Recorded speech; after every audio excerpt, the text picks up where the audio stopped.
During the Chunin exam in the world of Naruto, I found myself in a peculiar situation. To my left, I wielded the eternal Mangeki Sharingan, and to my right, the Rinnegan. Standing atop the head of Shisui, I unleashed the Shadow Clone technique with a seductive flair, causing the Third Hokage, an old man of considerable stature, to blush profusely, his nose bleeding. This was all due to my awakening of a premium system, which allowed me to purchase any ability within the Naruto universe for a modest sum of money. Whether it was the Sharingan of the Uchiha clan, the wood release of the Senju clan, or even the Shikatsumiyaku of the Kagaya clan, I could acquire them all. What I lacked most at that moment was simply a little cash. However, my monthly allowance was a mere 10,000 Ryo in pension. After years of saving, I could only afford a single blood sacrifice. What I desired most were the Shikatsumiyaku and the Golden Shield. The Nine Tails advised me to make a choice, recalling the words of the Fourth Hokage, Minato Namikaze, who mentioned that the burning shield could evaporate a person's blood entirely. Many ninjas from Konoha suffered greatly during the war. Noticing my furrowed brow, the Nine Tails, somewhat exasperated, suggested I utilize its chakra to commit robbery. I shook my head, offering a wry smile, indicating that the time was not yet right. Just then, Hinata approached me, holding a lunchbox, her face flushed with shyness. I gently ruffled her hair, acknowledging her sweetness. As I finished my meal, a smile of contentment blossomed on Hinata's face. After dining, I delved into the system's space, where all the ninjutsu from the Naruto world resided, albeit at exorbitant prices. For instance, the Sharingan, Byakugan, and wood release started at a staggering 500 million Ryo, while the Rinnegan and other bloodline sacrifices were even more costly, requiring tens of billions. After 3 years of saving, I had a mere 30,000 Ryo. After much deliberation, I decided to heed the long-forgotten advice and purchase the blood sacrifice. In the next moment, I felt a surge of warmth in my abdomen as the burning shield integrated into my being. Raising my hands, flames erupted, resembling two radiant suns, radiating intense heat. At last, I had gained some semblance of power. A smile crept onto my face after 6 years in this world, surrounded by malice, where everyone seemed to conspire against me. I was finally equipped with a formidable ability that could incinerate anything that I resolved to venture into the forest of death to hunt for some edible prey. Suddenly, I heard the sound of a girl weeping. 3 mischievous boys were hurling stones at a girl named Takeda, who bore the monstrous Byakugan. Her azure eyes, usually filled with warmth, now glimmered with an icy chilled eye in a swift motion. I kicked one of the boys away and embraced Takeda, whose cheeks flushed as she gazed up at me, only to faint in my arms, a wisp of smoke rising from her head. How dare they bully my beloved? A cold smile crept across my lips as I clenched my fist, dark red flames swirling within. With 3 powerful punches, the boys clutched their shoulders, their agonizing screams echoing through the air. The searing flames scorched their skin, evaporating parts of their bones and marrow. In the aftermath, their bodies would be left severely weakened, perhaps even facing death. I gently laid Takeda beneath a large tree, allowing her to rest her head on my P.S. I retrieved the coin purse I had taken from the 3 boys. I was pleasantly surprised to find it contained 4,000 Ryo, a considerable amount. Just then, little Hinata awakened. He handed me a substantial amount of coins. Dear Naruto, do you find yourself in need of money? At present, this is all I possess. Should it prove insufficient, I shall return home to retrieve more. My pocket money is ample enough to support you, dear Naruto, that I couldn't help but chuckle, gently poking Hinata's chubby cheek. To think you wish to support a man at such a tender age. Hinata's delicate face flushed crimson as she retracted her small hand and replied, I had thought you were in dire need of funds. Naruto, in that case, I shall keep this 10,000 for now. I was momentarily taken aback. Wait, how much did you say? I grasped Hinata's wrist firmly, gazing earnestly into her eyes, and solemnly declared, Hinata, from this day forth, I shall be the man you support. Then, as I witnessed the bewilderment in Hinata's eyes, I tucked the 10,000 into my pocket and cheerfully made my way home. Under the cloak of night, I immersed my consciousness into the system, this time entering the martial arts training room, which would allow me to acquire a month's worth of physical training, the proceeds from which were priced at 1,000. Additionally, there were ninjutsu and weapon modes available.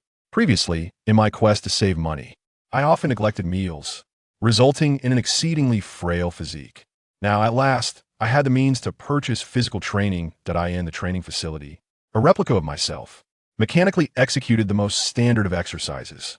1,000 push-ups, 1,000 sit-ups, 1,000 handstand runs, and 10 laps. Around a hidden leaf village, a full month of grueling physical training ensued, with the results feeding back into my original body. The pallor of my complexion gradually regained its color, and my slender arms began to develop a hint of muscle. The stunted growth I had suffered from malnutrition also saw a slight improvement. In mere moments, I transformed from a starving youth into a robust young man. The results were so remarkable that I decided to indulge once more. With 13,000 still in hand, I reveled in my newfound wealth, embarking on yet another month of rigorous training. However, the cost of the second round of training amounted to a staggering 10,000. The price hike was outrageous. I needed to devise a means of earning money.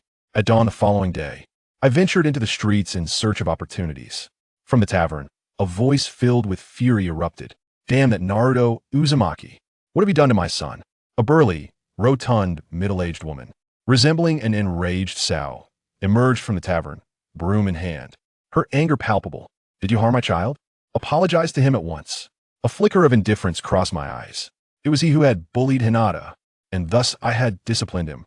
The woman, incensed, swung her broom towards me, drawing the attention of curious villagers, who regarded the unfolding scene with interest. "Let's teach this little monster a lesson. He dares to strike others. Will he soon resort to murder? Such a creature deserves to be dealt with." I remained cold and composed. Had it been in the past, I would have had to endure this beating, for I lacked the strength to oppose an adult. But now, the situation was different. A spark ignited at my fingertips, a blazing flame. The next moment, a firestorm engulfed every corner of the tavern, leaving the bustling main street behind. I made my way to a bookstore. The books here are all about intimate paradise, focusing on the theme of youthful boys and mature women, and they are priced exorbitantly. This moment, Kakashi Itachi happens to arrive to purchase an Intimate Paradise book, accompanied by 4 other ninjas. I extend the Intimate Paradise book in my hands towards Kakashi, and they gaze at me with bewilderment. "How could you be here?" I cross my arms, adopting a scrutinizing gaze directed at the 5 ninjas, all from my village, Konoha. It is an affront to culture that they would come to acquire such literature. If this were to spread, what would outsiders think of us, the ninjas of Konoha? Their heads droop in shame. Kakashi, a disciple of my father and an elite jonin of Konoha, is aware of my lineage as the son of the 4th Hokage, yet he has never offered me assistance. A limited edition of Intimate Paradise costs 60,000 ryo, and he would rather purchase a book than lend me a hand. Not to mention, he has never taught me a single ninjutsu technique. The long dormant eyes within the ceiling space open once again. "You seem rather angry." My voice emanates calmly. Upon seeing an unpleasant figure, the 9 tails nods slightly. "If you require my strength, just say the word, and I shall lend it to you to keep your secret."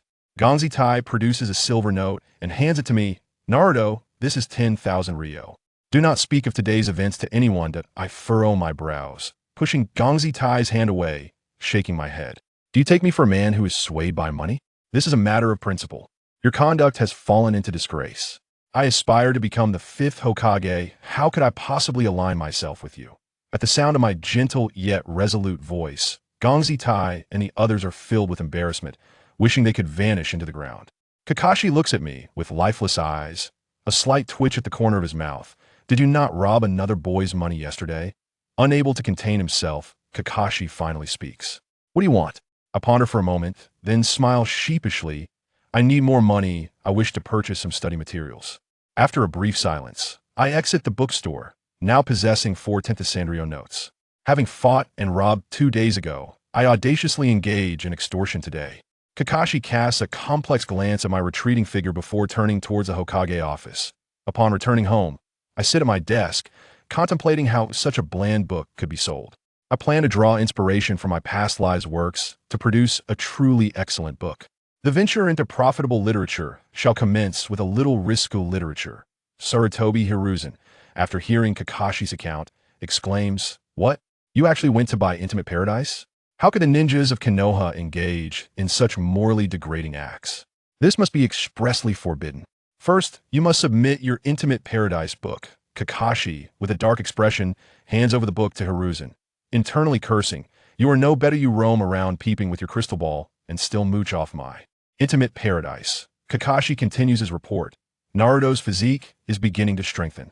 Hiruzen furrows his brow, fully aware of Naruto's condition. He consumes instant noodles daily. How could he possibly become strong? This, he knows, is intentional. The intention behind it all is to prevent my development from flourishing. As long as my physical growth remains stunted, the potential for awakening the Vortex clan's bloodline limit diminishes. In the end, I would merely become a vessel for sealing. However, my body has inexplicably grown stronger, and such an occurrence cannot be permitted. Thus, I have resolved to consult with Kakashi regarding my condition. Hiruzen Sarutobi's expression darkened slightly as he muttered the names of Minato Namikaze and the Nine Tails Chakra. Do not blame me, I'm left with no alternative. After the chaos of the Nine Tails incident, he chose to sacrifice Naruto to prevent the villagers' resentment from being directed at himself, concealing Naruto's true heritage and allowing him to serve as an outlet for their frustrations. At this moment, I remained unaware of all this, engrossed in writing my book. The act of writing proved to be quite troublesome. I wished I could undertake a mission instead. Yet, should I display the prowess of my shield, I feared I would be stripped of my freedom in an instant. Neither Hiruzen Sarutobi nor the members of the Ino Shikacho trio could allow someone with such formidable strength to linger. Suddenly, there was a knock on the dilapidated door. It was the old Hokage and Minato's brother, accompanied by a voice I hadn't heard in a while. What's wrong, Naruto? You seem quite angry. My calm voice responded, confronting an unsavory character. The man nodded slightly. If you need my strength, just say the word. I will lend it to you. To ensure my silence, Ganji Tetsu produced a silver note and handed it to me. Naruto, this is 10,000 ryo. Do not disclose today's events to anyone. I frowned, pushing his hand away and shaking my head. Am I the kind of man who is swayed by money? This is a matter of principle. Your conduct has deteriorated. I aspire to become the 5th Hokage. How could I possibly associate with you? Upon hearing my gentle yet resolute voice, Ganji Tetsu and his companions felt a wave of shame wash over them, wishing to vanish into the ground. Kakashi, with his deadpan expression and twitching lips, looked at me. Didn't you steal from other youths yesterday? Unable to contain himself, Kakashi finally spoke. What do you intend to do? After a brief moment of contemplation, I sheepishly smiled. I need more money. I wish to purchase some study materials. Following a period of silence, I exited the bookstore, now holding 4 notes of 10,000 ryo each. Having fought and stolen the day before, I now audaciously resorted to extortion. Kakashi cast a complex glance at my retreating figure before heading towards the Hokage Tower. Once home, I sat at my desk, pondering how a book as insipid as Intimate Paradise could sell. I planned to draw inspiration from my past lives' works and publish a truly remarkable book. My journey to financial success would commence with this endeavor. Upon hearing Kakashi's account, Hiruzen Sarutobi exclaimed, "What? You actually went to buy Intimate Paradise? How can ninja of Konoha engage in such morally reprehensible activities? This must be explicitly forbidden. First, surrender your copy of Intimate Paradise." With a grim expression, Kakashi complied and handed over his copy to Hiruzen Sarutobi, internally cursing him for not being any better, constantly using a crystal ball to spy and shamelessly taking advantage of my Intimate Paradise. Kakashi continued to report the events. Naruto's physique began to exhibit remarkable strength, causing Sarutobi Hiruzen to furrow his brow in concern. He was acutely aware of my physical constitution. After all, I consumed instant noodles daily. How could I possibly become robust? This was a deliberate act on his part, aimed at stunting my development. The slower my growth, the lesser the likelihood of awakening the potential of the Uzumaki bloodline, ultimately reducing me to a mere vessel for sealing. Yet, inexplicably, my body was growing stronger, a development he would not permit.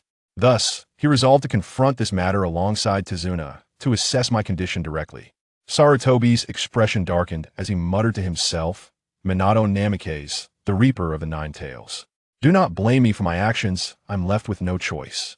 Following the turmoil of the Nine Tails rampage, he had chosen to sacrifice Naruto to shield the villagers from their ire, concealing Naruto's true heritage and allowing him to become a scapegoat for their frustrations. That moment, I remained oblivious to these machinations, fervently scribbling away as I crafted a rather troublesome manuscript. If only I could undertake a mission instead. Yet, I fear that should I reveal my prowess, I would promptly find my freedom stripped away. Neither Sarutobi nor Danzo would allow a being of formidable strength to exist unchecked. A sudden commotion erupted at the dilapidated door, heralding the arrival of the former Hokage and Minato's disciple. The languid voice of the Nine-Tails echoed in the room, inquiring about my state. "What troubles you, Naruto? You seem quite agitated." My calm response revealed my displeasure with an unsavory individual present. The Nine-Tails nodded slightly, offering, "If you require my power, do not hesitate to ask, I shall lend it to you." As I retreated to the restroom, I unearthed dozens of containers of instant noodles, their broth mingled with insects, now thoroughly fermented. I could tea that moment. The door swung open, and I bellowed, dousing the threshold with a rancid concoction. The sight of that noodle broth was akin to a filthy mop soaked in excrement, and merely inhaling its stench threatened to overwhelm me. Oh dear, it's the Hokage and Kakashi. The two stood there, their expressions frozen in shock, their gaze fixated on the putrid liquid swirling before them. One could not withstand the foulness and promptly retched, for this broth had likely been festering for over 2.5 years. Taking a deep breath, Sarutobi forcefully quelled his anger, his voice grave as he recounted, "Kakashi informed me that you engaged in a scuffle with other children and even pilfered their belongings. Is that true?" I nodded slightly, explaining, "I fought to protect Hinata, but why did you feel the need to steal from them? Your ambition is to become the 5th Hokage. As Hokage, you should safeguard the weak, not prey upon them." I gazed at him with an expression worthy of an actor's finest performance, my demeanor dimming as I clenched my fists, lamenting, "It is because I am perpetually hungry, I can never seem to satiate my appetite." Both Sarutobi and Kakashi were momentarily taken aback, astonished by the simplicity of my justification. "Isn't the village supposed to provide you with a stipend each month?" I lowered my head, a shadow of despair crossing my face. "No one sells anything to me. The rice is mixed with sand, and the vegetables are rotten. My only option is to consume instant noodles thrice daily." Sarutobi's face flushed with embarrassment at the stark reality I laid bare. His dark thoughts were thus laid bare by me, especially in the presence of Kakashi. The once mundane Nanaka seemed to wish for death. In that moment, his doubts about me evaporated entirely. "Naruto, could you enlighten me on how you managed to triumph over those 3 youngsters?" I wore a gentle smile and raised my fist. Recently, Shao Chusher had been bringing me food, and my strength had noticeably increased. Kakashi immediately adjusted his forehead protector, revealing his crimson 3-mo Sharingan, and fixed his gaze upon me for 2 seconds. "Kurama, I entrust this to you," I silently implored. Inside the ceiling space, the Nine-Tails fox opened its eyes. "Leave it to me." A torrent of violent orange chakra surged forth from the Nine-Tails, enveloping the searing heat within me. Let the chakra be seen. It was not an entity like the adamantine ceiling. With the Nine-Tails chakra serving as a shroud, it easily concealed the heat emanating from my body. After about 10 seconds, Kakashi shook his head slightly, and Sarutobi Hiruzen let out a sigh of relief. It appeared that Naruto Uzumaki showed no signs of awakening the adamantine ceiling. Before departing, Sarutobi Hiruzen took out some money and handed it to me, speaking earnestly, "Naruto, this is 30,000 ryo. Use it wisely. Do not resort to robbing or extorting shinobi. If you ever find yourself short on funds, you may come to me." I nodded and replied with a light chuckle. "Rest assured, Hokage-sama, I will not extort others. I will diligently study in the paradise of affection and acquire its knowledge, aspiring to become as outstanding a ninja as you." Upon hearing this, Sarutobi Hiruzen nearly spat blood. The next day, I, with dark circles under my eyes and a stack of white paper in hand, strode into the bookstore. "Boss, this is a book I have written. I wish to publish it." The store owner cast a disdainful glance at me, but professional ethics compelled him to peruse the pages. As he read, his eyes widened in disbelief, and with a sudden gasp, he expelled blood from his nostrils, crashing against the beams of the house. "This book is destined for greatness. How could such an exceptional work exist? It transports one into another realm." I calmly inquired, "How much will you offer?" 1 million. "I will advance you 1 million. I replied, allowing a smirk to form. "However, my identity must remain concealed." The shopkeeper gave me a knowing look. "Then what will your pen name be?" I pondered for a moment before declaring, "Let it be Kato Takashi." In the dilapidated house, I sat on the bed, my consciousness projecting onto the study cabinet. I decided to purchase 2 physical training sessions, followed by 2 shadow clone training sessions, and perhaps add in some shadow imitation training as well.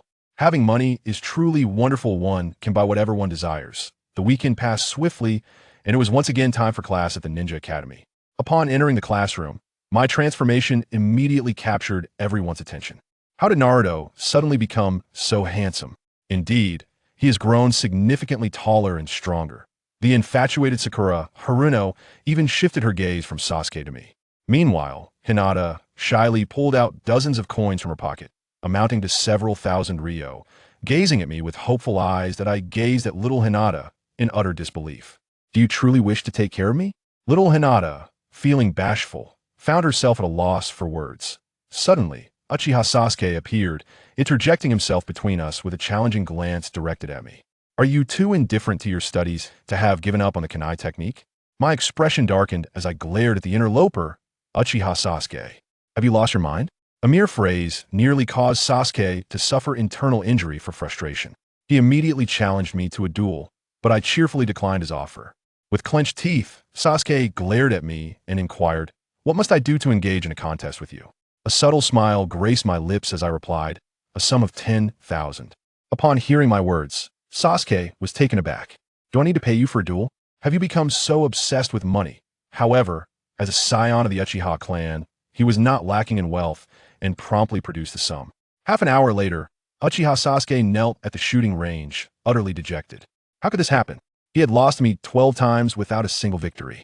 I kindly reminded him, "Thus far, you have lost a total of 40 million to me." For the 12th wager, the stakes reached over 20 million. During the live broadcast, Sasuke's eyes reddened as he glared at me, his teeth clenched. "One more round." I silently nodded, waving my hand to conjure 3 black fruits out of thin air. By evening, Sasuke stumbled home, as if in a daze. Uchiha Itachi rushed to his brother's side, inquiring with concern, "What happened, Sasuke?" With a voice tinged with sorrow, Sasuke looked up at his brother, tears welling in his eyes. "Nizen, I lost a bet and inadvertently wagered you away. Nizen will now be the brother of Uzumaki Naruto." Uchiha Itachi's lips twitched in disbelief. What a remarkable younger brother he had, to wager away his own flesh and blood on a mere bet. Taking a deep breath, Itachi reassured him, "Do not worry, I shall always be your brother. Naruto cannot take that from me." Sasuke nodded vigorously, whispering, "Apart from wagering you away, I also lost 81 million. Itachi felt an overwhelming urge to chastise his beloved brother, clenching his fists as he demanded, "What on earth did you bet on? Did Naruto employ some trickery? How could you lose such an immense sum?" Countless conspiracies swirled in Itachi's mind surely. The cunning Naruto had deceived his brother. Otherwise, how could his brilliant brother lose so much in a simple wager? With his head bowed in shame, Sasuke confessed the kunai technique. Itachi looked down at his foolish brother. "If you claim that Naruto tricked you, it merely reflects poorly on your intellect. But to lose at the kunai technique, a specialty of the Uchiha clan? Are you truly that dim-witted?" Seeing that Itachi remained silent for an extended period, Sasuke began to panic, gazing hopefully at his brother. "Nizen, what should I do?" Taking another deep breath, Itachi resolved, "We must win it back, using the honorable methods of our Uchiha clan." The next day, as the bell for class rang, I stepped into the classroom, and at the podium stood a Uchiha youth clad in the traditional garb of our clan, possessing the Three-Demo Sharingan. Beside him was Uchiha Sasuke, who cast a provocative glance in my direction. I tilted my head slightly. "Brother, have you come to bestow money upon me?" "Here is a portion for you," Uchiha Itachi replied, handing over the meager sum of 5 million ryo to Naruto Uzumaki. He then looked at Naruto with a hint of discomfort, swallowed hard, and stammered, "Naruto, I've heard your kunai throwing technique is remarkable. Would you care to wager with me?" At this point, Uchiha Itachi's face flushed crimson, akin to a monkey's rear, wishing desperately to find a hole to hide in, feeling embarrassed as if he were a creepy uncle trying to deceive a little girl. That I smiled and agreed. "Certainly." Uchiha Itachi felt a surge of emotion within. What a wonderful child. Clearly, he intended to return the winnings. This boy was truly gentle-hearted. I beamed at him and said, "Excuse me for a moment, I must visit the restroom." Uchiha Itachi nodded, his heart swelling with admiration for my politeness. His warm smile radiated like the sun, compelling one to draw near. At that moment, the gentle me was furiously acquiring weapons. After a while on the training grounds, Uchiha Itachi glared at me with a dark expression. It was as if I were a demon. On the training grounds, Uchiha Itachi inhaled deeply, then with a swift motion of his hand, launched 4 kunai with his left hand and 4 with his right. In an instant, they were hurled forth. Swish, swish, swish. The black kunai sliced through the air like streaks of darkness. Bang, bang, bang. Point 8 kunai struck the target with precision. I chuckled, waved my hand, and, similarly through 8 kunai, bang, bang, bang. Point 8 iron kunai embedded themselves firmly in the target, resulting in a stalemate between us. Uchiha Itachi gazed at the target, where 16 kunai were neatly arranged. His Freedomo Sharingan involuntarily trembled, astonished that we had reached such a level. Uchiha Itachi's demeanor shifted. He regarded Naruto with a serious expression. Naruto, our kunai throwing skills are quite comparable. At this rate, even after dozens of rounds, the outcome would remain unchanged. Why not alter our approach and settle it in one decisive round? I nodded, smiling gently. Very well, let us point to the target in the distance. Each of us shall possess 8 kunai, and we will see who can land more on the target. Uchiha Itachi's suggestion sounded fair, yet it concealed a deep trap. The kunai could interfere with one another, allowing one's kunai to deflect the opponent's, thereby claiming more space on the target. The Uchiha clan's Sharingan boasted extraordinary dynamic vision, giving Uchiha Itachi a distinct advantage. I smiled and acquiesced. Rarely did Uchiha Itachi display a smile, but now both his left and right hands revealed 4 kunai each. Victory seemed assured. Bang, bang, bang. The 16 kunai collided midair in a flurry of motion. The last 3 shuriken firmly struck the target. Uchiha Itachi stared vacantly at the target, while he had only a single shuriken embedded in it. Naruto had 2 shuriken lodged in the target. At that moment, Uchiha felt a twinge of existential doubt. Suddenly, a chilling thought crossed his mind. What is 8,192 million multiplied by 2? 16,384 million. Contemplating this terrifying figure, Uchiha felt a shiver run through his body, nearly causing him to faint on the spot. What is 163.84 million. This amount equated to several times his own bounty. Turning to his companion, he smiled gently. Brother, the total is 163.84 million. Shall we continue to wager? Uchiha hesitated, squeezing out a single word through gritted teeth. Could he really forego this chance? If he gave up, where would he procure such a vast sum? Come, let us compete in mobility this time. Half a minute later, Uchiha turned his gaze away in silence, while Uchiha Sasuke, on the verge of tears, looked up at Itachi Nizan. Where are we going home for? Itachi, with an expression of indifference, gazed at the Uchiha clan. We're going home to prepare for the sale of our house. Meanwhile, in the Konoha police department, Uchiha Fugaku sat solemnly in his office chair, scrutinizing the documents in hand. After a thorough review, a frown creased his brow as he glanced at the clan members beside him. So, it appears the Uchiha clan's expenditures are rather excessive. Uchiha Shisui nodded gravely. Recently, I don't know what's going on, but everyone seems to be purchasing a book titled Demon Slayer. That book is exceedingly expensive, costing several thousand ryo each. The majority of our clan members cannot afford it and have suggested a raise in wages. After a moment's contemplation, Uchiha Fugaku nodded. Do not worry. The Uchiha's foundation remains intact. We can appropriately increase the remuneration for certain missions. In the hall of the police department, Uchiha led Sasuke, drawing the attention of Uchiha clan ninjas. Isn't that Uchiha again? If he's here for a mission, I happen to have a task that could provide some valuable experience.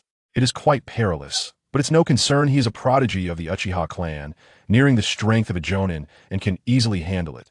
The Uchiha ninjas exclaimed proudly, but with each word, Uchiha felt his face redden. He had just been thoroughly defeated by a 6-year-old boy. Upon seeing Uchiha enter, Fugaku's eyes widened in surprise. What brings you here? With a flushed face, Uchiha lowered his head and murmured, Father, I've caused trouble. After which, Sasuke, equally embarrassed, recounted the events that transpired. When Fugaku learned that Sasuke had lost over 80 million, even wagering his own brother, his complexion darkened. You little rascal, why didn't you wager me instead? Fugaku glared fiercely at Sasuke, who trembled in fear. Hastily taking refuge behind his elder brother, Uchiha Fugaku exhaled deeply. After all, he was merely a child. Uzumaki Naruto had a penchant for gambling, didn't he? Why not challenge him to a wager? Let's see how much you can reclaim.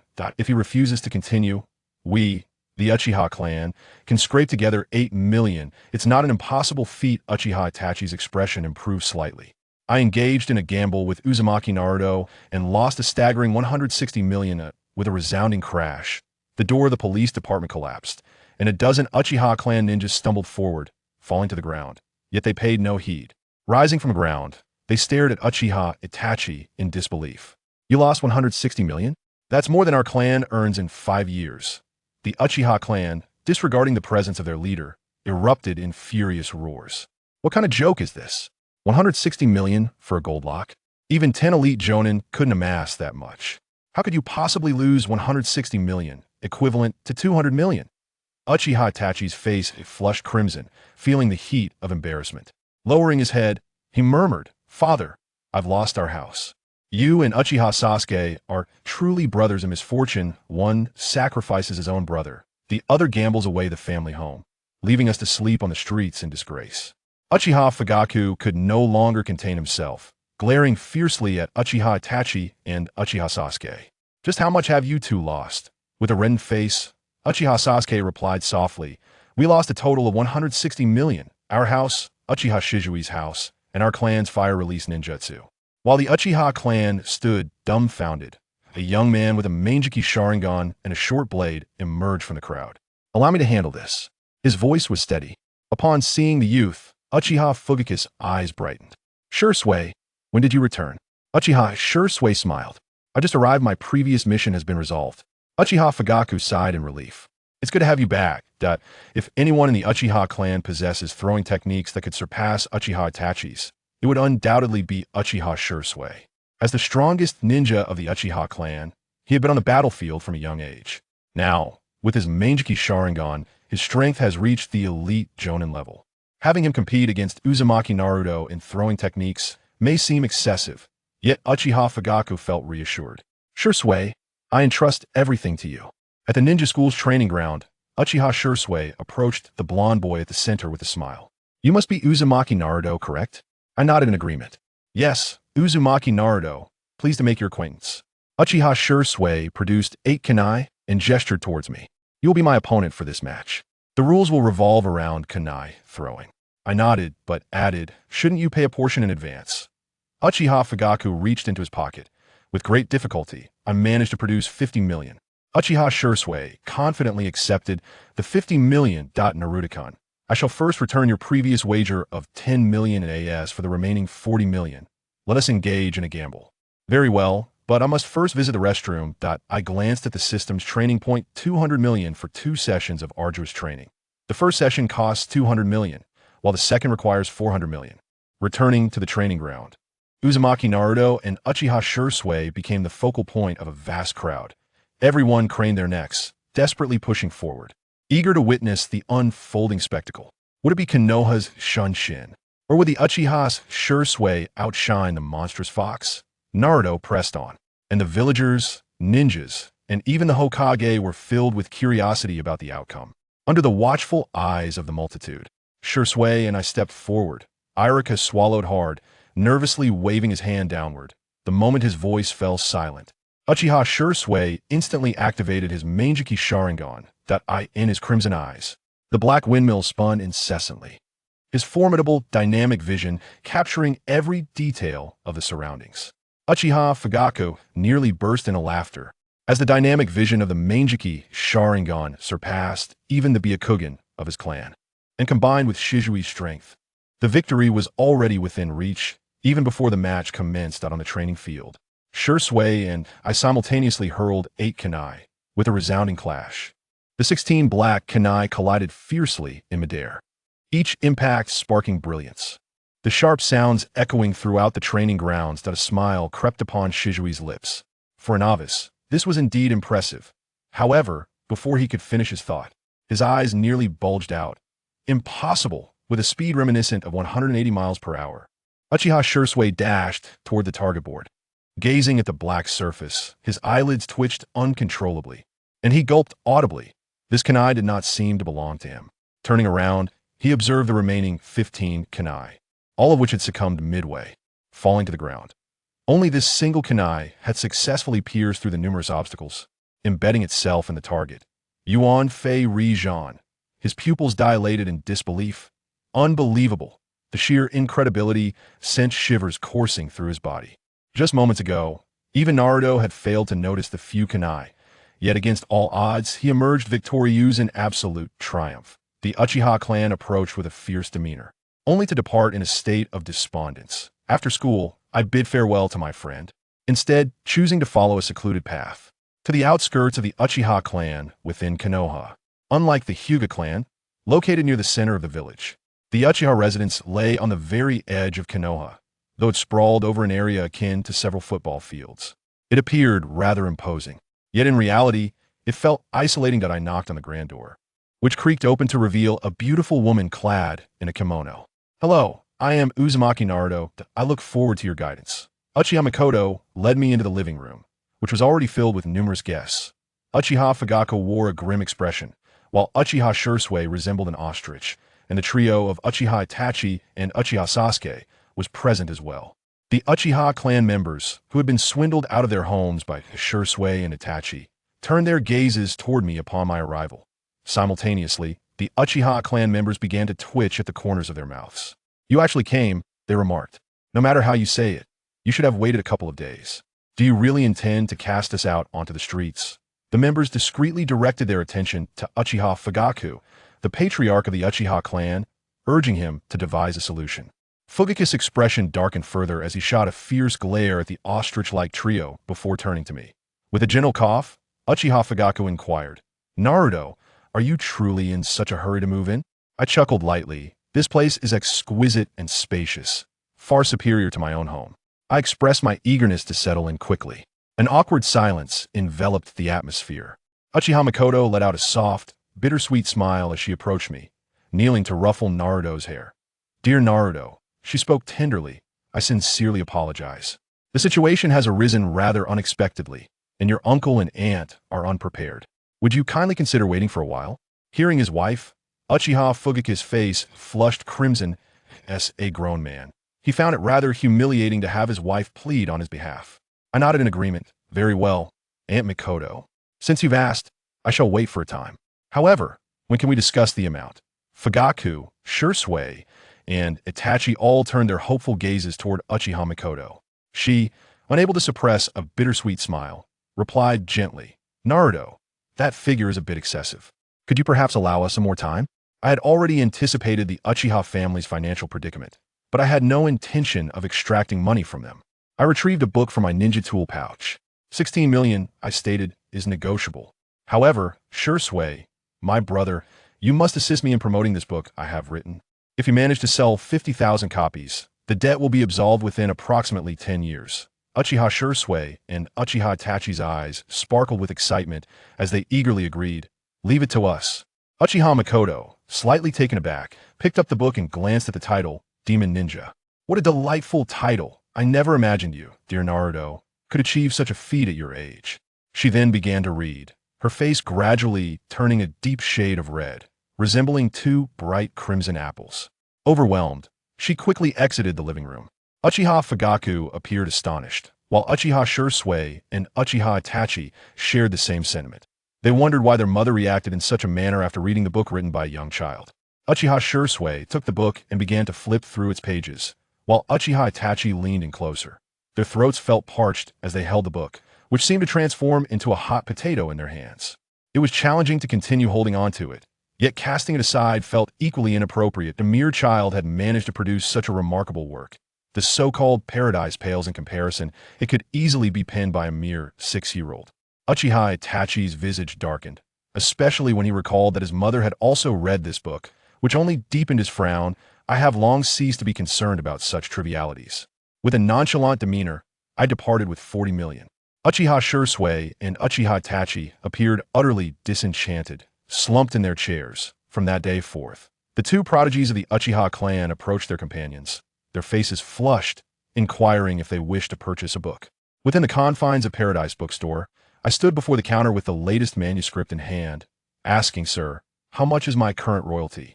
The shopkeeper's face blossomed into a radiant smile as he bowed obsequiously, exclaiming, "Sir, your book has sold remarkably well, 14,000 copies in just half a month.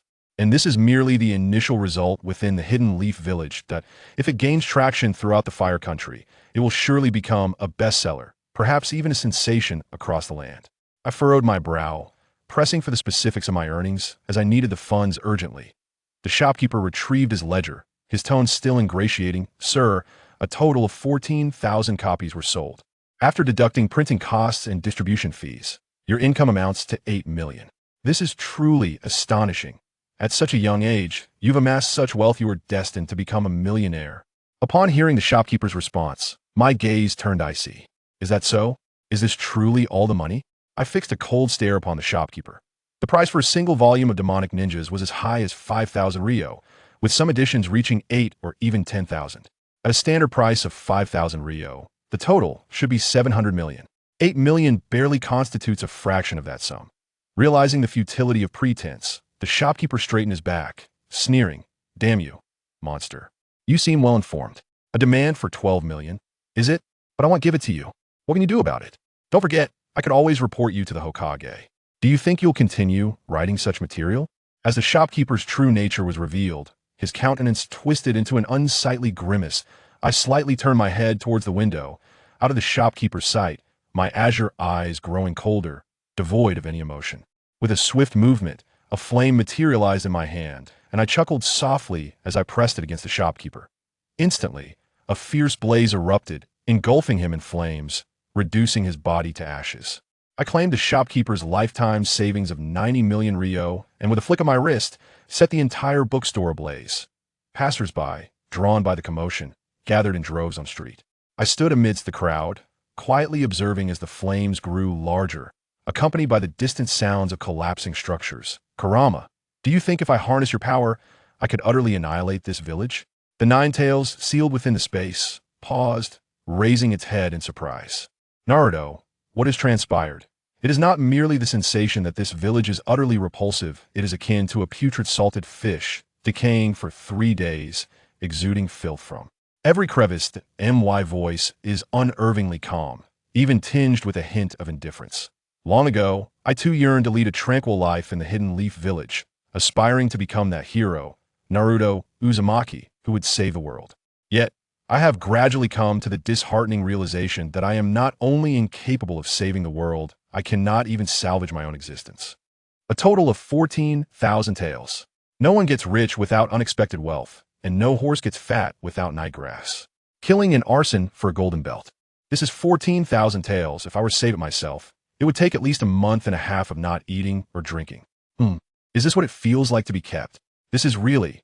Little Hinata is just too cute. Uzumaki Naruto smiled. Under the night sky, Uzumaki Naruto sat cross-legged, closing his blue eyes, his consciousness diving into the system in his mind.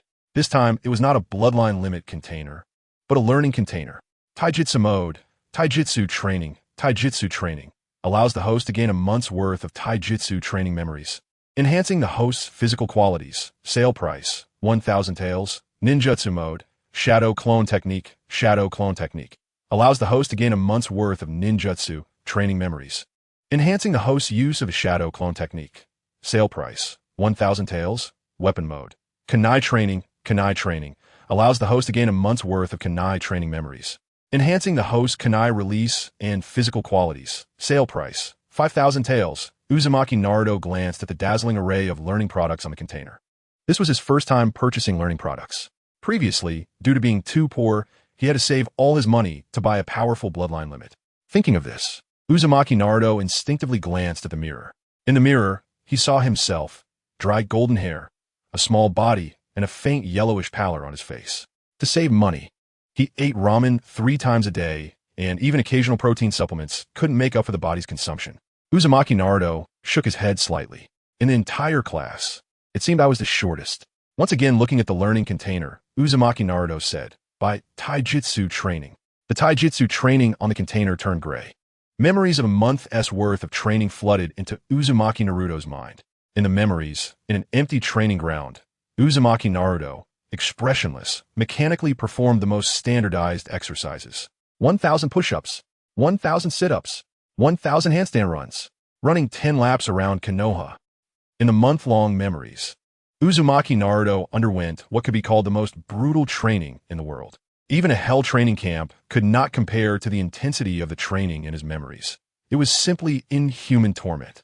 But at the same time, the effects were very evident. Uzumaki Naruto's slightly yellowish complexion gradually regained color. His slender arms started to gain a bit of muscle.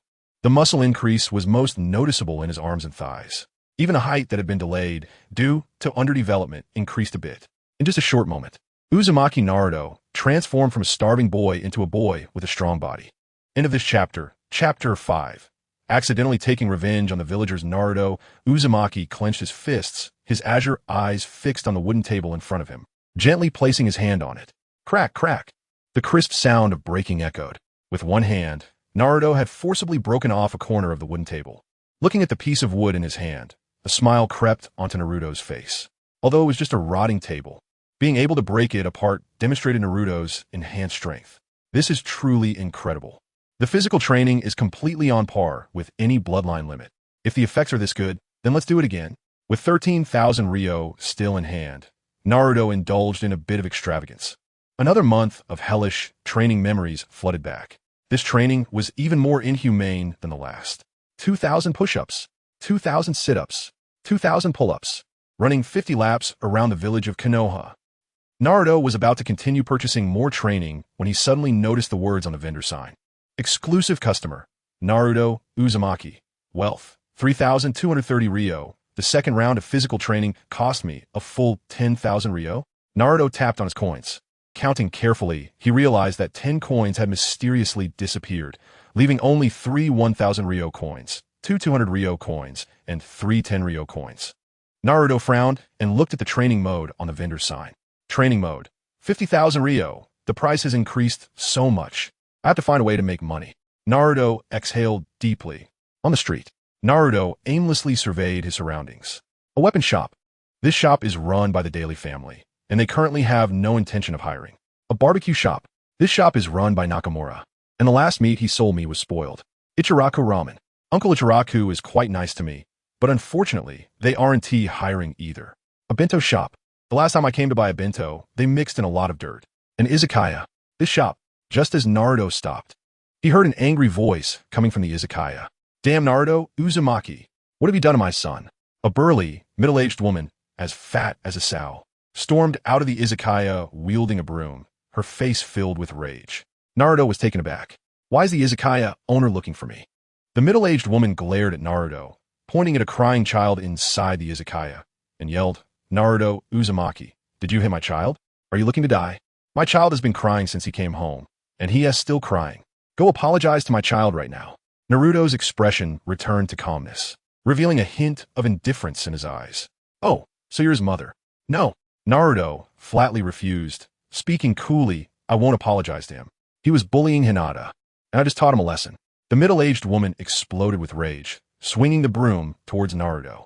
The onlooking villagers showed interest, their gazes turning towards the scene. Seeing that the one being hit was Naruto, the villagers felt a thrill of satisfaction, maliciously shouting, teach this monster a lesson. He dares to hit people now. Will he dare to kill in the future? Yes, he must be taught a harsh lesson so that he never dares to lay a hand on anyone again. Keeping him in Konoha is already a gift. He dares to hit people, truly ungrateful. It would be best if this monster were killed. Naruto's eyes were cold. In the past, he would have had to endure this beating as he lacked the strength to resist adults. But now, with a sneer, Naruto extended his fingers, swiftly grabbing the end of the broom. Smack! The middle-aged woman was taken aback, trying to pull the broom back. But Naruto held it tightly. Damn brat, let go of me! The middle-aged woman screamed, her voice extremely unpleasant. A subtle smile curled at the corners of Naruto's mouth. Good.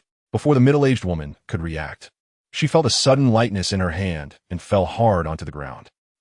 The middle-aged woman jumped up in pain, holding her backside and glaring at Naruto with resentment, shouting, Damn monster, who told you to let go? Are you deliberately taking revenge on me? Naruto couldn't help but laugh. You hit me, and you expect me not to resist? The middle-aged woman in front of him was not only as fat as a sow, but also seemed to have her brain filled with fat. She was simply a foolish shrew. Not wanting to bother with her any longer, Naruto's fingertip flickered with a spark of fire. With a flick of his finger, the spark landed squarely in the izakaya's drinks. Naruto softly said, Fire release, blaze. The next moment, boom, the spark exploded, the almost imperceptible flame igniting the drinks. And with the assistance of alcohol, it consumed every corner of the izakaya like a fire dragon. Before the middle-aged woman could come to her senses, she felt a burning sensation behind her. Looking back, The flesh on her face trembled, and her voice became extremely shrill. Help! It's on fire! Someone help! All my money is inside. Hurry! Someone come and put out the fire. Pedestrians on the street were thrown into chaos. Even if someone wanted to help, rushing over with a bucket of water, it was futile against the raging fire in the izakaya. They could only watch helplessly as the flames engulfed the entire izakaya, leaving nothing but charred ruins. The middle-aged woman sat on the ground, wailing loudly as if throwing a tantrum. It's all that damn monster's fault. If it weren't for him, how could my house have caught fire? Help! It's all that damn monster's fault. If it weren't for trying to hit him, I wouldn't have neglected my home. Lord Hokage must compensate me. All my money is inside. Naruto let out a faint laugh, his hands tucked into his pockets as he left the scene. Repaying kindness with kindness? Repaying hatred with hatred, leaving the bustling main street. Naruto arrived at a secluded alley and stopped under a certain shop, looking somewhat conflicted at the sign.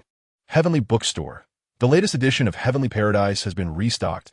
The name seemed quite normal, but the pink lights on the sign proved that this was definitely not an ordinary bookstore. However, many people were coming and going. End of chapter. Chapter 6. Paradise of Heat. Naruto Uzumaki originally planned to turn around and leave, but after feeling a few coins in his pocket, he thought, well, it wouldn't hurt to take a look. Naruto stepped into the bookstore. If he weren't in a Hidden Leaf village with his unique fire release bloodline limit, he could easily take on missions to earn money. Even if he couldn't take A-rank missions, taking on some B-rank missions would be enough to support himself. But right now, he couldn't. His identity was too sensitive. Any slight misstep could lead to serious consequences, not to mention going out to take on dangerous missions. Even the previous incidents of fighting and extortion could attract the attention of Hiruzen Sarutobi. In the best-case scenario, Sarutobi would come to give him a few words of advice. In the worst-case scenario, he might be monitored 24/7 in the future. Arriving at a corner of the bookstore, Naruto took a look around and smiled slightly. He knew what kind of books this store sold. Paradise of Heat, The Young Me and the Mature Big Sister, My Unspoken Love with a Ninja from the Cloud Village. It was the shop of the Little Emperor. After taking a brief look, Naruto noticed that the shelves were filled with various books featuring the Little Emperor, and it seemed they were selling like hotcakes, with some shelves looking quite empty. Naruto had an idea in mind, but needed to investigate further. He casually picked up a book from the shelf, opened it, and began to check the contents. Paradise of Heat. Ugh. Naruto shook his head slightly at the Paradise of Heat in his hand. This bland book, which contained no real content, actually had a price tag of 5,000 Ryo. The limited edition was priced at tens of thousands of Ryo, equivalent to half a year's living expenses for him. How outrageous! Would anyone actually buy this kind of book? Naruto furrowed his brow. The price of Paradise of Heat was indeed exorbitant. A detonating tag costs about 1,000 Ryo, and a kunai costs about 500 Ryo. This Paradise of Heat for 5,000 Ryo was equivalent to 5 detonating tags, or 10 sharp kunai made of fine iron. The limited edition was even more expensive, costing a staggering 60,000 Ryo, which equated to 60 detonating tags, or his half-year salary. Detonating tags could save lives at critical moments. Paradise of Heat could be used for wiping. Just then, a voice came from the entrance of the store. Boss, where's the latest limited edition of Paradise of Heat? I want 5 copies. Naruto frowned slightly. That voice, Kakashi Hitaki.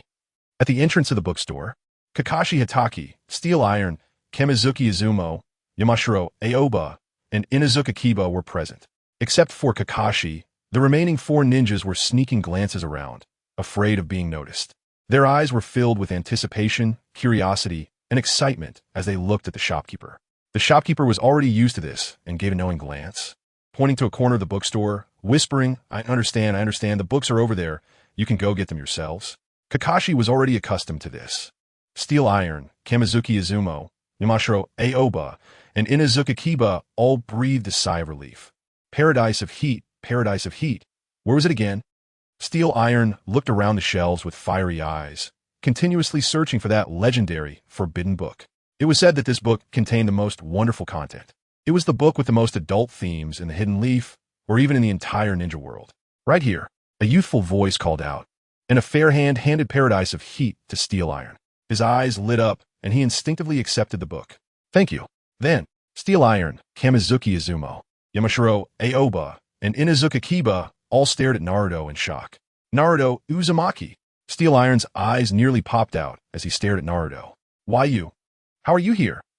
Kamizuki Izumo, Yumasho Aoba, and Inuzuka Kiba were not much better off, nearly jumping up from their spots. Heavens! Why is Naruto Uzumaki here? Strangely, the four felt as if they had been caught in the act of an affair. Oomph, oomph, oomph. Naruto crossed his arms and looked at the five ninjas with a scrutinizing gaze. Steel Iron, Kamizuki Izumo, Yamashiro, Aoba, Inuzuka Kiba, oomph, oomph, oomph. You're all ninjas from my village. How could you come to buy such books? This is disgraceful, utterly disgraceful. If this gets out, what will outsiders think of us ninjas from the Hidden Leaf? Steel Iron, Kamizuki Izumo, Yamashiro Aoba, and Inuzuka Kiba all lowered their heads in shame. If this got out, how would they ever find a wife again? Steel Iron's face turned as red as a monkey's, but lowering his head and mumbling, I just wanted to appreciate it purely from an artistic perspective. Naruto chuckled lightly. Are you kidding me? End of chapter 7. The 3 generations of peeping visit Little Prince's shop to appreciate art. Naruto Uzumaki's smile was gentle, but it scared the few ninjas across from him into a cold sweat. If Naruto found out about his visit to Little Prince's shop, would he ever be able to marry? He wasn't a slacker like Kakashi. He still wanted to be a person. Kakashi. Gonzi Tai began to seek help from Kakashi. Kakashi yawned and walked over from another shelf, glancing curiously at Naruto. This was Little Prince's shop. How could Naruto be here? Naruto returned a brilliant smile, but his heart gradually grew cold. Kakashi Hitaki, his father's disciple, an elite jonin of Konoha, known as the Copy Ninja. Kakashi knew the fact that he was the son of the Fourth Hokage, yet he had never helped him. A limited edition of Intimate Paradise required 60,000 ryo. It might not be much for him, but for Naruto, that was half a year's living expenses. He would rather buy a book from Little Prince than help him out. And he had never taught him any ninjutsu either. Kakashi. In the ceiling space, the Nine Tails opened its eyes in surprise. Its 9 massive tails swaying back and forth as it growled. Naruto, what's wrong? You seem very angry. No, I just saw someone unpleasant. Naruto's voice came calmly. The Nine Tails nodded slightly and growled. If you need my power, just say the word, and I will lend it to you. I understand, thank you. Upon hearing Naruto's voice, the Nine Tails closed its eyes again. Kakashi only glanced at Naruto before withdrawing his gaze, lazily rubbing his index finger and thumb together. Gonzi Tai and the others instantly breathed a sigh of relief. Right? Money. For a kid like Naruto, it would be easy to keep him quiet with a little cash. Gonzi Tai unhesitatingly took out a silver note and handed it to Naruto, saying, Naruto, this is 10,000 ryo. Take it, and remember not to tell anyone about today. Naruto frowned between his brows, pushed Gonzi Tai's hand away, and shook his head. Am I the kind of man who is easily swayed by money? This is a matter of principle. Your conduct has already declined. I'm going to be the 5th Hokage. How could I sink to your level? Hearing Naruto's gentle yet firm voice, Gonzi Tai and the others felt ashamed, wishing they could find a crack in the ground to hide in. Kakashi showed a dead fish eye, his mouth twitching slightly as he looked at Naruto. How could he not know that Naruto had such a sense of justice? Besides, didn't you just rob money from other kids not long ago? So what do you want? Naruto thought for a moment and smiled awkwardly. I need more money. I want to buy some study materials. Kakashi, Gonzi Tai, Kamizuki Izumi, Yamashiro Aoba, Inuzuka Rado. After leaving the bookstore, Naruto ended up with 4 10,000 ryo notes. Kakashi, Gonzi Tai, Kamizuki Izumi, Unsho Aoba, and Inuzuka Rado stood at the entrance of the bookstore, their eyes all turning into dead fish eyes. After a moment of silence, Gonzi Tai quietly said, This kid will definitely achieve great things in the future. Kamizuki Izumi's mouth twitched twice. He even extorted us. How could his future achievements be low? Yamashiro Aoba. The key is that we were willing. This kid is very gentle. He didn't extort too much. Inuzuka Rado. Kakashi, you have to take responsibility for this. Kakashi. Kakashi looked at his companions with dead fish eyes. A group of guys who care about face. Why not just slack off like him? However, extortion. The fight not long ago. Kakashi gave a complicated glance at Naruto's back and turned to walk toward the Hokage building. Naruto sat at his desk, constantly pondering which word from his past life he should draw inspiration from. There were many good Little Prince stories in his past life, but he had to consider the cultural acceptance of this world. Even a plain version of Intimate Paradise could sell so well. If he suddenly produced something too risky, wouldn't it just make people nosebleed? This, then, magical ninjas. After much thought, Naruto decided to heavily modify a certain work from his past life. He began to write. Black characters floated onto the paper one by one. Hokage building. Hokage office. The third Hokage, Hiruzen Sarutobi, sat in his office chair, smoking a pipe, listening to Kakashi's account. After Kakashi finished, Hiruzen exhaled a puff of smoke, slightly furrowing his brow.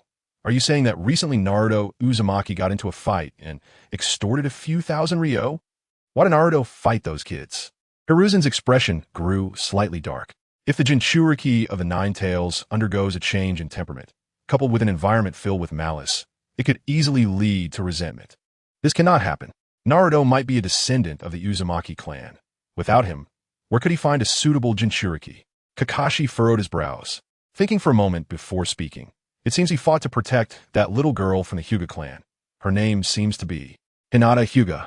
Hiruzen sighed in relief internally, his expression gradually returning to normal. This is nothing. It represents Naruto forming bonds in the village. A good start. Kakashi's brow furrowed, but Naruto also extorted Gongzi Tai and the others, taking several tens of thousands from them.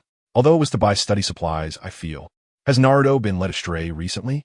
Hiruzen completely disregarded Naruto's extortion, looking at Kakashi with slight surprise and asking, Gongzi Tai, how was he extorted? Kakashi, why aren't you speaking? Hiruzen felt extremely confused. He could understand Naruto extorting other boys, but Gongzi Tai, this guy is a special jonin of Konoha, capable of taking on hundreds of Naruto. How could he be extorted by Naruto? Kakashi's face darkened. Can this be said? If this gets out, won't Gongzi Tai and the others come after him? In the end, Kakashi still succumbed to Hiruzen's pressure and revealed the whole story. Hiruzen was furious. What?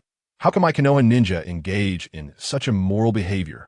Kakashi, such things must be strictly prohibited. First, hand over your paradise of affection. Kakashi darkened his face and handed over the paradise of affection to Sarutobi Hiruzen. Damn it, you're not a good person either. Always wandering around with a crystal ball, spying on people. You just want to get a free copy of the paradise of affection, don't you? End of this chapter. Chapter 8, the unpleasant third generation having obtained the latest version of the intimacy paradise. Sarutobi Hiruzen looked at Kakashi with satisfaction. Where were we? Kakashi, with a dark expression, mentioned the recent physical changes of Naruto Uzumaki. Sarutobi Hiruzen paused for a moment. Then his expression became serious as he put his pipe aside and asked in a deep voice, You mean Naruto Uzumaki has become a bit stronger? Kakashi nodded. Yes. Naruto Uzumaki's height has reached about 1 meters, and he walks with more strength than before. At this point, Kakashi was also quite surprised. He often saw Naruto buying ramen in the village, eating it for every meal. Can that really improve his physique? Sarutobi Hiruzen frowned tightly. Although he hadn't sent people to monitor Naruto constantly, he often used a crystal ball to observe and knew the state of Naruto's physical condition. Underdeveloped. The students in Naruto's class were all around 104, 1 to 132, 1 centimeter tall, while Naruto barely reached 95 centimeters. He was fully aware of this, and it was even intentional on his part to prevent Naruto from developing too well. As long as his physical development slowed, the possibility of Naruto awakening the Uzumaki clan's bloodline limit would be minimized. If he maintained this until graduation, Naruto would have no chance of awakening the adamantine sealing chains and would just become an ordinary ninja. But now, Naruto's physical quality had inexplicably improved. Could it be that Naruto is about to awaken the Uzumaki clan's bloodline limit? The more Sarutobi Hiruzen thought about it, the more serious he became, and his expression grew increasingly grim. The Uzumaki clan's bloodline limit is the adamantine sealing chains, known as the strongest seal in the ninja world, capable of suppressing the Nine Tails by sheer willpower. When Kushina Uzumaki gave birth, even in a weakened state, she was still able to suppress the Nine Tails with the adamantine sealing chains. If it weren't for her extreme weakness, Minato wouldn't have needed to use the dead demon consuming seal. If Naruto awakens the adamantine sealing chains, it wouldn't be long before he could control the Nine Tails chakra. Sarutobi Hiruzen's expression darkened. He could not allow Naruto to escape his control. He stood up and said in a deep voice, Kakashi, you could go out first. We'll go see Naruto in a moment. After Kakashi left, Sarutobi Hiruzen's face was slightly gloomy as he muttered to himself, Minato, Kushina, don't blame me. I have no choice. This is a sacrifice made for the sake of Konoha. I hope Naruto cannot awaken his bloodline limit, otherwise.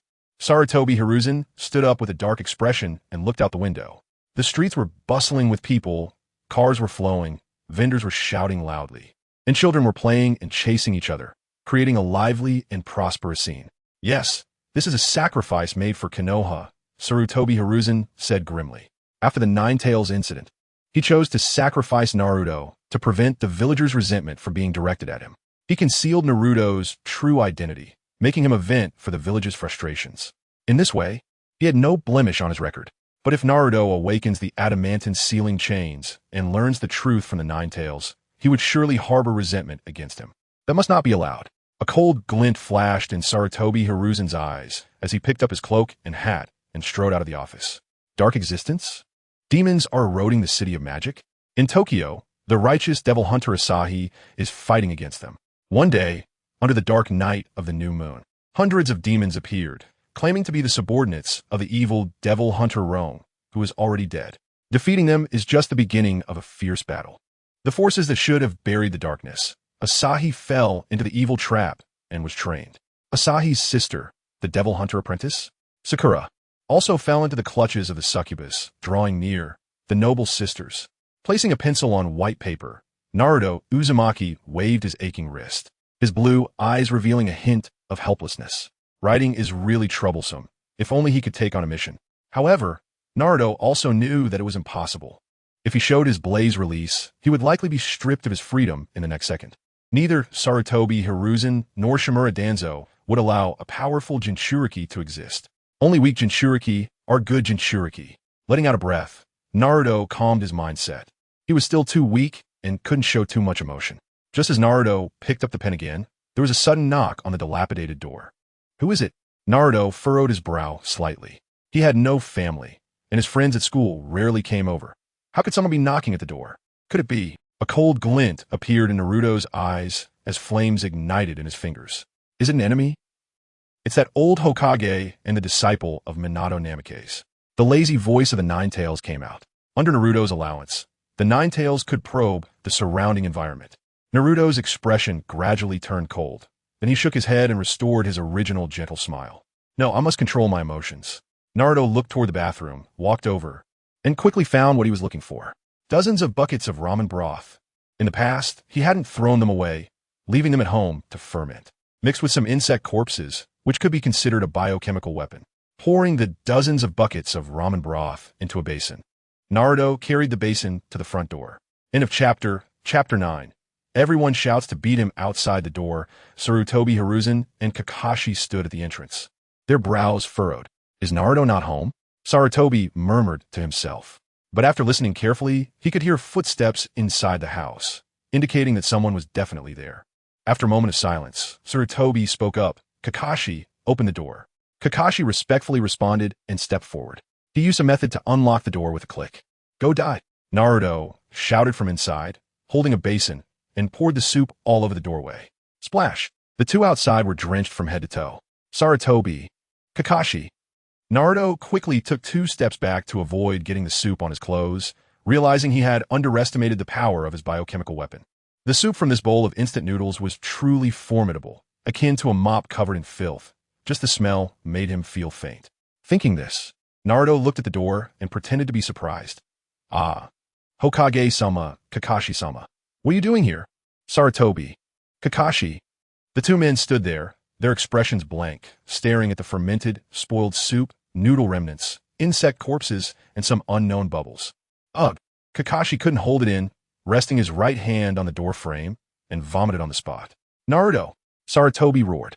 Without saying another word, he dashed into Naruto's bathroom at a speed of 80 miles per hour, like a gust of wind. Naruto sat in a chair with a gentle smile, his azure eyes constantly glancing at the bathroom door. After a while, 2 men, their faces dark and their bodies flushed as if they had rubbed off a layer of skin, walked out of the bathroom. The expressions on Sarutobi and Kakashi were grim. They looked as if they had lost a layer of skin, and there was still that smell. What kind of terrifying biochemical weapon was this? Naruto, shouldn't you give me an explanation? Sarutobi glared at Naruto, gritting his teeth. When he opened the door, he noticed Naruto throwing something outside, but he thought Naruto was too small for it to be harmful, so he didn't pay it much mind. As a result, Sarutobi felt murderous. This soup, it must have been sitting for at least 6 months. Naruto apologized sincerely. I'm very sorry, Hokage-sama. I thought you were here to beat me. I was so scared that I accidentally got you dirty. Sarutobi and Kakashi's faces darkened even more, realizing they had taken the blame for someone else. This was even worse than if they had come for them. Huff, taking a deep breath, Sarutobi forcibly suppressed the rage that was about to drive him insane and feigned a kind tone. Forget it. It's not a big deal. But, Naruto. Sarutobi's expression turned serious as he said in a deep voice. Just now, Kakashi told me that you fought with other kids and even stole their money. Is that true? Naruto nodded slightly. Yes, I fought with them to protect Hinata. Sarutobi frowned and said in a deep voice. Naruto, then why did you steal their money? They were wrong to hit people, but stealing is also wrong. Your goal is to become the 5th Hokage. As Hokage, you should protect the weak. How can you bully them? By the end, Sarutobi's tone became very stern, his gaze piercing as he stared at Naruto. Naruto displayed an acting performance worthy of an Oscar.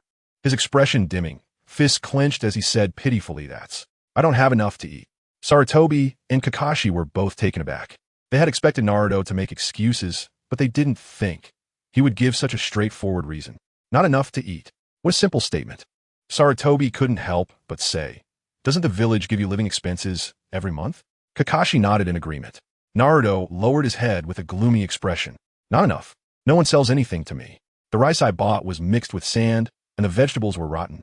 I can only eat Ichiraka ramen. I eat ramen 3 times a day and still have to buy some necessities. There's not enough money. Sarutobi's face turned red, wishing he could find a hole to hide in. He had given Naruto 10,000 ryo, thinking it would make Naruto's life a bit more miserable, and then he could play the savior to make Naruto feel grateful towards him. But hearing Naruto say it so bluntly, especially with Kakashi present, Sarutobi felt like dying. Forcing himself to calm down, Sarutobi took a deep breath and kindly asked, Naruto, what necessities have you bought? Naruto said pitifully, I bought windows, tape, bandages, gauze, and disinfectants.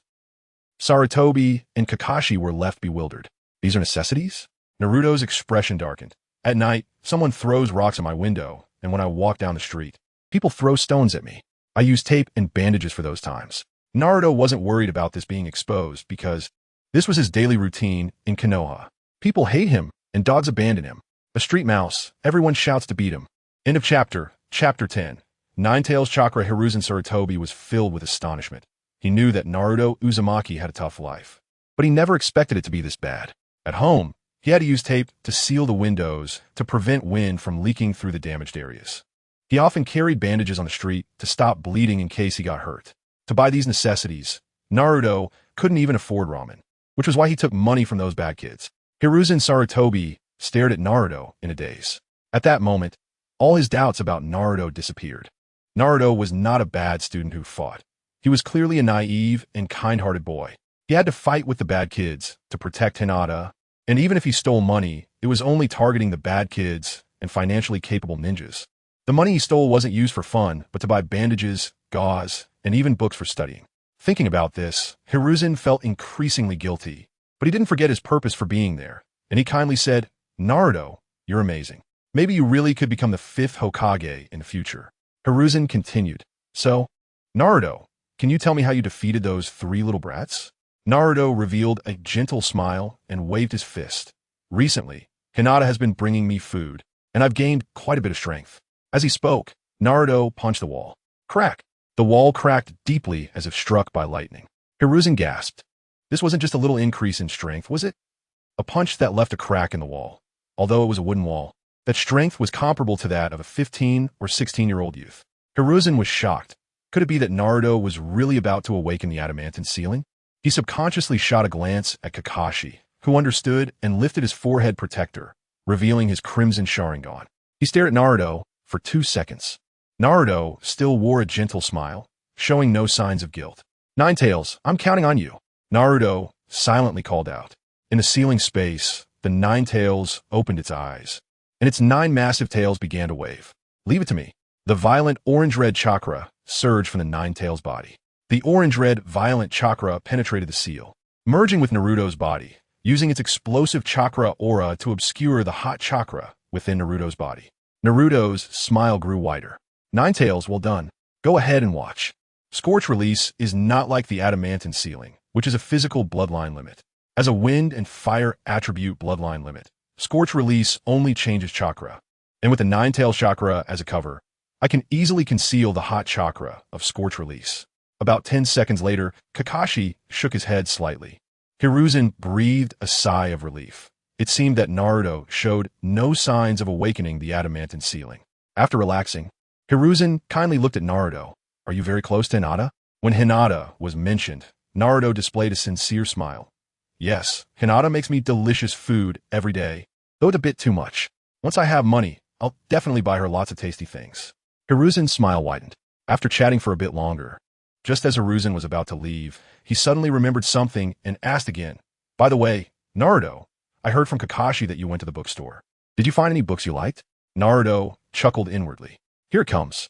Just the opportunity to disguise his future intention of going to the bookstore. Naruto smiled and said, I went to that bookstore to buy a book called Intimate Paradise. Everyone says that Lord Hokage loves to read Intimate Paradise too. I want to become Hokage, so I need to learn every move of Hokage. Hiruzen's eyes widened more than a dog's, and he shouted, Which bastard let that slip? Watching Intimate Paradise. Isn't that supposed to be a secret? Who has such a big mouth to let out? Naruto awkwardly said, Well, everyone is saying that. Hiruzen nearly spat out blood. His lifelong reputation. Kakashi coughed discreetly, pretending he didn't hear, turning his head to the side. Terrible.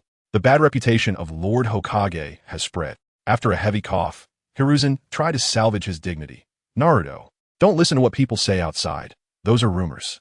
I am the third Hokage of Konoha. How could I buy such morally questionable books? If you hear such things in the future, don't believe them. Naruto nodded. As he was leaving, Hiruzen took out some money and handed it to Naruto. Speaking earnestly, Naruto, this is 30,000 Ryo. Take it and use it for now. Don't randomly rob people anymore, and don't extort ninjas. Ninjas should not bully others. If you run out of money in the future, you can come to me. Naruto nodded and smiled. Lord Hokage, don't worry. I won't extort others anymore. I will study Intimate Paradise well, learn the knowledge inside, and become an excellent ninja, just like you. Hiruzen felt moved by the first half of the sentence, thinking his words had an effect, but nearly spat blood at the second half. That, you don't need to. After leaving that sentence, Hiruzen left the room in a fluster. End of chapter 11. 30,000 Ryo? So much. After the two left, Naruto Uzumaki's expression returned to calm as he casually tossed the 30,000 Ryo he just received onto the bed. 30,000 Ryo? How generous. If you really had that intention, why not raise your monthly living expenses a bit? You just want to let yourself sink into darkness. Giving yourself 30,000 Ryo is just you acting like a whore while trying to build a monument for yourself, wanting to be that ray of light in your life, right? In terms of the previous life, this is called PUA and Stockholm Syndrome. The Naruto in the original work is probably like this. After cleaning up a bit of the water at the entrance, Naruto focused his consciousness into the ceiling space, passing through a space similar to a sewer. Naruto arrived in front of a huge cage.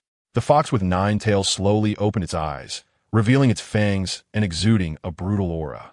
In front of the 9 tails, Naruto appeared particularly small, but he showed no fear and smiled as he spoke. Kai-bai, well done. Do you prefer fish or mice? If you get the chance, I can bring some for you. The 9 tails face darkened as it suddenly stood up, slamming its paw against the seal and roaring. Naruto, don't mistake me for a mere fox. I am a tail beast, do you understand? Naruto stroked his chin and chuckled. Don't say that. Foxes are naturally inclined to eat fish and mice. Or do you prefer rabbits and snakes? 9 tails. The 9-tailed fox waved its 9 large tails. Its face grim as it said, Naruto, when I get out, the first thing I will do is rip that mouth of yours apart. Naruto couldn't help but laugh. In the entire Leaf Village, the only one who could bring him a bit of warmth was Hinata, but the only one who could bicker with him, just like himself, was the lonely 9-tailed fox. After a while, Naruto sat back in his chair, picked up a pencil, and continued writing. Although he was unwilling and a bit angry, Naruto rationally knew that he currently had no way to change all of this. Hokage building. Sarutobi Hiruzen's face was serious as he said in a deep voice, Kakashi, what did your Sharingan see? Was there no sign of Naruto awakening the adamantine ceiling? Kakashi shook his head slightly. No, there are absolutely no signs of awakening the adamantine ceiling. The adamantine ceiling is a physical bloodline limit. If Naruto were about to awaken a Sharingan, I would definitely be able to see it. However, the 9 tails chakra within Naruto is quite active. Sarutobi Hiruzen ignored Kakashi's last sentence. Naruto is the 9 tails Jinchuriki. Isn't it normal for the tailed beast chakra to be active? But how do we explain Naruto's recent changes? Kakashi pondered for a moment. Well, I think it should be the Uzumaki clan's bloodline, just like his mother, Kushina Uzumaki. Although Naruto's hair is blonde, he still has half of the Uzumaki bloodline, so it's normal for him to have a bit more strength. Only then did Sarutobi Hiruzen completely relax. He also knew that Kushina had great power, and Naruto should have inherited that half from his mother. All right, you can go back now. The next day, Naruto, sporting dark circles under his eyes and carrying a stack of white paper, strode into the bookstore. Boss, this is the book I wrote, and I want to publish it. The shop owner glanced at Naruto with disdain, not wanting to deal with this outcast of the village. But professional ethics compelled him to pick up the white paper and take a look. Upon seeing it, the shop owner's eyes widened more and more, and finally, he let out a snort, blood spurting from his nostrils as he was knocked back against the rafters. The shop owner fell to the ground, blood streaming from his nose, clutching the white paper tightly as if it were a treasure, exclaiming, "This is definitely going to be a hit. This book will absolutely be a hit. If it doesn't, there is no justice in the world, God. How can there be such an outstanding work? It's simply immersive." After regaining his composure, the shop owner hurriedly wiped the blood from his nose, his eyes shining as he looked at Naruto. Is this written by you?" Naruto nodded slightly. The shop owner, no longer caring about his previous disdain, excitedly grabbed Naruto's hand. "Naruto, you must let our publishing house publish this book. Our publishing house spans the entire ninja world. If you give us this book, we will definitely make it a hit throughout the ninja world." Naruto frowned. The shop owner had said so much, but not a word he wanted to hear. Money. Naruto did not disguise his intentions and calmly asked, "How much are you going to give me?" The shop owner calmed down and looked at Naruto with some difficulty. This book hasn't been published yet, so there's no way to." Naruto directly reached for his stack of white paper. "Then forget it. I believe other publishers will definitely be interested in my work." The shop owner was taken aback and quickly hugged the stack of white paper to his chest, loudly saying, "1 million. I'll prepay you 1 million. This is the limit. If it weren't for how excellent this book is, I wouldn't possibly prepay you this much money. Other publishers wouldn't offer as much as I will, so you must publish with me." Naruto revealed a slight smile. "All right, but my ditty must be kept secret." The shop owner gave a knowing look. After all, being a little prince, many authors are unwilling to reveal their real names. "Then what is your pen name?" the shop owner asked. Naruto thought for a moment and said, "Let us call it Minma." "Yes, Minma. Minma. The wave wind Minma." The shop owner probably didn't know the origin of this name, but he didn't pry further. Soon, a stack of banknotes was delivered to Naruto, all in currency circulating in the land of fire, which could be exchanged anywhere. Naruto carefully counted, 1 million, just right. After enhancing his strength a bit, he could also use it to buy some gifts for Hinata. End of chapter 12. Changing appearance in a dilapidated house. Naruto Uzumaki sat on the bed, closing his eyes and sitting cross-legged, projecting his consciousness onto the learning cabinet. Taijutsu mode, Taijutsu training, Taijutsu exercise, allows the host to gain a month's worth of Taijutsu training memories, enhancing the host's physical fitness. Sale price, 100. 000 Ryo. Ninjutsu mode, Shadow Clone Technique, Shadow Clone Technique, allows the host to gain a month's worth of ninjutsu training memories, enhancing the host's use of Shadow Clone Technique. Sale price, 1. 000 Ryo. Weapon mode, Kunai Training, Kunai Training, allows the host to gain a month's worth of Kunai training memories, enhancing the host's proficiency with Kunai, and improving the host's physical fitness. Sale price, 5,000 Ryo. 1 million Ryo? First, I'll buy 2 Taijutsu training sessions, with the store owner's 1 million. Naruto Uzumaki decisively chose to enhance his physical abilities. The Taijutsu training on the cabinet gradually turned gray, and 2 months' worth of memories flooded into Naruto's mind. In the memories, Naruto transformed into Rock Lee, undergoing the brutal and harsh hellish Taijutsu training. The memory transfer ended. Naruto could clearly feel a significant improvement in his physical fitness. His originally thin frame gradually became strong. He reached out to grab the other corner of the wooden table. With just a slight exertion, Naruto single-handedly lifted the entire wooden table. With a crack, the decayed table broke, 2 of its legs snapping off as it hit the ground. "Hey, Kurama, how do you think my physical fitness is now?" Naruto asked the Nine Tails within him. The Nine Tails lazily opened its eyes and disdainfully replied, "Weak. Still as weak as a bug. If I were to go out, a single sneeze could blow you hundreds of meters away." After mocking him, the Nine Tails provided an objective answer. It was the physical fitness of a 17 or 18-year-old kid, pitifully weak, but it was quite good for your age. Naruto wasn't too discouraged. After all, years of malnutrition had ravaged his body, and reaching an adult's level was already satisfactory for him. He looked back at the cabinet. This time, Naruto decided to purchase kunai training. Don't underestimate kunai. They may seem useless in the anime, but in reality, they are formidable weapons. They can be wielded like blades or thrown as hidden weapons, making them incredibly versatile. I'll buy kunai training 3 times. A month's worth of kunai training memories flowed into Naruto's mind. In the memories, Naruto stood on the training ground, continuously throwing kunai and engaging in close combat with kunai. The memory transfer ended. Naruto flipped his hand, and a black kunai appeared in his grip, moving like a nimble black fish. With a casual flick, the black kunai transformed into a streak of black light. Clang! The black kunai firmly lodged into a small black dot in the center of the doorframe. Naruto showed a hint of smile, walked over, and pulled out the kunai. He had a premonition that this was not his current limit. 8 kunai.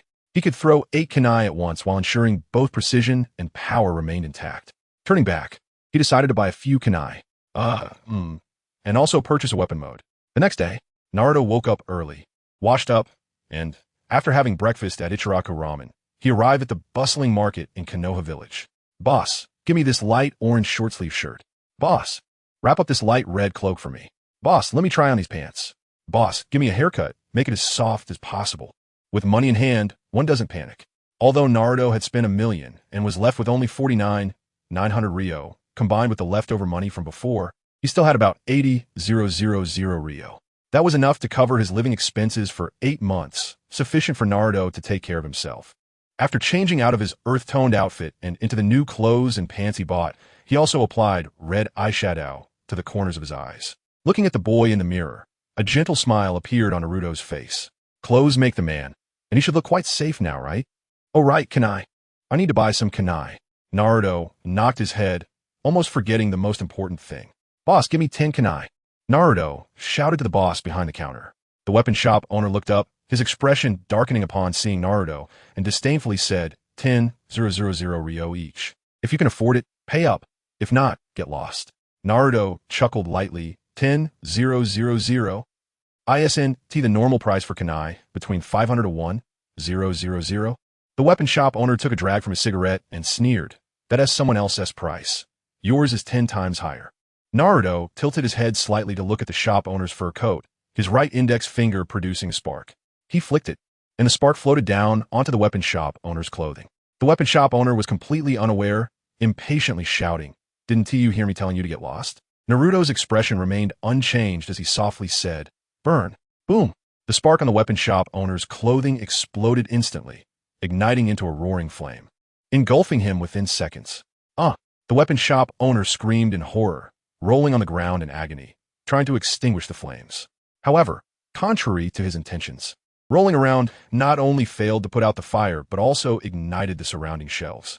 Taking advantage of the shop owner's screams, Naruto walked into the store and grabbed several kunai from the cabinet. Kunai in hand, he had spent not a single Ryo, remaining with about 40,000 Ryo. Naruto thought of the shy Hinata. A subtle smile crept onto his lips as he headed straight to the store. Boss, give me a bouquet of lilies. A busy girl appeared in the shop, responding in a flustered manner. Okay, please wait a moment. I'll get this bouquet of daisies. The light, golden-haired girl, holding the daisies, froze in place, her beautiful eyes staring blankly at Naruto outside. Naruto showed a look of surprise. Ino Yamanaka instinctively let go of her hands, covering her mouth, staring at Naruto in disbelief. Why you? Could it be? Naruto Uzumaki. Into Chapter 13, The Noble Young Master. Inuzuka Kiba is resting his head on his desk, staring blankly at Uzumaki Naruto's desk. The image of Naruto appearing in the store, constantly replaying in his mind. Is he really the same person? It's hard to imagine even now. His desk mate couldn't bear it any longer and whispered, Kiba, your expression is so exaggerated. Are you okay? I'm fine. Inuzuka Kiba shook his head, sitting up and dumbly looking at his deskmate. Do you think Uzumaki Naruto is handsome? His deskmate paused for a moment, then waved his hand with a smile. What nonsense are you talking about? How could that underachiever, so down-to-earth, possibly be described with the word handsome? There's only one handsome guy in our class. And that's Uchiha Sasuke. Inuzuka Kiba frowned, looking at Uchiha Sasuke, who sat in the front row. With his handsome appearance and cold demeanor, he gave off the impression of an ice-cold beauty. But he doesn't seem as handsome as Uzumaki Naruto. Naruto's smile is gentler, almost like the sun. Kiba muttered to himself, if Uchiha Sasuke's aura is like an iceberg, then the Naruto who appeared in the store is like a sun. The warm sunlight making people feel incredibly comfortable. His deskmate became a bit anxious and came over to touch Kiba's forehead. You don't have a fever. Why are you saying such nonsense? Uchiha Sasuke is definitely hundreds of times more handsome than Uzumaki Naruto. At this moment, Haruno Sakura perked up, mockingly saying, Kiba, your taste is getting worse and worse. How could you possibly like that underachiever Uzumaki Naruto? I won't compete with you. You go after that underachiever. Sasuke-kun is mine. Inuzuka Kiba ignored Sakura, resting his head on the desk, staring blankly at Naruto's desk. Naruto-kun, really, is so handsome. The students in the class were all suddenly energized. Even the ice-cold Uchiha Sasuke couldn't help but perk up, listening intently to Kiba's murmurs. After hearing it, Sasuke frowned, looking a bit displeased. Although he didn't care about being handsome, but Uzumaki Naruto, that underachiever who knows nothing but causing trouble, is more handsome than him? What a joke. He doesn't even compare to his pinky finger. Shikamaru, do you think Naruto has really become handsome? Akimichi Choji asked while munching on chips. Looking at Shikamaru, Naruto has become handsome. I just can't imagine it. Shikamaru lazily leaned back in his chair, eyes closed, hands behind his head, casually said, maybe Kiba has lost his mind. Inuzuka Kiba nodded vigorously. Right. How could Uzumaki Naruto possibly be more handsome than Uchiha Sasuke? You agree, right, Akamaru? The little white dog Akamaru barked twice. Yamanaka Ino's voice was low, and under her mask, she quietly said in a voice only she could hear, everyone, don't say that. We are all friends. We should have more confidence in Naruto-kun. Haruno Sakura sarcastically interjected, I can't believe it. How could an ugly duckling possibly turn into a swan? Kiba, you must have lost your mind. The classroom buzzed with discussions, but they all expressed one sentiment. Uzumaki Naruto could not possibly be more handsome than Uchiha Sasuke. However, curiosity arose among them. What changes had Uzumaki Naruto undergone to make Kiba so infatuated? Soon, the class bell rang. Uzumaki Naruto, wearing an orange short-sleeve shirt, a light red windbreaker with red eyeshadow around his eyes and a jade necklace, arrived late. Looking at the gaze of all the boys, Uzumaki Naruto stepped into the classroom, somewhat surprised, and with a slightly apologetic smile said, sorry, did I come late? Silence. Dead silence. A deathly silence. All 50 boys in the class stared wide-eyed at the golden-haired beauty entering. Heavens! Who is this? Uzumaki Naruto. How could he be so handsome? With a refreshing aura mixed with elegance and a hint of warmth. He looked like a noble young master who had walked out of a painting, especially when he smiled, giving a warm feeling, as if facing the sun. Just standing there was enough to capture everyone's attention. All the boys in the class dared not even breathe, fearing they would break this picturesque beauty. In a classroom that could hold over 50 people, the silence lasted for half a minute until, clap, a clear sound broke the classroom's silence. Everyone turned to look, only to see Haruno Sakura's small mirror had fallen to the ground. Haruno Sakura completely forgot about the mirror on the ground, rubbing her eyes, staring blankly at the incoming Uzumaki Naruto. Is that really Uzumaki Naruto? In the past, Uzumaki Naruto wore a shabby, earthy yellow outfit with a long beard, looking scruffy and like a neglected child. Now, Uzumaki Naruto looked as handsome as a prince, his warm smile bringing a spring-like feeling, completely meeting the standards of a dream lover. If he hadn't spoken, it would have been impossible to connect the handsome young man before them with Uzumaki Naruto. Uzumaki Naruto chuckled lightly. Really, everyone is too much. It's only been 2 days, and you can't even recognize my appearance? I am indeed Uzumaki Naruto, the one who dreams of becoming Hokage. End of chapter 14. A slightly irritated Sasuke Naruto Uzumaki looked at his former classmates as he walked to his seat. Smiling gently, everyone seems so strange today. I've changed a bit, but it shouldn't be that much, right? Hearing Naruto's words, the boys in the class couldn't help but twitch their lips. What's strange? Are you kidding? The strangest thing is you, isn't it? Why have you become so handsome after just 2 days? Kiba Inuzuka, who was impulsive by nature, slammed his hand on the desk and stood up, looking at Naruto and shouting, what is going on? How did you become so handsome? Naruto paused, looking at Kiba in confusion. What are you talking about? I don't understand.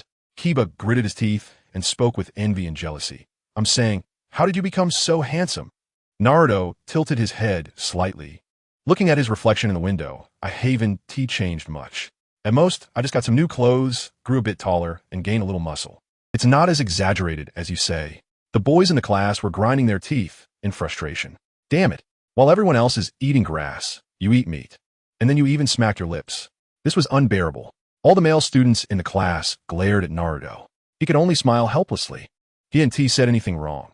He really hadn't changed much. At most, he had just transformed into the Sage Mode version of Naruto earlier than expected.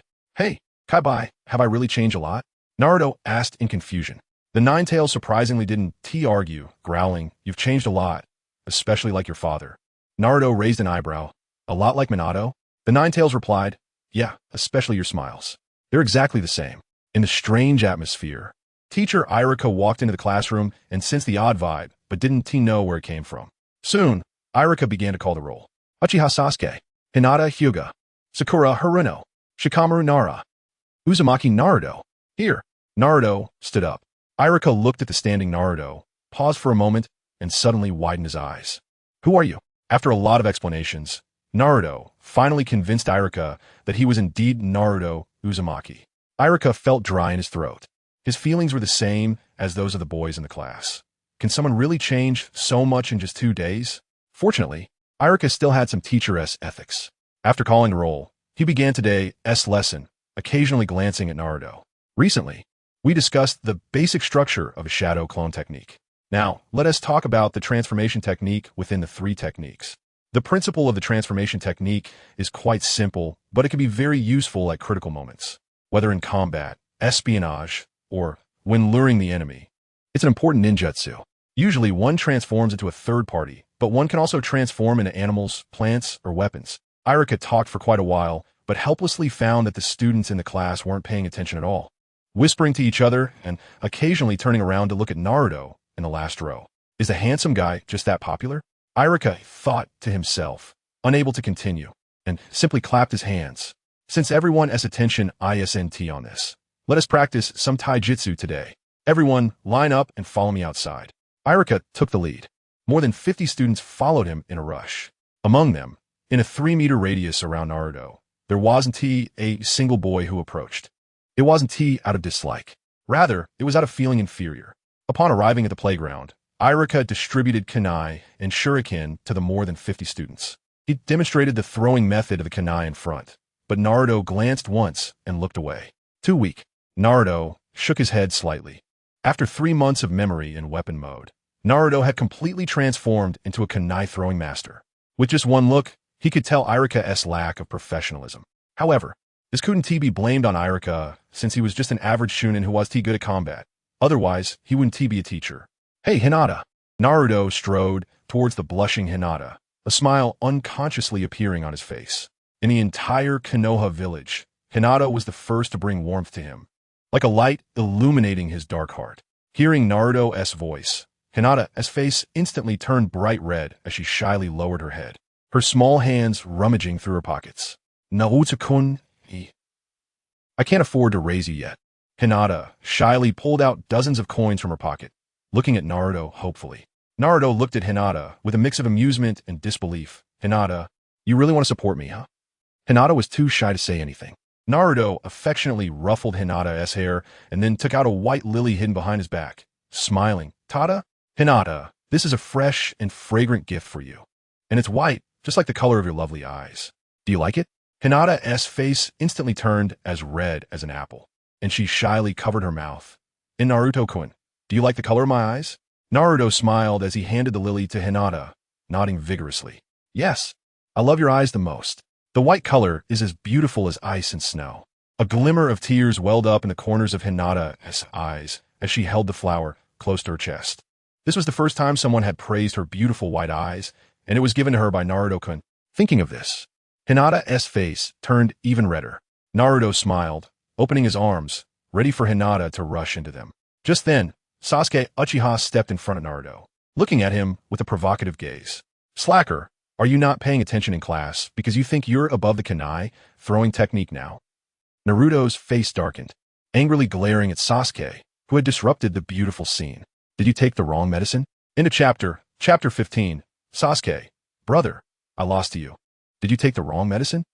Just a simple sentence nearly caused Uchiha Sasuke internal injuries. In the past, it was always Naruto Uzumaki who provoked him, hoping to catch his attention.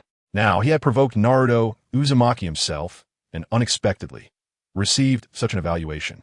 Uchiha Sasuke, feeling embarrassed and angry, darkly said, "What? Naruto Uzumaki, are you scared?" Naruto Uzumaki ignored Uchiha Sasuke and looked expectantly at Hinata. "Come on, just like yesterday, let me hold you." Hinata's face turned red, shyly glancing at Naruto, and said softly, "Naruto-kun, Sasuke-kun might be looking for you, so I'll rest over there for a bit." With a flushed face, Hinata dazedly walked over and sat under a tree.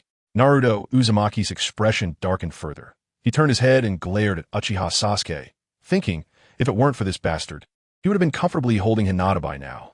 "Uchiha Sasuke, are you jealous?" Naruto looked at Uchiha Sasuke with a kind expression. "How dare you interrupt my moment with Hinata? Uchiha Sasuke, today you're going to regret it." Uchiha Sasuke's face turned crimson with anger. "What are you talking about? I'm the top of the class. How could I be jealous of you? The bottom of the barrel?" Uchiha Sasuke stubbornly refused to admit that he was jealous of Naruto Uzumaki. Naruto Uzumaki scoffed, casually waved his hand, and said, "Whatever. I'm not interested in arguing with a kid like you. Is it stupid to fight over something like this? I'd rather read a book. At least it can cultivate my character." Uchiha Sasuke nearly spat out blood, glaring at Naruto with fiery eyes. "TMD, why didn't you say that when you were provoking me?" Hearing the classmates' discussions made Uchiha Sasuke even angrier. Is Sasuke-kun being a bit too petty? I mean, he is the top of the class. How could he bully Naruto Uzumaki? That is too much. I thought he was a good person, but it turns out he is like this. Poor Naruto-kun. The classmates whispered among themselves, and their gazes towards Uchiha Sasuke subtly changed. When they looked back at Naruto, their expressions shifted from initial disgust to a hint of admiration and pity. Choji looked around at his classmates and couldn't help but say, "This is terrifying. It's just a change in appearance." Shikamaru, lazily leaning against a big tree with a piece of grass in his mouth, said, "As long as you become popular once, people will forgive you for anything." Naruto Uzumaki just smiled. He really just wanted a change of style. Who would have thought he would become an overnight sensation? Uchiha Sasuke gritted his teeth, looking at Naruto, and clenched his fists, speaking each word slowly. "Naruto Uzumaki, what will it take for you to compete with me?" Naruto Uzumaki's mouth curled into a subtle arc. He took the bait. "How about we gamble on some money?" Hearing Naruto's words, Uchiha Sasuke smiled with pride. "Money? What a clueless guy. Thinking of gambling with the Uchiha clan and only thinking about money. Tell me, how much you want to bet? But let me make it clear, I'm betting the honor of the Uchiha clan, so I won't back down. But do you have the strength to pay up?" Uchiha Sasuke looked at Naruto with pride. He was the young clan leader of the Uchiha clan, with pocket money of over 100,000 every month. He could easily get millions by acting cute with his brother. Naruto Uzumaki. If you remember correctly, he should be an orphan, right? Naruto Uzumaki pretended to be troubled and said, "So, about 10,000? Upon hearing Naruto's words, Uchiha Sasuke nearly burst into laughter. 10,000? Ha! Such a pathetic number. He would feel embarrassed to win against him. Uchiha Sasuke walked proudly towards the target range. Hinata ran over, her face flushed. "Naruto-kun, do you want me to get you some money?" Naruto Uzumaki smiled and ruffled Hinata's hair. "Don't worry, I won to lose. After all, I still have to support Hinata." "Hinata, bang!" Naruto Uzumaki gently set Hinata down under the big tree and then walked straight toward the training ground. Half an hour later, Uchiha Sasuke knelt on the target range, looking lost, staring at the hundreds of shuriken and kunai scattered on the ground. Uchiha Sasuke felt a sense of unreality. How could this happen? 12 times. He hadn't won even once. Naruto Uzumaki kindly reminded him. "Uchiha Sasuke, so far, you've lost me a total of 40,960,000. Uchiha Sasuke shivered all over, his eyes wide as he stared at Naruto. How could it be so much? 49,600,000.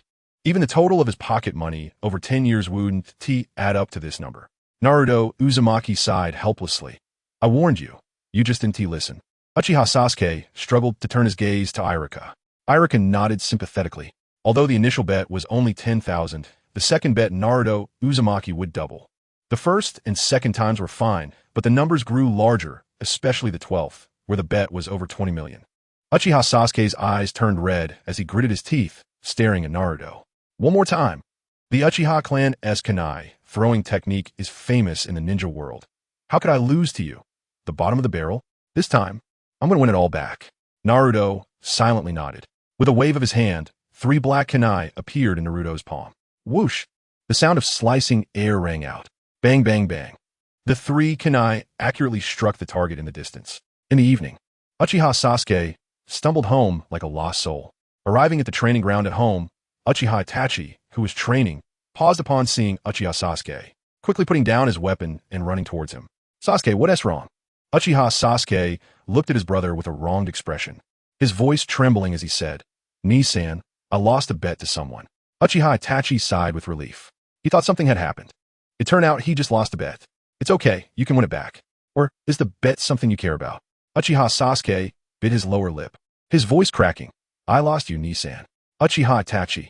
End of chapter. Chapter 16, How Did I Lose? Kunai throwing. Huh. Uchiha Itachi felt something was wrong with his ears.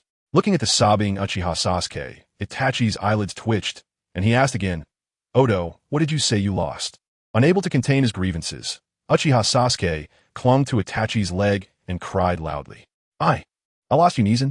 From now on, you'll be Naruto Uzumaki's brother. Woo-woo. Itachi's mouth twitched.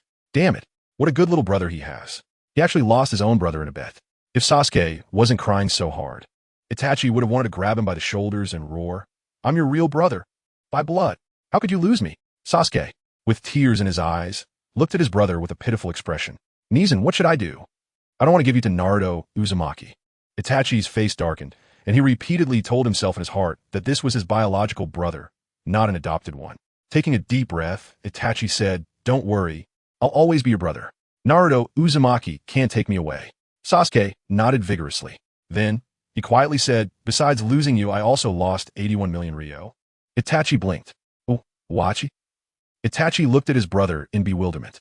How much did you say you lost? Sasuke looked at his brother hopefully. I lost 81 million Ryo. That shouldn't be too much, right? Itachi almost spat out a mouthful of blood. Not too much. Your brother is currently worth 18 million Ryo in the gold exchange, and you lost 80 million Ryo, which is equivalent to losing 5 brothers. Itachi wished he could beat up this beloved little brother of his, clenching his fists and angrily asking, What exactly did you bet on? Did Naruto Uzumaki use some trick?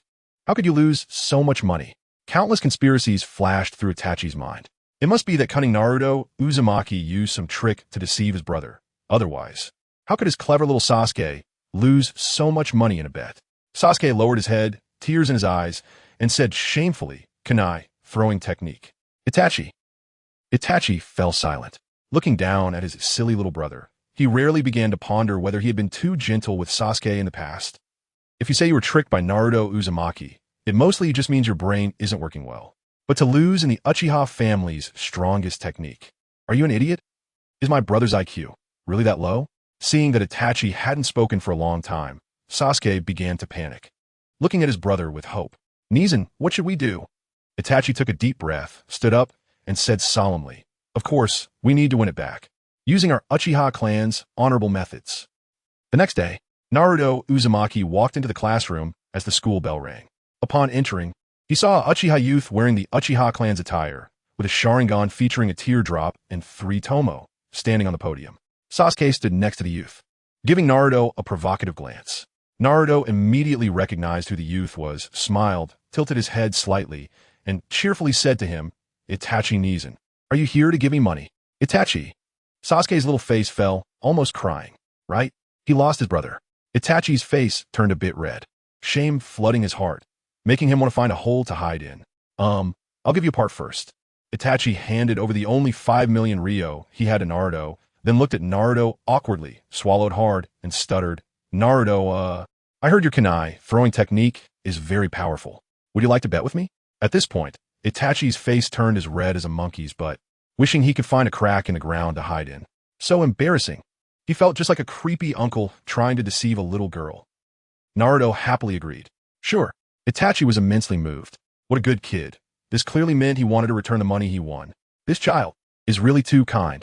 Naruto smiled and said, Itachi Nizan, I'll just go to the restroom first. Itachi nodded, feeling emotional. What a polite child. And his smile is so gentle. That warm smile is just like the sun, making one feel compelled to approach him. Truly, a gentle youth. In the restroom, the gentle Naruto Uzumaki. Purchase weapon mode. Purchase weapon mode. Purchase weapon mode. After a while, at the training ground, Itachi glared at Naruto with a dark face. Gentle my ass. This is a demon in human skin. End of this chapter, chapter 17. Uchiha Itachi. Going home, selling the house on the training ground. The steel kunai darted back and forth like a silver fish between Naruto Uzumaki's fingers. The blade at the tip of the steel kunai glided across his fingertips without causing a scratch, and just looking at it was pleasing to the eye. Such exquisite skill. Although it was a basic technique, it drew gasps of amazement from the surrounding classmates. How cool! How did Naruto Uzumaki do that? Kunai can actually be played with like this? Incredible. Naruto might be lacking in talent in terms of numbers, but his talent in physical techniques is just too strong, right? The surrounding classmates were in awe. Even Shikamaru Nara, Choji Akimichi, Ino Yamanaka, the offspring of prominent clans, were astonished. The girls in the class were smitten.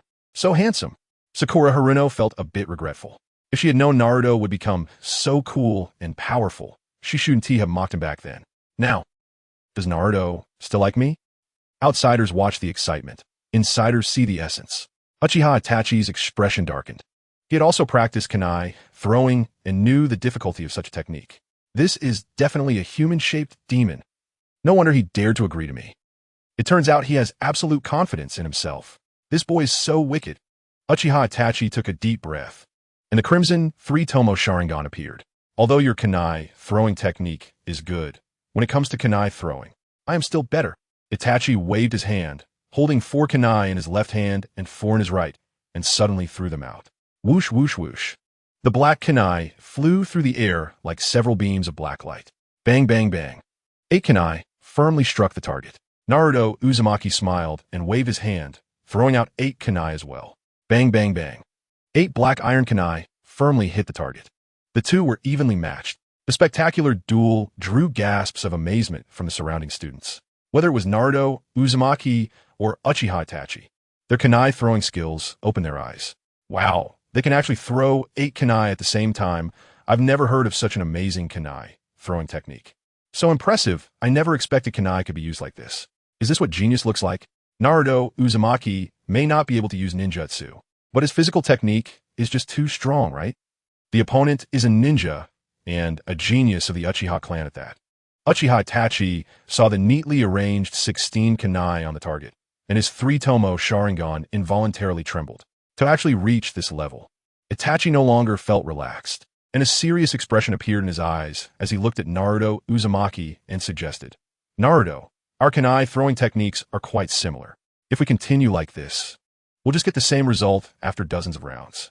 How about we change the method and decide the winner in 1 round instead? Naruto Uzumaki nodded with a gentle smile. Sure, Itachi said an apology in his heart, pointed to the target in the distance, and said, let us each hold 8 kunai and see who can get more kunai to stick in the target. Itachi's proposal sounded fair, but hidden within the words was a deep trap. The kunai could interfere with each other. By using one's kunai to knock away the opponent's kunai, one could allow their own kunai to occupy more of the target.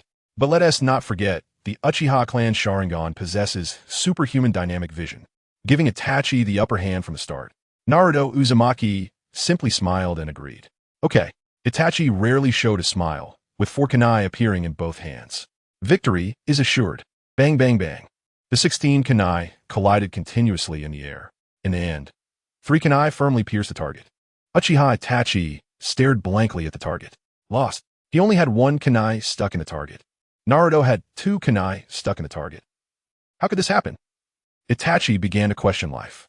Suddenly, Itachi thought of something and felt a chill run down his spine. Oh my, oh my, oh my. What is 8,192,000 multiplied by 2? 163,840,000. Thinking of this terrifying number, Itachi felt a shiver run through him, nearly fainting on the spot. What kind of joke is this? 163,840,000. That's equivalent to several of his own bounty, He couldn't even earn that much by selling his bones. Naruto Uzumaki turned his head and said gently, Itachi brother, the total is 163,840,000. Do you want to bet? Uchiha Itachi. Bet. Itachi squeezed out a word through gritted teeth. Can he give up at a time like this? If he gives up, where'd he get that much money from? Come on, this time let us compete with moving targets. Uchiha Itachi swallowed and said, the rules are the same as before. Let us see who can get more kunai to stick in the target. Half a minute later, Uchiha Itachi turned his head indifferently. Sasuke, we're leaving. Uchiha Sasuke was on the verge of tears, looking at Uchiha Itachi with watery eyes. Nii-san, why are we going home? Uchiha Itachi stared blankly at the Uchiha clan. Going home, preparing to sell the house. In a chapter 18 Hinata. I'm also saving money. Can I support Naruto-kun? I won. I actually won. It's unbelievable. Naruto Uzumaki actually won. The training ground was filled with exclamations from the young boys. Naruto Uzumaki's use of shuriken throwing technique was already impressive. Not only did he defeat Sasuke Uchiha, but he also managed to surpass the genius Itachi Uchiha, who graduated from the Ninja Academy in just half a year. The shurikens flew through the air, colliding continuously. They didn't even see the movements clearly and didn't think such shurikens could hit the target. But in the end, it was a huge surprise. Both of their shurikens hit the target, and it was Naruto Uzumaki who emerged victorious. Unbelievable. Shikamaru Nara looked at Naruto Uzumaki in amazement. Itachi Uchiha, that's the genius of the Uchiha clan, rumored to have special Jonin strength. And Naruto's shuriken throwing technique actually surpassed him. Kiba Inuzuka nodded. That's right, it's really incredible. Choji Akimichi mumbled while eating chips. Naruto won a lot of money this time. Yes, amazing. Ino Yamanaka gazed at Naruto Uzumaki with admiration, her eyes sparkling. So cool. How'd I not notice how cool Naruto Uzumaki is before? Yes, strong and gentle. Yes, simply the perfect man in my heart. Sakura Haruno also looked at Naruto Uzumaki, mesmerized. Really? So cool. Hinata Huga's face was flushed, her hands clasped in front of her chest, and she quietly said, go for it, Naruto-kun. So amazing. Teacher Irika couldn't help but praise. He knew Itachi Uchiha better than these students. According to rumors, Itachi was very likely to join the Umbu next year. What kind of place is the Umbu? It's a unit directly under the Hokage, and only geniuses and strong individuals are qualified to join. Although Naruto Uzumaki won against Itachi Uchiha with just shuriken throwing, it showed that Naruto's physical skills were exceptional. Naruto, when did you practice shuriken throwing? Irika couldn't help but ask. Naruto Uzumaki smiled, pretended to think for a moment, and decided to exaggerate the time a bit. Probably. About a year ago. My ninjutsu isn't great, so I wanted to focus on physical skills. Irika was shocked after hearing this. A year? You reached this level in just a year? Naruto Uzumaki smiled helplessly, realizing he might have undersold himself. Irika looked at Naruto Uzumaki with fiery eyes. Genius. This is definitely a genius.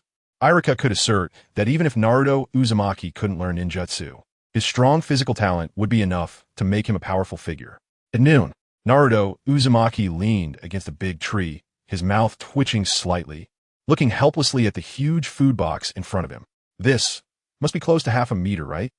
Little Hinata blushed as she opened the food box, revealing a variety of delicious food inside.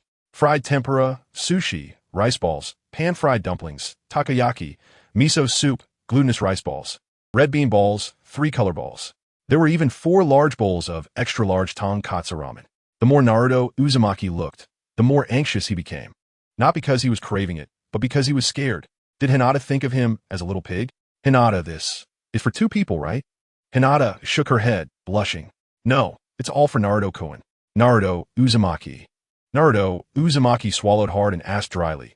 Hinata, do you eat this every day? It's really hard to imagine that a person's appetite can be this large. Hinata shook her head and quietly said, I still want to eat 2 more bowls of ramen. Naruto Uzumaki. Hinata looked at Naruto Uzumaki, puzzled, and asked softly, Naruto-kun, are you praying before meals? Naruto Uzumaki nodded blankly. Yes, I'm praying that the king of Hell 1T take this meal from me. Half an hour later, Naruto Uzumaki lay on Hinata's lap, staring blankly at the sky. After this battle, Naruto Uzumaki clearly understood that human limits can be surpassed, like appetite. Burp. Naruto Uzumaki let out a long, satisfied burp. Hinata's face turned red as she stroked Naruto's hair, saying softly, Naruto-kun, you won so much money. Will the big brother from the Uchiha family really give you the money? Naruto Uzumaki looked lazy and turned his head to one side, saying, how is that possible? That's over 100 million. Even selling the Uchiha clan wound tea necessarily raise that much money. Hinata gently turned Naruto's head back. Her face flushed as she asked, really? Then why does Naruto-kun still want to gamble with them? Naruto Uzumaki looked at Hinata suspiciously. What does he feel? That Hinata is a bit serious. But Naruto Uzumaki didn't think too much about it and casually said, if I don't win, they won't give me a single penny. This way at least I can get a part. Hinata nodded, a bit disappointed. I see. Naruto Uzumaki felt even more suspicious and couldn't help but ask, Hinata, although it might be my illusion, but are you a bit disappointed? Hinata, blushing, fiddled with her fingers and didn't dare to look into Naruto's eyes, softly said, didn't Naruto-kun say he wanted me to support him? I'm also saving money. Naruto-kun, now I have over 100,000 Ryo. Can I support you? Naruto Uzumaki. End of chapter 19, Itachi. Are you joking? Konoha Police Department. Uchiha Fugaku, the head of the Uchiha clan, was sitting in the office chair of the police department, looking seriously at the documents in his hands. After reading through them, Uchiha Fugaku slightly furrowed his brows and looked at the Uchiha clan members beside him. So, the Uchiha clan's expenses are too high? Uchiha Shisui nodded heavily.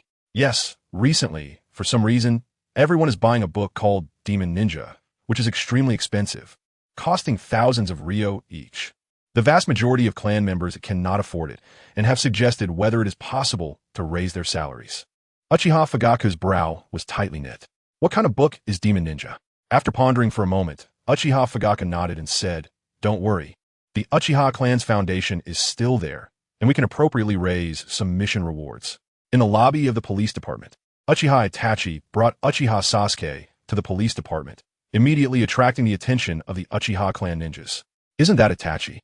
What's wrong? Do you want to take on 2 missions? Ha! If it's a mission you're after, I happen to have a training mission available. TCH, that mission is still very dangerous. It's fine. Itachi is a genius of our Uchiha clan, and his current strength is already close to that of a Jonin, so he can easily handle it. The Uchiha clan ninjas shouted loudly. As a genius of the Uchiha clan, Uchiha Itachi made them feel proud. However, the more Uchiha Itachi listened, the redder his face became. He had just been beaten to a pulp by a 6-year-old boy. Ahem. Uchiha Itachi coughed lightly to cover it up and hurriedly walked into the police department. The Uchiha clan members were taken aback. What happened?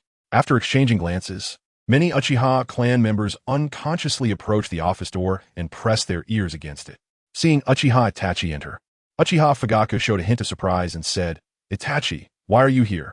His son was unusually mature. He had his own opinions at a young age and rarely came to find him when he had nothing to do. This time, did something happen? Uchiha Itachi's face was flushed as he lowered his head and said, Father, I got into trouble. Uchiha Fugaku was even more surprised. What kind of trouble could his mature son get into? Although he was somewhat puzzled, Uchiha Fugaku felt deeply gratified. The fact that Uchiha Itachi chose to come to him first after getting into trouble showed that he still had a sense of authority as a father. Go ahead.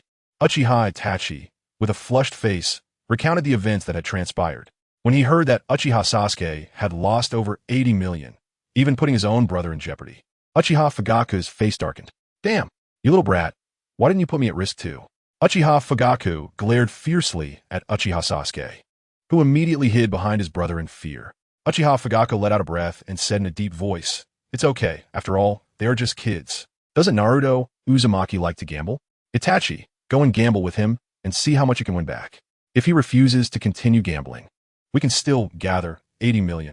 Uchiha Itachi's face turned even redder as he lowered his head and said softly, I went to gamble with Naruto Uzumaki.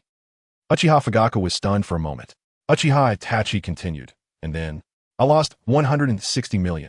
Uchiha Fugaku. Uchiha clan members. Bang! A loud noise. The door of the police department crashed to the ground. Dozens of Uchiha clan ninjas, propelled by inertia, fell to the ground, but they paid no attention, getting up and looking at Uchiha Itachi with incredulity on their faces. Itachi, you lost 160 million? You actually lost so much gambling against a little kid? That's more than what our Uchiha clan earns in 5 years. What did you gamble on? Did that damn Naruto Uzumaki use some trick? Damn, how dare he cheat us Uchiha clan? Does anyone die? The Uchiha clan completely disregarded the presence of their clan leader, angrily shouting, "What a joke! 160 million! Even 10 elite jonin from the exchange center wouldn't be able to earn 160 million. How could you lose 160 million, equivalent to 200 million?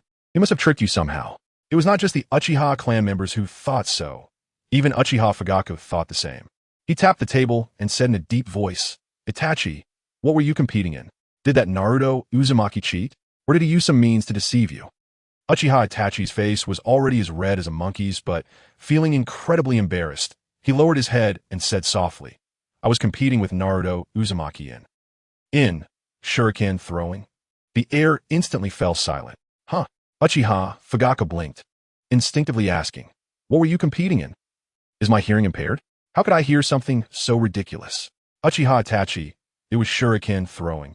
Uchiha Fugaku. Uchiha clan members. All the Uchiha clan members present were dumbfounded. What the heck? Shuriken throwing? You can lose at that. The Uchiha clan ninjas exchanged glances, all showing astonishment in each other's eyes. Itachi, are you joking? The Uchiha clan members looked at Uchiha Itachi in disbelief. This is too absurd. Absurd to the point of being ridiculous. In the entire ninja world, who doesn't know that the Uchiha clan is the best at shuriken throwing? It can be said that fire release, Jinjutsu, and shuriken throwing are the three skills that represent the Uchiha clan. And yet, a little brat managed to beat the Uchiha clan at their own game. This. End of chapter. Chapter 20. Dark Side. I'm a professional. I want to laugh. Uchiha Fugaku's mouth twitched slightly. He naturally believed Itachi Uchiha's words, since Itachi said the contest was about shuriken throwing. It must be a proper shuriken throwing contest. However, losing 160 million. The thought of that number made Uchiha Fugaku feel like fainting on the spot. Heaven, why didn't you lose your father instead? Losing your father to Naruto Uzumaki would be better than 160 million. Where the hell am I supposed to get that money? With his mouth twitching, Uchiha Fugaku dryly asked, "Itachi, are you sure Naruto Uzumaki didn't cheat?" Despite having an answer in his heart, Uchiha Fugaku still held onto a 1 in a million hope. Itachi Uchiha shook his head bitterly. It's over. After a long while, Uchiha Fugaku sighed heavily and stood up. Since it was a proper contest, our Uchiha clan naturally cannot afford to lose. Let us go, sell our house, and see if we can scrape together some of it. Itachi Uchiha awkwardly raised his head and said softly, "Father, our house has already been lost by me." Cough, cough, cough. Uchiha Fugaku started coughing violently, almost spitting out blood. Damn it. You and Sasuke are really brothers from the same mother. One lost his own older brother, the other even lost their house. Damn, are we going to sleep on the streets when we get back? Uchiha Fugaku couldn't hold back any longer and glared fiercely at Itachi and Sasuke. How much have you two lost? Itachi, with a red face, whispered, "We lost a total of 160 million ryo, our house, Shursue's house, and our clan's fire release ninjutsu." Uchiha Fugaku, why didn't you lose your mother too? At that moment, Uchiha Fugaku inexplicably envied his old rival, Huga Hisashi. Although he had 2 daughters, at least he didn't lose his own brother in house, right? While the Uchiha clan was dumbfounded, a young man with 1,000 tomo sharingan, a round nose, and a short blade at his waist stepped out from the crowd. "Let me do it." The young man's voice was very steady. When Uchiha Fugaku saw the young man, his eyes lit up, and he exclaimed joyfully, "Shisui, when did you come back?" Uchiha Shisui smiled and said, "I just returned. The previous mission has been resolved." Uchiha Fugaku let out a long sigh of relief. It's good that you're back. If there's anyone in the Uchiha clan whose shuriken throwing technique can surpass Itachi's, it's definitely Shisui. As the strongest ninja of the Uchiha clan, Shisui had gone to the battlefield at a young age. Now, with the 1,000 tomo sharingan, his strength had reached the elite J-nin level, letting him compete with Naruto Uzumaki in shuriken throwing, while somewhat overqualified, still made Uchiha Fugaku feel at ease. "All right, Shisui, I leave everything to you. For the sake of our family of 4 not sleeping on the streets, you must work hard to win back the house, the 160 million ryo, and Itachi." Hey, wait. Uchiha Fugaku froze for a moment. Why did he unconsciously place Itachi's ranking last? Glancing at his originally proud son, Uchiha Fugaku's face darkened. This son of mine can gamble and end up kicking both his father and mother out on the street. He really is a beggar's outfit with holes. It feels definitely not more important than having my own house and money. Itachi felt bitter in his heart, swallowed hard, and said dryly, Shisui, don't go. Naruto Uzumaki is really dangerous. His shuriken throwing technique is more than twice as strong as mine. You might not win even if you go. Uchiha Shisui chuckled, patted his chest, and confidently said, he's just a little brat. Defeating him will be a piece of cake for me. Just my shuriken throwing technique alone will make him look bad. Hokage building. Hokage's office. Sarutobi Hiruzen was flipping through documents when he suddenly tapped his back. I'm getting old. Just sitting for a bit makes my back sore. When I was young, I could sit all day without any problem. Sighing, Sarutobi Hiruzen pulled out a photo from the drawer. The photo showed a man with long black hair, a goatee, and a cigarette in his mouth. Asuma, you should be back soon, right? Suddenly, Sarutobi Hiruzen thought of something, put the photo back in the drawer, and frowned, asking, Shisui should have returned from his mission today, right? Swish! An Umbu ninja appeared in front of the desk, kneeling respectfully on the ground, and saying, Yes, Hokage-sama. Uchiha Shisui returned to Konoha village an hour ago. Sarutobi Hiruzen frowned, feeling something was off. He had returned an hour ago, but still hadn't reported the mission situation to me. Normally, ninjas must report to the Hokage's office immediately after completing a mission. But Uchiha Shisui. Sarutobi Hiruzen's brow furrowed tightly. Recently, the Uchiha clan has been clamoring for a coup. Could it be? Uchiha Shisui is also dissatisfied with Konoha village? Or does he want to stage a coup against Konoha village? That could be a bit troublesome. His 1000 Tomo Sharingan's Jinjutsu, Kodoeme Tsukumi, is renowned as one of the most powerful Jinjutsu abilities. The more Sarutobi Hiruzen thought, the more serious and anxious he became. The Umbu ninja kneeling on the ground. The Umbu ninja's mouth twitched slightly, and he cleared his throat, suppressing a smile as he said, Hokage-sama, I don't think that's the reason. Sarutobi Hiruzen was taken aback. The Umbu ninja pinched his thigh to keep from laughing. Hokage-sama. Itachi lost Shisui's house in a bet. He must win it back now. Otherwise, he'll have to sleep on the streets tonight. Sarutobi Hiruzen. The corner of Sarutobi Hiruzen's mouth twitched slightly. He had thought of 1,000 reasons why Uchiha Shisui wouldn't come to the Hokage's office. But he never expected the reason would be so absurd. His house was lost. Wait, who lost it? Itachi Uchiha. Sarutobi Hiruzen fell into silence. If he wasn't mistaken, Itachi Uchiha is a genius ninja who is supposed to join the Umbu next year. Isn't this a bit hasty? Shaking his head, Sarutobi Hiruzen casually said, that also means Uchiha Shisui is too arrogant. Even if his house was lost, he could still stay at the Uchiha clan leader's house. In the end, he still doesn't take me seriously. The Umbu ninja's mouth corners were split to the roots of his ears, and his thighs were bruised blue and purple from squeezing them. Yet he still couldn't hold back. Ha, Lord Hokage, ha. I'm very sorry, Lord Hokage. I just couldn't help it, ha. That Uchiha Itachi, ha ha. He even bet his own house, ha ha. If Uchiha Shisui doesn't win back, they'll all have to sleep on the streets, ha ha. Looking at the Umbu ninja, laughing like a pig, Sarutobi Hiruzen's mouth almost twitched. As expected, he was too hasty. To bet so recklessly that one would stake their own house, Uchiha Itachi. Is his intelligence not very high? Let's go. Sarutobi Hiruzen stood up and looked at the Umbu ninja who was about to laugh himself into unconsciousness. His face darkened as he said, Stop laughing, take me to see. Ha ha, yes, I'll take you right away. Sarutobi Hiruzen shouted with a dark face. Stop laughing. End of chapter. Chapter 21. Heartbroken Hinata Hizashi, Sarutobi Hiruzen listened to the laughter of the Umbu ninjas with a dark expression. In fact, he wanted to laugh too. But the thought of such a wise man joining the Umbu made him lose his sense of humor.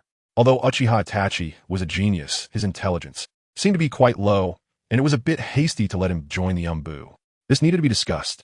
Soon, the Umbu ninja led Sarutobi Hiruzen to the ninja school. Looking at the familiar building, Sarutobi Hiruzen turned to the Umbu ninja and frowned, asking, Isn't this the ninja school? Why are we here?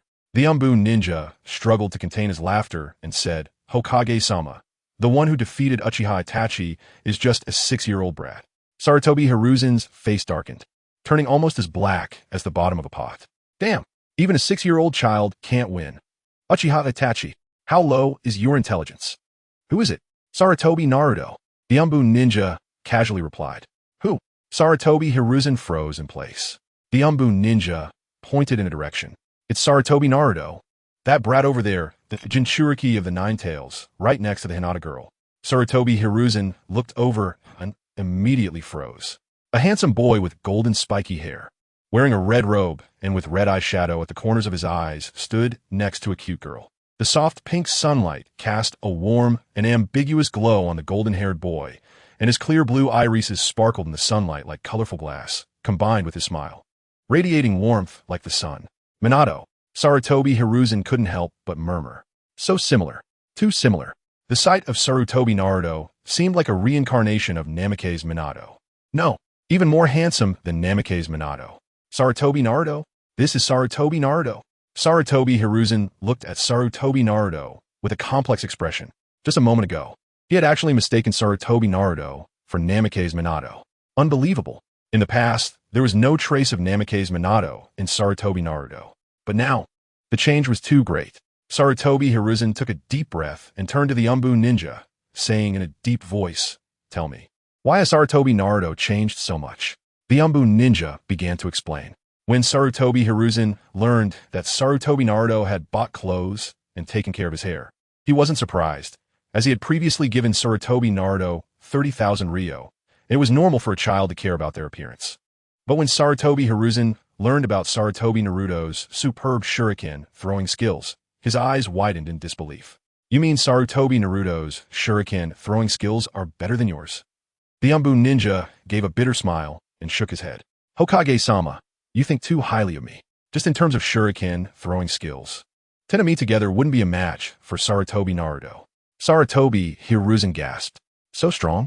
The Umbu ninja nodded with a bitter smile.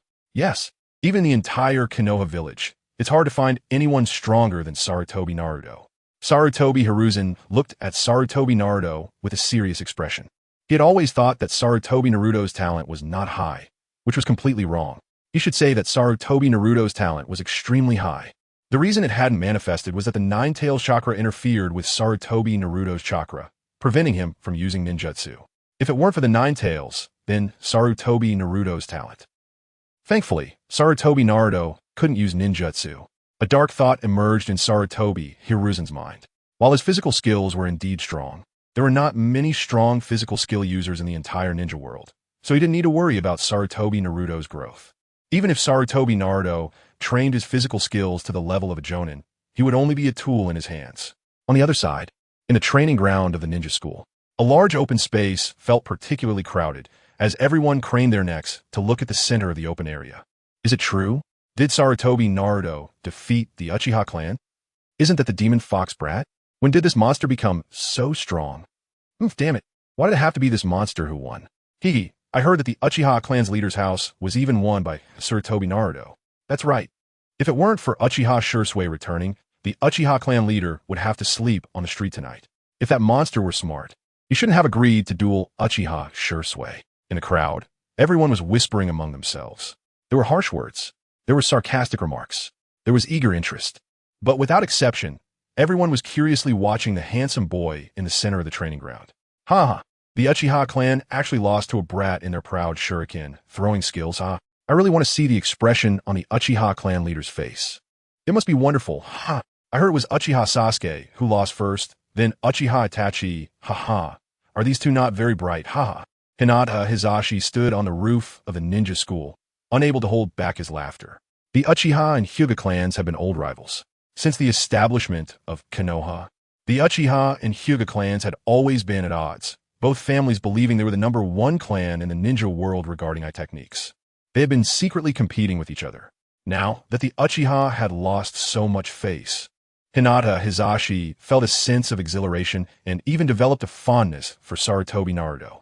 Thankfully, Hinata was well-behaved and wouldn't go gambling, Hinata Hizashi felt a sense of pride. Suddenly, Hinata Hizashi's expression froze. He stared blankly at the training ground.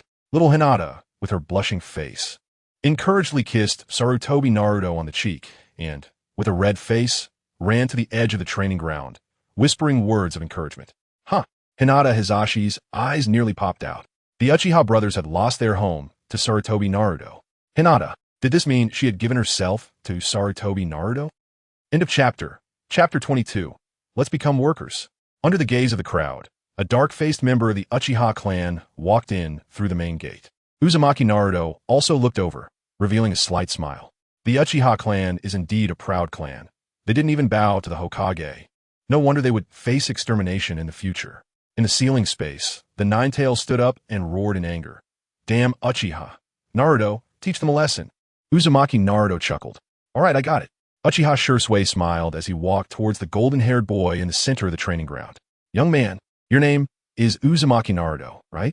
Uzumaki Naruto looked at Uchiha Shisui, showing a hint of surprise, then nodded with a smile.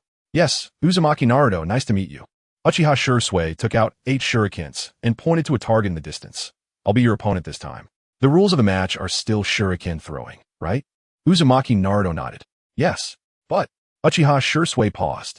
But, what do you mean?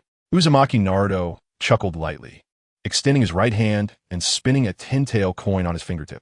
Money. Shouldn't you pay a portion first? Uzumaki Naruto looked at Uchiha Shisui with a smile. He didn't expect the Uchiha clan to give him all their money. That would be unrealistic. Would an elephant trade with a mouse? But even a portion would be enough. Uchiha Shisui didn't think too much and directly spoke to Uchiha Fugaku. Clan leader, please give me 160 million, and I'll win it back right away. Uchiha Fugaku. The corners of Uchiha Fugaku's mouth twitched as he touched his pocket and said with difficulty, I only have 50 million. 50 million? Uchiha Shisui was somewhat surprised. Why is it only this much? Uchiha Fugaku's face darkened. Is this all? Do you think the Uchiha clan is like those wealthy merchants? This money is all hard-earned savings. Uchiha Shisui didn't care too much, confidently taking the 50 million. Naruto-kun, I'll return you 10 million from the previous bet first. And let's gamble the remaining 40 million. How about that? Uzumaki Naruto smiled brightly. Sure, but I need to go to the bathroom first. In the bathroom, Uzumaki Naruto looked at the system's learning cabinet. Shuriken training. 2 million tails by shuriken training twice. The first time is 2 million. The second time is 4 million. Back at the training ground, Uzumaki Naruto and Uchiha Shisui became the focal point of the crowd. Everyone craned their necks and squeezed forward, eager to witness the exciting scene to come. Would the Konoha Shunshin Uchiha Shisui be superior? Or would the fox demon Uzumaki Naruto seize the victory? Everyone present, whether villagers, ninjas, or even the Hokage, was filled with curiosity about the outcome. Under the watchful eyes of the crowd, Uchiha Shisui and Uzumaki Naruto stepped up to the target. Irika swallowed nervously and waved his hand downwards. Begin. The moment the words fell, Uchiha Shisui immediately opened his Manjiki Sharingan. In his crimson eyes, the black pinwheels spun continuously, capturing every detail around him with powerful dynamic vision. I've won. Uchiha Fugaku almost burst out laughing.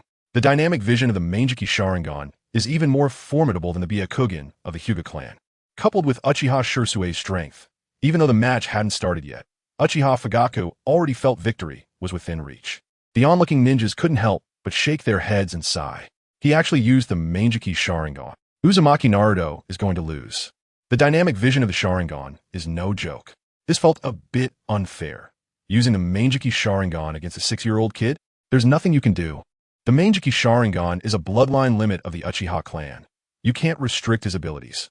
Still, it feels a bit excessive. The ignorant villagers didn't count. Many ninjas had already given up any hope for Uzumaki Naruto, but there were still a few who were full of confidence in him. Huga Hinata, Yamanaka Ino, Nara Shikumu. Several students shouted loudly to cheer for Uzumaki Naruto. Naruto-kun, go for it. Naruto, if you win, I'll treat you to barbecue this time. Go, Naruto-kun.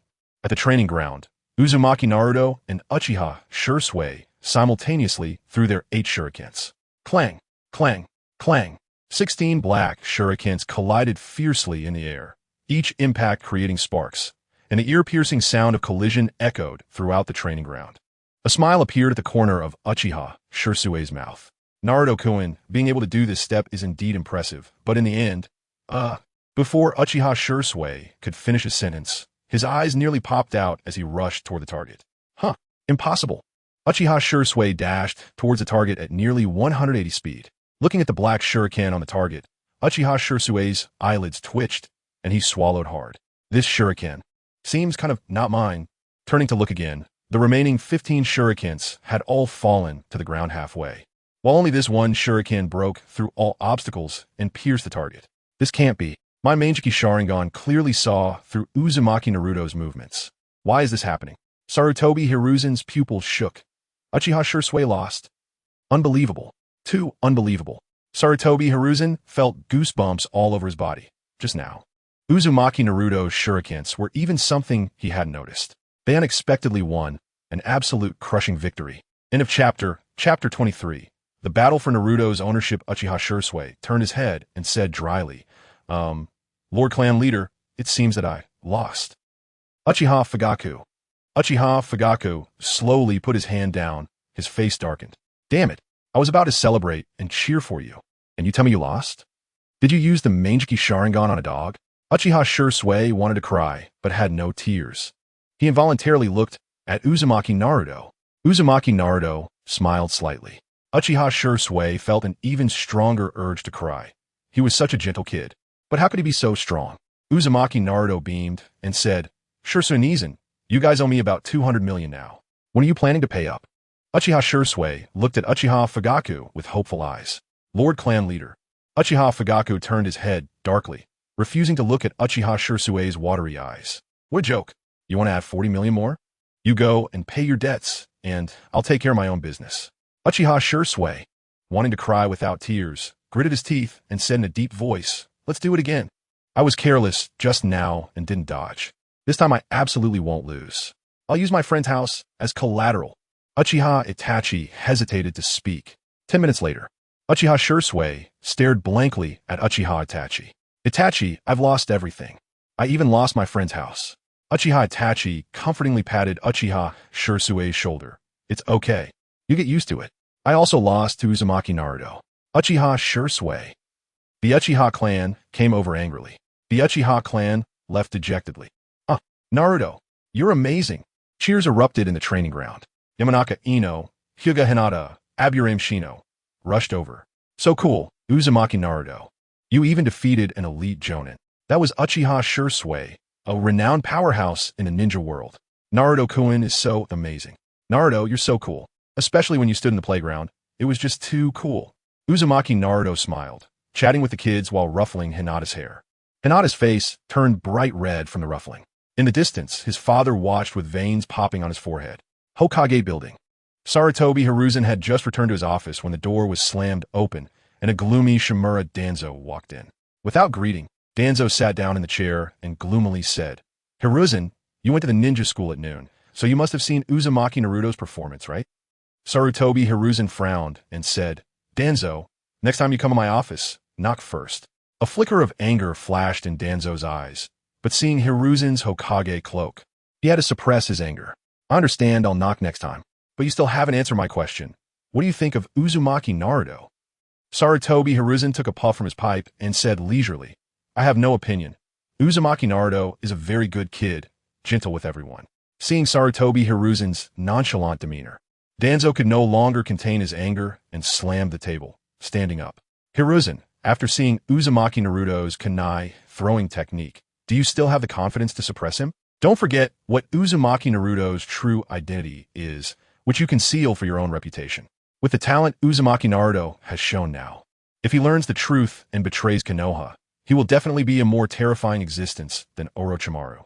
Maybe neither of us will be able to handle him. Sarutobi Hiruzen frowned and said solemnly, Danzo, I concealed Uzumaki Naruto's identity to protect him. Danzo scoffed. Hiruzen, do you really think you can say that to me? Protecting Uzumaki Naruto, what a joke. The Nine-Tails Jinchuriki is already a dangerous existence. Adding a prince's identity will only make it more dangerous. You just want to maintain your glorious image, which is why you chose to sacrifice Uzumaki Naruto. Enough. Sarutobi Hiruzen's face darkened, and he slammed the table. Reprimanding. Stop talking nonsense. What do you want to do? Danzo sneered inwardly, but didn't expose Sarutobi Hiruzen. He said solemnly, Give Uzumaki Naruto to me. Let him undergo training in the route, and I will cultivate him into a perfect Jinchuriki loyal to Konoha. This way, we won't have to worry about whether Uzumaki Naruto will betray us in the future. On the contrary, he will become a natural disaster that intimidates the ninja world. Sarutobi Hiruzen coldly sneered inwardly. I knew you rushed over here with bad intentions. Cultivating Uzumaki Naruto into a natural disaster absolutely loyal to Konoha? It should be cultivating Uzumaki Naruto into a natural disaster absolutely loyal to you, right? Sarutobi Hiruzen firmly rejected Danzo's request. Both of you are old foxes. What are you playing at? Today, I give Uzumaki Naruto to you, and tomorrow you'll bring human disaster to make you the 5th Hokage. Danzo's face was exceptionally dark, but he also knew he couldn't persuade Sarutobi Hiruzen. Then how do you plan to control Uzumaki Naruto? As a special existence, like a Jinchuriki, Konoha must have 100 control over him. Danzo looked at Sarutobi Hiruzen with a gloomy expression. He needed an answer today. Otherwise, even if Sarutobi Hiruzen opposed it, he would take Uzumaki Naruto to the root. Sarutobi Hiruzen frowned. This was something he was also considering. Right now, Uzumaki Naruto has no resentment toward Konoha. But that isn't absolute, as people can change. If Uzumaki Naruto learns about the nine-tailed seal within him, or even his true identity, what will I use to control him then? Sarutobi Hiruzen pondered, and a vision of a white-eyed little girl inexplicably surfaced in his mind. Danzo, you don't need to worry about this. After a while, I will talk to the Huga clan leader. Danzo's expression darkened further, and he angrily stood up, saying, Fine, I won't intervene this time. But if Uzumaki Naruto really develops any ill thoughts towards Konoha, I will directly take him to the root to cultivate him into a human disaster. Sarutobi Hiruzen coldly smiled as he watched Danzo's figure. Compared to Uzumaki Naruto, you are the enemy you should be most wary of. End of chapter 24. Can a child really write this book? After school, Naruto Uzumaki smiled as he bid farewell to Hinata. Instead of going home, he took a secluded path to the edge of Konoha village, arriving at the Uchiha clan. Unlike the Huga family, which is located near the center of Konoha, the Uchiha clan's residence is situated at the very edge of the village. Although it occupies an area comparable to dozens of football fields and appears quite grand, in reality, it is a place of exclusion. Such a house. Can it be sold for a lot of money? Naruto knocked on the large door. With a creak, the door opened, revealing a beautiful woman in a kimono. Little one, are you Naruto Uzumaki? She gently asked. Although her voice was soft, Uchiha Makoto couldn't help but smile wryly at the boy before her. She had just learned that her 2 sons had lost. One lost to his brother, and the other lost their house. No one felt comfortable coming forward, so it fell to her to welcome Naruto. Naruto smiled slightly and said, Aunt Makoto, I am Naruto Uzumaki. Nice to meet you. Uchiha Makoto replied. If you weren't here to collect the house, I would really like you. She led Naruto to the living room, where several people were already present. The dark-faced Uchiha Fugaku, along with the ostrich-like trio of Uchiha Shisui, Uchiha Itachi, and Uchiha Sasuke. The Uchiha clan members who had lost their home due to Shisui and Itachi were also present. As they watched Naruto enter, the Uchiha clan members couldn't help but twitch their mouths in unison. Damn, you really came. You could at least wait a couple of days. Are you really going to kick us out to sleep on the streets? The Uchiha members silently looked at Uchiha Fugaku, their meaning clear. You are the clan leader. Think of something. Uchiha Fugaku's face darkened even more as he glared fiercely at the ostrich trio. Turning to Naruto, he lightly cleared his throat and said, Naruto, are you in such a hurry to move in? Naruto chuckled. This place is beautiful and spacious, much better than my house. I want to move in as soon as possible. Uchiha Fugaku. The atmosphere turned awkwardly silent. Uchiha Makoto gave a gentle, wry smile, approached Naruto, squatted down, ruffled his hair, and said softly, Little Naruto, I'm really sorry. This came too suddenly, and your uncle and aunt weren't prepared. Could you please wait for a while? Hearing his wife's words, Uchiha Fugaku felt his face flush. As a grown man, he had to let his wife plead. So embarrassing, so embarrassing. Naruto smiled warmly and nodded slightly. All right then, since Aunt Makoto said so, I will wait for a while, but when can I get the 200 million? Uchiha Fugaku. Uchiha Shisui. Uchiha Itachi. The 3 of them simultaneously cast hopeful glances at Uchiha Makoto. Uchiha Makoto couldn't help but smile wryly again, but she could only speak gently. Little Naruto, that amount is a bit too much. Can you wait a while longer? Naruto shook his head slightly in his heart. He knew it. The Uchiha clan is broke. Or rather, most ninjas are broke, unable to save money, and any money they have goes out the door. Fortunately, he never intended to take money from the Uchiha clan. Naruto took out a book from his ninja tool pouch and smiled. The 16 million can be waived. However, Shisui brother, Itachi brother, you need to help me promote this book I wrote. If you sell 50,000 copies, the debt will be cleared with a deadline of about 10 years. Uchiha Shisui and Uchiha Itachi's eyes lit up, eagerly agreeing. All right, leave it to us. Uchiha Makoto picked up the book in slight surprise, glanced at the title, and exclaimed, To Demon Ninjas, what a wonderful name. I didn't expect you, little Naruto, to be so amazing, writing a book at this age. Let me see how you wrote it. She opened the book. Uchiha Makoto. Her face turned increasingly red, resembling two bright red apples. Uchiha Makoto covered her mouth, unable to continue reading, and blushed as she ran out of the living room. Uchiha Fugaku felt astonished. Uchiha Shisui and Uchiha Itachi were equally surprised. Why did their mother react this way after reading the book written by the little angel? Uchiha Shisui picked up the book and flipped through it. Uchiha Itachi quickly leaned over. Uchiha Shisui. Uchiha Itachi. This is... Uchiha Shisui and Uchiha Itachi fell dry-mouthed, holding the book as if it had turned into a hot potato, unable to continue holding it or throw it away. Damn. Why? How can a little brat, who hasn't even hit puberty, write such explicit content? Compared to this, Paradise of Affection is simply weak. Is this really something a 6-year-old child can write? Uchiha Itachi's face darkened. Especially when he thought about his mother having read this book, his face darkened even more. Naruto, however, paid no mind and left with 40 million in hand, leaving gracefully. After Naruto left, Uchiha Shisui and Uchiha Itachi leaned back in their chairs, looking lifeless. We're doomed. We're dead.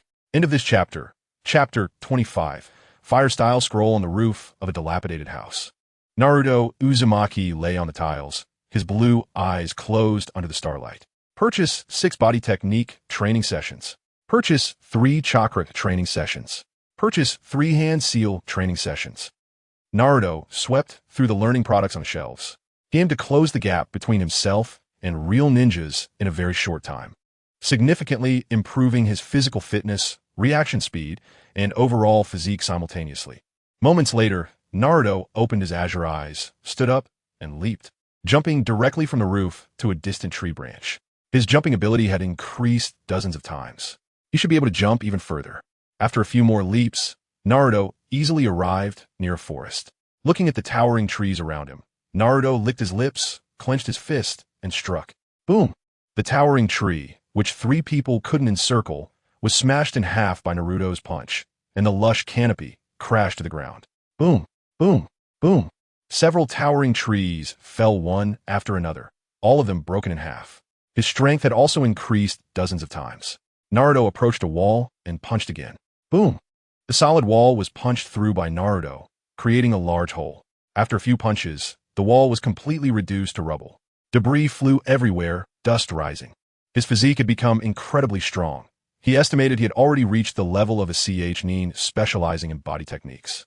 Naruto couldn't help but smile and glanced into the distance, where several ninjas from the Nara clan were hurrying over. He leaped into the air, and his figure vanished. When the Nara clan ninjas arrived, they were met with a scene of devastation in their backyard. Towering trees broken in half, walls shattered into rubble, and large cracks on the ground. Oh my god, who did this? The destructive power was too strong. With fist marks still visible, could this have been smashed by a single punch? Could it be Lady Tsunade has returned? Back at home, Naruto carefully thought about his current situation. He possessed the bloodline limit of Scorch Release. In terms of body techniques, he was roughly at the level of a genin like Rock Lee. His kunai had reached an elite level. Overall, he was doing well, but none of it had reached its peak. He needed a trump card. He should look for an opportunity to learn some top-tier body techniques or ninjutsu. His physique had become quite formidable, and he urgently needed a body technique to maximize his physical abilities. Naruto glanced at the body technique cabinet in the system. Forbidden body technique. 8 gates of life. 8 gates of life. Unlocks the body's restrictions on chakra, releasing excess energy. Includes the opening gate, rest gate, life gate, injury gate, limit gate, view gate, shot gate, and death gate. However, while gaining power, the user will also suffer damage. Sale price, 500 million Ryo. Senju's secret technique. Super strength fist, super strength fist. By gathering chakra, one can unleash powerful destructive force. Just by stomping heavily on the ground, one can create the effect of splitting the earth. Sale price, 200 million Ryo.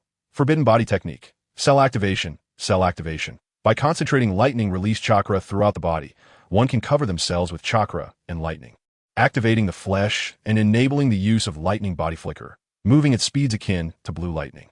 Sale price, 400 million Ryo. Naruto shook his head, abandoning the idea of directly purchasing body techniques from the system. Although he would instantly master these techniques after buying them, The prices were simply too high. It would be best to learn them first and then purchase corresponding training, which would be more than 10 times cheaper. In thought, Naruto suddenly remembered something and unbuckled the ninja tool pouch at his waist, pulling out a scroll. This was the ninjutsu scroll that Itachi Uchiha had given him after losing to him. He didn't know what kind of ninjutsu was recorded inside. As he unrolled the scroll, black characters appeared. Fire style, great fireball technique. Fire style, phoenix fire technique. Fire style, dust concealment technique. Fire style, great fire extinguishing technique. Fire style, dragon flame song technique. Naruto raised an eyebrow slightly. Such a level of fire style ninjutsu could actually be given to him. Did Itachi and Shisui really have low intelligence? Shisui Uchiha, achoo. Itachi Uchiha, achoo. The two unfortunate Uchiha geniuses sneezed at the same time. Then, the two Uchiha geniuses, with red faces, walked towards their companions. Do you want to buy a book? Fire style. Requires fire attribute ninjutsu to unleash its maximum power. Naruto frowned slightly. He began to understand Itachi's thoughts. His outwardly displayed attribute was wind, and even with the fire-style ninjutsu scroll, he couldn't become a true fire-style ninja. Naruto relaxed his brow and extended his right hand. Shine! Scorch Release flames burned in Naruto's hand. Scorch Release is a bloodline limit of wind and fire, indicating that he now possessed both wind and fire attributes. It's likely that Itachi didn't realize he had fire attributes now, right? Naruto looked again at the scroll in his hand. He selected the 3 fire-style ninjutsu that suited him best. Fire style, dust concealment technique. Fire style, heavenly prison technique. Fire style, great fire extinguishing technique. The dust concealment technique can spew out extremely high temperature dust, burning the enemy while obscuring their line of sight. The heavenly prison technique can be regarded as a sealing technique used to restrict the enemy's movements. The great fire extinguishing technique serves as a primary attack capability. End of chapter. Chapter 26. Who burned my butt? Naruto Uzumaki learned a bit about 3 types of ninjutsu, and then turned his attention to the system's learning kiosk.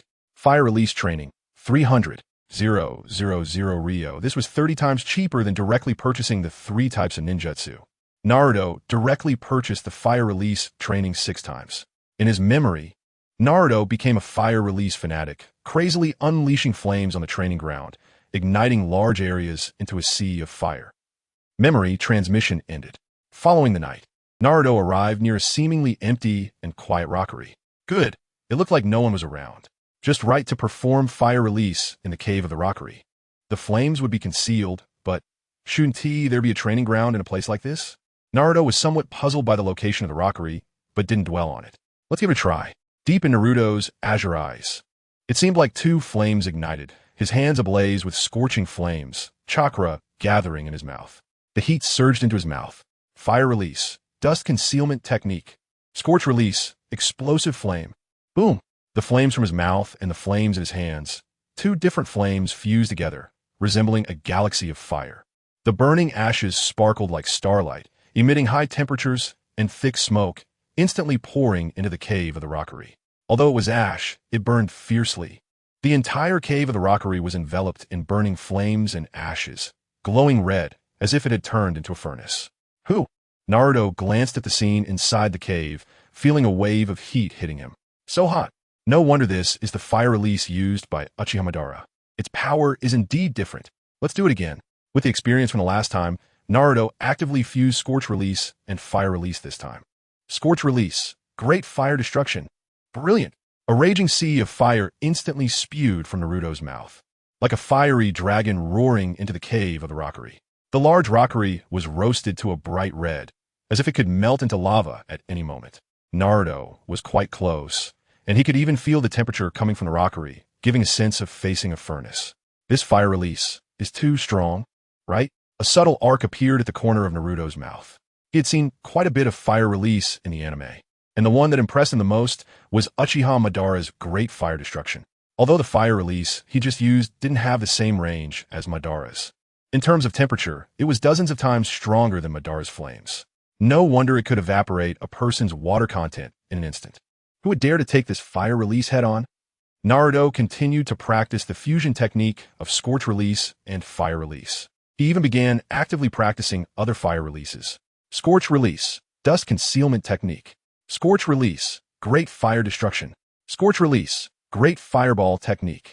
Scorch release, flame whirlwind. After a while, Naruto wiped the sweat from his forehead and looked at the nearly melting fiery rockery. His chakra was somewhat depleted. Time to go back. He would come again tomorrow. Just as Naruto turned to leave, he suddenly felt something was off, turned around, and frowned at the glowing red rockery. Just now, the fire flowed under the rockery. Naruto, who still remembered a bit of physics, knew that flames normally burn upwards. But the flames under the rockery were actually flowing downwards, as if there was some invisible force attracting the flames, drawing them all into the hollow below. Is a lava cave? That's quite unusual. About 10 minutes later, a man covered in black soot stumbled out of the cave. He glanced at the rockery that looked like a furnace and roared angrily to the sky. Which bastard did this? Are you sick? Using fire release on the rockery. Do you have nothing better to do?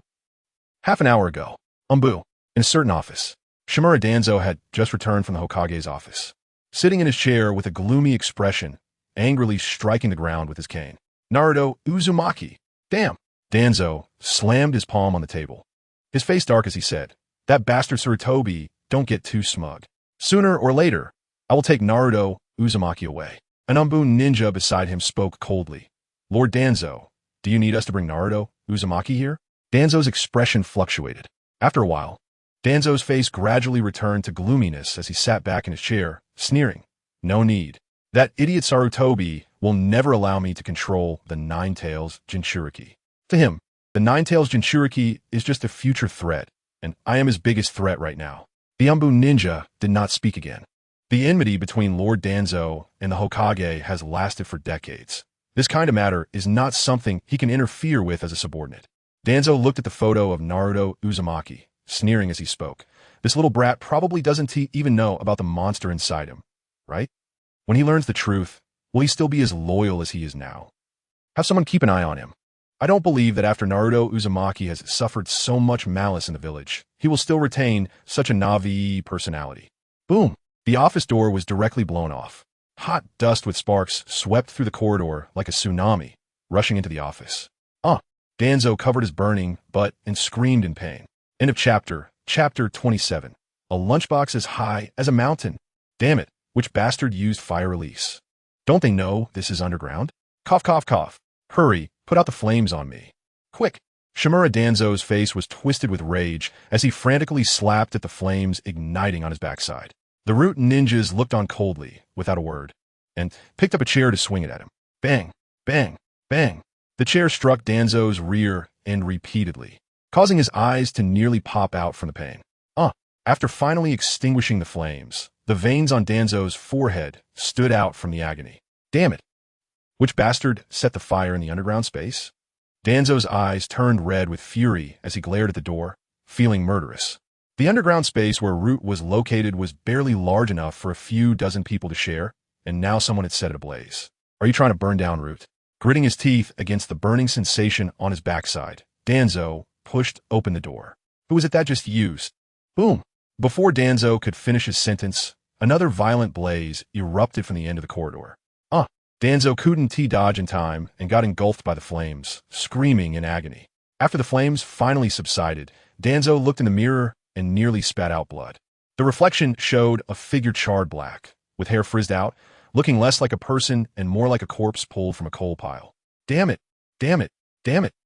Danzo was so furious he felt like his lungs were about to explode, continuously cursing and roaring. TMD. Which bastard is it? One fire isn't enough. They have to set several more. Danzo led the Root personnel toward the direction from which the flames had come. Boom! Boom! Boom! 3 more flames erupted in succession. But this time, they were different. The scorching firelight filled the entire street. Quick! Use earth release ninjutsu. No. Use water release. Water release. Great waterfall technique. No, the temperature of this fire is absurdly high. It's not ordinary fire release. Water release 1T stop it. The flames are too hot. It feels like they're evaporating all the moisture from my body. The water was evaporated in an instant. What kind of fire release ninjutsu is this? Bastard, which idiot used water release? Do you want to cook us all alive? It's hot. Hot. I'm gonna die. The steam is too hot. I can't get through. The underground Root ninja organization was in disarray. The root ninjas looked incredulously at the sea of flames approaching them. Unbelievable, what kind of flames are these? The temperature is extremely high, and even water release can't extinguish it. Instead, it changes the properties and evaporates the water completely. After a long while, the flames gradually extinguished. The root ninjas exchanged glances, their faces turning somewhat blackened. Literally speaking, the faces of the root ninjas were all charred black. Some had their hair burned off, and their clothes were riddled with large holes. They looked less like elite ninjas of root and more like refugees fleeing disaster. Lord Danzo, we've discovered the source of the flames. It's from the vent above. One of the root ninjas said, gritting his teeth against the pain. Danzo's face darkened as he crawled out from the vent, looking at the empty space and unable to contain his fury. He roared, "Bastard! Are you just bored out of your mind?" Naruto Uzumaki had no idea about the plight of root, but after several uses of fire release, he realized his shortcomings. His chakra was somewhat insufficient. "Kurama, if I borrow your chakra, can I release it smoothly?" Naruto asked the Nine Tails. The Nine Tails lazily waved its tail and replied, "Not necessarily. My chakra inherently carries darkness. If you can't handle it, it will devour your consciousness." Naruto nodded thoughtfully. "Sure enough, Kurama, your chakra is too dangerous, but it can be used in critical moments." The next day, Naruto Uzumaki went to school as usual. Hinata, with a flushed face, shyly handed a lunchbox about half a meter tall to Naruto. Lowering her head, she said softly, "Naruto-kun, I made you lunch again. Shall we eat together today?" Naruto couldn't help but laugh. He felt like today's lunchbox was bigger than yesterday's. Is it just an illusion? Naruto vigorously ruffled Hinata's hair and asked with a smile, "Are we eating together today?" Hinata shook her head, blushing, and pointed to a nearly 1 meter tall lunchbox beside her. "This one is mine, and that one is Naruto-kun's." "Naruto, this is almost 1 meter tall, right?" Naruto stared in astonishment at the giant lunchbox. He thought his lunch was just for 2 people, but unexpectedly, coming back to his senses, Naruto smiled wryly and poked Hinata's cheek. "Thank you, I will appreciate the lunch like I appreciate you, Hinata." Bang! A puff of white smoke erupted from the top of Hinata's head. Her face turned as red as an apple, and she spun around in a daze.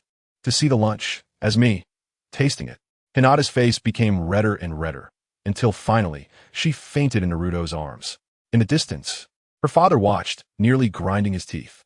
"Hinata, how can you like that little brat?" Naruto gently placed Hinata in her seat and draped his clothing over her. At that moment, Ino Yamanaka approached. Ino's face was also red as she bashfully placed a lunchbox on Naruto's desk. "Naruto, this is the lunch I made for you." After saying that, Ino's face turned as red as Hinata's, and she hurriedly ran back to her seat, acting like an ostrich. Naruto stared blankly at the 2 lunchboxes on the table. He was still young and didn't want to die so early. Sakura Haruno's face was slightly red. She also wanted to give Naruto a lunch, but felt a bit shy. Kiba Inuzuka came over and threw an arm around Naruto's shoulders, enviously saying, "I really envy you. You've got so many girls crushing on you." Choji Akimichi muttered, "After all, Naruto has become really handsome now. Even I think he is cool, and it's normal for Ino to like him." Inuzuka Kiba said with a sly smile, "I know, but it's still quite enviable." Nara Shikamaru lazily replied, "Well, there's no need to be envious. Women can be quite troublesome, especially Yamanaka Ino. Her personality is really terrible." Bang! Yamanaka Ino punched Nara Shikamaru on the head. "Say one more word and I'll kill you." Nara Shikamaru's mouth twitched slightly. He thought to himself that women really are troublesome creatures. Uchiha Sasuke, seeing this, snorted with indignation. "What's so great about it?" Uzumaki Naruto smiled wryly. "Envious. Are you sure you want to experience the feeling of being stuffed to death?" Into this chapter, Chapter 28, the Uchiha clan taking the blame evening. Naruto Uzumaki arrived at the rockery along the secluded path, as he did yesterday. Naruto frowned slightly as he looked at the sealed rockery. How is it sealed? Naruto felt a bit annoyed. Fire release techniques, unlike other ninjutsu, are very noticeable in the night.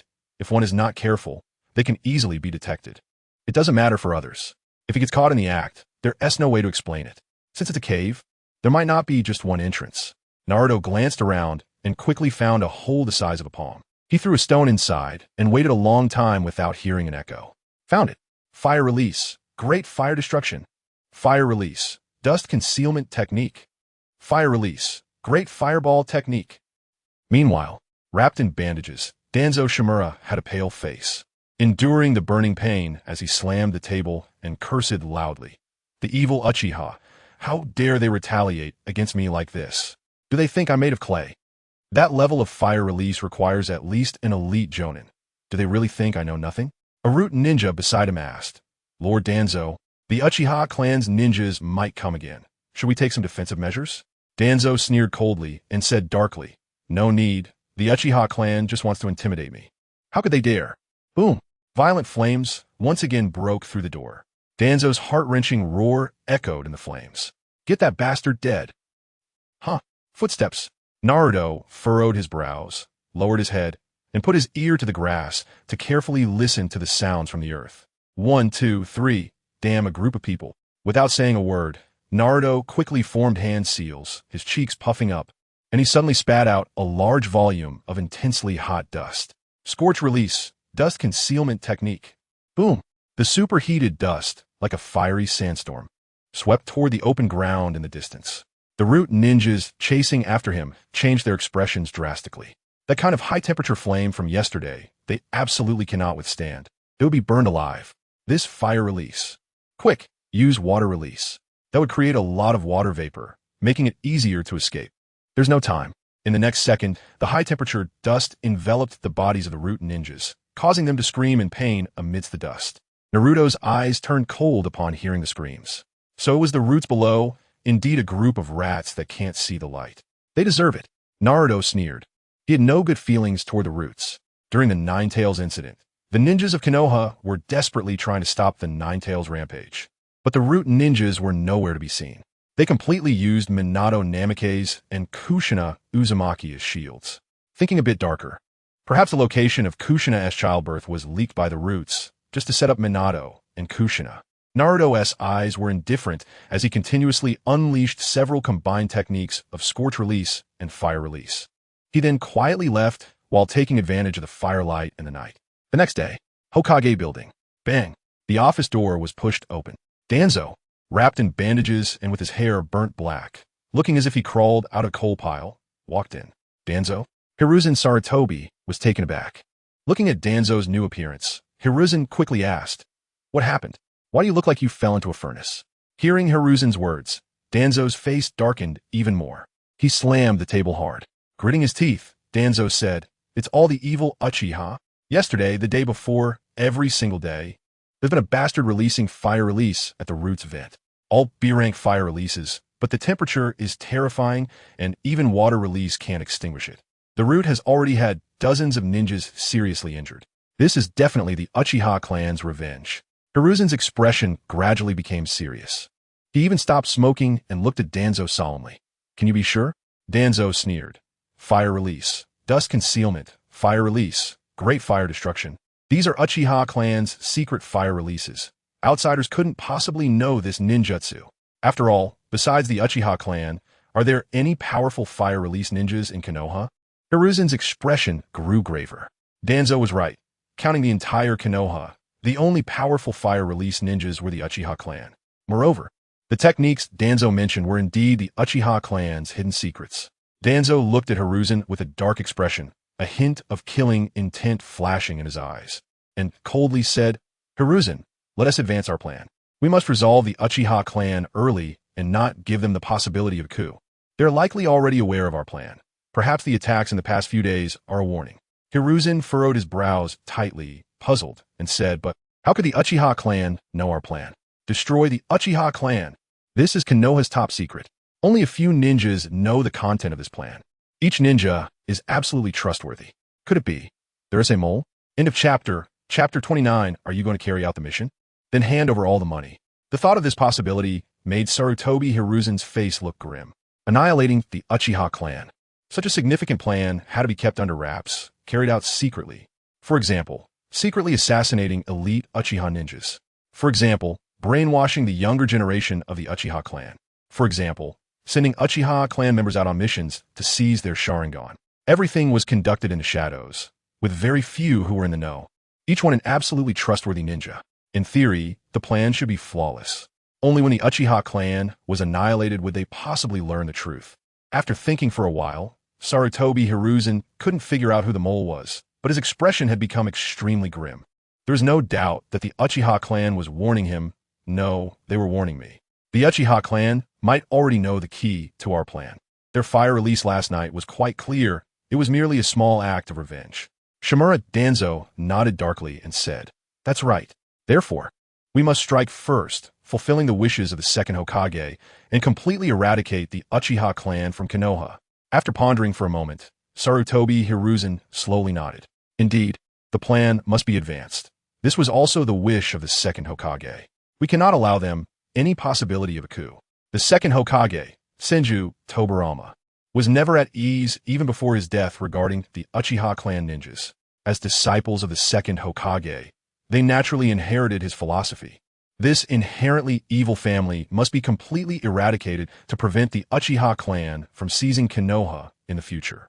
A hint of confusion appeared in Sarutobi Hiruzen's eyes as he said solemnly, "Since the Uchiha clan already knows our plan, we should take down Uchiha Shisui first. He possesses the Uchiha clan's pride, the God Eye, the Mangeki Sharingan. His ocular technique is the most terrifying I have ever seen. If he is still alive, our plan will definitely not proceed smoothly." Danzo also agreed on this point. The strongest Genjutsu, Kodo Amitsukami, can alter a person's consciousness without them noticing. This ability is too terrifying. Sarutobi Hiruzen took a deep breath. "I will find a reason to send Uchiha Shisui out." "Danzo, do you have the strength to kill him?" "Of course." As he spoke, Danzo slowly unraveled the bandages on his right hand, sneering, "I'm afraid Uchiha Shisui won't even see it coming.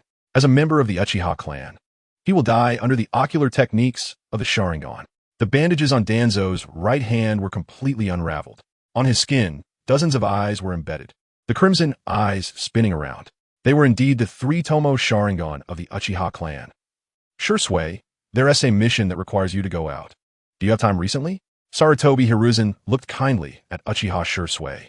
Uchiha Shisui's expression hesitated slightly, and "I'm very sorry, Hokage-sama, but I might not have much time recently." "Huh?" Sarutobi Hiruzen frowned. This was the first time Uchiha Shisui had refused his mission. Could it be he really had other ideas?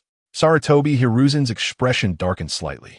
Although he had already decided to kill Uchiha Shisui, the latter's refusal still made him very angry. Uchiha Shisui's expression twitched slightly and helplessly took out a book from his waist pouch. "Hokage-sama, I've been promoting this book recently."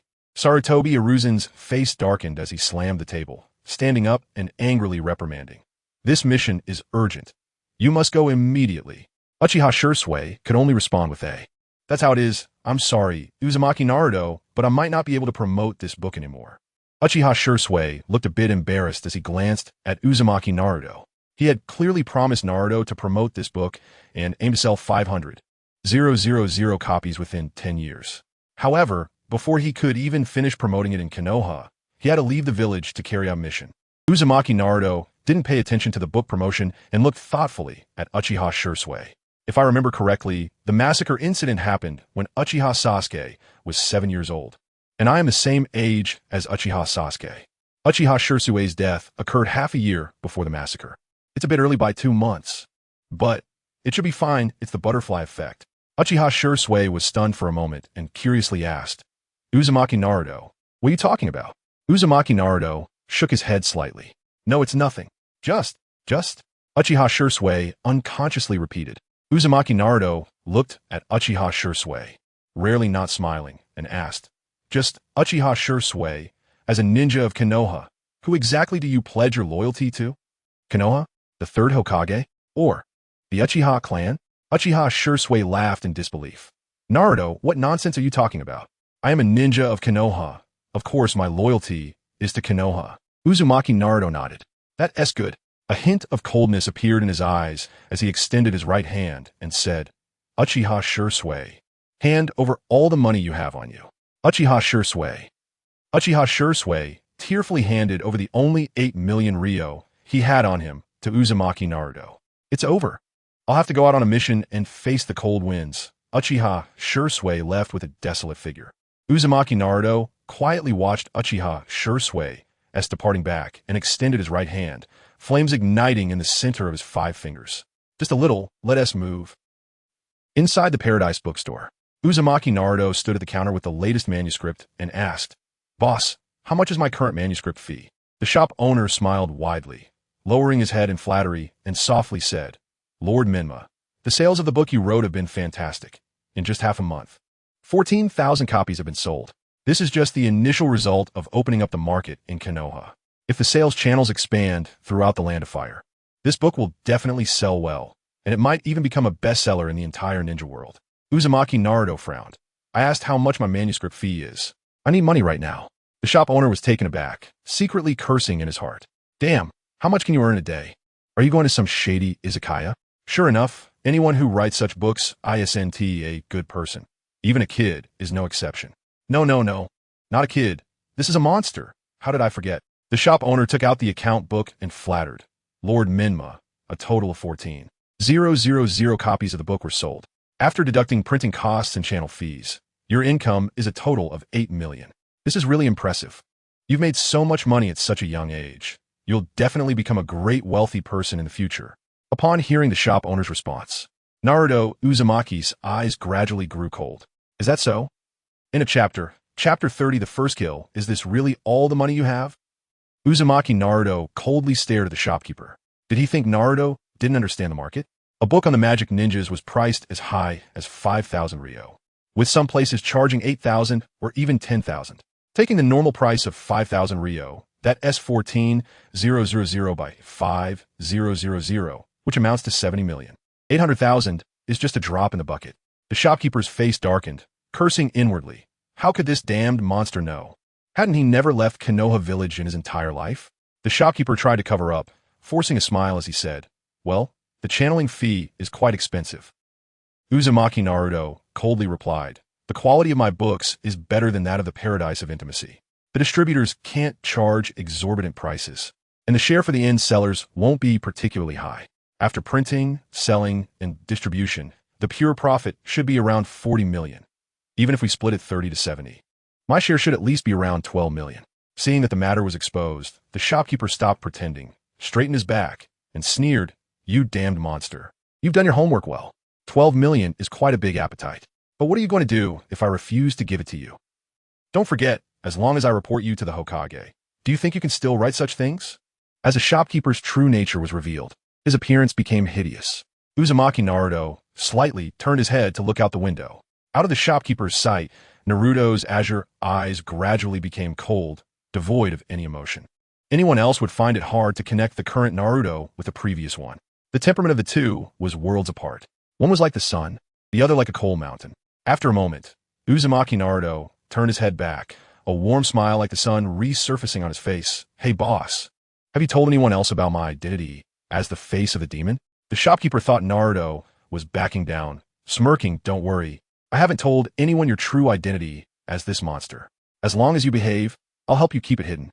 Uzumaki Naruto smiled and nodded, his lips slightly parted. "I see. Scorch release. Overheating kill." With a flash, a ball of flame appeared in Naruto's hand, and he gently pressed it against the shopkeeper. In an instant, raging flames erupted, engulfing the shopkeeper's body. The shopkeeper didn't even have time to scream before he was instantly charred into a dry corpse. Thud! The dry corpse fell to the ground, its decayed body split in two. Uzumaki Naruto quietly watched the shopkeeper's remains, and after a moment, he lifted his foot and stomped heavily on the corpse's head. Crack! The dry corpse was instantly crushed into pieces. Another fire release ignited the dry remains on the ground, and as the flames blazed, Uzumaki Naruto walked into the sea of fire. 90 million Ryo. Uzumaki Naruto pocketed the shopkeeper's life savings and then waved his hand, setting the entire shop ablaze. On the street, pedestrians rushed to the scene, blocking the road. Uzumaki Naruto stood among the crowd, quietly watching as the fire grew larger, accompanied by the sound of collapsing buildings. "Hey, Kurama, do you think if I harness your power, I could completely destroy this village?" Uzumaki Naruto asked. In the ceiling space, the Nine-Tails paused for a moment, raising its head in surprise. "Naruto, what happened?" "No, it's just that this village disgusts me. It feels like a rotten fish that's been sitting for 3 days, exuding filth from the inside out." Uzumaki Naruto's voice was unusually calm, even revealing a hint of indifference. Long ago, he had wanted to live peacefully in Konoha and become the Uzumaki Naruto who saved the world. But Naruto gradually realized that he couldn't even save himself, let alone the entire world. If it weren't for meeting the lovely and gentle Hinata, he might have chosen to unseal the Nine Tails from the very beginning.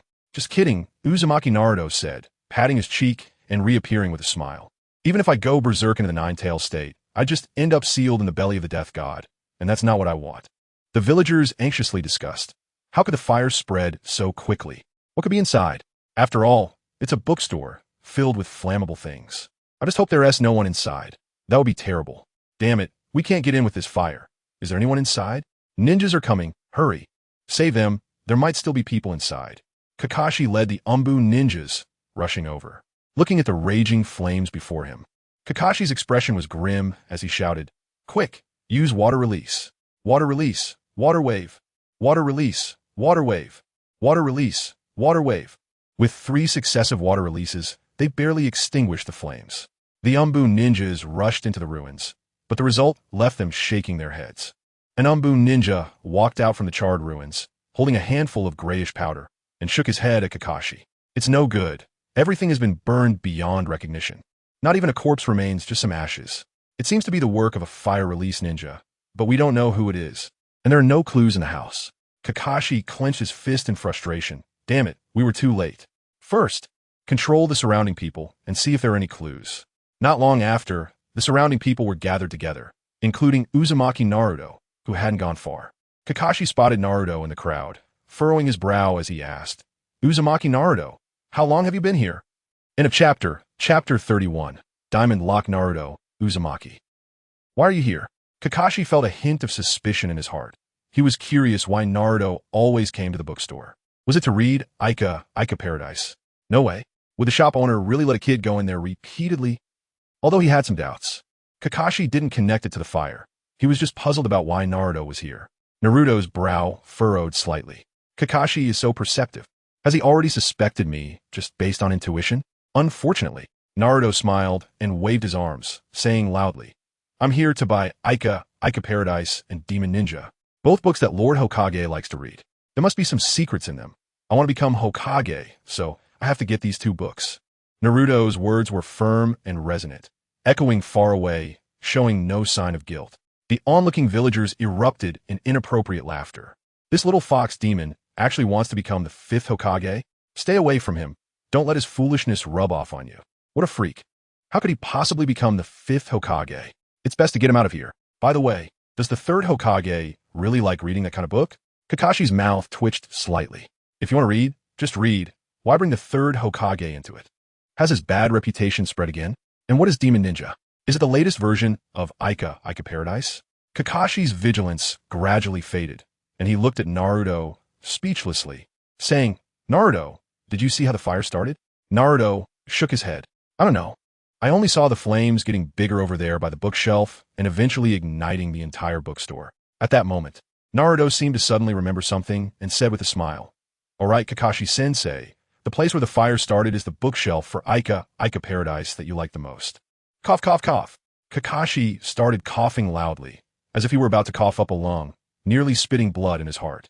Wait. You could have just said it was the bookshelf. Why did you have to specify it was my favorite one? Has my bad reputation also spread? Seeing the growing interest of the people around, Kakashi's face darkened, and he twitched his mouth, saying, "All right, I got it. You should leave quickly." If Naruto stayed here any longer, who knows how many ninjas' dark histories would be exposed. Thinking about Steel Iron and Kamizuki Izumi, who had been after him recently, Kakashi felt his scalp tingle. After Naruto left, Kakashi carefully examined the ashes of the shop owner and said solemnly, "Hurry up and go to the Inuzuka clan and the Aburame clan. Have them send someone to see if they can find any clues." Hokage building. So, does that mean we can't find any clues? Sarutobi Hiruzen frowned as he looked at Kakashi. Kakashi stood opposite the desk, sighed, and said, "The other party is an experienced ninja. They burned the body to ashes, and we can't find any clues from the remains. The secret techniques of the Yamanaka clan can investigate ashes. The Aburame and Inuzuka clans have come as well. But after the big fire, the burnt smell is everywhere. They found very few traces. They only know that Steel Iron, Kamizuki Izumi, Moonlight Gale, and Naruto Uzumaki. They all entered the bookstore. Wait, Sarutobi Hiruzen frowned. Why would Naruto Uzumaki go into the bookstore? I remember that bookstore sells Little Emperor, right? Ah, Kakashi awkwardly recounted what Naruto had said. Sarutobi Hiruzen. Sarutobi Hiruzen's face turned as dark as soot. Kakashi tentatively asked, Lord Hokage, should we give Naruto a reminder? Sarutobi Hiruzen twitched his mouth. Forget it. I don't want my bad reputation to spread again. Naruto Uzumaki, really. Sarutobi Hiruzen couldn't help but show a hint of relief. Hokage, huh? It seems my brainwashing still has an effect. Naruto admires me so much. Even willing to read Little Emperor, showing no signs of betrayal at all. As long as Naruto doesn't find out about his background, he won't betray the Leaf Village. In the future, if I test him and he passes, I might be able to teach him some ninjutsu. After thinking it over, Sarutobi Hiruzen casually waved his hand. I understand the situation. Since we can't find the criminal for now, let's just keep it on file. Kakashi nodded. He knew this meant that this case had become a cold case. However, it was the only option available. The Yamanaka clan, Aburame clan, and Inuzuka clan all mobilized, but only managed to investigate a few suspects with no criminal potential. The rest were even less likely to find the culprit. This incident was likely to end up unresolved. In a dilapidated house, Naruto Uzumaki crushed a cockroach underfoot, leaned back on the bed, and slightly closed his eyes. This time, it was a bit irrational. Killing the shop owner was satisfying, but it was indeed a bit impulsive. The ninja world has all sorts of strange abilities. The Inuzuka clan's dogs, the Aburame clan's bugs, if using impure world reincarnation, even corpses might be able to speak. However, Naruto didn't regret it. Having strength and still being timid is something only a waste would do. Naruto spoke, purchased Diamond Lock. The golden chain model on the shelf gradually dimmed. The next second, Naruto's chakra underwent a mutation, changing from light blue to light gold, gradually condensing, shining brightly. In a chapter 32, little Akamaru the chakra seemed a bit different. Naruto Uzumaki opened his eyes, extended his right hand, and a golden light glimmered at his fingertips. At the moment he purchased the diamond prison, the chakra transformed from a light blue to a pale golden color. Gathering on his back felt itchy, accompanied by a slight pain, as if something was about to grow out. This process was still ongoing. Was a chakra mutation similar to the Uchiha clan's Sharingan? Naruto speculated in his heart, recalling what the second Hokage, Hashirama Senju, said in the anime. When a Uchiha loses something important or feels pain from their failures, a special chakra surges in their brain, affecting their optic nerves, causing their eyes to change. The mutated chakra within him should be a precursor to awakening a bloodline limit. When the itching on his back subsided, Naruto stretched out his right hand and spoke, Diamond Prison. In an instant, for chains resembling golden dragons spread from Naruto's back, wrapping around him as if they were alive. Clang, clang, clang. The golden chains made a clattering sound as they rubbed against each other. This is, with a thought, the 4 golden chains moved accordingly. As expected, the 4 chains of the diamond prison could be manipulated like extended arms. Thinking of this, Naruto focused and commanded the golden chains to strike out, the ends piercing the wall like golden javelins. Clang. The golden chains extended infinitely, wrapping around a towering tree outside the house. Naruto's expression turned cold. Crack! The towering tree was instantly snapped by the golden chains, crashing to the ground. Truly the strongest sealing technique in the ninja world. Naruto marveled, gradually retracting the golden chains back to his back. In his previous life, watching Naruto anime, he felt that the diamond prison was a divine skill. It could be used for defense, offense, and sealing, making it a versatile ability. Most importantly, the diamond prison reached its peak from the very start. As long as the user had enough chakra, they could unleash the full power of the diamond prison the moment they awakened it. Under the night sky, Naruto's room was exceptionally bright. 6 flames of scorch release burned around Naruto, the temperature soaring to its limits, lighting up the room like daytime. The 4 golden chains spread from Naruto's back, their ends ignited with fierce flames, resembling golden locks of fire, shimmering with a thought. Bloodline limit scorch release. Bloodline limit diamond prison. 2 completely different bloodline limits perfectly fused within Naruto. Kurama, what do you think of my current strength? Naruto asked. The Ninetales impatiently flicked its tail. Those annoying chains. Just seeing them makes me feel uncomfortable. However, their ability is quite strong. Even at my peak, I was tightly bound by those damn chains and couldn't use a bit of chakra. But if you use them, you'd be similar to what humans call a jonin. Naruto couldn't help but chuckle. Kurama, you really hold grudges, don't you? You still remember that after all these years? The Ninetales snorted. So what if I hold a grudge? Don't mention your mother. I would hate that Uchiha Madara for a lifetime, even if he is already dead. Naruto smiled and retracted the 4 golden chains and flames into his body. A jonin, huh? The Nine-Tails wasn't wrong about that. Although the bloodline limit was powerful, he was still too young. Neither his physical strength nor chakra could support 2 bloodline limits in long-term combat. However, it was enough. The next day, early in the morning, Naruto arrived at the Inuzuka clan. There were no gatekeeping ninjas at the entrance, only dozens of large dogs lazily lying around. Upon seeing Naruto approach, the dog stood up alertly and barked loudly. The barking annoyed Naruto, and he said, "Kurama, lend me some chakra." With the diamond prison, Naruto could initially control the chakra leaking from the Nine-Tails, just right for an experiment. The next moment, orange-red chakra manifested on Naruto's body. The chakra exuded brutality, violence, and darkness, as if it were a gathering of all the world's evil. The dozens of large dogs were terrified, glancing at Naruto and running off with their tails between their legs. "Kurama, your chakra is still quite effective," Naruto laughed. The Nine-Tails huffed in annoyance, leaving the Inuzuka clan. A little follower appeared behind Naruto. "Akamaru, it's up to you now. Sniff out where the owner of this kanai is. If you find that guy, I'll buy you a year's worth of the best dog food." Excited by Naruto's promise, little Akamaru barked and started sniffing around on the ground. Woof, woof, woof. Little Akamaru barked a couple of times at Naruto and then ran towards the distant forest. End of this chapter. Chapter 33. The Nine-Tails Jinchuriki. Son of the 4th Hokage Minato Namikaze and the red hot-blooded habanero Kushina Uzumaki. In an endless forest, Naruto Uzumaki was holding little Akamaru and asked, "Akamaru, this way is right. I assent it." Woof. Little Akamaru barked softly. This battle is really intense. Naruto glanced at the towering trees around him, which seemed to have been struck down, lying across the ground in disarray. There were even burn marks from flames, cracks in the ground, and even shattered small hills. As he made his way through the ruins-like forest, Naruto soon encountered a massive, rushing river.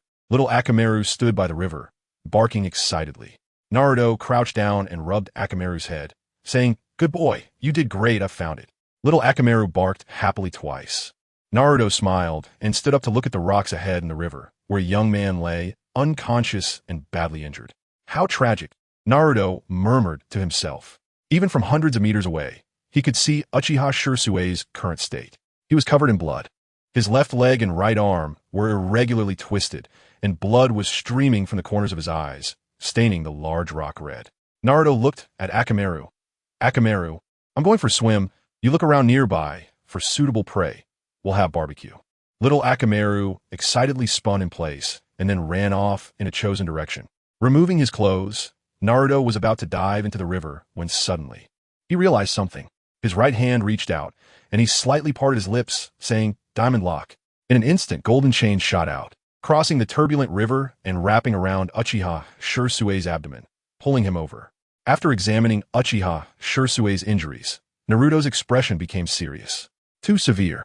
Both of his Manjiki Sharingan had been gouged out, along with the flesh around the eye sockets, leaving 2 bloody holes. His ribs were visibly sunken, with more than 1 broken bone. His left leg and right arm were even worse, broken from some impact, with pale bones visible. Naruto shook his head slightly. With Uchiha Shursui's strength, if he had confronted Danzo directly, he certainly wouldn't have ended up like this. It seemed he had been ambushed. According to the information from the anime, Uchiha Shisui was caught off guard and ambushed by Danzo, who used Izanagi to resurrect himself, and then pursued by root ninjas. After barely escaping, in despair, he gouged out his remaining Manjiki Sharingan and handed it to Itachi Uchiha, ultimately jumping off a cliff to commit suicide. He needs medical ninjutsu and to buy healing techniques. Naruto crouched down, his palm facing Uchiha Shisui, green chakra emerging. After a moment, Uchiha Shisui stopped losing large amounts of blood, and his wounds gradually healed, but his damaged internal organs and broken bones could not be restored, confirming that Uchiha Shisui was no longer on the brink of death. Naruto retracted his hand. About 2 hours later, Uchiha Shisui's fingers moved, and a groan escaped his lips as he gradually awakened from his coma. After sensing his surroundings with ninjutsu, he couldn't help but smile bitterly. The forest. Is this what the underworld looks like? It seems pretty good. Uchiha Shisui froze for a moment, instinctively spreading his chakra to sense the chakra of the figures around him. Naruto, Uzumaki. Uchiha Shisui almost spat out blood. What the hell? Why can I see Naruto Uzumaki's chakra in the underworld? Has the debt collector come to the underworld? Oh, you're awake. Naruto glanced at Uchiha Shisui, casually flipping the roast chicken, and said lightly, I pulled you out of the river. From now on, you not only owe me over 40 million, but you also owe me a life. Uchiha Shisui spat out a mouthful of blood, clutching his chest in pain, unable to suppress a bitter smile. Naruto, in my current state, do you think I can still pay you back? Naruto smirked. It's fine. I know a pretty good doctor in the ninja world. Your injuries aren't a big deal. Uchiha Shisui smiled bitterly. Was this really just about injuries? He was already suicidal. No matter how good the doctor was, what is the use? Uchiha Shisui sighed and spoke. Naruto, you should have saved me. For someone like me, dying would be just right. If I die, Konoha and the Uchiha can achieve true peace. Naruto scoffed, disdainfully saying, Uchiha Shisui, are you an idiot? Do you think that if you die, the Third Hokage will let the Uchiha clan go? Are you telling me some international joke? A bear wants honey, but is afraid to raid a beehive when there are a lot of bees.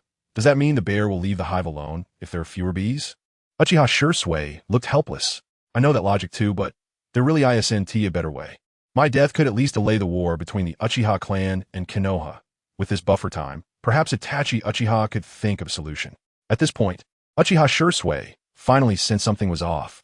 Naruto, how can you refer to the Hokage as Hokage? And how do you know about the issues between the Uchiha clan and Konoha? Did someone tell you about these things? Naruto's lips curled up, wiping the grease from his hands, standing up and speaking. Uchiha Shisui, let us reintroduce ourselves.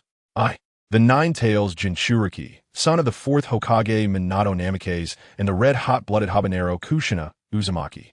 Naruto Uzumaki, pleased to meet you. End of this chapter, Chapter 34. Root Organization Vortex Naruto, please take care of me. Uchiha Shisui's body was stiff, like a statue, standing on the ground. What did he just hear? The fourth Hokage, Namikaze Minato, and the fiery red pepper, Uzumaki Kushina's son. Uzumaki Naruto? Heaven, those two actually have a child. Uzumaki Naruto is their child. Is this real? Uchiha Shisui swallowed hard, feeling as if his worldview had been overturned. He knew that Uzumaki Kushina was pregnant at the time. This was not a secret in Konohagakure. But after the Nine-Tails incident, didn't the Hokage say that both Uzumaki Kushina and her unborn child died to seal the Nine-Tails? Now Uzumaki Naruto actually claims to be the child of those two. Suddenly, Uchiha Shisui shivered all over, noticing something he hadn't before. The timing of Uzumaki Naruto's appearance. Wasn't it exactly when the Nine-Tails incident ended? Thinking again about Uzumaki Naruto's golden hair and the bloodline limit, he inexplicably believed this fact. Uzumaki Kushina's bloodline limit. Lord Namikaze Minato's golden hair. But Uchiha Shisui's body was still very stiff. How could Uzumaki Naruto know such a secret that even he, the strongest Uchiha ninja, didn't know? Could it be that the Hokage kindly told Uzumaki Naruto? Although Uchiha Shisui was Navi, he wasn't foolish and knew that this was absolutely impossible. Telling Uzumaki Naruto the truth could very likely lead to resentment, and it might even turn Uzumaki Naruto into an enemy of Konohagakure, potentially causing the Nine-Tails to rampage and destroy the village. So, Uzumaki Naruto figured out the truth himself? Uchiha Shisui was covered in goosebumps, and the shock in his heart surged like a tsunami. Uzumaki Naruto knows the truth, but he still appears gentle on the outside. Is gentleness his true nature? No, this is definitely Uzumaki Naruto's disguise. Uchiha Shisui felt a bit of a chill. A boy raised in malice could still disguise himself seamlessly after learning his true identity. This is definitely a big villain. Naruto, what do you want to do? Uchiha Shisui struggled to lift his head. Although he couldn't see, he felt the coldness of Uzumaki Naruto. Does it matter? Uzumaki Naruto retorted. Uchiha Shisui nodded vigorously. Uzumaki Naruto's lips curled into a slight smile. As far as I know, during the fourth Hokage's time, the Uchiha clan and Konoha had a pretty good relationship. Nowhere near the point of hostility we have now. But after the fourth Hokage died, the relationship between the Uchiha clan and Konoha deteriorated sharply. Do you think that's normal? Uchiha Shisui swallowed hard. He was somewhat unsure of what Uzumaki Naruto was trying to say. Uzumaki Naruto looked towards the direction of Konoha and said lightly, Uchiha Shisui, don't you think I can do better than that old man, Sarutobi Hiruzen. Uchiha Shisui gasped. Uzumaki Naruto is planning a coup. Uchiha Shisui was left speechless. He originally thought Uzumaki Naruto had unintentionally saved him. Now it seemed that everything was part of Uzumaki Naruto's plan. Saving him was merely one of the links in that plan. In fact, it might be an insignificant link. His plan definitely involved much more than just saving him. Dangerous. This golden-haired boy in front of him is too dangerous. Not only because of his bloodline limit, but even more terrifying is his disposition. No one knows what kind of face is hidden behind Uzumaki Naruto's mask. After a few minutes, Uchiha Shisui bitterly spoke. I never expected to hear such an astonishing truth before I die. But it's too late. If it were before, perhaps I would really consider agreeing to you, but now. Uzumaki Naruto, you should leave. Uchiha Shisui sighed. The root ninjas will not let me go. If you don't leave soon, they might discover you. Is that so? Uzumaki Naruto glanced into the distance, and as Uchiha Shisui was about to speak again, he said, if you mean a group of guys wearing masks, then there's no need to say more because they have already arrived. What? Uchiha Shisui's face changed dramatically. Swish, swish, swish. 3 ninjas dressed in black robes and wearing mysterious masks appeared in the clearing. Uchiha Shisui was still here alive, but it seemed he had lost most of his combat ability. His other Manjiki Sharingan was missing, probably entrusted to someone else. That boy is the Nine-Tails Jinchuriki. Uzumaki Naruto. He doesn't know why he's here, but his strength is very weak. As soon as the 3 mysterious ninjas appeared, they began to converse as if Uchiha Shisui were not there. No, rather than conversing, it would be more accurate to say they were exchanging information. Their voices extremely cold and devoid of any emotion. Upon hearing this voice, Uchiha Shisui knew who had arrived, and his expression turned grim. Root ninjas. The 3 root ninjas completely ignored Uchiha Shisui. After their cold conversation, one of the root ninjas looked at Uzumaki Naruto and asked coldly, Uzumaki Naruto, is Uchiha Shisui's Sharingan in your possession? Uzumaki Naruto, just like they ignored Uchiha Shisui, ignored them as well. His azure eyes looked at Uchiha Shisui, and Uzumaki Naruto spoke. So, Uchiha Shisui, tell me your choice. Is it a meaningless death here, or will you choose to follow me to witness a new world? End of chapter. Chapter 35. What kind of monster is Naruto Uzumaki? Death or following? Uchiha Shisui let out a wry smile. He was still thinking about burying the truth for Naruto Uzumaki. But unexpectedly, Naruto exposed it himself. Did he think he still had the strength to fight? Uchiha Shisui tentatively moved his body, and a sharp pain surged into his brain. Not to mention fighting, even moving felt extraordinarily difficult. Well, if possible, I would like to be your subordinate in my next life. Uchiha Shisui said with a bitter smile, helplessly leaning on the grass, waiting for death to arrive. Naruto Uzumaki's lips curled into a subtle arc. Your request is granted. Diamond lock. Whoosh, whoosh, whoosh, whoosh. In an instant, 4 chains of dazzling gold appeared in the air, like 4 golden dragons, bursting out for Naruto Uzumaki's back. Whoosh! The golden locks sliced through the sky with a sound of breaking air. Like golden dragons or like javelins.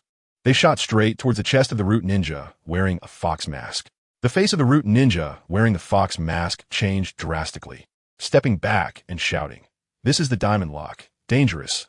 Naruto Uzumaki is different from the intelligence reports. He has awakened his bloodline limit." Without the slightest hesitation, the root ninja wearing the fox mask quickly drew a kunai and swung it at the incoming golden lock. Clang!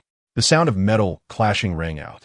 The sharp kunai was crushed effortlessly by the end of the golden lock, iron fragments falling to the ground, and the root ninja was sent flying like a missile. Bang! The root ninja wearing the fox mask slammed heavily against the tree trunk, spitting out a mouthful of blood. Before he could react, the other 3 chains transformed into 3 golden javelins, slicing through the air like meteors, striking his chest and piercing through the tree trunk as well.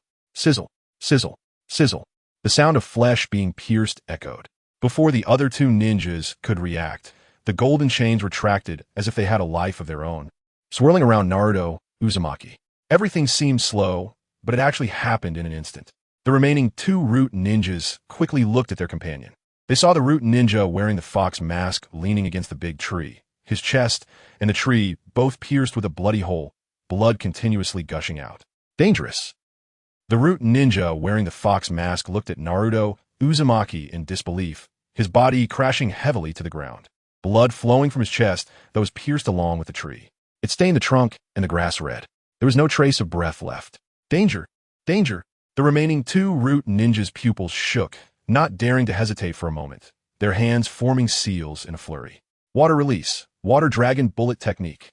Water release. Water dragon bullet technique. The two root ninjas shouted coldly as water molecules condensed behind them, forming two water dragons made of water. Roar! The water dragons roared as they charged towards Naruto Uzumaki. Facing the massive water dragons coming at him, Naruto Uzumaki showed no fear, reaching his hand to the sky and coldly declaring, Scorch release, Flame Emperor. An unprecedentedly massive flame of scorch release ignited in Naruto Uzumaki's hand, the surrounding temperature rising sharply. 24, 26, 31, 33 degrees, 41, 44 degrees, 52, 58 degrees, 168, 184 degrees. In just a few seconds, the surrounding temperature reached a scorching high that an ordinary person could not endure.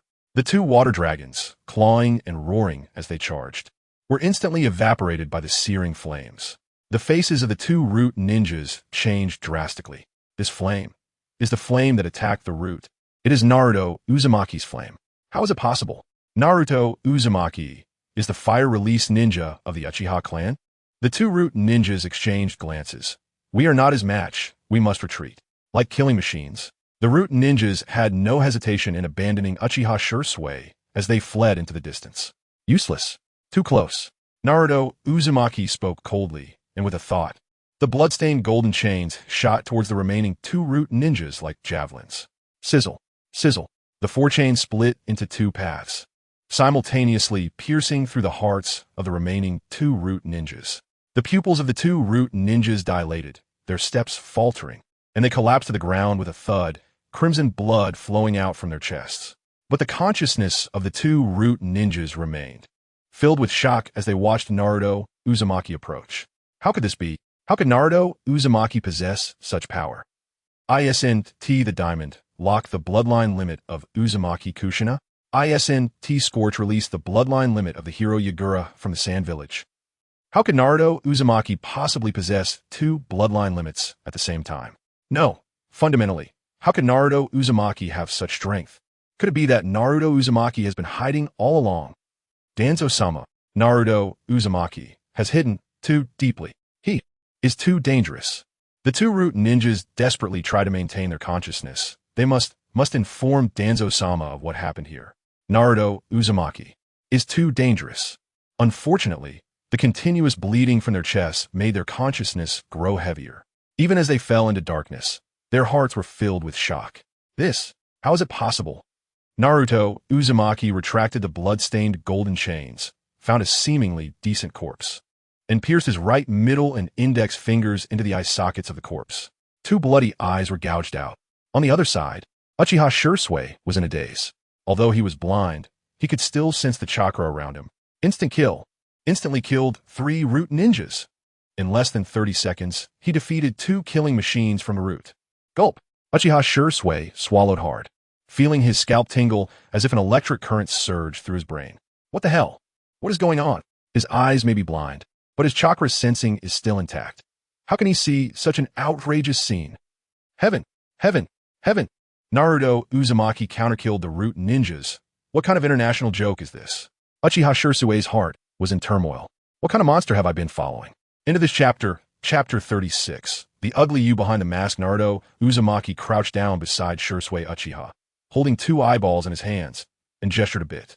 Shisui, it's really inconvenient not to have eyes. I'll put these two in for you as substitutes. Shisui Uchiha snapped back to reality from his shock, immediately breaking out in a cold sweat, and stammered, Naruto, don't mess around. Transplanting eyes isn't as simple as you think. I'm a human, not a building block. They can't just be put in and used. Shut up. Naruto Uzumaki glanced impatiently at Shisui Uchiha, and with a thought, for chains bound Shisui's limbs tightly. Roughly stuffing the root ninja's eyeballs into Shisui's eye sockets, Naruto asked, how is it?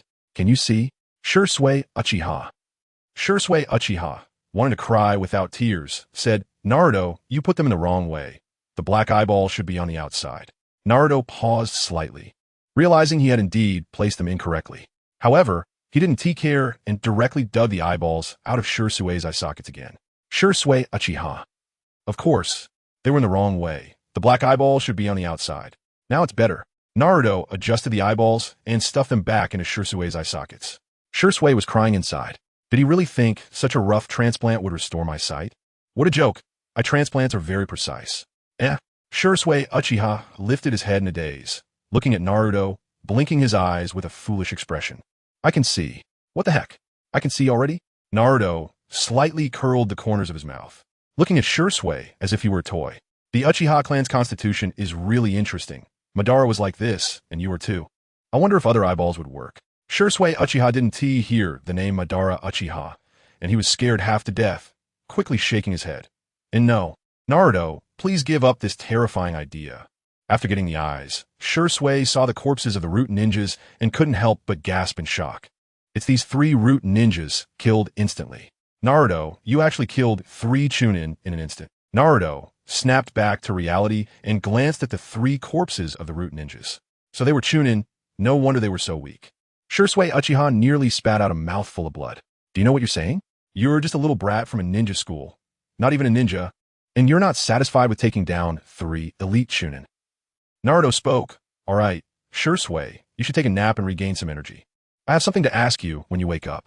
Shisui Uchiha was taken aback, and then felt a sharp pain in his neck, and everything went black as he lost consciousness. After knocking out Shisui Uchiha, Naruto looked at the 3 corpses of the root ninjas. With a flick of his finger, several blazing fireballs fell onto the corpses of the dark ninjas, instantly igniting fierce flames, turning the corpses into charred remains that continued to burn. Naruto used the adamantine sealing chains to bring Shisui Uchiha to the forest of death. Choosing a cave hidden behind the leaves, Naruto drove away a few black bears inside, tidied up a bit, and placed Shisui in a pile of fallen leaves. Phew!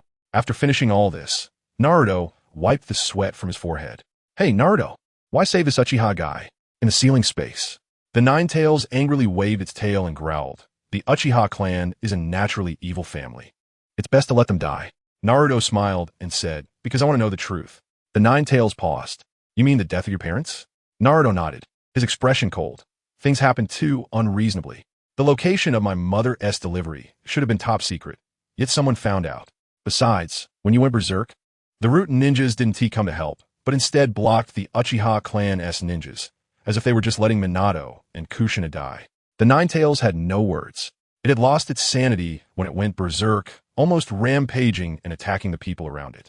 A cold light appeared in Naruto's eyes. There's definitely something fishy going on. The root is the dark side of Konoha, although it's controlled by Danzo. The real master behind it must still be Hiruzen Sarutobi. But during the Nine-Tails incident, the root ninjas didn't come out to help at all. It's just like the Uchiha clan's extermination incident. Itachi Uchiha wiped out the Uchiha clan. Who would believe that he did it without Hiruzen Sarutobi's orders? The same goes for the Nine-Tails incident. Not only did they not let the root ninjas intervene, but Hiruzen Sarutobi even didn't allow the Uchiha clan's ninjas to intervene, even though their Sharingan was the only thing that could really stop the Nine-Tails. Minato Namikaze. His flying thunder god is powerful, but at most, it can only shift the tailed beast bomb. It can't harm the Nine-Tails at all. The only effective means is the dead demon consuming seal. Hiruzen Sarutobi must know this. Yet he stubbornly delayed the Nine-Tails until Minato arrived to assist. The result was that Minato and Kushina died in battle, while he reclaimed his position as Hokage. It seems reasonable, but upon closer inspection, there are holes everywhere. Too many deliberate actions, as if the Nine-Tails incident was meant to trap Minato and Kushina to death. Earlier, I didn't have the strength, even if I had suspicions. I could only keep them to myself. But now, I already have the strength to seek the truth. Hiruzen Sarutobi, Danzo, Shimura. How ugly must your faces be behind the masks? Naruto slammed his fist against the cave wall, creating a massive crack, with blood dripping down from the shattered stones. End of chapter 37. No, Naruto-kun is mine. Shimura Danzo and his group arrived at the riverbank. Looking at the charred remains, reduced to black ash, the root ninjas fell into silence. This was not the work of Uchiha Shisui. A root ninja from the Yamanaka clan knelt down, carefully examining the surroundings, and coldly stated, "These are the traces left by ultra-high temperature flames. the same as the fire-style ninja who attacked the root not long ago. A root ninja from the Yamanaka clan released his insects to explore the ashes and said indifferently, "There is only one wound on the bones, a penetrating injury. The enemy's strength is very strong. They killed them in an instant, leaving no chance for them to react." Shimura Danzo's expression became exceptionally grim. A ninja with such fire-style jutsu. Who could the enemy be? Fire jutsu that burns dozens of times hotter than normal flames, and weapons more brutal than swords. Does the Uchiha clan really have such a ninja? Danzo began to doubt his previous judgments. Could this ninja really be from the Uchiha clan? Suddenly, the Yamanaka clan ninja, half kneeling on the ground, seemed to sense something. He felt around on the ground and coldly said, "There are bloodstains here." It seemed some words were written. Danzo quickly asked, "What did it say?" The Yamanaka clan ninja frowned, speaking uncertainly. Nine? Sarutobi Hiruzen frowned at Danzo. "What does this mean? Could it be a special message from your root?" Danzo shook his head. "I don't know. Our root's communication method is not like this. But this must be an extremely important message. The fact that they didn't write about Uchiha Shisui's life or death before dying indicates that this message is more important than Shisui's fate. It should be quite significant. However, I can't guess what this 9 means." Danzo's face was very grim. The root ninjas are a group of killing machines, and the information they leave before dying must be very important. Even in their view, this 9 is more important than Uchiha Shisui's life or death, something they felt compelled to pass on even in death. But what does this 9 mean? Sarutobi Hiruzen's brow furrowed. 9? No matter how much they pondered, they couldn't deduce much information from that single word. Putting this issue aside for now, Hiruzen looked at Danzo and asked solemnly, "Are you sure Uchiha Shisui is dead?" Danzo shook his head. He only knew that Shisui was severely injured and had been rescued, but he didn't know who saved him, nor could he determine whether he was dead or alive. Hiruzen's expression darkened as he tapped on the table and said, "In that case, let's contact that mercenary organization as soon as possible and eliminate the Uchiha clan." Danzo nodded. "I will contact that mercenary organization. You should also speed up your actions regarding Uchiha Itachi." After a long while, Danzo stood up and left the Hokage's office. Only Sarutobi Hiruzen remained, lost in thought. 9? What could it possibly mean? The next day, Uzumaki Naruto quietly arrived at the Forest of Death. After driving away a few black bears at the cave entrance, he found Uchiha Shisui still unconscious. He rebandaged his wounds and then returned to his rundown house. After a normal wash and tidying up, Naruto went to the ninja school as if nothing had happened. Uzumaki Naruto. Inuzuka Akiba stormed up to Naruto's desk, slamming his hand on the table. The loud noise immediately attracted the attention of the entire class. Nara Shikamaru, Akimichi Choji, Yamanaka Shino all turned their gazes over. Then, they witnessed an extremely awkward scene. Inuzuka Akiba, with a face full of smiles, presented a cup of water to Uzumaki Naruto, saying in a flattering tone, "Naruto-kun, could you tell me if you have any way to make money? The dog food you bought for Akamaru is even more expensive than what I eat." As he spoke, Kiba's heart was crying. Akamaru's daily food cost 3,000 ryo. While he only had 1,000 ryo, living was truly worse than being a dog. Akamaru barked happily, rubbing against Naruto's leg, enjoying the dog food Naruto had bought for him. Naruto smiled brightly, massaging his shoulders and sighing, "I beat up a few emotionless bastards yesterday, and now my whole body hurts. It would be great if someone could give me a massage." The onlooking classmates' mouths twitched slightly. Kiba took a deep breath and, with a flattering attitude, walked behind Naruto, eagerly beginning to massage Naruto's shoulders. "Naruto-kun, how does this strength feel?" Naruto smiled slightly, his lips curving into a subtle arc. "Not enough, a bit harder." Kiba, with a darkened face, he massaged for half an hour. Naruto nodded and began to share his experiences with Kiba. The surrounding classmates perked up their ears. "You guys know about Intimate Paradise and Against Magical Ninjas, right?" Kiba nodded eagerly. "I have channels to get that book. I can sell it to you at cost, and then you can resell it." Naruto gave Kiba a glance. Kiba was overjoyed. "Great. Don't worry, Naruto. I'll definitely share my profits with you if I make money." The surrounding classmates also showed excitement. Just then, Kiba's expression darkened as he glared at the other classmates. "You all want to listen? You bastards. Are you just going to watch me massage Naruto-kun?" The surrounding classmates awkwardly turned their heads away. "Of course. Who told you to be so stupid?" Kiba was furious, lunging at the other classmates. The classroom instantly descended into chaos. Naruto smiled. As expected, compared to those scheming individuals, these little guys were the most pure. Naruto-kun. Hinata, blushing, placed a food container about half a meter high next to her seat, looking at Uzumaki Naruto with her small, fair hand outstretched, saying softly, "If you're not feeling well, I can help you massage." Naruto rubbed Hinata's hair vigorously. "Is that okay?" Hinata, blushing, nodded and reached her small, fair hand to grasp Naruto's shoulder. Naruto immediately felt a wave of softness in his body, as if all the pressure points were being kneaded open, and he comfortably squinted his eyes. "Hinata, that feels so good. Press harder." Yamanaka Ino looked on with envy and quickly ran to Naruto's side. "Naruto-kun, how about I give you a massage too?" Hinata, rarely assertive, blushed and said, "No, Naruto-kun is mine. I want to let you." In the distance, the old father. Hinata Hinashi looked at the scene in the classroom, his eyes nearly bursting with fire. Uzumaki Naruto. End of this chapter, chapter 38. Hinata has taken a leave of absence. Looking at the warm scene in the classroom, Huga Hayashi stood on a tree outside the window, his Byakugan almost spitting fire. "Uzumaki Naruto, you are truly damned. How could you let such a cute, delicate little Hinata, who looks like a doll, give you a massage?" Huga Hayashi's heart was roaring. He had never allowed little Hinata to massage him since childhood, yet now his adorable daughter was happily giving a massage to Uzumaki Naruto. The anger of this old father could no longer be suppressed. He was going to rush in and beat that blonde-haired punk who was seducing his daughter to half-death. Just then, Huga Hayashi saw something that nearly made him faint from anger.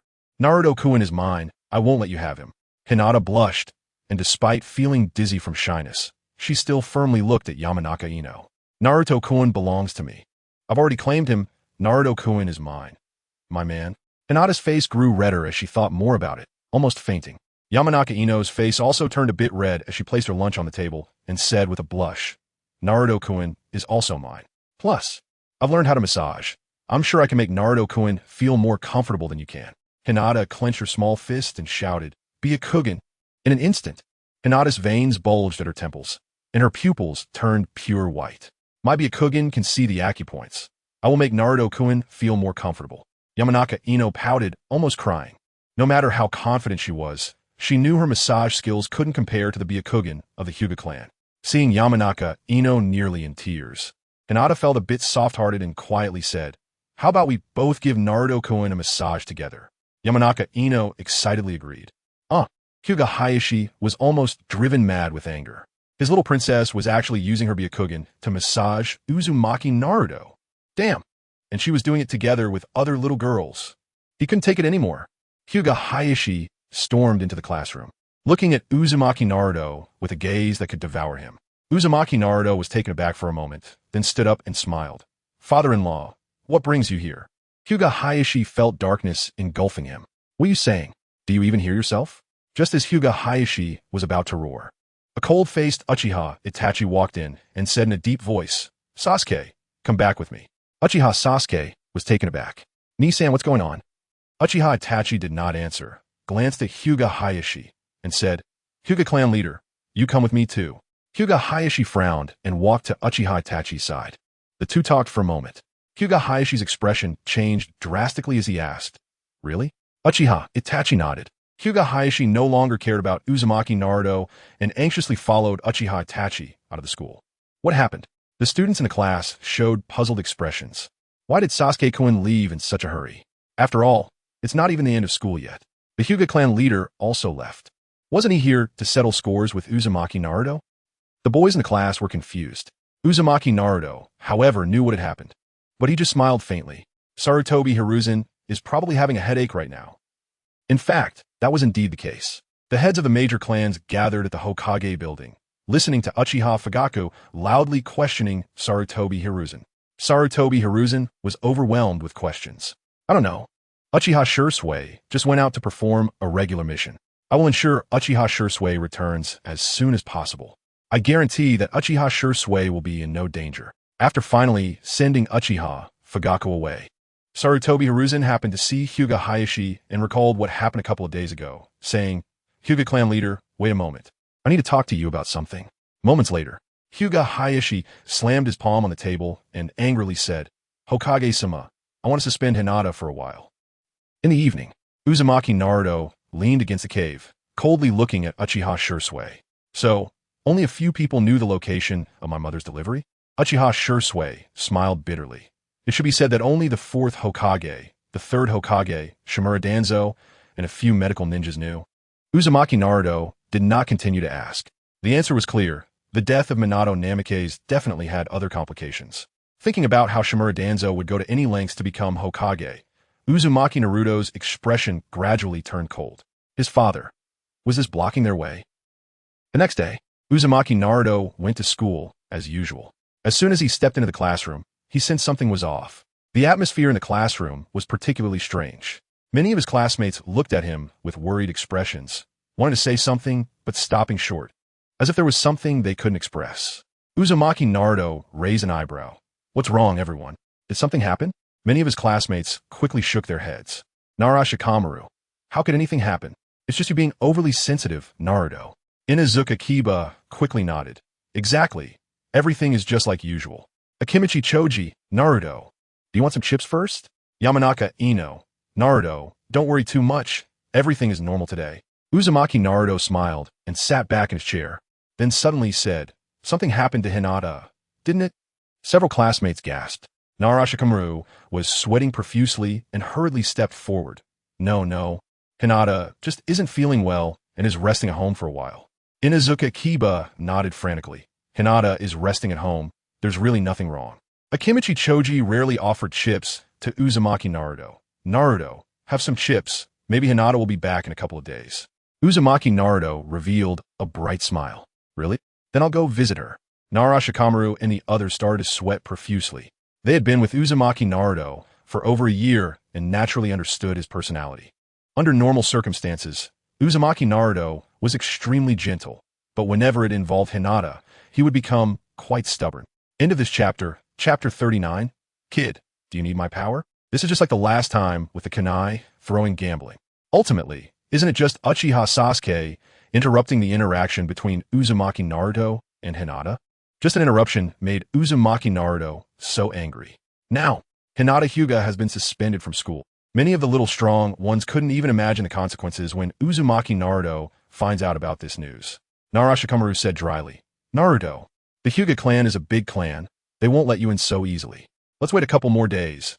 Maybe little Hinata will be released. Uzumaki Naruto smiled brightly, but Shikamaru couldn't see a hint of joy in his eyes. Hey, Shikamaru, you mean Hinata is grounded? Shikamaru wished he could slap himself twice. He was usually so smart, but why did he mess up at such a critical moment? Naruto, Uzumaki Naruto stood up and strode towards the door. Naruto, you can't go there.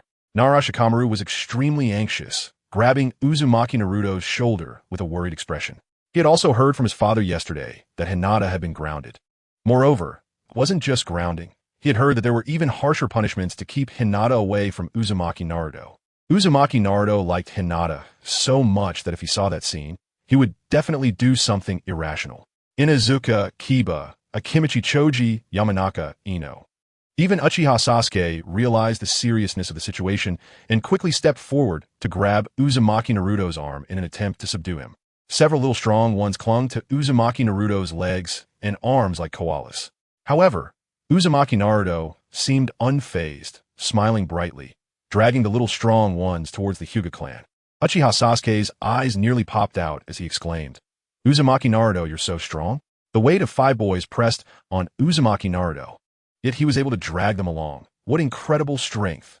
Completely uncontrollable. Cold sweat broke out on Shikamaru's forehead as he clung to Uzumaki Naruto's leg, being dragged for hundreds of meters. And Uzumaki Naruto showed no signs of fatigue. There was no choice. Shikamaru gritted his teeth, released Uzumaki Naruto's leg, and half knelt on the ground, forming hand seals, shadow, mimicry, jutsu. Suddenly, the shadow beneath Shikamaru's feet connected to Uzumaki Naruto's shadow as if it had a life of its own. Shikamaru finally breathed a sigh of relief. And Akimichi Choji and Yamanaka Ino also relaxed. They knew Shikamaru's ability. Shadow manipulation could control others using shadows, making them perform the same actions as the user. Although it felt a bit wrong to control Uzumaki Naruto with ninjutsu, they had no choice. If Uzumaki Naruto went to the Huga clan, he could easily be seriously injured by their ninjas. Uzumaki Naruto paused slightly, glancing at the shadow beneath his feet. Then he took a step forward. Bang! The connection between Uzumaki Naruto's shadow was abruptly severed, and Nara Shikamaru's eyes widened in shock. Are you kidding me? Uzumaki Naruto actually broke his own shadow with sheer strength. This is ninjutsu. Everyone attack together! Nara Shikamaru shouted, knowing he couldn't control the furious Uzumaki Naruto alone. I got it. Leave it to me. Akimichi Choji and Yamanaka Ino quickly used their family secret techniques. Multi-sized jutsu. Shadow mimicry jutsu. Mind-body switch jutsu. Akimichi Choji's arm suddenly grew dozens of times larger, like a giant's arm, grabbing Uzumaki Naruto's body. Nara Shikamaru's black shadow connected to Uzumaki Naruto's shadow again, trying to control his movements. Yamanaka Ino formed a heart shape with her palm, her consciousness piercing into Uzumaki Naruto's mind. The next second, get lost! The roar of the Nine Tails echoed in Uzumaki Naruto's mind. Yamanaka Ino's consciousness was instantly expelled, her face pale as she sat on the ground, staring in shock at Uzumaki Naruto's back. What was that sound? How angry could Uzumaki Naruto be? Uzumaki Naruto's movements didn't pause at all, stepping forward one step at a time, dragging Akimichi Choji, who was using multi-sized jutsu, along. Nara Shikamaru's shadow was instantly severed. Nara Shikamaru's face turned pale as he watched Uzumaki Naruto's back, unable to help but murmur, Uzumaki Naruto, how strong do you have to be? In the past, Nara Shikamaru felt Uzumaki Naruto was strong, but he didn't have a concrete concept. But now, even with the combined efforts of the three clans of Boar, Deer, and Butterfly, they couldn't control Uzumaki Naruto. Instead, they were being overwhelmed by him. Uchiha Sasuke watched in shock from the side. He originally thought he was the strongest in the class. At most, with Uzumaki Naruto, who was strong with kunai throwing. But now it appeared that both Nara Shikamaru and Akimichi Choji had special abilities, and during battle, he might not even be able to defeat them. As Uzumaki Naruto's figure gradually disappeared at the end of the street, Nara Shikamaru and the little strong ones exchanged glances. What should they do now? They definitely couldn't stop Uzumaki Naruto with just their strength. But if they let Uzumaki Naruto go alone, he would easily clash with the Huga clan's ninjas and might get seriously injured. Nara Shikamaru gritted his teeth. I'll go find my father. You all follow me. We are representing the Boar, Deer, and Butterfly. Even if the Huga clan wants to take action against Naruto, they should show some mercy considering our faces. Meanwhile, in the ceiling space, the Nine Tails stood up and growled. Naruto, I've never seen you this angry before. Do you need my power? I will control the chakra and do my best not to let you go berserk. Everyone, please cast your votes and recommendations. The data has stagnated. End of chapter. Chapter 40, What is the purpose? Destroy this dirty world. Naruto Uzumaki paused his steps, then continued striding towards the Huga clan, his consciousness already immersed in the seal. In the dimly lit space of a sewer, Naruto didn't know how many times he had come here. Following the long path to the seal, he looked at the Nine Tails, who stood up waving its nine tails that blocked out the sun, and said with a smile, Kurama, maybe I really need to borrow your power. Although he had never significantly borrowed the Nine Tails chakra before, Naruto believed that with his own will and the diamond lock, he could handle the Four Tails state without any problem. Naruto, are you finally going to borrow my power? The massive head of the Nine Tails lowered to look at Naruto, its deep voice revealing a hint of excitement. It recalled its first meeting with Naruto. Back then, he was just a 1.5-year-old baby. At that time, it wanted to kill Naruto to escape the seal, but failed. However, the baby seemed unafraid and came into the ceiling space several times to talk to it while sitting outside the cage. The Nine Tails couldn't be bothered to respond, letting the baby ramble on until Naruto was 4 years old. The Nine Tails remembered clearly that time Naruto was hit on the head with a stone and fainted into the ceiling space. That was also when it first proposed to lend its chakra to Naruto as revenge against the villagers of Konoha. Unfortunately, Naruto rejected the offer. Until today, Naruto had never truly borrowed its power. Every time he came to the ceiling space, it was just a chat, and the Nine Tails began to suspect that Naruto might have a masochistic tendency. If he didn't, how could he allow others to bully him for 7 years? Moreover, it had told Naruto his true identity long ago, but Naruto just smiled and said he already knew. Even though the Nine Tails didn't understand Konoha, it knew that the Hokage was the strongest leader. You are the son of the Hokage of Konoha. Not only is your identity hidden, but you're also bullied all day long. How can a normal person endure that? Yet, Naruto not only endured it, but also always wore a smile. Only the Nine Tails knew what kind of indifference was hidden beneath Naruto's smile. I will lend you my power. Go, eliminate all those ninjas who have bullied you, all the malicious villagers, and let all the darkness within you be revealed. Destroy this damned village. I want to take over your body. The Nine-Tails voice was extremely fervent. Kill, destroy, eliminate all the humans who have humiliated Naruto. Although it wasn't directly involved, the Nine-Tails felt excited and enthusiastic. The suppressed volcano. Is it finally going to erupt at this moment? No. Naruto unexpectedly shook his head. It's still too early to borrow all your chakra, after all. Kurama, it seems you haven't fully recognized me yet? Naruto smiled as he looked into the Nine-Tails' enormous eyes. If the Nine-Tails fully recognized him, then he would be the perfect Jinchuriki, and there wouldn't be any risk of going berserk. The Nine-Tails fell silent. It indeed had not fully acknowledged Naruto. Not because of distrust, but because the nature of tailed beasts prevented it from recognizing the weak. Naruto smiled and turned to leave, saying as he walked, Kurama, if there's a chance, let's have a fight. Although the Nine-Tails had a good relationship with him, if Naruto's strength was not strong enough, it wouldn't be able to earn the Nine-Tails recognition. A fight was the best choice. The Nine-Tails showed a hint of a smile, watching Naruto's departing figure, and growled, Kid, don't be too arrogant. It will take you 100 years to defeat me. At this point, the Nine-Tails voice paused slightly before continuing. Naruto, can you now tell me what your purpose really is? The Nine-Tails knew it, did not understand Naruto. Even though it had watched Naruto grow up, it still did not know this young man. Since Naruto had mastered the Diamond Lock and possessed Jonin-level strength, why did he still stay in Konoha? What was worth remembering here? The Nine-Tails couldn't comprehend. They wanted to understand Naruto better, to understand what was in his heart. Just as Naruto was about to disappear from the ceiling space, he paused, tilted his head slightly, and revealed a radiant smile. My purpose? There's only one purpose, to destroy this dirty and dark ninja world. Consciousness returned to the outside world. Naruto stopped his steps, his azure eyes looking towards the Huga clan. System, how much money do I have left? Naruto asked. Host, you currently have 7,420,000. Use it all to purchase reconnaissance ninjutsu. The next moment, Naruto closed his azure eyes, and the detection range expanded from just his line of sight to several kilometers. His consciousness swept through the various places of the Huga clan. Finally, it stopped in front of Hinata's bedroom. Hinata, don't stop. Study hard with your sister. Practice 10 sets of gentle fist techniques, and don't rest until you finish. Your movements are not standard. Do it again. Why can't you learn from your sister? You're the main family of the Huga clan. Don't embarrass us. The Huga ninja looked coldly at little Hinata, his voice stern and mercilessly scolding her, occasionally striking her arms and legs with a stick. Little Hinata's fair hands turned red, slightly swollen, but she still held back her tears and continued to strike the wooden post in front of her. Bang, bang, bang.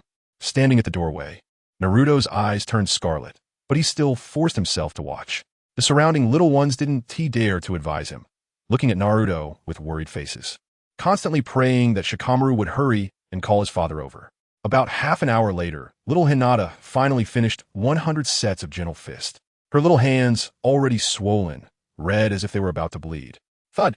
The overly exhausted little Hinata fell to the ground, her face pale, but she still held back, looking up at the stern middle-aged ninja. Hinata, can I go to school now? Hinata Shino sneered coldly. Not at all. If you go to school, you will definitely seek out that fox demon brat, right? You are the main family, the future leader of the Huga clan. Our lives depend on you. How can you associate with that damn brat? Continue. Practice another 100 sets of gentle fist. You can only stop when you forget about that fox demon or surpass your sister. The main family of the Huga clan cannot be a waste. End of chapter. Chapter 41. 9. Nine-Tails Chakra. Hinata's father, Huga Shikata, sternly reprimanded her, his cold white eyes harboring a glimmer of resentment and a hint of smugness. The main family? So what if you are from the main family? You will still be punished by your own branch family. With your useless appearance, you are no match for Huga Niji. What qualifications do you have to become the leader of the Huga clan? With a cold snort, Huga Shikata struck Hinata's hands with a stick, harshly scolding her. Not enough strength. Do you think you can hold back when fighting an enemy? With your performance. What qualifications do you have to be from our Huga main family? And you are still entangled with that fox demon little brat. I say, just let your sister become the main family member instead. Little Hinata's white eyes were filled with tears, but she still resolutely struck the wooden post in front of her with her reddened little hands. I will definitely see Naruto-kun. Bang, bang, bang. Uzumaki Naruto looked up at the sky at a 45-degree angle, his eyes completely turning scarlet, the bright red color seeming as if it would drip blood. Little Hinata, actually, was punished because of him. Recalling the tears in little Hinata's eyes, her reddened palms, and her nearly fainting body. Hoo. Uzumaki Naruto's chest rose and fell continuously. Don't be fooled by little Hinata's fragile appearance and gentle voice. Uzumaki Naruto knew that she had a very stubborn personality. Once she was determined about something, she would never change, no matter what. The fact that little Hinata showed such exhaustion must mean she had already been punished for a day and a night. A day and a night without rest. Naruto, the nine tails in the ceiling space, looked in shock at the cage outside. A vast expanse of orange-red chakra surged like a tsunami, creating waves of over 10 meters that poured into Uzumaki Naruto's body. This was not chakra he was emitting. Naruto, you actually stole my chakra. The nine tails let out a low growl. He could hardly imagine what could provoke that usually calm Uzumaki Naruto to become this furious. What Hokage? What Danzo? What plan? Uzumaki Naruto didn't care about any of that anymore. In his scarlet eyes, he could only see the gates of the Huga clan as he lifted his foot and stomped down hard. Crack! The blue stone tiles shattered under Uzumaki Naruto's foot. With several more steps, large sections of the blue stone tiles were cracked like spiderwebs. Naruto, you calm down.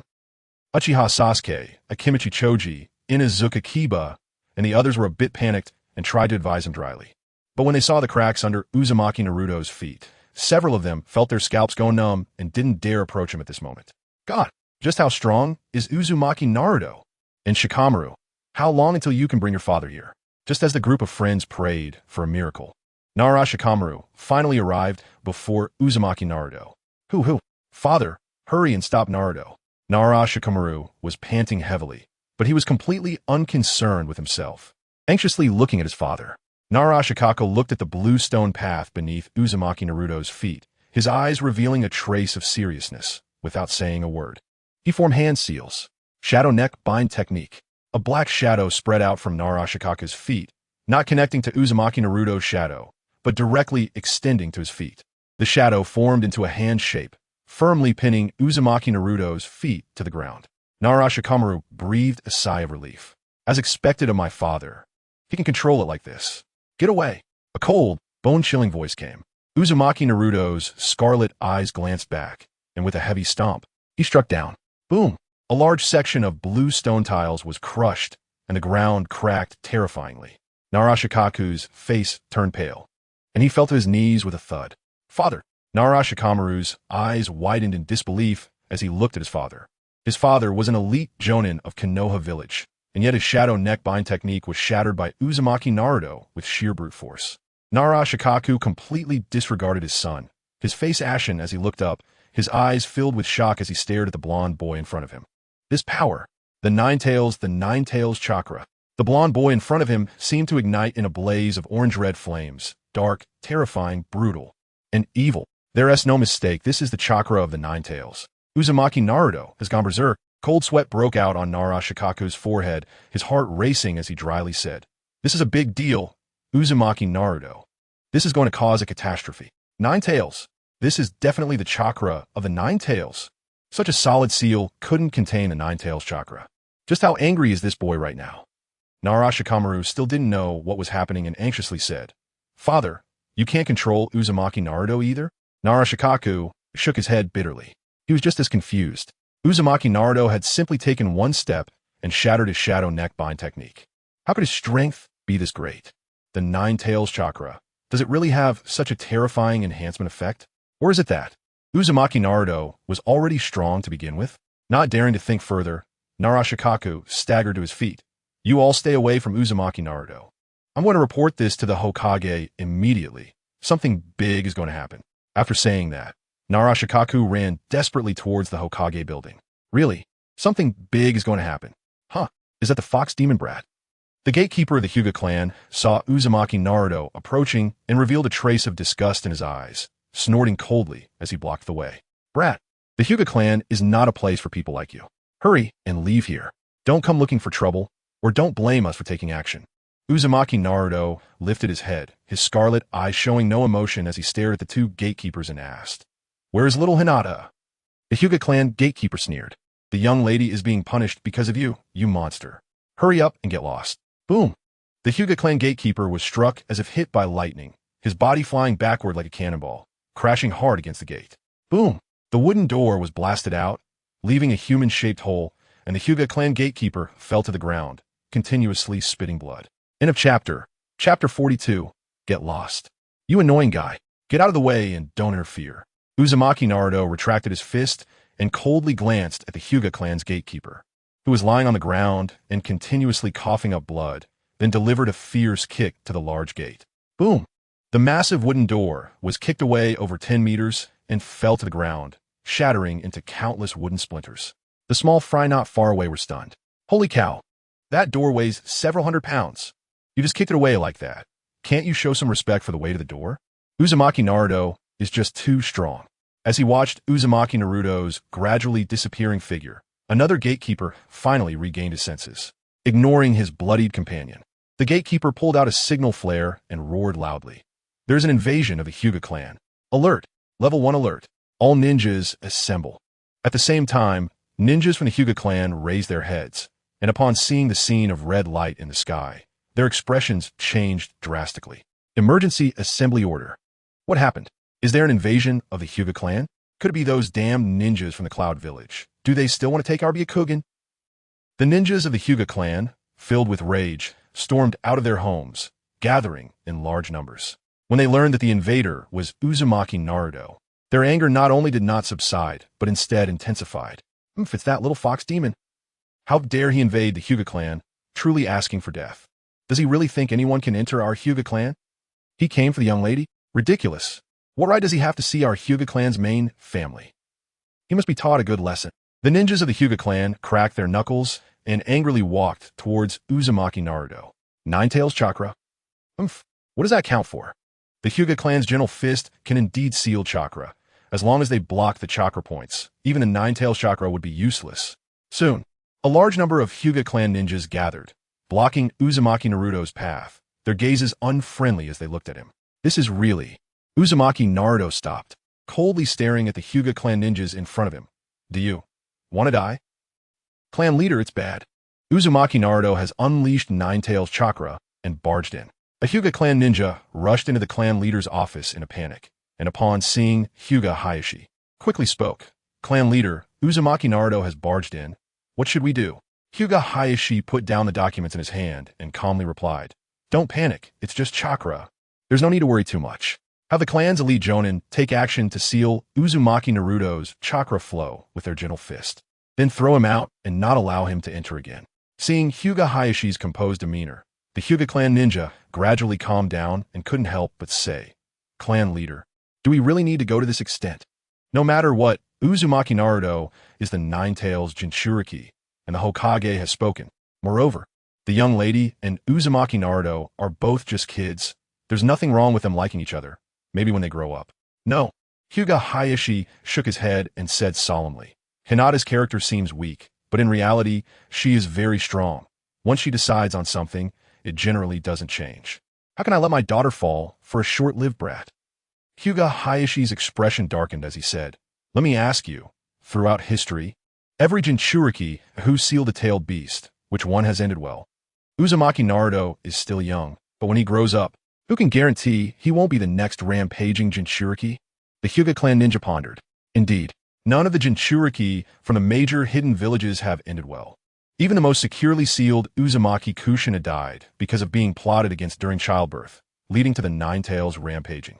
But the Huga clan ninja still expressed concerns. Clan leader, Uzumaki Naruto has unleashed Nine-Tails chakra. Is it really? Okay. Huga Hayashi frowned. What problem? Don't place too much importance on the Jinchuriki. They're not tailed beasts. Even if Uzumaki Naruto rampages, he will at most have the strength of a mid-level ninja, relying on the supporting ninjas. Boom. A loud noise interrupted Huga Hayashi's words. The office door was pushed open, and a bloodied Huga clan ninja stumbled in. The two people in the office stood up abruptly, their eyes wide as they looked at the intruding ninja. Hinata, what happened to you? Thud. The bloodied Huga Hinata fell to the ground, coughed up blood, and weakly raised his head to say, Clan leader, it's bad, Uzumaki Naruto. Uzumaki Naruto, wow.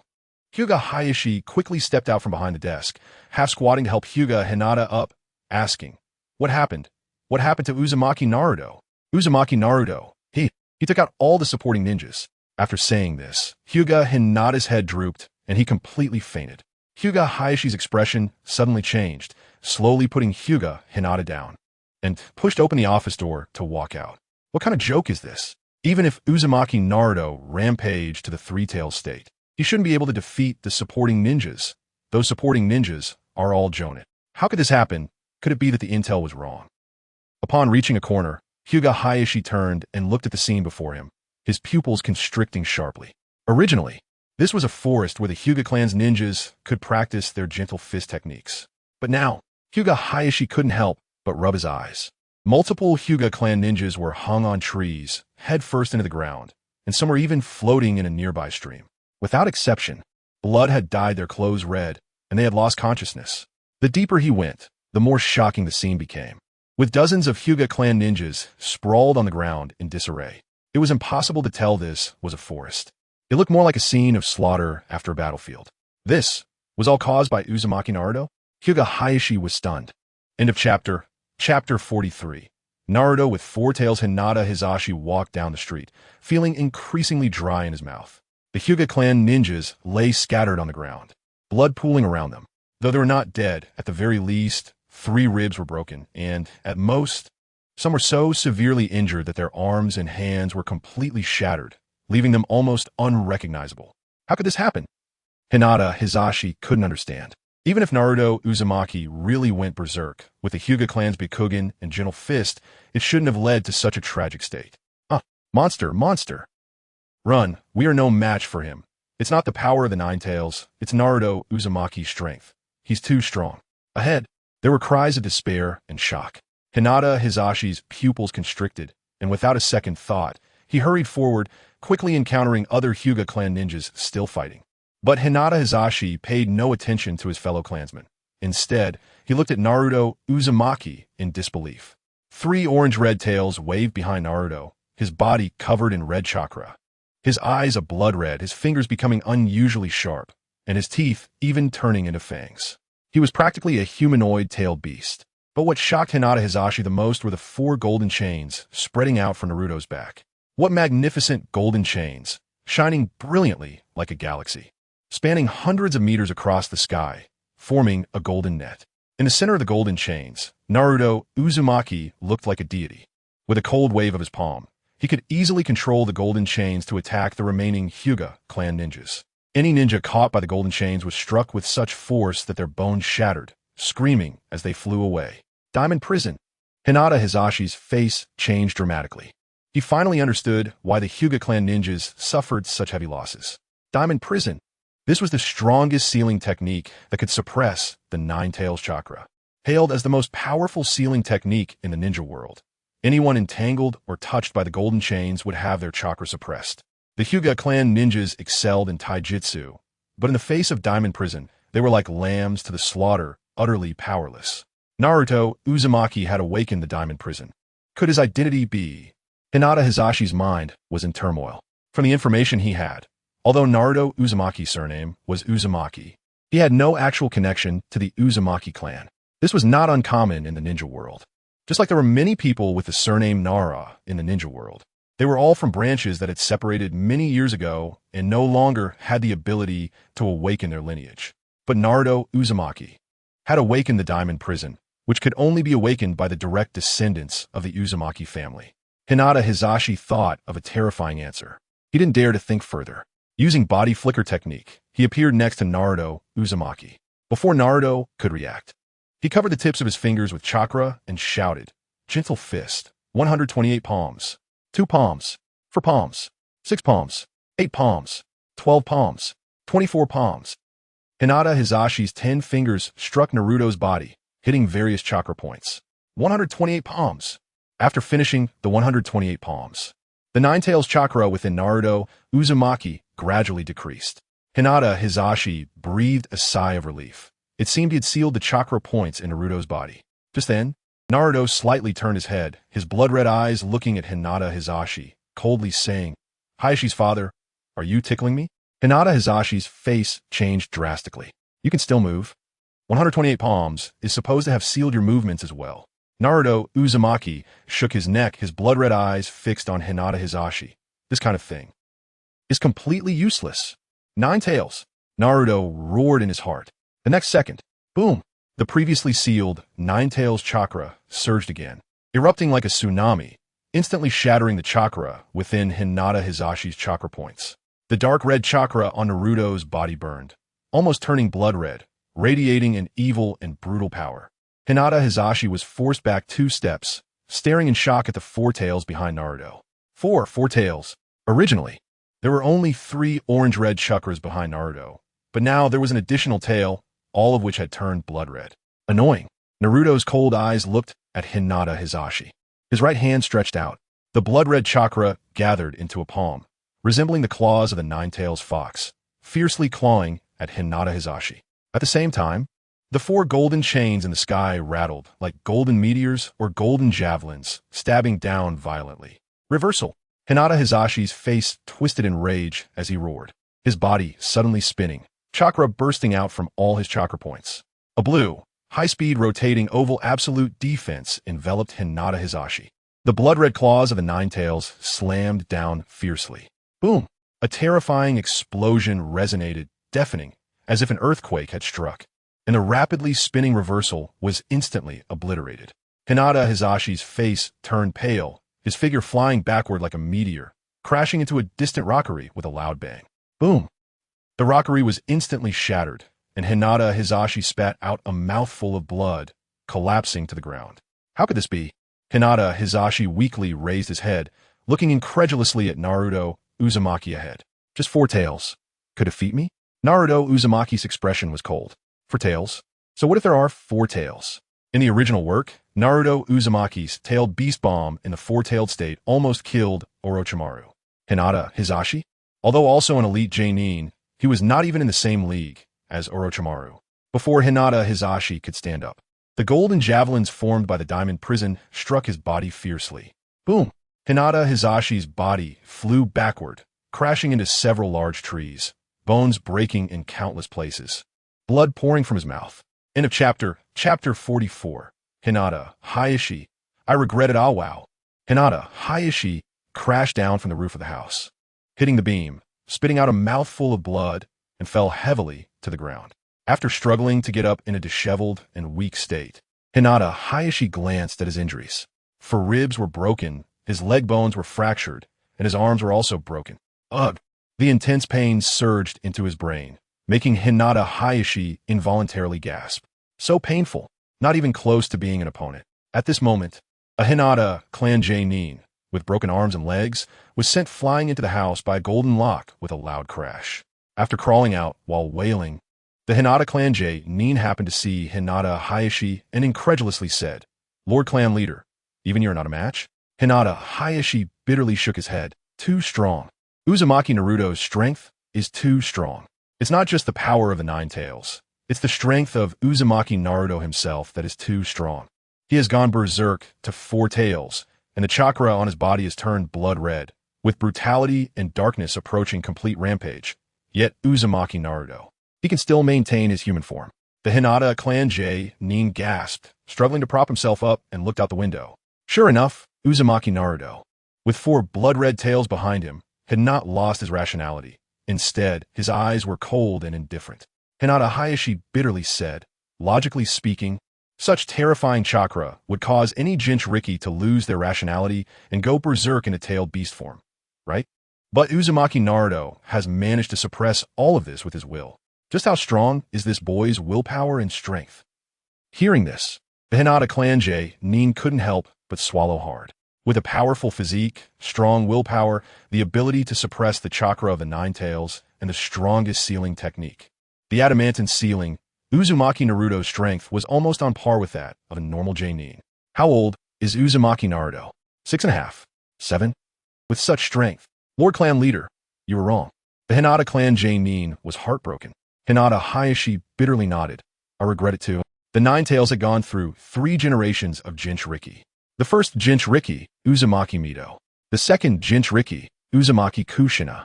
Although both could control the chakra of the Nine Tails, they did so by forcibly controlling it with the adamantine sealing, which couldn't be considered a perfect Jinchuriki.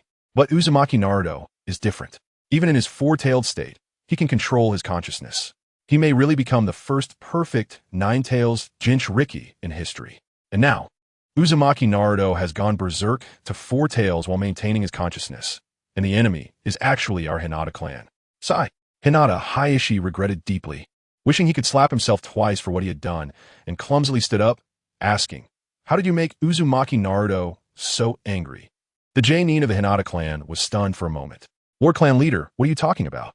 We just came to stop Uzumaki Naruto." Hinata Hayashi. Uzumaki Naruto, still in his four-tailed state, allowed the golden locks to swirl around him, walking coldly into the depths of the Hinata clan. When he approached Hinata Hanabi's house, Uzumaki Naruto paused. He could hear it. He could hear the sound of hitting a wooden post. Boom! Uzumaki Naruto kicked open the door, scanned the room, and happened to see Hinata Shana hitting Hinata Hanabi's arm with a stick. Ignoring Hinata Shana's astonished gaze, Uzumaki Naruto gathered the brutal chakra of the Nine Tails and walked straight towards the swaying Hinata Hanabi. Looking at Hinata Hanabi's unsteady body and her swollen red hands, Uzumaki Naruto clenched his fists, picked Hinata Hanabi up, and softly said, "Hanabi, I'm late. I really came late. I should have known that I'm not the powerful Sennin Naruto from the original story, just a little kid labeled as a monster. Without showing my power, how could the Hinata clan allow Hanabi to get too close to me? Naruto-kun." Hinata Hanabi's face turned red as she drowsily said, "Am I dreaming?" Uzumaki Naruto shook his head, gently stroking Hinata Hanabi's face. "No, it's not a dream. I'm here to take you away, and I won't let anyone bully you anymore. Now that I'm here, Hanabi, just rest well." Hinata Hanabi revealed a sweet smile, and then fell into a deep sleep in Uzumaki Naruto's arms. Uzumaki Naruto quietly held Hinata Hanabi, memories flooding back into his mind. When he was called a monster, only Hinata Hanabi came over to comfort him. When he was hungry, Hinata Hanabi brought a huge lunchbox to give him food. When he was feeling down, Hinata Hanabi would wave her little fist to encourage him. Hinata Shana was dumbfounded, staring blankly at the oblivious Uzumaki Naruto. He recognized the chakra of the tails on Uzumaki Naruto, but was also somewhat uncertain. The chakra of the Nine Tails. Could it be so peaceful? It shouldn't be the chakra of the Nine Tails.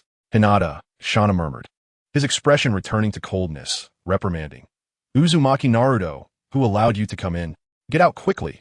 The young lady of the Hinata clan is not someone you can covet. The young lady still needs to train and doesn't have time to stay here with you." Uzumaki Naruto's blood-red eyes glanced at Hinata Shana, and immediately, Hinata Shana was frightened and took 2 or 3 steps back.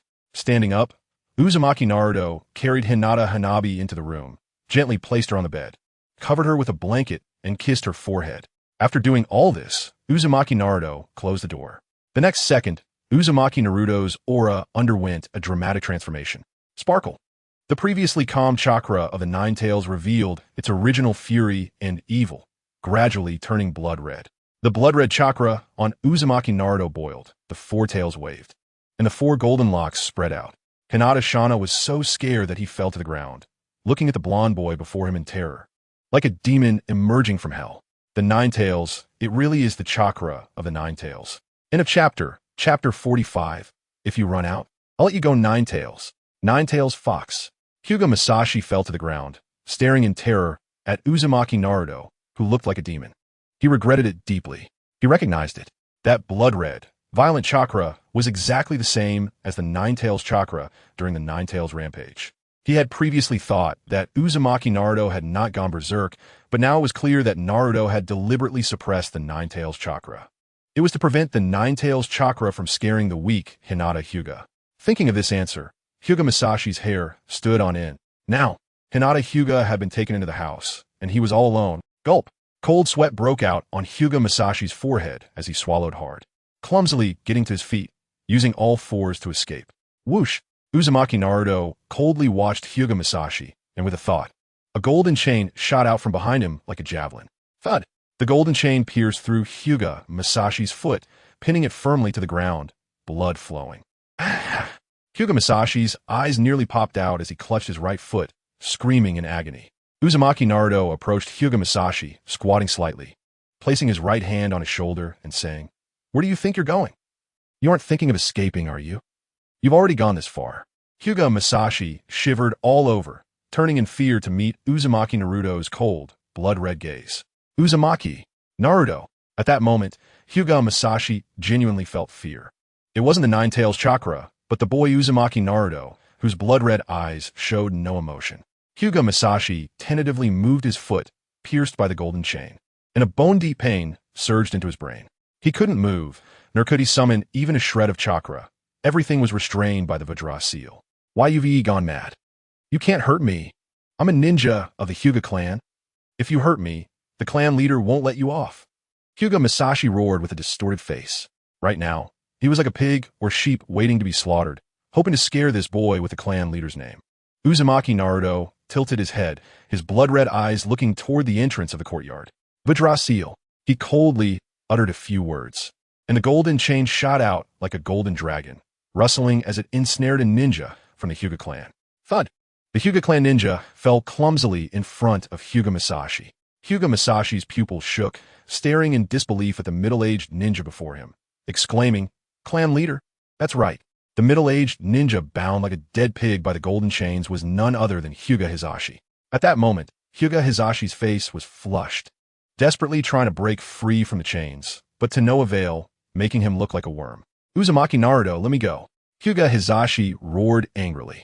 He shouldn't have been easily defeated, but Uzumaki Naruto's Vajra seal was too restraining against taijutsu ninjas. Any chain touched by the Vajra seal would instantly suppress the chakra within, turning them into an ordinary person without the power to fight back.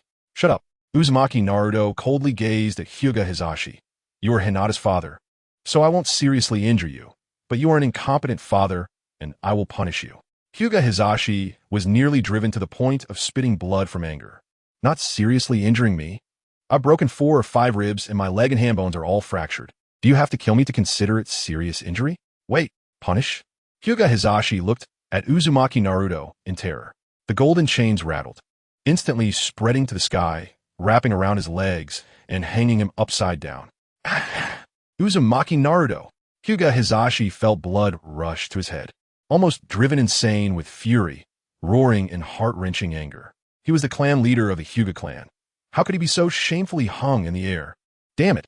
Uzumaki Naruto coldly extended his right hand, and the golden chain transformed into a tentacle, directly stabbing into Huga Hisashi's mouth. MMM. Huga Hisashi whimpered.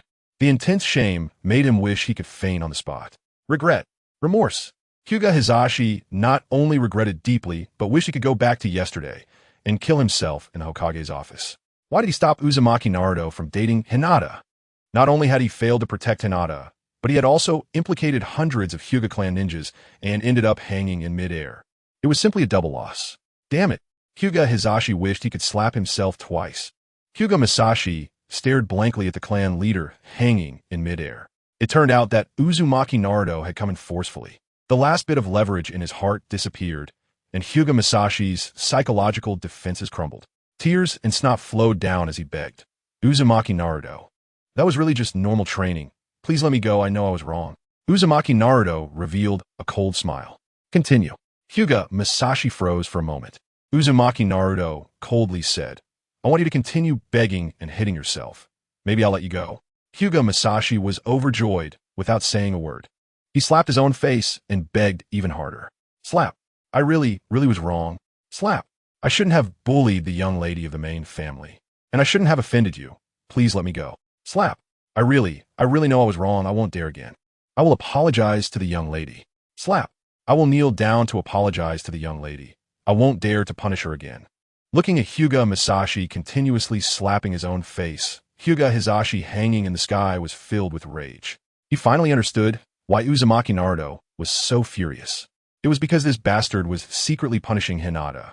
And he actually found out through Uzumaki Naruto that little Hinata had been punished in secret. Huga Hisashi gritted his teeth in anger. He knew that, due to the system of the main and branch families, the branch family had always harbored dissatisfaction and even resentment towards the main family. But he never expected that these bastards wouldn't dare to come after him, but instead vented their anger on the 7-year-old Hinata. Once I get down, I have to teach you a lesson, you bastard. Huga Hisashi glared at Huga Masashi, just in time to hear Uzumaki Naruto's cold voice come over. Run. Huga Masashi looked up in surprise at Uzumaki Naruto. Uzumaki Naruto pointed to the door just 10 meters away, revealing a cold smile. Run, if you run out. I'll let you go. End of chapter. Chapter 46. Vending the darkness within the gate. The gate. The gate. Huga Hinata looked at the gate with overwhelming joy. I knew it. I knew that Uzumaki Naruto wouldn't dare to kill. I won the bet. As long as I give this little brat a bit of face, he wouldn't dare to kill, even under the influence of the Nine Tails chakra.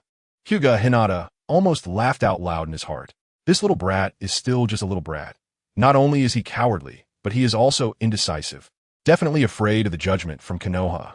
Despite his inner excitement, Huga Hinata still nodded gratefully at Uzumaki Naruto. Thank you, Lord Naruto. Thank you, Lord Naruto. I will leave now. I will get out of here, and I will definitely apologize properly to Lady Hinata. As he spoke, Huga Hinata awkwardly dragged his pierced foot towards the door with all his limbs. Huga Hayashi watched the pathetic Huga Hinata and felt so ashamed he wished he could die on the spot. How could the Huga clan have such a weakling? You are a Jonin. How can you be so shameless? Even if you resent the main family, you shouldn't be this embarrassing. Huga Hayashi's disappointment in Huga Hinata even made him feel disappointed in Uzumaki Naruto. I have suffered 4 or 5 broken ribs, fractured limbs, and serious injuries because of your anger. And in the end, you just let the culprit go so easily? Isn't this too soft? At least break his limbs. Uzumaki Naruto was unaware of Huga Hayashi's thoughts and was not interested. He simply watched Huga Hinata crawl with his crimson eyes. Seeing Huga Hinata crawl out a meter, Uzumaki Naruto's lips curled into a cold smile. Diamond lock. Whoosh. The sound of breaking air rang out. Zing. The golden chains pierced through Huga Hinata's left foot like a spear. With a look of surprise still on his face, Huga Hinata suddenly felt a wave of excruciating pain, his pupils dilating, and he screamed heart-wrenchingly. My foot! My foot! It hurts so much, damn it, it hurts! My foot has been pierced, Uzumaki Naruto! Huga Hinata's face twisted in pain as he turned to roar at Uzumaki Naruto. You dare to make a move against me again? Didn't you promise me that as long as I leave? Before he could finish, Huga Hinata suddenly thought of something, whether it was from pain or fear. Cold sweat instantly soaked his back. He thought of Huga Hinata stiffly turned his head, looking with immense fear at the gate that was still 9 meters away from him. Leaving the gate. Letting me go. Huga Hinata's face twisted in rage, his hands gripping the grass, desperately crawling forward. 8 meters. Uzumaki Naruto coldly spoke, diamond lock. The golden chain shot out again like a spear, piercing through Huga Hinata's left hand. Huga Hinata screamed in pain again, but he couldn't afford to stop. His face twisted as he crawled towards the distant gate. 7 meters. Diamond lock. The golden chain pierced through Huga Hinata's right hand. 6 meters. Diamond lock. The golden chain pierced through Huga Hinata's left calf. 5 meters. Diamond lock. The golden chain pierced through Huga Hinata's right calf. 4 meters. Diamond lock. The golden chain pierced through Huga Hinata's left arm. 3 meters. Diamond lock. The golden chain pierced through Huga Hinata's right arm. In the span of 7 meters, all of Huga Hinata's limbs shattered, suffering comminuted fractures, with no possibility of recovery. The blood flowing from his limbs left a trail on the ground. Hanging upside down in the sky, Huga Hayashi's face turned pale. This is killing with a heart of despair. First giving despair, then giving hope, then giving despair again. It's simply a punishment from hell. Huga Hayashi's voice was exceptionally dry. He retracted his previous thoughts. Uzumaki Naruto was not a coward, but a complete demon. This was not wanting to let Huga Hinata go. It was clearly to impose a punishment dozens of times harsher than what he himself would receive. First giving hope, then giving despair. Letting one sink into endless darkness amidst despair. There is no punishment more terrifying than this. Without even looking at Huga Hinata's state, Huga Hayashi could feel his despair. Clearly only 10 meters of distance. A normal person could cover this distance in 8 seconds, but at this moment, it felt like an insurmountable distance. 3 meters. Just 3 meters left. Huga Hinata looked at the gate ahead with a twisted face, burying his head in the ground, scraping forward with his chin. He must escape. He absolutely must escape. He wants to take revenge on Uzumaki Naruto, to take revenge on Hinata, and he will not let these 2 damned brats go. He wants to return the humiliation and torment he suffered 10-fold, 100-fold. 2 meters. The golden chain pierced through Huga Hinata's thigh, brutally shattering the thigh bone, blood pouring onto the ground. Huga Hinata screamed heart-wrenchingly, but still desperately crawled forward. 1 meter. The golden chain shot out again, piercing through Huga Hinata's left thigh bone, shattering it into pieces. Huga Hinata screamed again, violently smashing his chin into the ground. I made it! I made it! Huga Hinata looked at the scene before him with overwhelming joy. It was clearly just ordinary grass, yet it felt like he was seeing paradise, wishing he could kiss the ground with his mouth. I'm out! I've escaped. I crawled 10 meters, Huga Hinata shed tears of excitement, laughing heartily, feeling reborn as he reached out to touch the ground 10 meters away. At this moment, Huga Hayashi also breathed a sigh of relief. Fortunately, Huga Hinata's character is resilient. Otherwise, he wouldn't have escaped. Huga Hayashi's voice suddenly stopped, his eyes wide in disbelief, watching the events unfolding below.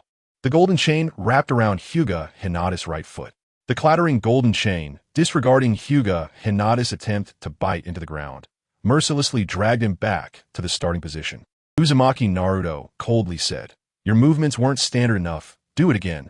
In a chapter 47 Narashikaku, I almost got killed before what? Hinata Hizashi looked incredulously at the scene below. Not enough standard in the movements. Do we have to? Do it again? Hinata Hizashi sobbed loudly.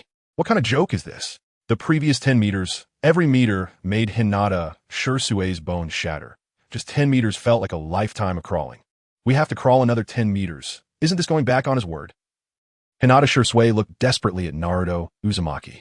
At that moment, he recalled what had happened earlier in the yard, when he had arrogantly scolded Hinata Huga, saying, "Not enough standard, do it 100 more times." Hinata Shisui smiled bitterly in despair, never expecting karma to come so quickly. He had been smugly reprimanding Hinata Huga before, and now it was his turn to be scolded by Naruto Uzumaki. Run! Naruto Uzumaki spoke coldly, and the golden chain shot out again, piercing through Hinata Shursue's shoulder.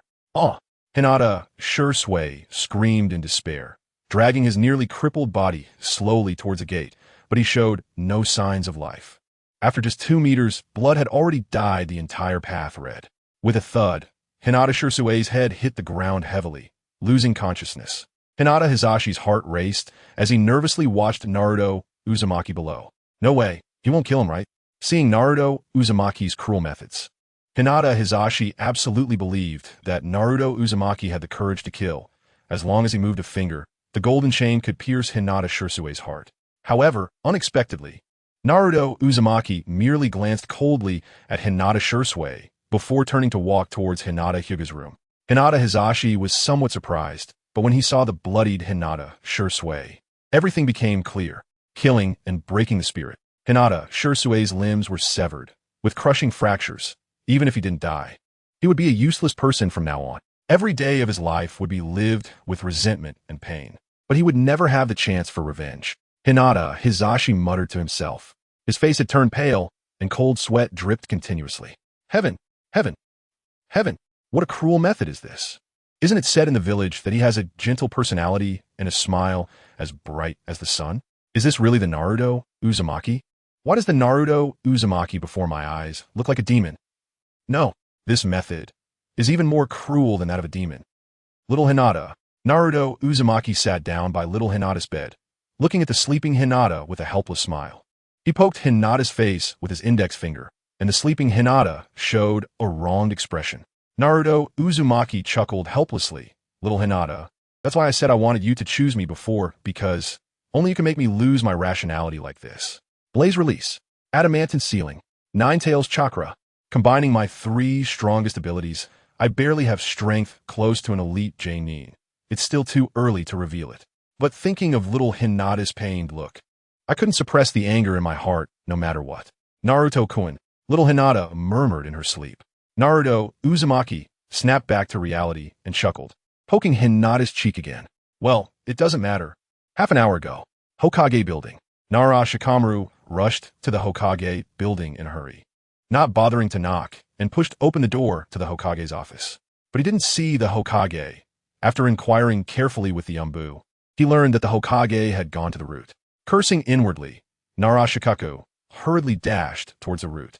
On the way, Narashikaku was startled by the scene at the root, which looked as if it had suffered a fire, but he couldn't care less and pushed open Danzo's office door. Hokage-sama, it's bad. Sarutobi Hiruzen and Shimura Danzo were startled, turning their heads in shock to see the panting Nara Shikaku. What happened? Can't you even knock? Sarutobi Hiruzen looked at Nara Shikaku with an ugly expression, almost having a heart attack from the earlier noise. Nara Shikaku's mouth twitched. What did it matter now? Hokage-sama. It's bad. Something major has happened. Naruto Uzumaki, the nine tails inside Naruto Uzumaki, has gone berserk. What? Impossible. Sarutobi Hiruzen and Shimura Danzo stood up abruptly. How could a nine tails go berserk? Isn't the seal inside Naruto Uzumaki the strongest? Sarutobi Hiruzen and Shimura Danzo looked at Nara Shikaku with grim expressions. Nara Shikaku forced a bitter smile. Hokage-sama, it seems that the Huga clan did something to Hinata Huga, and Naruto Uzumaki became extremely angry, unleashing the nine tails chakra in his rage. Sarutobi Hiruzen's expression became even uglier. The Huga. He knew that Hinata Huga was Naruto Uzumaki's reverse scale. But that bastard, the head of the Huga clan, not only ignored his orders, but also directly imposed house arrest on Hinata Huga. Huh. Sarutobi Hiruzen nodded grimly. I understand.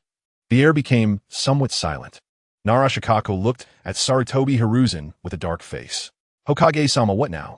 Sarutobi Hiruzen frowned, somewhat annoyed by Nara Shikaku's questioning tone, but still explained, I was thinking about how to get the Huga clan to relent.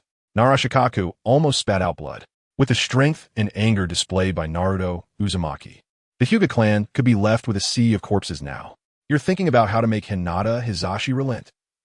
Nara Shikaku suppressed the urge to vomit blood and said, Hokage-sama, what I mean is we should study how to save the Huga clan now. Huh. Sarutobi Hiruzen looked at Nara Shikaku with a frown. Shikaku, what nonsense are you talking? It's just a little nine tails chakra explosion. Can't the Huga clan handle that? Nara Shikaku nodded with a bitter smile. Yes, that's exactly what I mean. Sarutobi Hiruzen and Shimura Danzo's expressions gradually stiffened. Nara Shikaku continued. Just now, I almost got killed by Naruto Uzumaki. Sarutobi Hiruzen and Shimura Danzo's eyes nearly popped out. End of chapter. Chapter 48. Shimura Danzo. I told you to hand Naruto over to me. Nara Shikaku, are you serious? Sarutobi Hiruzen looked at Nara Shikaku in shock. Don't be fooled by Nara Shikaku being a desk ninja. His strength is definitely among the top ninjas in Konoha. He was almost killed by Uzumaki Naruto. Is that even possible? I'm sure. Nara Shikaku's voice was firm, but he couldn't help but smile bitterly inside. If I don't say this, there is no way to get your attention, Hokage-sama. But thinking of Naruto's blood-red eyes, Nara Shikaku solidified his resolve. It's dangerous. Extremely dangerous. The current Uzumaki Naruto is definitely a very dangerous existence. A slight misstep could lead to the Nine Tails going on a rampage. Hearing Nara Shikaku say this, both Sarutobi Hiruzen and Shimura Danzo gasped in unison. The Nine Tails going on a rampage? How could the seal on Naruto not be working? No, that's not the issue. If the Nine Tails really went berserk, why can't we feel that brutal chakra? It should be very obvious. Could it be that there isn't a massive outburst of Nine Tails chakra? But that doesn't make sense. If it were just a minor outburst of chakra, how could Naruto have the strength to contend with Nara Shikaku? Sarutobi Hiruzen and Shimura Danzo were both puzzled. The Nine Tails chakra is too brutal and evil. Whenever it appears, it is like a beacon in the dark, exceptionally glaring. But they felt nothing at all. Both turned to look at Nara Shikaku, who also smiled bitterly. I don't know either. I can feel Naruto's South brutal chakra up close. But once I'm far away, I can't sense it. Despite not understanding, Sarutobi Hiruzen and Shimura Danzo couldn't sit still any longer.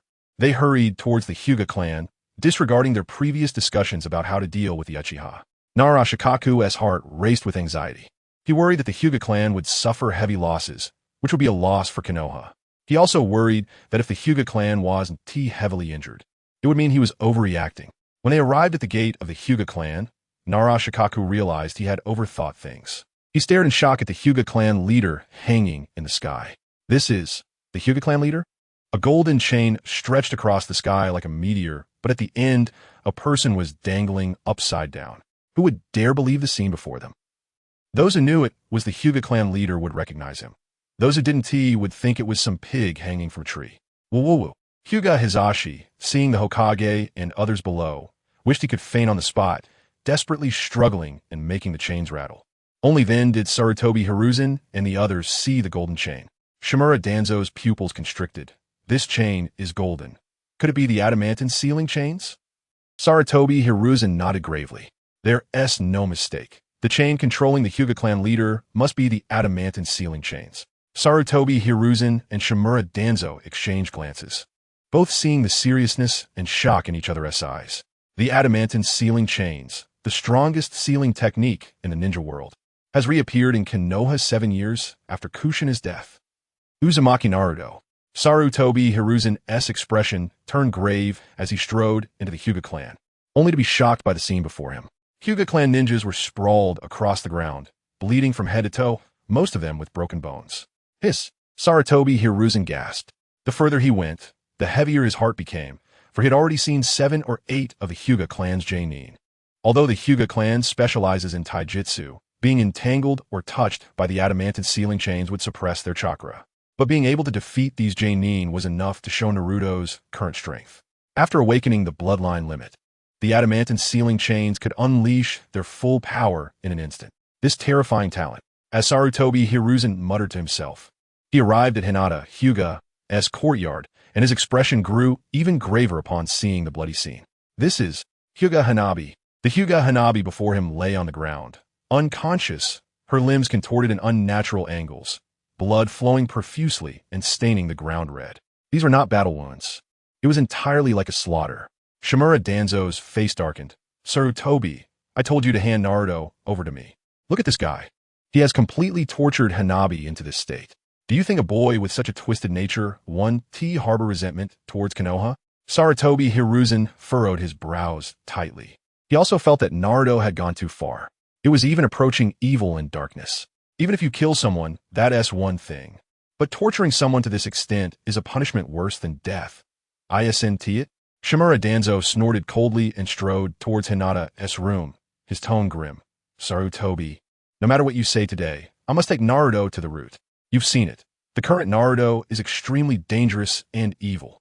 Only by training him to become a perfect ninja can we keep him under control. Otherwise, an evil and dark Jinchuriki of the Nine Tails will be an even more troublesome existence than Orochimaru. Sarutobi Hiruzen's face darkened, and he fell silent. While Sarutobi Hiruzen was lost in thought, Shimura Danzo impatiently pushed open the door to the room. Uzumaki Naruto, you give me. The next second, boom! Shimura Danzo was sent flying out at a speed 10 times faster than when he came in, crashing into the wall with a loud bang and creating a large hole. The wall crumbled into ruins, with large bricks falling and hitting Shimura Danzo hard. Sarutobi Hiruzen and Nara Shikaku were shocked by the sudden turn of events, their faces changing drastically as they instinctively looked towards the doorway. Just one glance made them gasp in fear. The Nine Tails, the adamantine sealing chains. 5 blood-red tails extended from the room, waving like the tails of the Nine Tails. 4 golden chains shot out from the room like javelins, forming a massive golden net that covered the entire courtyard, the chains clanging loudly. Into this chapter, Chapter 49, Little Lazy Pig. The sun is already shining on your butt. Nara Shikagu stared blankly at the door. What the hell? 5 blood-red tails and 4 golden chains emerged like ghosts. Could it be that Shimura Danzo was blown away by these? 5 tails. Sarutobi Hiruzen looked dumbfounded at the blood-red tails. 5-tail Naruto. It was still 4 tails before. Not only could he control the tails, but he could even suppress himself from transforming into the tailed beast form. Gulp. Sarutobi Hiruzen couldn't help but swallow hard, looking seriously at the door, as if something primordial and fierce was hiding in the dark room. Hokage-sama, what should we do now? Nara Shikagu looked at Sarutobi Hiruzen with a questioning gaze, and Sarutobi Hiruzen felt an impulse to curse. What should I do? What can I do? Shimura Danzo has already been blown away. Are you telling me to go in? With my old arms and legs. If I get hit even once, I won't die, but will be left crippled. Boom! The sound of falling debris echoed. The two stopped talking and looked towards the sound, just in time to see Shimura Danzo's gloomy face as he angrily pushed away the bricks that were pressing on him. Damn! Sarutobi, I told you to take care of Naruto, Uzumaki.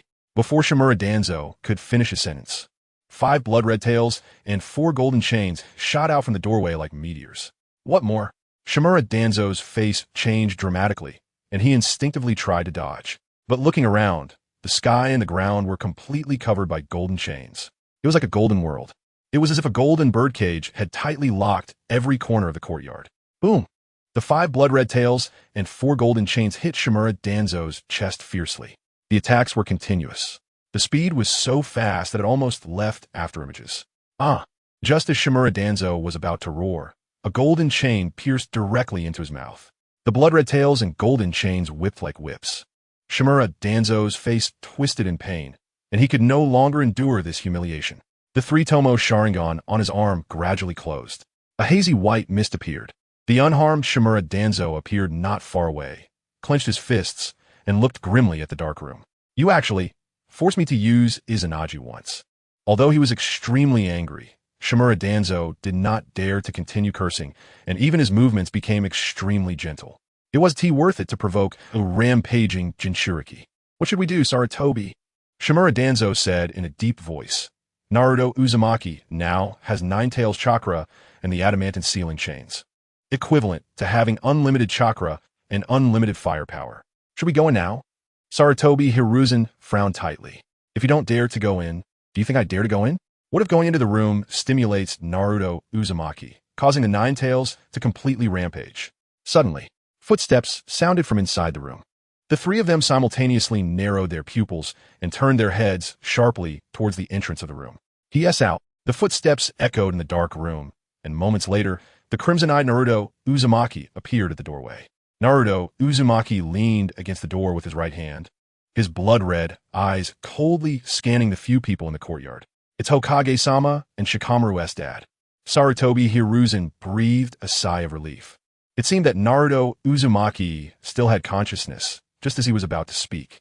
He heard Naruto Uzumaki coldly ask, "Who was making such a ruckus just now? Making so much noise? Don't you know I and Hinata are trying to sleep?" Sarutobi Hiruzen's expression changed. Naruto Uzumaki's tone, so cold. Shimura Danzo's face turned ashen as he stepped forward and looked at Naruto Uzumaki darkly. Naruto Uzumaki, do you know what you've done? Invading the Huga clan. Do you want to defect from Konoha? Naruto Uzumaki tilted his head slightly, not answering Shimura Danzo's words, but coldly said, "I already said.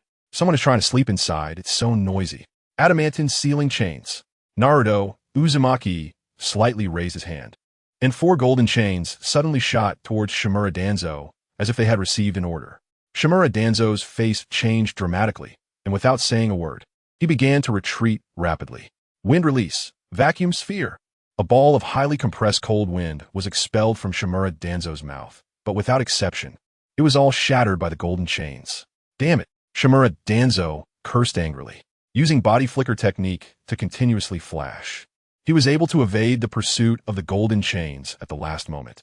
Before Shimura Danzo could breathe a sigh of relief, blood-red claws suddenly reached out from behind Naruto Uzumaki, resembling the claws of the 9 tails, striking fiercely towards Shimura Danzo. 9 tails chakra. Actually able to be controlled to this extent, Shimura Danzo was sweating profusely, gritting his teeth and deciding not to resist anymore, allowing the golden chains to send him flying. Boom! With a loud bang, Shimura Danzo's body flew out like a cannonball, crashing violently into the net formed by the golden chains. Wow! Shimura Danzo spat out a mouthful of blood, and his body turned into mist again, disappearing in the courtyard. Izanagi, Naruto Uzumaki coldly watched the spot where Shimura Danzo had disappeared. What a bug-like ability.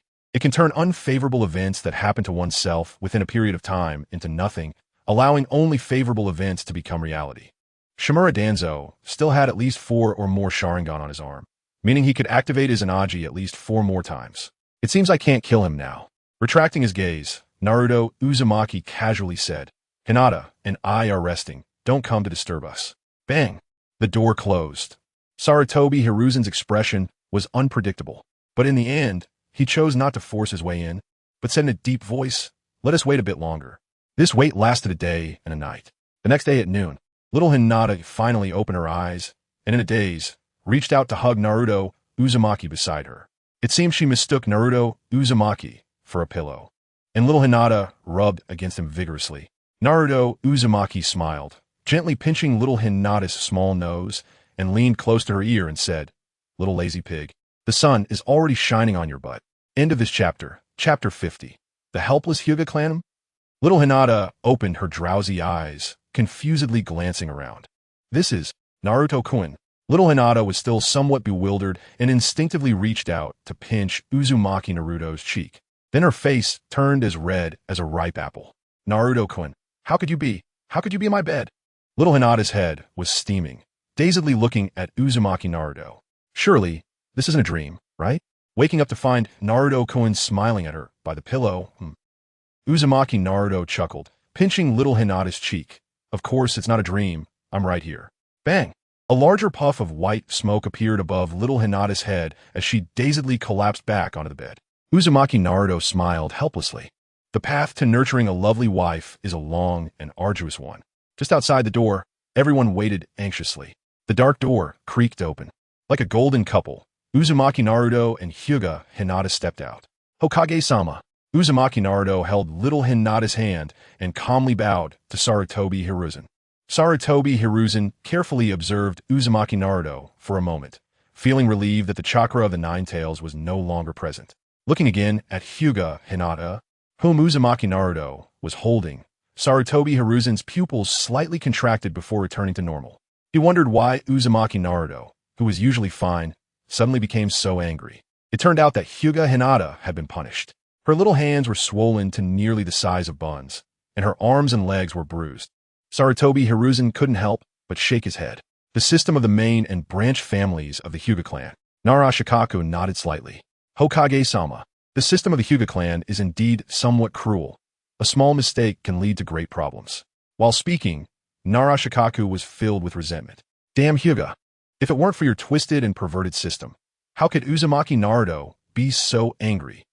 Not to mention unleashing the Nine Tails chakra, he even awakened the adamantine sealing chains.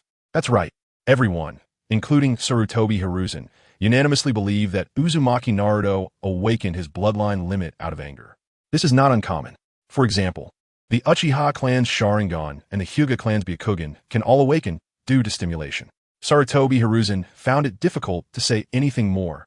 After all, this was the Huga clan's own matter. Squatting down, Sarutobi Hiruzen kindly asked, Naruto, are you so angry because of Hinata? Uzumaki Naruto smiled. Yes, little Hinata is my best friend. She encourages me and makes delicious food for me. So I was especially angry when I saw her being bullied by the ninjas of the Huga clan. Sarutobi Hiruzen nodded slightly in his heart. Just as expected, the Nine Tails chakra erupted out of anger, and the adamantine sealing chains awakened due to that anger. It seems that Huga Hinata hold a significant place in Uzumaki Naruto's heart. Sarutobi Hiruzen pondered and continued to ask, then what about your adamantine sealing chains? Uzumaki Naruto's expression returned to calm. I don't know, it just seemed to suddenly appear on me, and I can control it freely like an arm. Sarutobi Hiruzen nodded again in his heart. That's right, it's the experience of awakening the adamantine sealing chains for the first time. At this point, everything was clear. The ninjas of the Huga clan had bullied little Hinata, and Uzumaki Naruto, upon seeing it, erupted in anger and awakened the adamantine sealing chains, injuring the ninjas of the Huga clan in the process. Sarutobi Hiruzen couldn't help but let out a silent sigh. He didn't scold too much, only kindly told Uzumaki Naruto to go home and rest. Just then, Narashikaku awkwardly spoke up. Wait, Uzumaki Naruto, there's something else that will delay you a bit. Uzumaki Naruto calmly looked at Narashikaku. Sarutobi Hiruzen was also somewhat surprised. What else could there be? Narashikaku stiffly pointed at the golden chains that filled the courtyard. This golden lock, can it be released? While speaking, Narashikaku couldn't help but look up at the sky. The Huga clan leader was still hanging in the air like a dead pig. This guy has been hanging there for a day and a night, right? All right. Uzumaki Naruto nodded slightly, extending his right hand and with a slight movement of his index finger. The golden chains seemed to come to life as they retracted from Uzumaki Naruto's back. Thud! Huga Hayashi fell heavily to the ground. Struggling to get up, Huga Hayashi glared at Uzumaki Naruto with a dark expression. Uzumaki Naruto, you actually dare to hang me up for a day and a night? Uzumaki Naruto was not afraid, and with a slight movement of his index finger, he let the golden chains swirl around him, indifferent. Is there something you want? Huga Hayashi was startled and instinctively took 2 steps back, then realized and his face turned bright red. Damn! Hanging in the sky for a day and a night left me with such a big psychological shadow. It's all this damn adamantine sealing chain's fault. If it weren't for these chains restraining me so much, how could I have been so embarrassed? Huga Hayashi forcibly changed the topic, gritting his teeth. Where are you taking Hinata? Little Hinata timidly spoke up. Father, Naruto-kun wants to take me home. Huga Hayashi almost spat out a mouthful of blood. Home? Which home? Isn't this your home? No way, you must stay at home. Huga Hayashi loudly objected with a dark expression. Little Hinata was startled and fearfully clutched Uzumaki Naruto's clothing. Seeing this, Uzumaki Naruto hugged little Hinata tightly, ruffled her hair, and looked at Huga Hayashi without backing down, coldly saying, Hinata's father, do you want little Hinata to continue to be bullied here? Huga Hayashi's face flushed red as he forced himself to argue. That was just an accident. Not all ninjas bully Hinata. Huh. Uzumaki Naruto coldly laughed in his heart, the image of Hyuga Niji flashing through his mind. The branch family won't resent the main family? Nonsense. Then I certainly won't leave Hinata in this dark family. Uzumaki Naruto sneered. Besides, don't you already have an excellent little daughter? Her name is Hinata Kaori, right? You value Hinata Kaori so much, but don't care about little Hinata. So what if I take little Hinata away? Ignoring Huga Hayashi's objections, Uzumaki Naruto forcibly opened a path with the adamantine sealing chains and strode away from the Huga clan. Huga Hayashi watched, feeling angry but unable to speak. The ninjas of the Huga clan were also filled with fear, afraid that another fight would break out. This is too much bullying. This is too domineering. Why is it that Uzumaki Naruto awakened the adamantine sealing chains? In a chapter 51, Sarutobi. Even after all this, you still say he is not evil. Sarutobi. In the Hokage office, Shimura Danzo slammed his hand on the table in anger. What exactly do you want to do? The actions of Uzumaki Naruto indicate his evil nature. In this situation, are you really going to let it go unchecked? Sarutobi Hiruzen, sitting behind the desk, frowned and asked, what did Uzumaki Naruto do? Danzo sneered, pointing in the direction of the Huga clan, and said, don't the ninjas of the Huga clan count? What about Huga Hinata? Most of them have broken bones, with a few having 2 or 3, and others 7 or 8, all lying in the hospital. Especially Huga Hinata, who is now being tortured to the point of wishing for death. All of this was caused by Uzumaki Naruto. Sarutobi Hiruzen frowned, took a puff of his cigarette, and said this is not a big deal. Danzo, don't forget, at Uzumaki Naruto's age, Uchiha Itachi was already on the battlefield. It's normal to be seriously injured, and even to kill. Can that be compared? Danzo gritted his teeth and said, nature. Nature. Don't you feel that Uzumaki Naruto's nature is extremely evil when it comes to the Huga clan? It's not just 1 or 2 ninjas. Dozens of them were seriously injured by him. And then there's Huga Hinata, who was tortured to that extent by Uzumaki Naruto. If he dares to do this now, will he seek revenge on Konoha in the future? I must bring Uzumaki Naruto to root. Enough. Sarutobi Hiruzen interrupted Danzo with a frown and said solemnly, you say Uzumaki Naruto's nature is evil. What about Uchiha Itachi? Don't forget that Uchiha Itachi agreed to our plan. He is even a crucial part of the Uchiha extermination plan. He was willing to kill his own clan for Konoha. Does that make him evil as well? Danzo was left speechless. Indeed, if Uzumaki Naruto's nature is evil, then Uchiha Itachi's nature is even more evil than Naruto's. Committing clan suicide while remaining loyal to Konoha. Could a normal person do that? However, no matter how you look at it, Uzumaki Naruto is a bit too ruthless. Danzo still intended to protest, but Sarutobi Hiruzen shook his head slightly and said solemnly, Danzo, you've seen quite a few ninjas. Do you think Uzumaki Naruto's actions are excessive? Danzo couldn't find the words. Those who can become ninjas, to some extent, all have a certain degree of ruthlessness. There are even many who take extreme measures. For example, Orochimaru, who seeks immortality, or Hatake Tsukumo, who committed suicide due to rumors, and Uchiha Itachi, who exterminated his own clan. It can be said that powerful ninjas with normal minds are actually quite rare in this world. Although Uzumaki Naruto has gone a bit too far, he's more like a normal person compared to those psychologically twisted ninjas. But Danzo was still extremely unwilling. Had he really wasted 2 Sharingan and gained nothing? But how do you plan to control Uzumaki Naruto? Danzo sat back in his chair and said gloomily, Uzumaki Naruto has already begun to control the Nine-Tails chakra. He has also awakened the adamantine sealing chains. Your previous methods no longer work. Sarutobi Hiruzen revealed a hint of a smile in his eyes and said, what do you think of that little girl from the Huga clan? Danzo's pupils constricted. After thinking carefully for a moment, he nodded slightly. You mean, to use Huga Hinata to restrain Uzumaki Naruto, just like using Uchiha Sasuke to restrain Uchiha Itachi. Sarutobi Hiruzen nodded. The bonds between people are often more precious than life itself. I believe that even if Uzumaki Naruto has grievances against Konoha, he will endure it for Hinata's sake. Danzo frowned slightly. Isn't this a bit unreliable? Sarutobi Hiruzen said solemnly. This is the best method. Are you planning to target the Nine-Tails Jinchuriki before the plan even begins? Danzo was at a loss for words. The extermination of the Uchiha clan was already imminent. Targeting the Nine-Tails Jinchuriki at this time could lead to unforeseen circumstances. Moreover, Konoha has no other young person who can perfectly withstand the Nine-Tails chakra. Although he thought this way, Danzo's expression remained gloomy, and he unconsciously clenched his fists. Damn, it would have been better if Uzumaki Naruto had just been handed over to me. Sarutobi Hiruzen, you greedy guy, wanted to hold everything in your hands.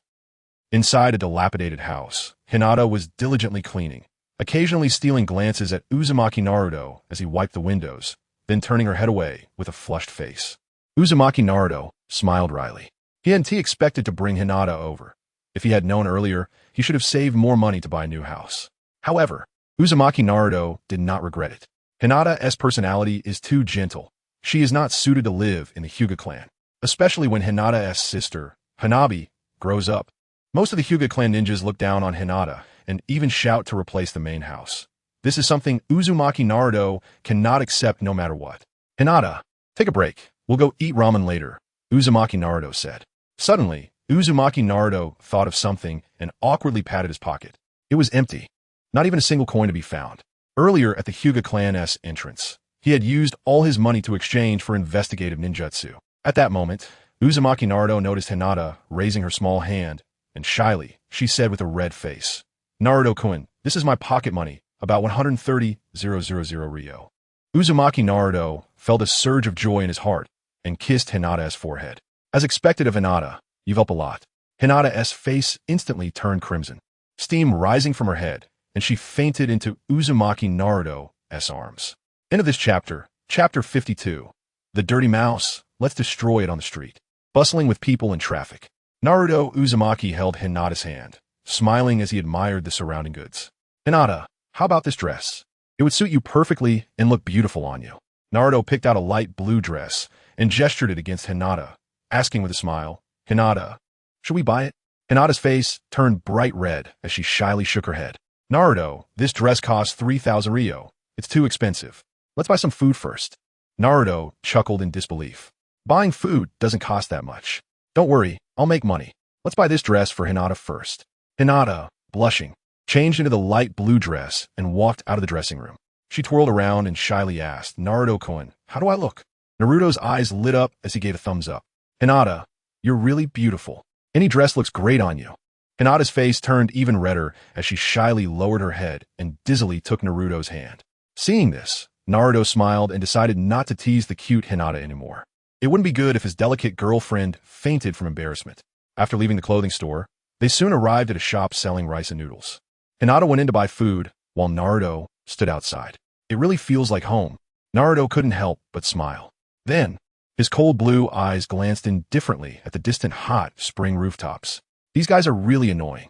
Since yesterday, Naruto had felt someone following him, a sense of being watched. There was no doubt that Sarutobi Hiruzen and Shimura Danzo had grown suspicious. Though they wouldn't deprive him of his freedom, they had sent people to monitor him 24/7. The amount of chakra. It felt like two jonin. In the ceiling space, the Nine-Tails waved its nine tails and growled excitedly. Naruto, should we kill them? No. Naruto shook his head. It's not the right time yet. The Nine-Tails showed a hint of surprise in its eyes. Naruto, isn't your philosophy to strike first? Do you really think those foolish humans won't act against you? Naruto smirked sarcastically. Of course, why would Konoha act against me? The more dangerous something is, the more attractive it becomes. Just like Itachi Uchiha's loyalty, it's clearly a double-edged sword. Yet Hiruzen still holds on to it. Furthermore, he had that old man Danzo to deal with. In his memory, Danzo had even attempted to assassinate Hiruzen to obtain the Hokage position. The two of them were the best of friends when there were benefits, but without them, they were enemies who needed to be cautious of each other. No one would easily allow the other to completely control the Nine Tails Jinchuriki. However, this perfectly gave Naruto an opportunity. He couldn't understand why, despite being seriously injured, so many ninjas from Konoha wouldn't act against him. The Nine Tails was genuinely confused. It couldn't comprehend humans, especially the darkness within their hearts. Clearly, Naruto was so dangerous. But why wouldn't Hiruzen act against him? Naruto sneered. Is there anyone else in Konoha besides me who is suitable to be a Jinchuriki? It's obvious that Hiruzen is currently thinking of ways to restrain me, trying to brainwash me like Itachi Uchiha, making me only loyal to Konoha. What a ridiculous guy. Naruto withdrew his gaze and continued to smile at Hinata, who was buying food in the shop. Before long, the delicate Hinata emerged carrying a mountain of food. Huh? Naruto blinked, feeling something was off. Is all this food? Hinata shyly nodded, looking down as she softly said, I don't have enough strength, so I can only buy this much, but it should be enough for me and Naruto-kun for 3 days. Naruto stared in shock at the mountain of food. He thought it was enough for a month. Had Hinata's appetite increased again? Wait a minute. Naruto thought of a very serious question. Hinata, how much did all this food cost? Hinata blinked. 30,000 ryo. Naruto. In the evening, Naruto, feeling stuffed, crawled onto his bed, staring blankly at the ceiling. 30,000 ryo was originally equivalent to my expenses for 3 months. No, I can't just sit and eat away my savings, or else Hinata's nurturing plan will end in failure. Naruto straightened up.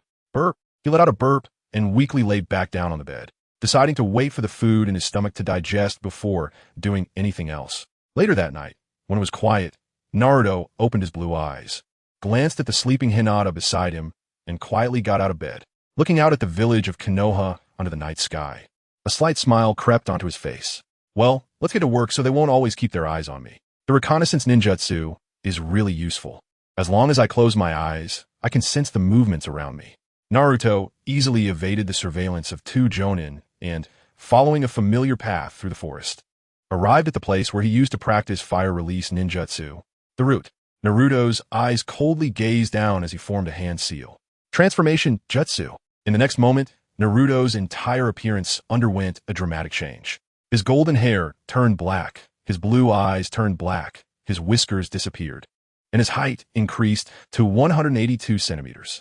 The light red clothes transformed into a black cloak, his face hidden in the darkness of the night. His aura shifted from sunny to dark. It would be great if I had a mask, Naruto murmured to himself, stepping forward and descending straight down the ventilation shaft. After passing through the long ventilation pipe, Naruto arrived at a narrow path. The path was about 10 meters long, with many branching paths leading who knows where. Such a strong smell of blood. It really feels like a rat's den.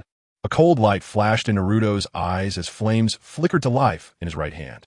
Then, let me destroy this place. Burn release. Please vote for recommendations and monthly tickets. End of this chapter, Chapter 53. Here it comes again, Scorch Release. Grand Fire Extinguish. Naruto Uzumaki's chest swelled high as he suddenly exhaled a burst of searing flames. Bang! The flames soared and expanded infinitely, forming a sea of fire that surged like a tsunami towards every fork in the road at the end of the path. In just 3 seconds, the open road transformed into a world of fire. Everywhere one looked, there were flames covering the ground, and the heat felt as though it would steam a person alive. However, this fire was ineffective against Naruto Uzumaki, who walked through the flames as if he were a god of fire, calm and composed. Naruto Uzumaki.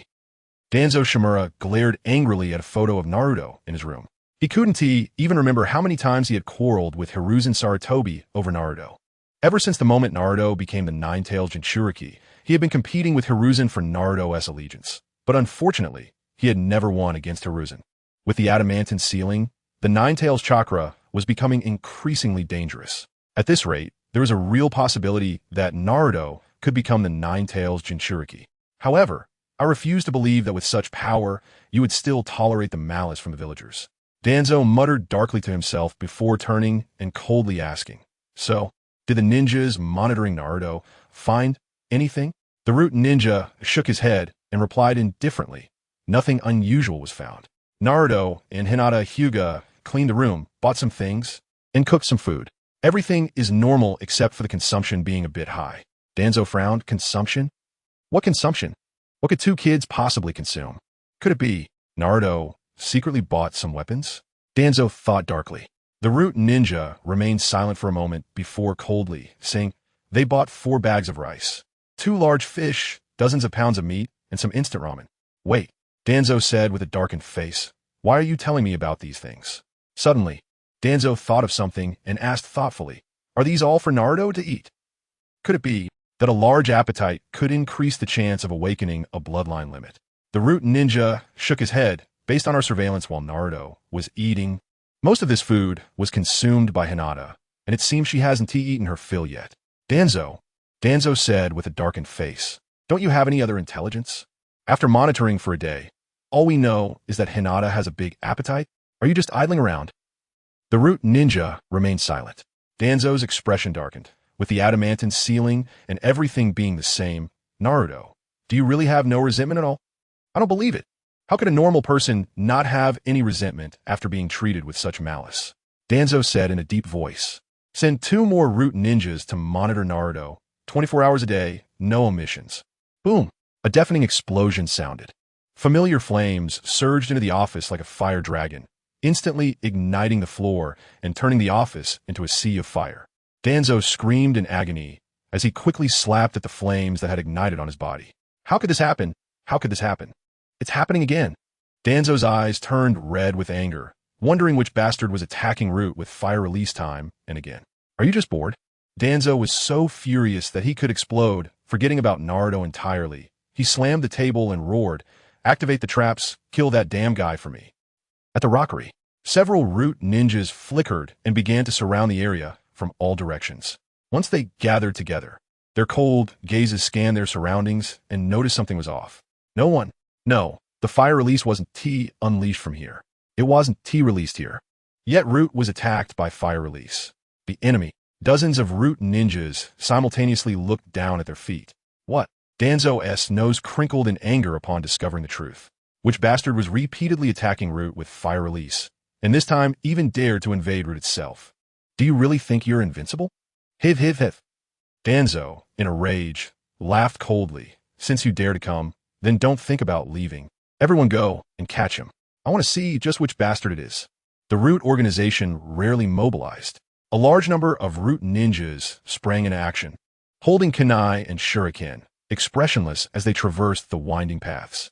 Room after room containing important items was opened up and meticulously checked. Even mouse holes had to be sealed.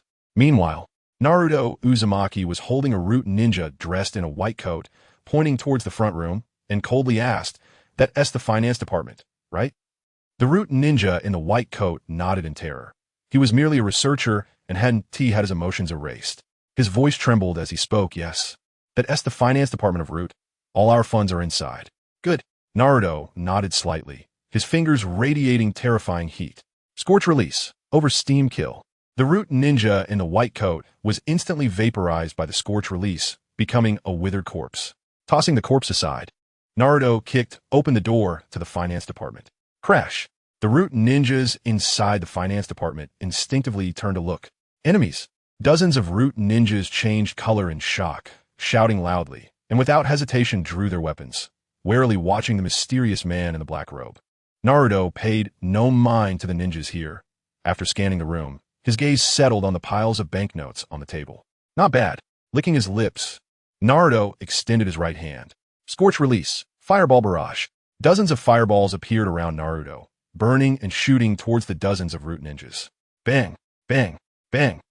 The dozens of root ninjas, all of whom were merely Chunin level, didn't even have time to scream before they were instantly vaporized into dried corpses by the scorch release. Naruto retracted the flames and quickly gathered the banknotes from the table and the ones in the cabinets into his waist pouch. Even the pouch couldn't hold it all, bulging as if it would explode at any moment. System, by a sealing technique that can store items. Naruto said to the system without hesitation. The haul this time was too great. His waist pouch was a large size, but even so, it couldn't contain the numerous banknotes. Just the amount he saw was several million ryo, not to mention the money hidden in the cabinets. All totaled, it would surely exceed 200 million. Sealing technique purchase successful. Memories flooded into Naruto's mind. Naruto Uzumaki piled the money he collected into a small mound. took out a scroll with a flip of his hand, quickly wrote black characters on it, and then slapped it down. Sealing. End of this chapter. Chapter 54. Me? Wave Winyama. A mountain of silver bills was sealed into a scroll. Uzumaki Naruto instinctively looked at a container. 430 million ryo, truly worthy of the roots of Konoha. They actually saved up so much money in private. Most of it is probably money that cannot see the light of day. A subtle arc formed at the corner of Uzumaki Naruto's mouth. Turning around, Uzumaki Naruto lit a fire in his hand that ignited the entire financial department, striding into the sea of flames. The attack on the financial department quickly reached Shimura Danzo's ears. Bastard! A bunch of useless trash. Shimura Danzo's face turned ashen, angrily smashing everything in the room. Even then, he felt unsatisfied. That bastard! Why did he invade the financial department? Shimura Danzo roared in anger. He couldn't understand why a strong figure of this level would invade the financial department. Does he lack money? What a joke. A fire-style ninja with elite Jonin strength would lack money? Thinking of the hundreds of millions that were lost, Shimura Danzo's heart bled. This was the hard-earned money he had accumulated over the years. Danzo-sama, the priority now is not to be angry, but to find that intruder a root ninja coldly reminded. Shimura Danzo kicked him away, angrily cursing. Then go find him. Do you know how important this money is to me? It's the money I saved to become Hokage. Even Sarutobi Hiruzen doesn't he know. If we can't find him today, you all can go die. Shimura Danzo's chest heaved up and down. At this moment, a root ninja knelt on the ground and coldly said, Danzo-sama, we have confirmed that the fire-style ninjutsu used by the opponent is not real fire-style, but the Kekkei Jinkai Shikutten. All the corpses in the financial department are dried corpses, seemingly having all their moisture evaporated, which is characteristic of Shikutten. Shimura Danzo's expression changed. Shikutten, the Shikutten of Sunagakure. Yes, the root ninja coldly nodded. Could it be that the Uchiha clan and Sunagakure have teamed up? Shimura Danzo's expression shifted between dark and light, finally gritting his teeth. No matter who you are, since you've taken my money, there's only one way to die. Shikutten, overheat kill. Uzumaki Naruto casually tossed aside the dried corpse in his hand. The root ninjas were indeed a group of emotionless killing machines, even knowing they were no match. They showed no fear of death. Looking back, 7 or 8 dried corpses had already blocked the path. Time to go. Uzumaki Naruto's gaze turned to the ventilation duct above. His flames had destroyed a good portion of the root, which was already his limit. He was too young, and his chakra couldn't support further ninjutsu release. If he wanted to continue, he would need to borrow the chakra of the Nine Tails, but that might be detected. Just as Uzumaki Naruto was preparing to leave, dozens of parasitic bugs flew over, and then a masked ninja appeared. The ninja looked at Uzumaki Naruto with cold eyes, quietly observing him for 2 seconds. Then spoke. You are the intruder, right? Why do you have the chakra of the Nine Tails Jinchuriki on you? Uzumaki Naruto's pupils constricted. Discovered. How is that possible? Before coming here, he had specifically used Shikutten to burn away his scent. Now, you are from the Oil Woman clan? Uzumaki Naruto also had no intention of leaving, looking coldly at the root ninja across from him. The Inuzuka clan's dogs know themselves, and they definitely cannot have such sensitive noses. Only the Oil Woman clan's bugs are more sensitive than dogs. Yamanaka Torian. As he spoke, Yamanaka Torian silently removed his gloves, and his skin instantly turned purple. Just by looking at it, one could feel the toxicity. Yamanaka Torian. Uzumaki Naruto's expression became serious. He knew this guy, one of Shimura Danzo's right-hand men, born as an anomaly of the Oil Woman clan, possessing nano-level poisonous bugs. As long as he touched someone with his palm, they would instantly be invaded by the nano-level poisonous bugs, leading to death from poisoning.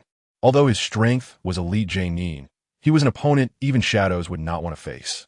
You still haven't said why you have the chakra of the Nine Tails Jinchuriki on you. Yamanaka Torian looked at Uzumaki Naruto coldly.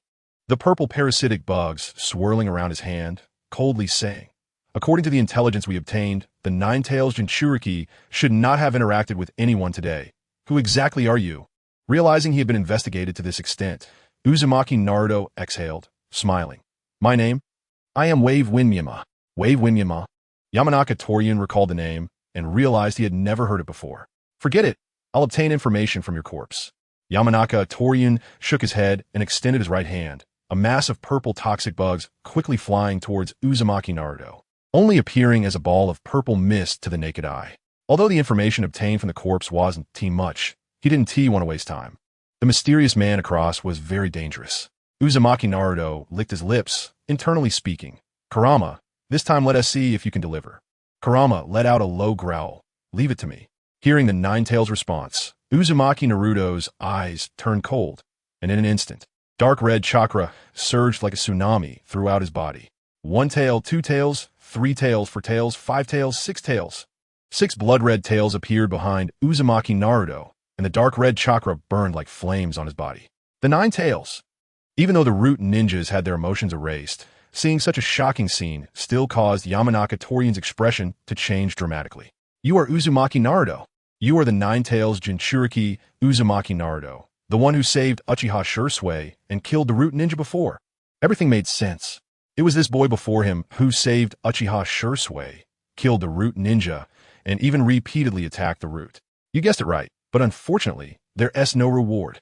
Uzumaki Naruto's eyes were blood red, forcibly using the adamantine ceiling to suppress the evil of the 9 tails chakra and ignoring the bugs flying onto his skin. He struggled to extend his right hand, coldly saying, adamantine, ceiling, swish, swish, swish. For golden chains burned with flames, like golden heavenly fire, instantly piercing through Yamanaka Torian's heart. End of chapter. Chapter 55. The price of various bloodline limits. Thud. Oil woman Tsuya fell heavily to the ground, her left hand clutching her chest, unable to stop the blood from flowing. Blaze release. Diamond lock. 9 tails chakra. Oil woman Tsuya murmured weakly, her pupils gradually losing their luster. Uzumaki Naruto. It's actually him. Leaving the root, Uzumaki Naruto sped through the night and soon arrived deep in a dark forest. At this moment, parts of Uzumaki Naruto's skin had turned purple, the poisonous aura even killing nearby insects. Kurama, let's go. Uzumaki Naruto took a deep breath, his form gradually changing, his entire body turning blood red, 6 tails waving behind him. He had transformed from a human state to a tailed beast state. This was the method Uzumaki Naruto had thought of. The nano-level poisonous insects from Oil Woman Tsuya were terrifying. Any contact would lead to death due to cell damage within the body. But this only applied to humans. Tailed beasts were different. Their bodies were made of chakra. After transforming into tailed beast form, Uzumaki Naruto could clearly feel the toxins within him gradually disappearing. In no time, his body returned to normal. Phew, what luck. Uzumaki Naruto exhaled, a smile appearing on his face. But he still won. Root. Shimura Danzo looked grimly at the ashes of Oil Woman Tsuya. Oil Woman Tsuya. Damn it. Danzo's eyes turned red, his expression fierce as he slammed a fist into the wall. This was his right-hand man. Even he dared not touch her poisonous body, one of his greatest trump cards. And yet, she died quietly in the root. Not only was there an invasion of the root, but money was also stolen, and people were killed. A heavy slap to the face of the root. Who is it? Shimura Danzo roared in anger. He no longer believed this mysterious ninja was from the Uchiha clan. But who exactly was this person? Uchiha. Shimura Danzo left the root with a dark expression. Not long after, the door to the Hokage's office was pushed open. Shimura Danzo, with a grim face, sat down in a chair and said in a deep voice, "The root has been invaded again, and Oil Woman Tsuya has been killed. We don't know who the enemy is." Sarutobi Hiruzen thought Danzo was coming to demand Uzumaki Naruto again, but unexpectedly, he was greeted with such explosive news. Oil Woman Tsuya. Sarutobi Hiruzen's expression also became serious. She was killed. Didn't her parasitic insects kill the invader? Shimura Danzo shook his head with a grim face. No corpses were found. The invader likely escaped and is not dead. However, based on the situation, the invader is very likely a ninja from Sunagakure, and the bloodline limit he used is Blaze Release. What? Sarutobi Hiruzen was truly shocked. Blaze Release. The bloodline limit of Sunagakure's hero, Yakura. This is really troubling. Sarutobi Hiruzen's expression grew grave as he said solemnly, "Danzo, are you implying?" Shimura Danzo's eyes revealed a hint of killing intent. The plan is ahead of schedule. I will contact that mercenary organization right now. The next day, Uzumaki Naruto got up early, pinched Hinata's nose and smiled. "Hinata, let's go. We're going to have breakfast." Hinata opened her sleepy eyes. Naruto-kun, with money in hand, Uzumaki Naruto treated Hinata to a delicious big meal. After arriving at the ninja school, Shikamaru and a few other friends rushed over. "Hey, Naruto, how did you become so strong? Seriously, you're too strong. Even with several of us, including Sasuke, we couldn't stop you. Shikamaru's shadow imitation technique was also broken by you. It's amazing. Looking at the eager expressions of his friends, Uzumaki Naruto smiled and said, "Well, have you heard of treading water?" After briefly dismissing a few friends with the idea of treading water, Uzumaki Naruto closed his eyes and immersed his consciousness into the inventory. Bloodline limit. Swift release. Swift release. The user can move rapidly, even bringing their speed close to the speed of light, making it impossible for enemies to grasp their position and attack timing. Sale price, 100 million. Bloodline limit. Bone pulse. Bone pulse. The ability to freely manipulate all bones in the body for defense or attack. Anything related to bones, such as osteoblasts, osteoclasts, calcium concentration, etc., can be manipulated without limit, allowing bones to be generated, decomposed, or hardened. Sale price, 100 million. Bloodline limit. Steel release. Steel release. A combination of earth release and lightning release, capable of hardening body parts to defend against enemy attacks. Sale price, 100 million. Bloodline limit. Wood release. Wood release. A ninjutsu formed by the combination of earth and water chakra. Using the user's chakra as the source of life to rapidly grow multiple trees from the ground, capable of creating a forest in an instant, with all offense and defense of the trees controlled by the user. Sale price, 500 million. Bloodline limit. Sharingan. Sharingan possesses powerful abilities such as observation, copying, and hypnosis. The holder has extraordinary insight, can observe chakra flow, can cast and see through illusions, and can copy body techniques and non-bloodline limit ninjutsu. Sale price, 500 million. After carefully reviewing the bloodline limits, Uzumaki Naruto spoke. System, if I purchase the Sharingan, what will I unlock directly? Replying to the host. The host will directly unlock the Manjiki Sharingan. Uzumaki Naruto felt a bit disappointed. It wasn't the eternal Manjiki Sharingan. But then again, the eternal Manjiki Sharingan could only be awakened by merging the powers of two pairs of Manjiki Sharingan. After pondering for a moment, Uzumaki Naruto turned his attention back to the bloodline limits. End of chapter. Chapter 56 Prelude to Annihilation of a Clan. Bloodline limit. Lava release. Lava release. A bloodline limit with earth and fire properties that can release high-temperature magma, possessing a more powerful destructive capability than fire release. Selling price, 100 million. Bloodline limit. Sage body. Sage body naturally possesses the ability to absorb natural energy. Once staying in an area with strong natural energy, one can become a sage, but it can go berserk due to lack of control. Selling price, 100 million. Uzumaki Naruto finally focused his gaze on these two bloodline limits. Lava release goes without saying.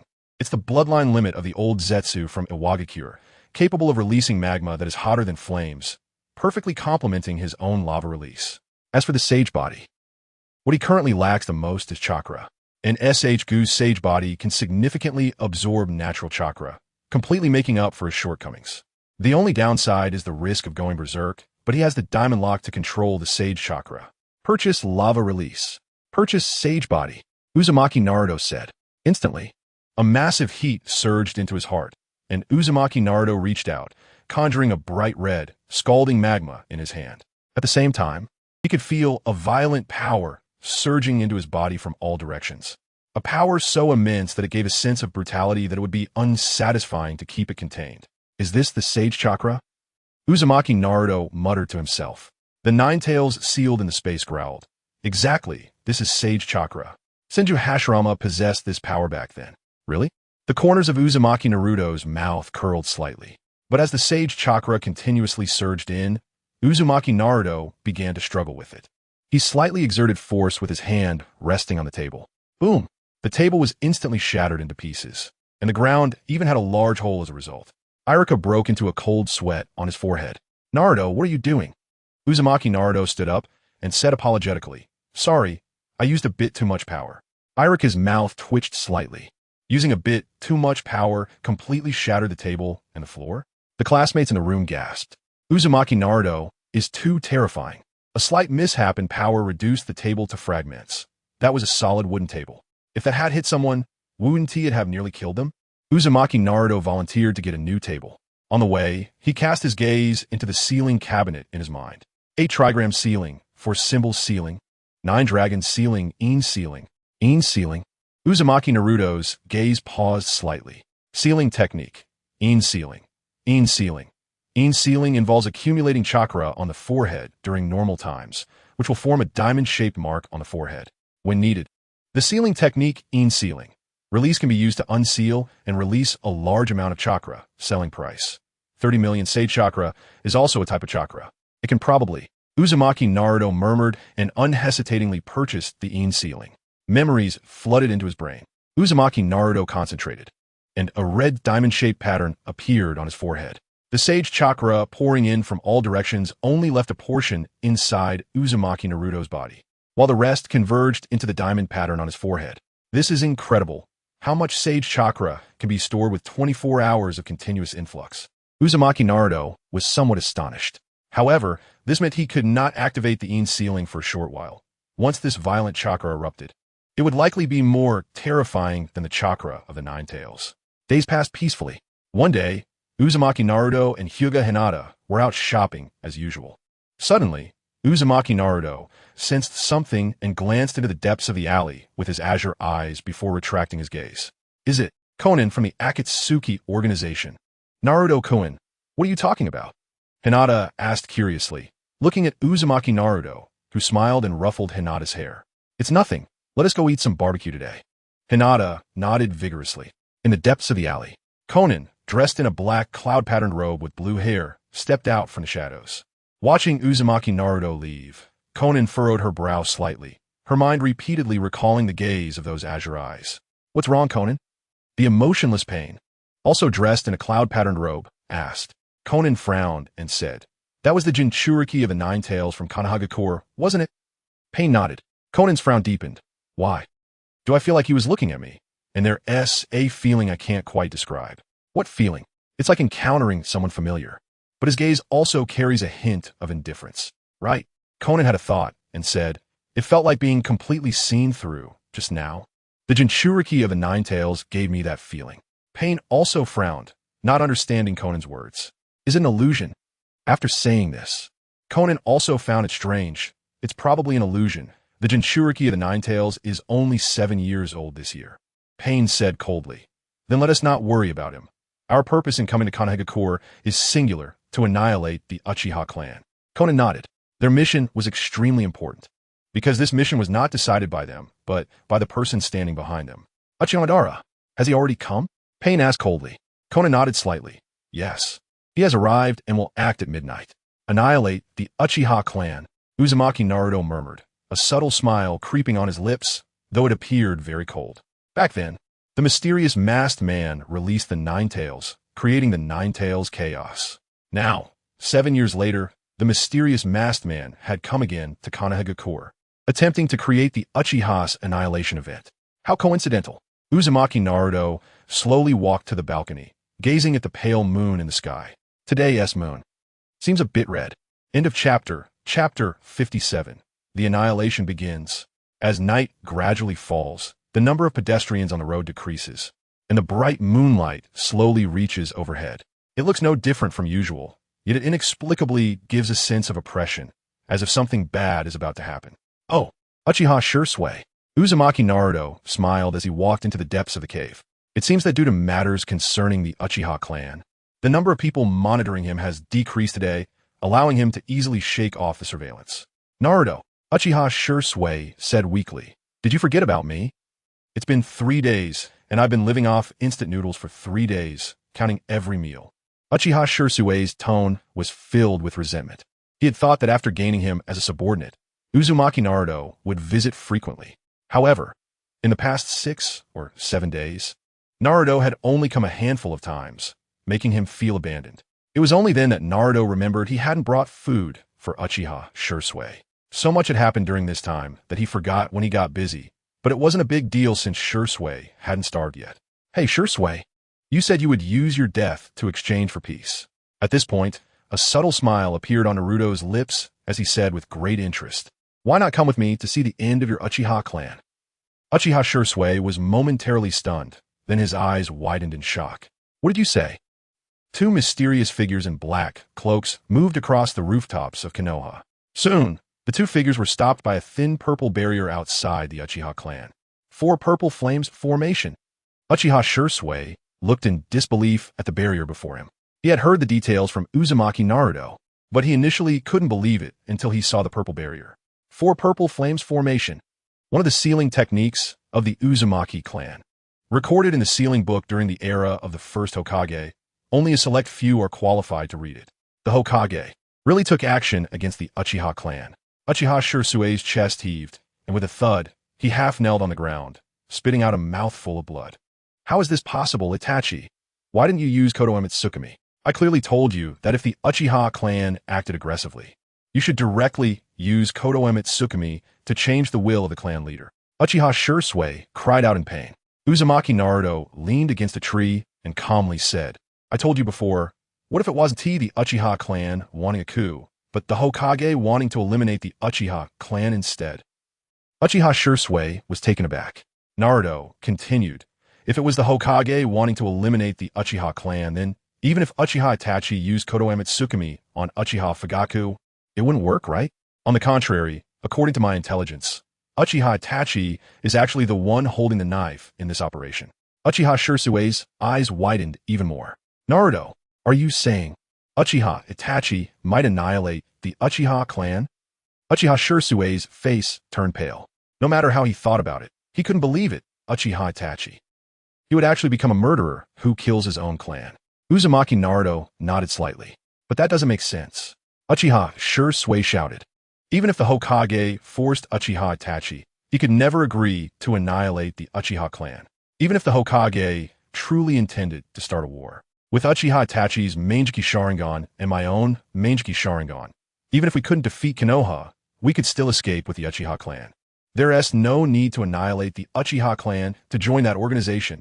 Uzumaki Naruto shook his head slightly, remaining silent. This was something he couldn't comprehend either. The Uchiha clan was regarded as a significant threat by Sarutobi Hiruzen and Shimura Danzo precisely because of their original strength. Anyone who could awaken the Mangekyou Sharingan meant that Uchiha clan member had reached the level of Jonin. There were no fewer than 100 ninjas in the Uchiha clan with such strength. If Uchiha Itachi didn't want a conflict between the Uchiha and Konoha, he could easily lead such a formidable Uchiha clan away from Konoha. There was no need for him to personally annihilate the Uchiha clan. Let us go. Uzumaki Naruto lifted his foot and walked toward the barrier. No matter what the result was, he had to see the truth with his own eyes. Uchiha Shisui came to his senses and anxiously shouted, Don't go, the 4 purple flames formation barrier is not that easy to break through. Uzumaki Naruto effortlessly used the adamantine sealing chains to break a large hole in the barrier, turning back to Uchiha Shisui and asking, What are you talking about? Uchiha Shisui stiffly shook his head. Nothing. He had forgotten that Uzumaki Naruto had awakened the adamantine sealing chains, and the adamantine sealing chains could break most sealing barriers. Standing on a certain hot spring of the Uchiha clan, Uzumaki Naruto and Uchiha Shisui looked down. At this moment, the Uchiha clan was still unaware that danger was approaching, still as usual, with smoke rising from cooking fires. Under Uchiha Shisui's tense gaze, the Uchiha clan's gate opened and closed for the last time, and Uchiha Itachi walked in with a cold expression. It wasn't just Uchiha Itachi who entered. Akatsuki's pain, Konan, and a mysterious masked man wearing an orange whirlpool mask also entered. Itachi, who are they? The gatekeeper of the Uchiha clan frowned at Pain and the others. No matter how he looked at it, he felt that these 3 were not good people. If it weren't for Uchiha Itachi, he would have sounded the alarm. The mysterious masked man spoke in a low voice. Uchiha Itachi, can you go through with it? Do you want me to help you? Uchiha Itachi's expression remained cold as he slowly drew his short blade. You don't need to worry about that. The gatekeeper's face changed dramatically, and he opened his mouth to shout, but before the sound could escape, he clutched his neck in pain and fell to the ground.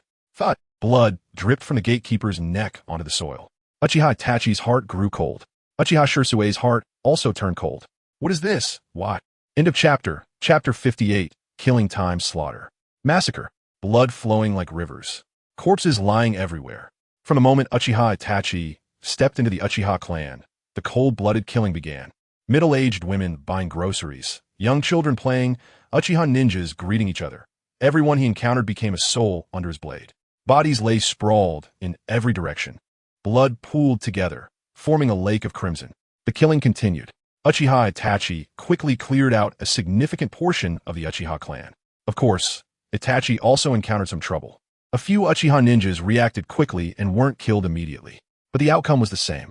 A single universal pull from Pain followed by Shinra Tensei easily annihilated the Uchiha ninjas who had managed to escape. Occasionally, a fleeing ninja would also be blown to pieces under the explosive tags of Conan. The mysterious masked man did not intervene, but no one doubted his strength. 4 shadow-level powerhouses acted simultaneously. The Uchiha clan was like children, utterly powerless to resist. Itachi, Uchiha Shisui, knelt halfway on the roof, trembling, his eyes blood-red. Why? Why are you helping these guys kill the Uchiha ninjas? There's an uncle who treated you very well, often buying you sweets. How could you? Why? Uchiha Shisui, like a wounded wolf, could only let out a painful whimper. Suddenly, he thought of something and cast his last glimmer of hope towards Naruto Uzumaki, trembling as he asked, Naruto, no. Lord Naruto Uzumaki, can you save the Uchiha clan? Naruto Uzumaki shook his head. Don't joke around, they have 4 shadow-level powerhouses on their side, and besides them, the entire Konoha village. Do you think I can fight against them? Uchiha Itachi with his eternal Mangeki Sharingan. Pain, the leader of the Akatsuki organization. Conan, who can manipulate 600 billion explosive tags. And the mysterious masked man, the true leader of the Akatsuki organization. It can be said that these 4 combined are undoubtedly the strongest force in the ninja world today. The last glimmer of light in Uchiha Shisui's eyes dimmed. He could only rely on Naruto Uzumaki. His own injuries were not healed, and even if they were, his strength would be greatly diminished, making him no match for Uchiha Itachi. But even Naruto Uzumaki couldn't defeat them. However, a subtle smile curved Naruto Uzumaki's lips. However, Uchiha Shisui raised his head to look at Naruto Uzumaki again, a glimmer of hope igniting in his eyes. Naruto Uzumaki looked at the Uchiha clan. With my current strength, I can hold them off for 10 minutes. In these 10 minutes, you can go save people. 10 minutes. Uchiha Shisui's eyes lit up with joy. Although 10 minutes isn't long, as a ninja, he could definitely save some people in that time. Even if he couldn't save the entire Uchiha clan, saving some of the Uchiha youth would mean that the Uchiha clan wouldn't be completely wiped out today. Uchiha Itachi. Enemy attack. Enemy attack. Uchiha Itachi has brought enemies in. The girl's anguished voice echoed through the skies. The mysterious masked man coldly watched the Uchiha girl who was shouting while clutching her shoulder. Turning to Uchiha Itachi, the masked man said with interest, Uchiha Itachi, it seems your capacity isn't as great as I imagined. What's wrong? Can't bring yourself to act. Pain and Conan also looked coldly at Uchiha Itachi. They fundamentally did not trust this guy. If possible, they would prefer to see Uchiha Itachi perish here. Uchiha Itachi looked at Uchiha Izumi in front of him, his palm trembling slightly as he forcibly suppressed the pain in his heart and coldly said, You don't need to worry, even if I am discovered. It's not a big deal. After all, you're Uchiha Madara. Uchiha Izumi's pupils shrank sharply, unable to wipe away her tears, and looked at the mysterious masked man in disbelief. Uchiha Madara, what a joke. Itachi, Uchiha Madara, was killed by the first Hokage a long time ago. Uchiha Itachi did not speak. He was equally shocked when he first learned of it. But regardless of whether this mysterious masked man was Uchiha Madara or not, it did not change the fact that his power was formidable, and he had no capacity to resist. At this moment, the Uchiha clan finally reacted, and without saying a word, they rushed toward the entrance. The scene before them stunned them. Mountains of corpses, seas of blood, everything they saw was blood red, as if they had instantly traveled from the human world to hell. The stench of blood assaulted their senses, making it hard to imagine how many people had died here. Hell! The Uchiha clan ninjas muttered in shock, turning to Uchiha Itachi, their eyes instantly turning blood red. Uchiha Itachi, with a heart-wrenching roar. The Uchiha clan ninjas charged forward with weapons drawn. The mysterious masked man swung his chains, coldly watching the approaching Uchiha clan ninjas. Sure enough, it was going to be that smooth. Pain, Conan, it's our turn to take action and eliminate them. Pain and Conan nodded coldly. Gazing at the charging Uchiha clan ninjas, Pain extended his palm coldly. Shinra Tensei! Boom! An invisible repulsive force violently exploded, pushing the soil away and instantly sending dozens of Uchiha clan ninjas flying. Bang, bang, bang. Multiple Uchiha clan ninjas crashed into the wall like cannonballs. The solid wall cracking under the impact, blood spewing from their mouths, and soon they lost their breath. Shikigami dance. Conan spread her wings made of white paper and flew into the sky. Countless sheets of white paper with the hardness of steel shot down like shurikens.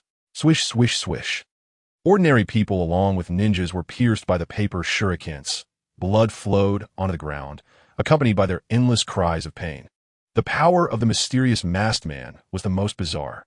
His body seemed to exist outside this world, completely penetrating the attacks of the Uchiha clan ninjas, while the iron chains in his hands easily struck the Uchiha clan ninjas. Uchiha Itachi's heart sank deeper and deeper, slowly raising the short blade in his hand, aiming it at Uchiha Izumi's neck to strike down. Just at that moment, a pale and slender hand directly grasped Uchiha Itachi's blade. Jutsu, Scorch Release, Overheating Kill. Shining. End of this chapter, Chapter 59. You are so weak for 1,000 words. What? Uchiha Itachi's face changed drastically in fear. Without saying a word, he abandoned the short knife in his hand and quickly retreated. Who are you? Uchiha Itachi looked solemnly at the black-haired, mysterious figure in front of him. With black hair and black eyes, dressed in a black robe, carrying a large black scroll on his back, his face was quite handsome, standing steadily in front of Uchiha Shisui. However, Itachi had never seen this guy before, not to mention in the Uchiha clan. He had never seen such a mysterious person, even in Konoha village. Uchiha Izumi and the other Uchiha clan members were also stunned. Who was this powerful figure? Naruto Uzumaki remained silent, his black eyes fixed on the short knife in his hand, his palm bursting with terrifying heat, the intense heat melting the short knife. Drip, drip, drip. The molten iron was dripping down from Naruto's palm onto the ground, emitting terrifying heat. Lava release. Uchiha R's pupils constricted. He recognized this bloodline limit. Why would such a terrifying bloodline limit appear in the Uchiha clan? Don't you recognize me? The mysterious masked man asked coldly. Uchiha Itachi shook his head and said solemnly, I don't know him, never heard of him.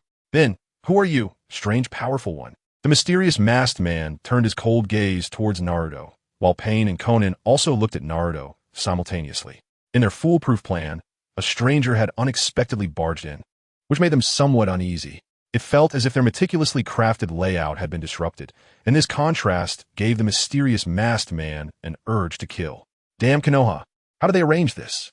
Wasn't it said that outsiders could not come in? The mysterious masked man cursed inwardly. Naruto Uzumaki revealed a subtle smile. Don't be so nervous. My name is Namikaze Minato, a hero who appeared by chance. The face behind the mask of the mysterious man frowned. Namikaze Minato, an unfamiliar name. Pain and Conan looked at the mysterious masked man and coldly said, What should we do? Should we kill him? The mysterious masked man nodded and said coldly, Kill him. The plan to exterminate the Uchiha clan was something he had long planned and would not allow anyone to disrupt it. Without any exchange, Conan suddenly stretched out her right hand, and countless sheets of white paper folded into shuriken shapes in midair, rapidly spinning as they shot towards Naruto. Paper shuriken. Naruto Uzumaki smirked. Lava release, magma. In an instant, Naruto's left hand was enveloped in terrifying magma, scorching heat and thick smoke billowing out. Boom! The scalding magma fist punched out, instantly melting the steel-like paper shuriken. The hot magma dripped onto the ground, igniting roaring flames. Conan's pupils constricted. Lava release? It was clearly scorch release just now, but it instantly turned into lava release. What exactly is this guy's bloodline limit? Universal pull. Pain pointed his right hand at Naruto, a tremendous pulling force acting on Naruto's body. Naruto's body became unsteady, floating up and flying directly towards Pain. During this time, Pain took out a black iron rod with his left hand, preparing to pierce Naruto's heart as he flew by. Lava release, magma. Scorch release, fireball. Naruto showed no fear, with swirling magma appearing in his left hand and a highly burning fireball in his right hand. No way. Pain's face changed, and the pulling force of his right hand instantly transformed into a repelling force, sending Naruto flying away. Naruto lightly landed on the ground, holding magma and flames in both hands, looking at the four people in front of him like a god of fire. What is wrong? Didn't you say you were going to kill me? Naruto asked with a smirk. This scorching temperature. Pain did not respond to Naruto's question, lowering his head to look at his palm. The originally fair skin now looked like that of an 80-year-old man, filled with wrinkles. In an instant, the moisture in my body evaporated. This temperature is absurdly high. Pain raised his head and said coldly, Conan, don't get close to him. This guy is particularly dangerous. Conan nodded gravely. She also saw that Pain's body had instantly evaporated some moisture. Although Pain was already a corpse, without all the moisture, he could not move an inch. Having never seen such a bizarre guy, who could fuse two types of fire attribute bloodline limits into a higher temperature power, she realized that if she got too close, she would likely evaporate all the moisture in her body in an instant. A cold glint appeared in Naruto's eyes as he smiled and said, "Since you're not coming, I want to be polite. Lava release. Lava explosion." Naruto quickly swung his fists. The magma wrapped around his fists like fiery meteors smashing towards the four. "Shinra Tensei," Pain shouted coldly, his palm once again summoning a terrifying repelling force. Boom! The magma violently collided with the repelling force. As the collision ended, Naruto stepped forward and shouted, "Lava release, scorch release, great fire extinguishing." Brilliant! The violent flames spread like a raging sea, covering the sky like a towering tsunami, sweeping over with high temperatures and magma towards the four. Everything in sight was a raging fire, wantonly devouring all surrounding buildings like a violent photon from the sun. Even the soil was burned red. This power, Pain's pupils contracted, and his body gradually floated up. Conan followed closely, also gradually rising into the air. The Uchiha and the mysterious masked man flickered, appearing on the rooftops far away, watching the ground below turn into a sea of fire. Calling it a sea of fire is an understatement. It was clearly boiling hot, bright red magma, emitting terrifying heat and a pungent smell of smoke. The surrounding buildings were melted, completely transformed into a magma zone. Even the terrain was altered. Who on earth is this guy? The mysterious masked man looked in shock at the rolling magma on the ground. He had thought this plan was foolproof, but unexpectedly, a wild card appeared midway, and his strength was so formidable. The ground enveloped in magma was not just the ground. There were also the corpses of the Uchiha clan, and the three Tomo Sharingan on those corpses were originally his trophies, but now they had turned to ashes and bone dust. "Hey!" Naruto Uzumaki called out, looking somewhat surprised at the few people. "You guys are a bit weak, huh?" Before he had even fought with the Akatsuki organization, Naruto had been thinking about how long he could hold out. But after truly engaging in battle, he realized he had overthought it. No matter how terrifying or perverse the abilities of the Akatsuki members were, they were still human. He had fused scorch release and lava release. This temperature was not something a human could endure. Pain's Rinnegan gazed at the collapsed houses not far away, and with a flick of his hand, a rusty iron nail appeared. Huh! The iron nail shot towards Naruto Uzumaki's heart under the influence of repulsion. Useless. Naruto didn't even try to dodge. As the iron nail approached within 4 meters of Naruto's body, it was gradually turned into a puddle of molten iron by the scorching flames and magma. Pain's expression was cold as he spread his arms in the sky and coldly declared, "Shinra Tensei." Boom! This time, the repulsion was much more violent than before, pressing down like the heavens and creating overwhelming pressure that left no room for escape. Under the immense pressure, the Uchiha clan's ninjas all knelt on the ground, staring incredulously at the sky. What is this? That guy, his eyes are Rinnegan. Even though they're all part of the 3 great dojutsu, how can Rinnegan's power be so strong? It feels like I can't breathe. Ceiling, open. Naruto silently recited in his heart, and the red diamond mark on his forehead shattered. In an instant, the violent sage chakra surged into every cell of Naruto's body, enhancing his power dozens of times. The chakra that had previously disappeared was instantly replenished, even giving a feeling of swelling that was almost unbearable. This is incredible. It's not much different from the tailed beast chakra. Naruto's pupils turned blood red, and he roared skyward as blood-red wings suddenly appeared on his back. A tail resembling the 9-tailed fox emerged from behind, and the red sage chakra bubbled like a flame. Lava release, great fire eruption. With a swing of his right fist, the violent magma infused with sage chakra shot up like a volcanic eruption, directly clashing with the repulsion. Boom! The deafening explosion echoed throughout the Hidden Leaf Village, and the scorching firelight illuminated the entire sky, scattering countless magma and repulsion in the surroundings, igniting the entire Uchiha clan. The repulsion gradually faded, but Naruto in Sage Chakra mode showed no signs of fatigue. Instead, he became even more excited, allowing the magma flames in his hand to expand even further. Boom! The rolling magma surged tens of meters into the sky, crashing against the 4 purple flames formation. Crack, crack! The 4 purple flames formation emitted sounds like shattering glass, climbing with dense cracks. as if it would shatter at any moment. What? Shimura Danzo's pupils contracted outside the barrier. The four purple flames formation was actually about to shatter. What on earth was happening inside? What was that scorching magma?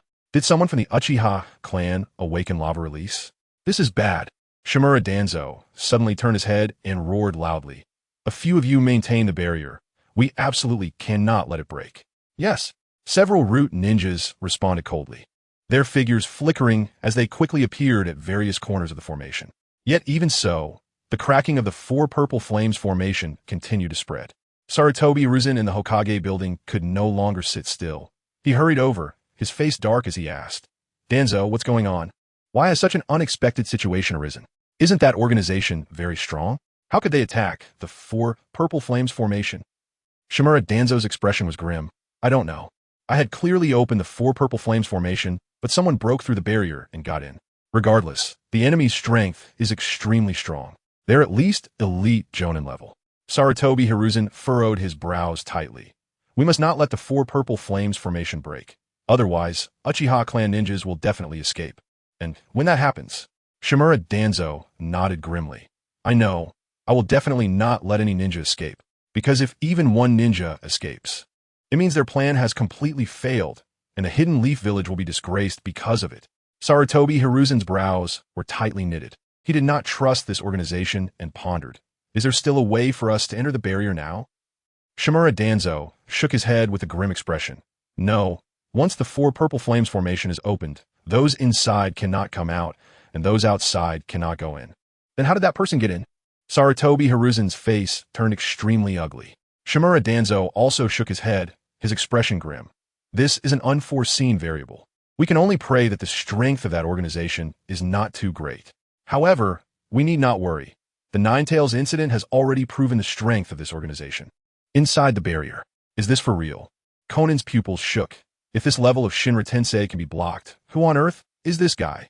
Although he didn't use the super Shinra Tensei, this level of Shinra Tensei is already the strongest that Tenpain can use. He was blocked. Sage Chakra. The chakra on Nagato is Sage Chakra. Tenpain spoke coldly.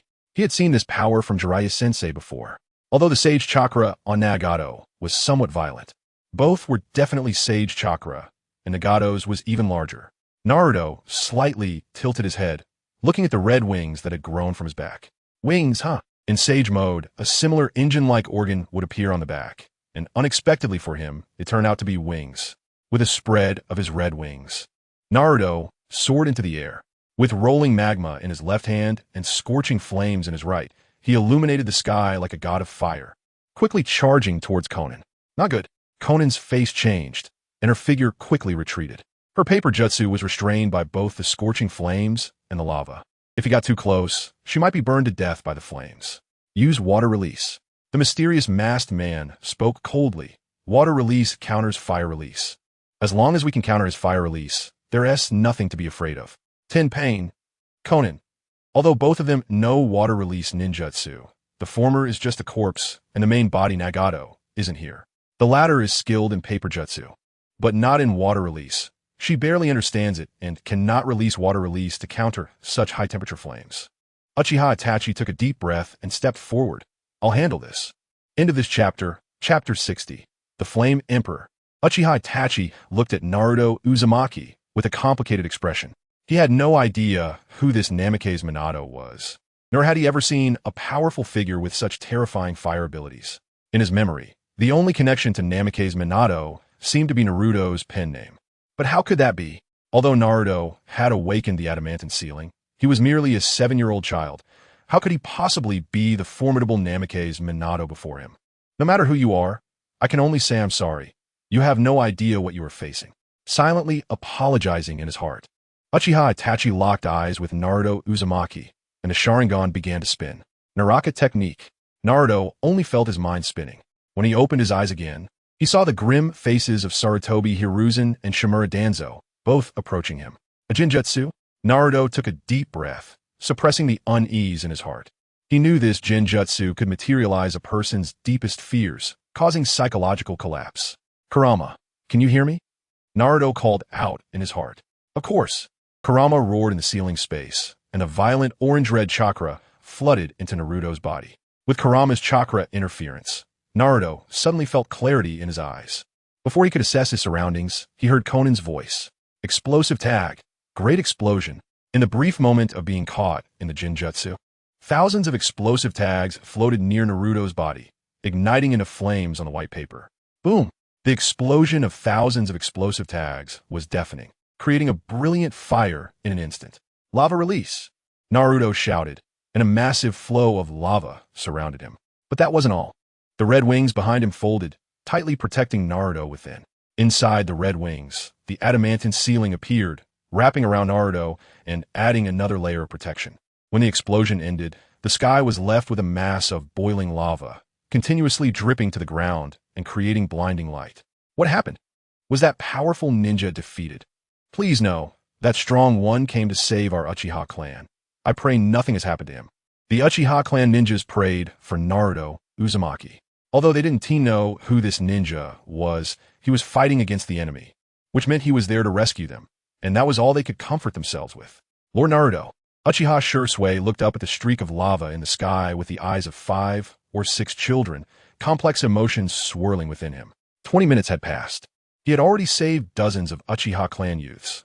One could say Naruto had no need to fight any longer. Please, you must be safe. Uchiha Shisui silently prayed in his heart. As long as Naruto was unharmed this time, he would be willing to follow him with his life in the future. Boom! The lava in the sky exploded. Naruto Uzumaki, with his wings spread wide, emerged from the explosion, quietly floating in midair, coldly staring down below. Unharmed. Konan's heart trembled. What a joke. I used nearly 1,000,000 explosive tags. Nearly 100,000 explosive tags could shatter a towering mountain. Yet they did not harm Namake's Minato in the slightest. Who on earth is this guy? A powerhouse like this couldn't possibly be unknown in the ninja world. The mysterious masked man's mind raced through the figures of various powerful individuals, but none matched the one before him, Namake's Minato. This troublesome guy. The mysterious masked man's expression darkened. He didn't have the ability to fly. At this moment, even if he wanted to attack, he couldn't reach the Namake's Minato in the sky. Naruto Uzumaki coldly gazed down, not intending to escalate to this level. He had only planned to delay them for a few minutes before leaving the Uchiha clan, but unexpectedly he had grown a pair of wings. Unlike the sage mode of Jiraiya, in the ninja world, very few had the ability to fly, which meant he could act without restraint. A subtle smile crept onto Naruto's lips as he raised his right hand in the air. Fire release. Lava release. In an instant, a massive lava ball formed in the palm of Naruto's right hand, raging flames burning atop it, and sage chakra continuously surged within. It grew larger, bigger, even bigger. The lava ball reached nearly 100 meters in size, shining like a small sun in the night, illuminating Konoha as if it were daytime. The temperature inside the barrier skyrocketed, quickly reaching a terrifying high of 200 degrees. The Uchiha clan members inside the barrier were drenched in sweat, with some fainting from heat stroke, but none complained. All eagerly looked up at the sky. This is bad. Deva Pathpain's face turned extremely grim at that moment. He regretted not bringing Animal Path Pain along. If Animal Path had come, he could have summoned other pains like Hungry Ghost Path. But it was too late to say that now. If that fireball fell, even if they blocked it, they would still be burned and injured. Deva Path Pain and Konan flew directly toward Naruto Uzumaki in the sky without saying a word. Uchiha Itachi, the mysterious masked man. The mysterious masked man felt like cursing. He was still on the ground. Uchiha Itachi, however, remained silent, calmly stepping on the ground and quickly fleeing to a remote area. The mysterious masked man took a deep breath, and the shape of the Sharingan appeared in his pupils. When the lava ball reached 120 meters in size, only a little sage chakra remained within Naruto. Exhaling, Naruto pressed his right hand against the massive small sun, coldly stating, "Flame Emperor." His indifferent gaze swept over Deva Pathpain and Konan in the sky, then shifted downward, revealing a hint of coldness in his eyes. Uchiha, no, Uchiha Bido. Boom. The scorching lava ball suddenly erupted with violent flames once more. Naruto flicked his palm, and the raging lava fireball was hurled like a meteor, its target clearly the mysterious masked man who had run to the edge of the barrier. Boom! The ground gradually transformed into a lava-like substance under the burning flames. The lava bubbled and flowed, as if it sought to engulf everything here. The world seemed to turn fiery, with dazzling flames almost blinding one's eyes. Although the mysterious masked man could not feel the high temperature, he saw the flames intensifying and instinctively glanced back. What? The mysterious masked man's Sharingan nearly bulged out. A small sun fell straight down behind me, melting everything on the road in flames, as if turning this place into a fiery hell. It's coming towards me, the mysterious masked man said incredulously. He had hardly spoken or fought since encountering the Uchiha clan. Why was it coming towards him? Even if he didn't attack Pain and Konan, he should have targeted the traitor, Itachi Uchiha. What had he done to deserve the strongest attack aimed at him? Despite the impulse to curse, the crisis was imminent, leaving him no time to think. As he saw the 4 purple flames formation ahead, his heart sank, and he directly passed through the formation. At the same time, Sarutobi Hiruzen and Shimura Danzo looked at the scene in the crystal ball with grave expressions. What terrifying flames! This must be the strongest fire release technique in the ninja world today. Pretty much, I've never seen a fire release technique of this level. Even the legendary S-rank fire release probably pales in comparison. Sarutobi Hiruzen and Shimura Danzo exchanged glances, both recognizing each other's thoughts. At that moment, Sarutobi Hiruzen frowned and looked towards the 4 purple flames formation. Is it really okay? Can the barrier hold against this level of fire release? Shimura Danzo sneered. Don't worry. The 4 purple flames formation is the strongest barrier of the Uzumaki clan, just taken over by 4 elite jonin. With their strength, there won't be any problems. Sarutobi Hiruzen sighed in relief. However, before he could fully exhale, he stared in shock at a mysterious masked man escaping from the barrier. What? Sarutobi Hiruzen's eyes widened, and Shimura Danzo was left speechless. The mysterious masked man escaped the 4 purple flames formation as if leaving his own backyard, effortlessly and seemingly ignoring the barrier altogether. Why didn't the 4 purple flames formation work? The next second, as Sarutobi Hiruzen and Shimura Danzo watched in horror, Naruto Uzumaki reached the edge of the barrier first and touched it. Kong F.N. Naruto thought to himself, as golden chains pierced through his clothes and slightly emerged from his sleeves, touching the 4 purple flames formation. The next second, boom! The massive purple barrier shattered like glass, enveloping the Uchiha clan as the terrifying high temperature spread. Not good. That fire release. Sarutobi Hiruzen and Shimura Danzo were dumbfounded, quickly reacting and roaring, "Run! All ninjas, get out of here! Don't stay here!" With the barrier gone, a huge lava fireball gradually floated toward the forest and then exploded with a loud bang. The sound of the explosion echoed through the heavens. It was as if a meteor shower had started in the sky, with gigantic fireballs shooting upwards before diving back down. Boom! Boom! Boom! One fireball after another crashed to the ground, sounding like meteors hitting the earth, producing deafening impact sounds. The powerful shockwave instantly leveled the entire forest, and that wasn't all. The whole forest was burned into a lava zone. The flowing lava emitted intense heat, with thick black smoke and a pungent smell filling the entire forest. Root ninjas who couldn't escape were instantly swept to the ground by the powerful shockwave, and the subsequent heat wave turned many root ninjas into dried corpses. Sarutobi Hiruzen and Shimura Danzo watched in horror. These were all their elite subordinates, and now, due to a mistake, they were all buried in this forest. But they couldn't care about their subordinates now, desperately using Earth Release to try to shield themselves from the flames. Earth Release, Earth Flow Wall. Sarutobi Hiruzen spat out loose soil, which rose dramatically to form a huge earthen wall. Even so, it couldn't block the terrifying high temperature. Sarutobi Hiruzen leaned against the wall, incredulously watching the flaming meteors in the sky. Giant lava meteors with fiery tails rumbled down into Konoha, creating violent, explosive waves. Even from a considerable distance, the explosions could be heard within the village. How could this happen? Sarutobi Hiruzen angrily looked at Shimura Danzo. Did the 4 purple flames formation have no effect at all? Shimura Danzo's face was ashen, but he couldn't find the words. First, that mysterious person passed through the barrier, and now, Naruto Uzumaki directly shattered it. The strongest barrier of the Uzumaki clan seemed like glass in the hands of these two. Just then, they saw Naruto Uzumaki flying through the sky. Sarutobi Hiruzen shouted angrily, "Naruto Uzumaki, who exactly are you? Why are you attacking Konoha?"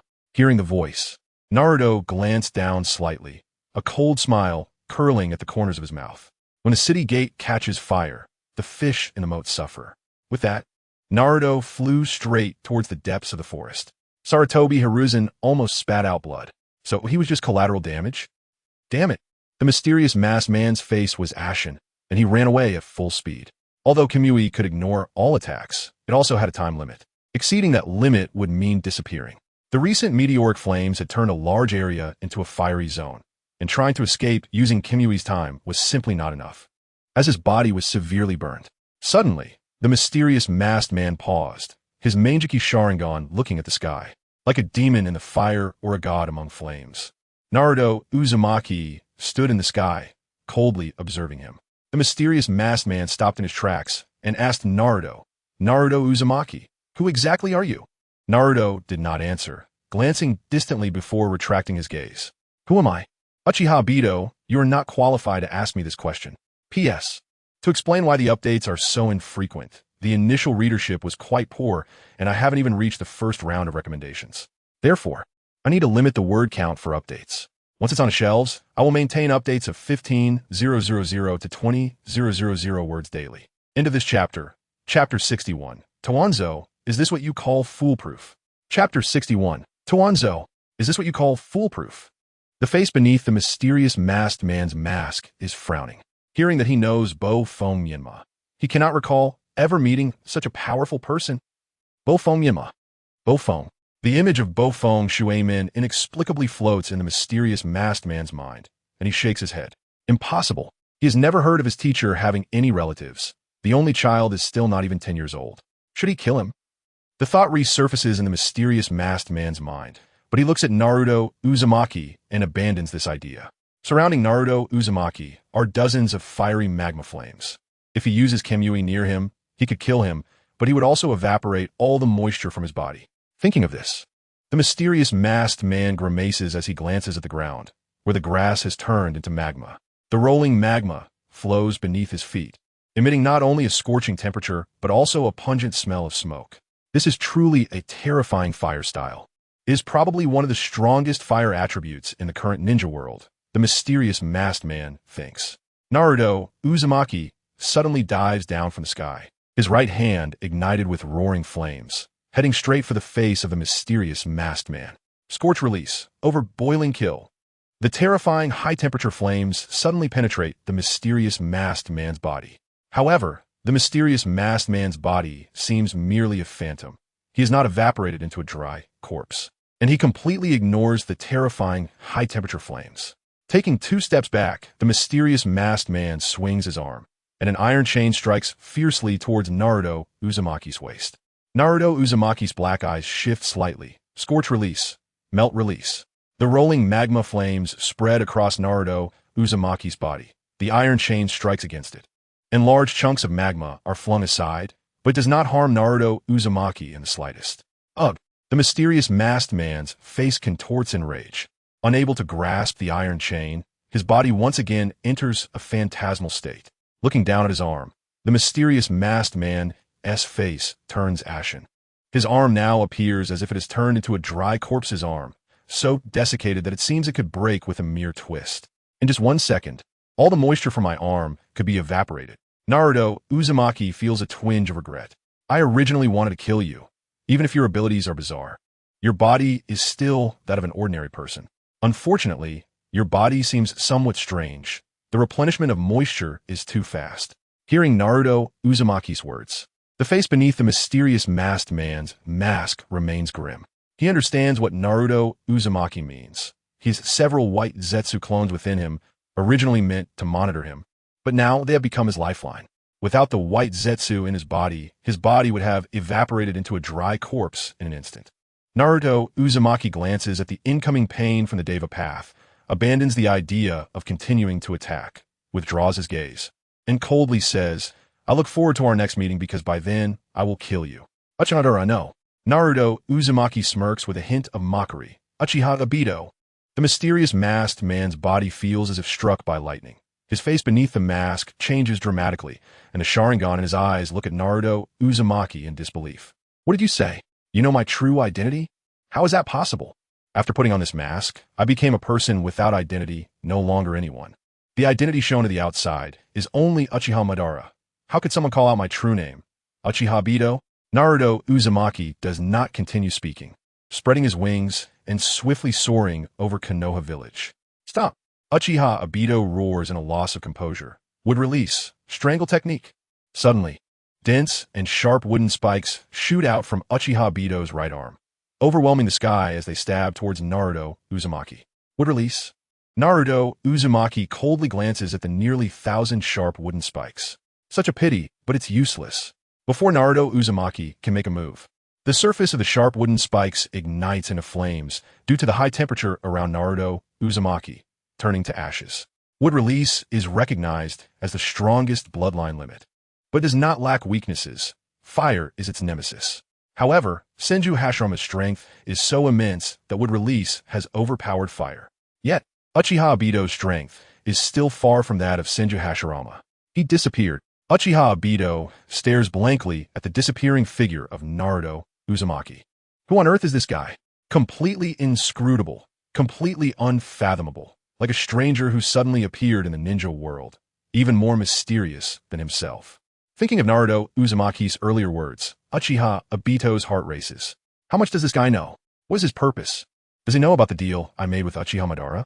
For a moment, Uchiha Obito feels a splitting headache and shifts his gaze to the approaching pain from the Deva Path and Konan. What is the situation with the Uchiha? Pain from the Deva Path coldly replies. The Uchiha clan has been exterminated, but it seems a portion of the little ones managed to escape. Konan furrows her brow slightly. That ninja's speed is very fast. Even I couldn't catch up. Uchiha Obito pays no mind to this. Upon hearing that the Uchiha clan has been exterminated, he turns coldly and says, I understand. The mission is complete. You too may return first. I need to go to Konoha village. I must clarify the identity of that Bofong, Myanmar. On the ravaged land, Sarutobi Hiruzen struggles against the wall, his face pale as he looks at the surrounding ruins. This was once a forest. Now the glaring flames illuminate the bloody night, the raging fire covering several forests, emitting a pungent smell of smoke and gunpowder. And it's not just the forest. Even the distant Konoha village is engulfed in raging flames, clearly visible from here, likely struck directly by the magma meteor. Toanzo! Sarutobi Hiruzen roars, his angry eyes fixed on Shimura Danzo, gritting his teeth as he says, What did you promise me? Wasn't it said to be foolproof? First, it was that Akatsuki member, and now it's Bofong Myanmar. Is your 4 purple flames formation just for show? Shimura Danzo's face turns ashen, unable to find a single reason to refute him. His heart is also roaring. Who are that mysterious masked man and Bofong Myanmar? Each one stronger than the last. The former penetrated but didn't harm the 4 purple flames formation, while the latter shattered the entire formation. End of chapter. Chapter 62. Turmoil in the ninja world. Sarutobi Hiruzen took a deep breath, forcing himself to calm down. What is the situation with the Uchiha clan? Shimura Danzo spoke darkly. According to the accounts of root ninjas, a considerable number of Uchiha ninjas have escaped from the Uchiha clan. There is also a mysterious ninja, whom I estimate to be Uchiha Shisui. He used the body flicker technique to rescue some of the Uchiha clan's children, while the remaining members of the Uchiha clan were all killed. Sarutobi Hiruzen's eyes widened. Are you saying that a significant number of Uchiha clan ninjas escaped? Yes. Shimura Danzo nodded grimly. Sarutobi Hiruzen's chest heaved as he suppressed the urge to curse and roared. Issue a bounty, a large bounty for that Namake's Minato. I don't believe he just popped out of nowhere. We must find him, and I want him to know the cost. Even Konoha doesn't know Namake's Minato's true identity. Uchiha Obito's expression darkened as he silently left Sarutobi Hiruzen's side. He had to figure out who this Namake's Minato really was. Wait, that's not what we should be thinking about right now. Shimura Danzo interrupted Sarutobi Hiruzen, saying darkly, At least several dozen Uchiha ninjas have escaped. If they reveal what happened here, we will be in big trouble. Konoha is not just the Uchiha clan. There are also the Huga clan, Nara clan, and the Kimichi clan. Though these clans may not be as large as the Uchiha, there are still major families in Konoha, and if they learn the truth about the Uchiha clan's annihilation, it might evoke a sense of sorrow for the fallen, especially the Huga clan, whose size is only slightly less than the Uchiha clan, if they find out the truth. Sarutobi Hiruzen knew this was a big problem. After pondering for a moment, he spoke grimly. The Uchiha ninjas who escaped. They must all be followers of Uchiha Itachi, right? Shimura Danzo was taken aback, then revealed a cold smile. It's you, Hiruzen. No wonder I haven't won against you in decades. With your insidious nature, You're dozens of times stronger than me. Let's head back to Konoha first. Sarutobi Hiruzen called out and led his subordinates back to Konoha. Upon seeing the tragic state of Konoha, Sarutobi Hiruzen's expression darkened even more. The sky was filled with flowing magma meteors, indiscriminately striking various buildings in Konoha. The entire village was basically engulfed in flames. Hurry and put out the fire! With Sarutobi Hiruzen's roar, the entire Konoha sprang into action, with large numbers of ninjas mobilizing to quickly use water release to extinguish the burning flames. In the midst of this chaos, Naruto Uzumaki appeared on his balcony, gradually returning to his original size. The sage chakra has been completely consumed, Naruto murmured, a hint of a smile appearing on his face. The sage chakra is indeed powerful, or rather, the sage body is formidable. The sage chakra, collected in just one day, allowed me to unleash such terrifying power. Naruto-kun, what are you laughing at? Hinata, still groggy, sat up in bed, rubbing her eyes and staring in confusion at Naruto, standing on the balcony. Naruto smiled, walked over, and poked Hinata's cheek. It's nothing. I just feel that Hinata is so cute right now. Hinata's face instantly turned as red as an apple, and she faintly fell back onto the bed, steam rising from her head. Naruto couldn't help but chuckle, covered Hinata with a blanket, and lay down on another bed. With the Uchiha clan's annihilation dealt with, there should be a period of peace in the coming years. The next day, the news of the Uchiha clan's destruction spread rapidly to various hidden villages. Iwagakure, Uchiha Itachi, Namikaze Minato. Just 2 people annihilated the Uchiha clan's terrifying power. The third Hokage looked at the intelligence seriously and slammed the table.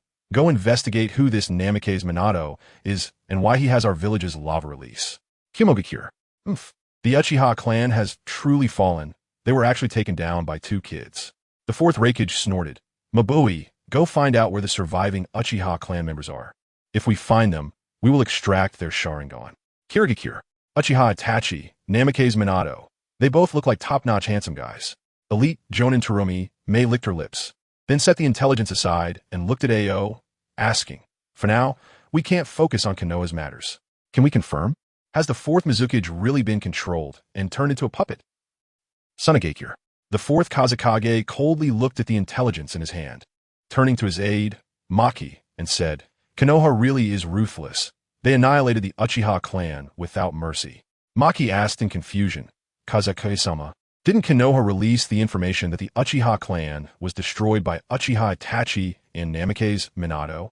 The fourth Kazekage sneered, don't be ridiculous. The Uchiha clan is a top-tier bloodline limit clan. Can they really be destroyed by just 2 people?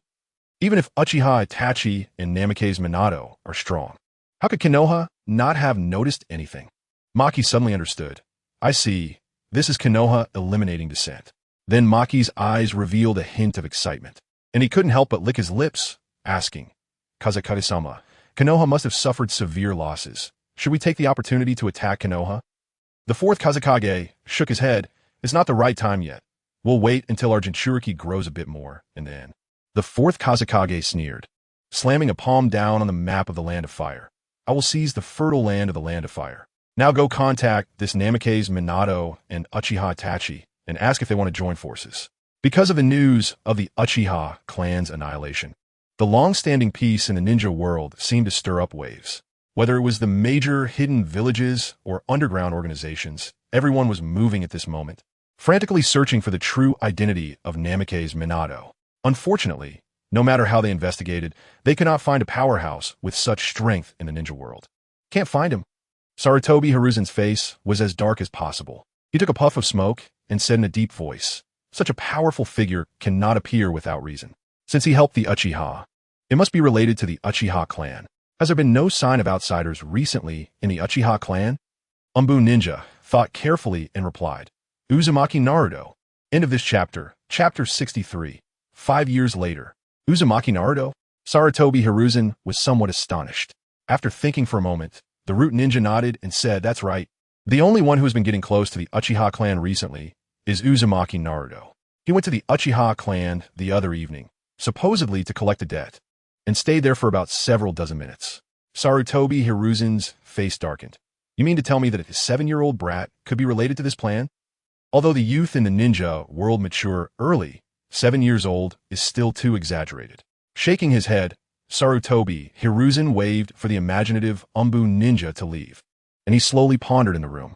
Kamikaze Minma? Kamikaze? Uzumaki Naruto? Sarutobi Hiruzen was somewhat uncertain. Could there really be a connection between the two? But he was also a bit unsure. After all, Kamikaze is a very common surname in the ninja world, and he couldn't suspect Uzumaki Naruto based solely on a single character in the name. Let the Umbu ninjas monitor for a while, Sarutobi Hiruzen muttered to himself.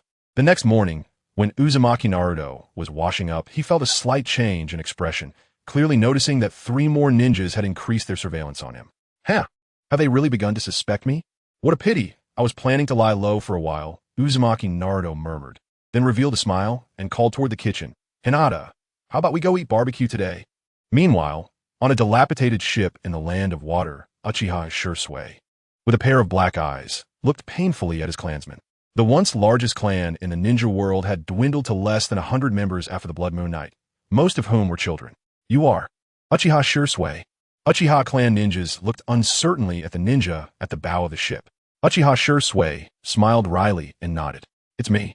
Immediately, the surviving Uchiha clan ninjas were overjoyed and hurriedly asked, Shisui, did that powerful adult come because of you? Recalling the scene of Uzumaki Naruto unfolding red wings, holding a giant magma fireball in the sky, many Uchiha clan ninjas felt nothing but gratitude and respect. So strong. It's like a god. If it weren't for that adult, none of us would have survived, and the Uchiha clan would have disappeared from the ninja world. Uchiha Shisui shook his head with a bitter smile. How could I have invited that adult? It was that adult who volunteered to help our Uchiha clan. My life was saved by that adult. The Uchiha clan ninjas felt shocked, swallowed hard, and couldn't help but ask Shisui, which hidden village is that adult from? We are at the border of the land of water. Could it be? That adult is from the land of water?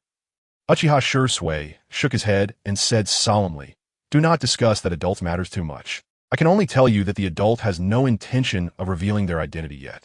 The Uchiha clan ninjas quickly fell silent. Uchiha Shisui looked out at the endless ocean. We will lie low on an island in the land of water for a while. When that adult speaks again, we will return to the land of fire and follow that adult to defeat Konohagakure, reclaiming the glory that belongs to our Uchiha clan. Upon hearing this, the Uchiha clan ninjas swept away their previous sadness and nodded enthusiastically. We understand. We will first teach these children well. Since that adult saved us and promised to help us return to the land of fire, we will follow them. Uchiha Itachi, we will not let you go. Hearing the Uchiha clansmen rekindle their hope, Uchiha Shisui also revealed a slight smile. Since everyone understands, I'll give you a task first. Uchiha Shisui took out a book from his pocket.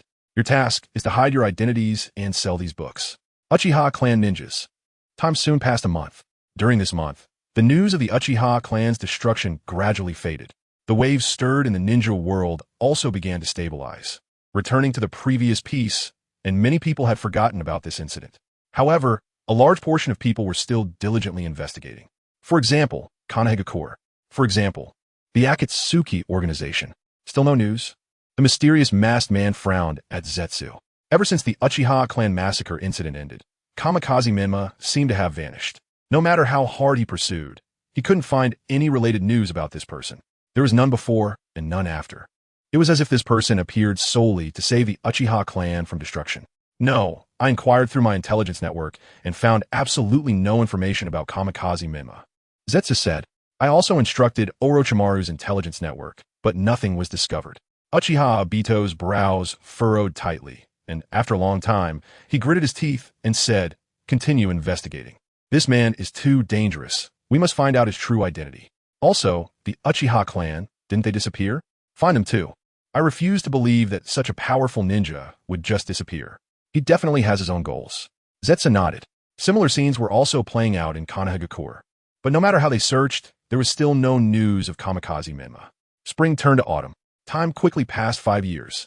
In a corner of the Death Forest, on the towering branches of tall tree, lay a handsome young man about 7 meters tall, with golden tousled hair, red eyeshadow, and blue eyes. The graduation assessment is coming up soon. Time really flies. Uzumaki Naruto smirked, wondering how many people remembered his other name after that night 5 years ago. Kamikaze Minma. Well, once Uchiha Shisui sends the money over this time, it will be time for the next activity. Stretching, Uzumaki Naruto's gaze turned to a large black bear in the distance. a subtle smile forming at the corner of his mouth. Stepping onto the tree trunk, Uzumaki Naruto's body shot out instantly, knocking the 3-meter-tall black bear away with a punch. Boom! Hiss! No matter how many times they saw it, Uzumaki Naruto's strength was astonishing. That was a 4-meter-tall adult black bear, with one slap. A tree could be broken. It's terrifying. Based solely on this strength, Uzumaki Naruto already possesses the power of a ninja, right? The ninjas responsible for monitoring Uzumaki Naruto couldn't help but discuss. In a chapter 64, no way, we must test it again. In their impression, even a ninja skilled in physical techniques would find it difficult to take down an adult black bear with a single punch. An elderly ninja scoffed and said, "Don't be ridiculous. How could Naruto Uzumaki's strength possibly be just about power?" Seeing some ninjas show a confused expression, the elderly ninja said solemnly, "Although Naruto Uzumaki has been quite well behaved these past few years, don't forget that 5 years ago, he actually broke into the Huga clan. As far as I know, the current head of the Huga family was hung in the sky by Naruto for a whole day and night. Several Huga clan ninjas were seriously injured. In terms of strength, Naruto's usual power is definitely not weaker than a Chunin." The Umbun ninjas, hearing this for the first time, were shocked and involuntarily looked at the blonde boy, dismembering the wild boar. It was hard to believe that such a seemingly weak boy with a sunny smile could possess such strength. The elderly ninja snorted with pride. In these 5 years, Naruto Uzumaki had been so well behaved that people almost forgot about that shocking incident. However, he still remembered that it was not bad to use it to brag. Really, to boast about such things is ridiculous. Naruto Uzumaki, while dismembering the black bear, subtly shook his head. Although these Umbun ninjas were from the Mountain Clan, they were too weak. Estimating the number of Umbun ninjas, Naruto felt confident. He could kill them in a minute. Should he kill them? The Nine-Tails voice echoed in Naruto's mind. Naruto smiled slightly. Soon, just wait for another month at most. I believe the Chunin exam will be very exciting. The Nine-Tails couldn't help but show a hint of amusement. Interesting, the Chunin exam that you've been studying for since childhood is finally approaching. Just then, a voice came from the distance. "Hey, Naruto, we came to play with you." "My goodness, Naruto, what kind of ferocious beast did you catch today?" Naruto-kun. Naruto Uzumaki stopped talking to the Nine-Tails and slightly raised his head, just in time to see Sasuke Uchiha, Kiba Inuzuka, Shikamaru Nara, and a group of other friends arriving. The group stared in awe at the giant black bear under Naruto's feet. Even if they saw such a ferocious beast now, they would only know to flee. Yet it was defeated by Naruto Uzumaki. It must be that golden chain again. Sasuke Uchiha crossed his arms and snorted coldly, his voice tinged with jealousy. Naruto smiled slightly and didn't take Sasuke's tone to heart. Ever since the Uchiha clan was annihilated, Sasuke had changed completely, fixated on surpassing him. Clapping his hands, Naruto smiled. "Yes, I killed it with one punch." As he spoke, Naruto turned his gaze to a towering tree beside him, licking his lips, and said, "To barbecue such a big black bear, we need some firewood." Boom! Naruto punched the tree trunk. The tree, which was so large that 3 to 5 adults couldn't wrap their arms around it, made cracking sounds and fell to the ground with a crash. Sasuke Uchiha was left dumbfounded. "Is this for real? Naruto, has your strength increased again lately? You used to only break a big tree with one punch, but now you can smash even this kind of tree." The group exclaimed in shock. Shikamaru Nara couldn't help but look at Naruto. "Naruto, can you tell us how you trained to get this kind of strength?" Naruto smiled and vigorously rubbed Hinata's head, of course. "It's because of Hinata's love bento every day." Sasuke Uchiha. Shikamaru Nara. Kiba Inuzuka. That kind of huge bento that makes your scalp tingle just by looking at it. Sasuke's face darkened. He had tried eating that terrifying giant bento a few times himself. And aside from almost being stuffed to death, he didn't have any other feelings. Naruto. Is he really stronger because of this? Of course not. Naruto wore a faint smile. He hadn't wasted his time in the past 5 years. Not only had he self-taught the Rasengan, but he also used the money brought by Shisui Uchiha to buy a large number of powerful ninjutsu. The super strength fist was one of them. His chakra was already immense, and, combined with Sage Mode, he didn't even know how strong he was now. In the Hokage building, Sarutobi Hiruzen looked at the lively scene in the Death Forest and slightly smiled, glancing at Danzo Shimura beside him. "Danzo, what do you think? Do you still believe that Naruto Uzumaki is uncontrollable?" Danzo's face was dark, and he remained silent. 5 years. A full 5 years. The root ninjas responsible for monitoring Naruto had not discovered any unusual behavior from him. This made his previous concerns about Naruto being dangerous seem ridiculous. Hiruzen. Danzo glared at Hiruzen, and at that moment, he inwardly admitted that Hiruzen was more cunning than he was. His roots merely turned people's personalities into killing machines. Meanwhile, Hiruzen utilized bonds to turn people into puppets he could manipulate, able to toy with or kill at any time. There was Kakashi Hatake back then, Minato Namikaze later, Itachi Uchiha 5 years ago, and now Naruto Uzumaki. In terms of cunning and means, Hiruzen was far more devious than himself. After watching quietly for a while, Danzo said darkly, "No, I still do not trust Naruto Uzumaki. Before he graduates, we must conduct a thorough test." Hiruzen nodded slightly. "Then let's do, as you say. How about testing him with the Book of Seals?" Nighttime. Naruto let Hinata go to sleep first and came to the balcony, his azure eyes gazing at the moon in the sky. "What's going on? Are you playing?" Although there was no one beside him, Naruto spoke in a calm tone. To anyone else, it would be impossible to connect the current Naruto Uzumaki with the previous one. Their auras were like the difference between heaven and earth. The usual Naruto seemed like a warm sun, while the current Naruto revealed a hint of indifference. Shisui Uchiha emerged from the shadows, holding a scroll in his hand, half kneeling on the ground and respectfully saying, "Lord Naruto, there's a bit of trouble. It seems that the Mist Village is making some moves lately, and they've discovered the traces we left behind." End of chapter. Chapter 65. The Next Generation Hokage Heir, Sarutobi Asuma. Mist Hidden Village? Uzumaki Naruto raised an eyebrow slightly. Is it Terumi Mei? With the recent turmoil in the Mist Hidden Village, Uzumaki Naruto could only think of the fourth Mizukage and Terumi Mei. Uchiha Shisui was momentarily stunned, his expression becoming even more respectful. Yes, it is Terumi Mei. She has been secretly gathering ninjas from the Mist Hidden Village, and the fourth Mizukage seems to have sensed something, starting large-scale searches for ninjas within the Mist Hidden Village. Although our number of ninjas is not large, 5 years have left some traces, and we accidentally revealed our whereabouts. In the past couple of days, the fourth Mizukage has not even noticed the ninjas being gathered from the Mist Hidden Village, but instead has been desperately searching for our traces. At this point, Uchiha Shisui was also puzzled. What on earth is this fourth Mizukage doing? His own home has been invaded, yet he is desperately trying to find traces of the Uchiha clan. Could it be that the Uchiha clan is even more important to the fourth Mizukage? Uzumaki Naruto, however, sneered, the image of Uchiha Obito resurfacing in his mind. "It seems you haven't had a very comfortable 5 years." Coming back to his senses, Uzumaki Naruto calmly said, "I understand the situation. Tomorrow, I will visit the Mist Hidden Village." "Yes," Uchiha Shisui instinctively replied, then suddenly widened his eyes. "Lord Naruto, do you mean we're going to take action?" A subtle smile appeared on Uzumaki Naruto's lips as he nodded. "Yes, 5 years is enough. The Uchiha clan. Haven't found our base yet?" On the palm of the outer path golem, Uchiha Obito looked grimly at Zetsu. 5 years. Do you know how I've spent these 5 years? Terrified every day, the face of Namikaze Minato constantly appearing in my mind, even in my dreams. It's all about Namikaze Minato. This mysterious guy seems to have left this world after disappearing from Konoha. For a full 5 years, I have been sleepless, my hair turning white, yet I haven't heard a single bit of news about that guy. Suddenly, there's news of the Uchiha clan, and if I follow the clues, I might just find out the true identity of Namikaze Minato. But Zetsu shook his head. No, the Uchiha clan has become very vigilant, disappearing completely after just one probe. The Land of Water is just an island, with countless islands capable of housing people, making it impossible to find them.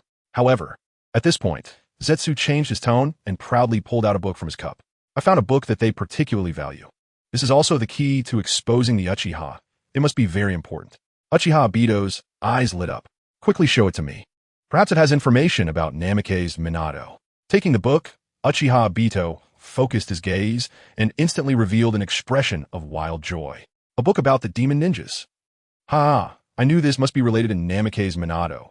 Let me see what's inside." Uchiha Obito looked at the book in his hands, his eyes turning into dead fish eyes, his mouth twitching madly, filled with an urge to curse. What the hell is this? When did the Uchiha clan fall to such a level? Damn Namikaze Minato. Is he using this method to mock me?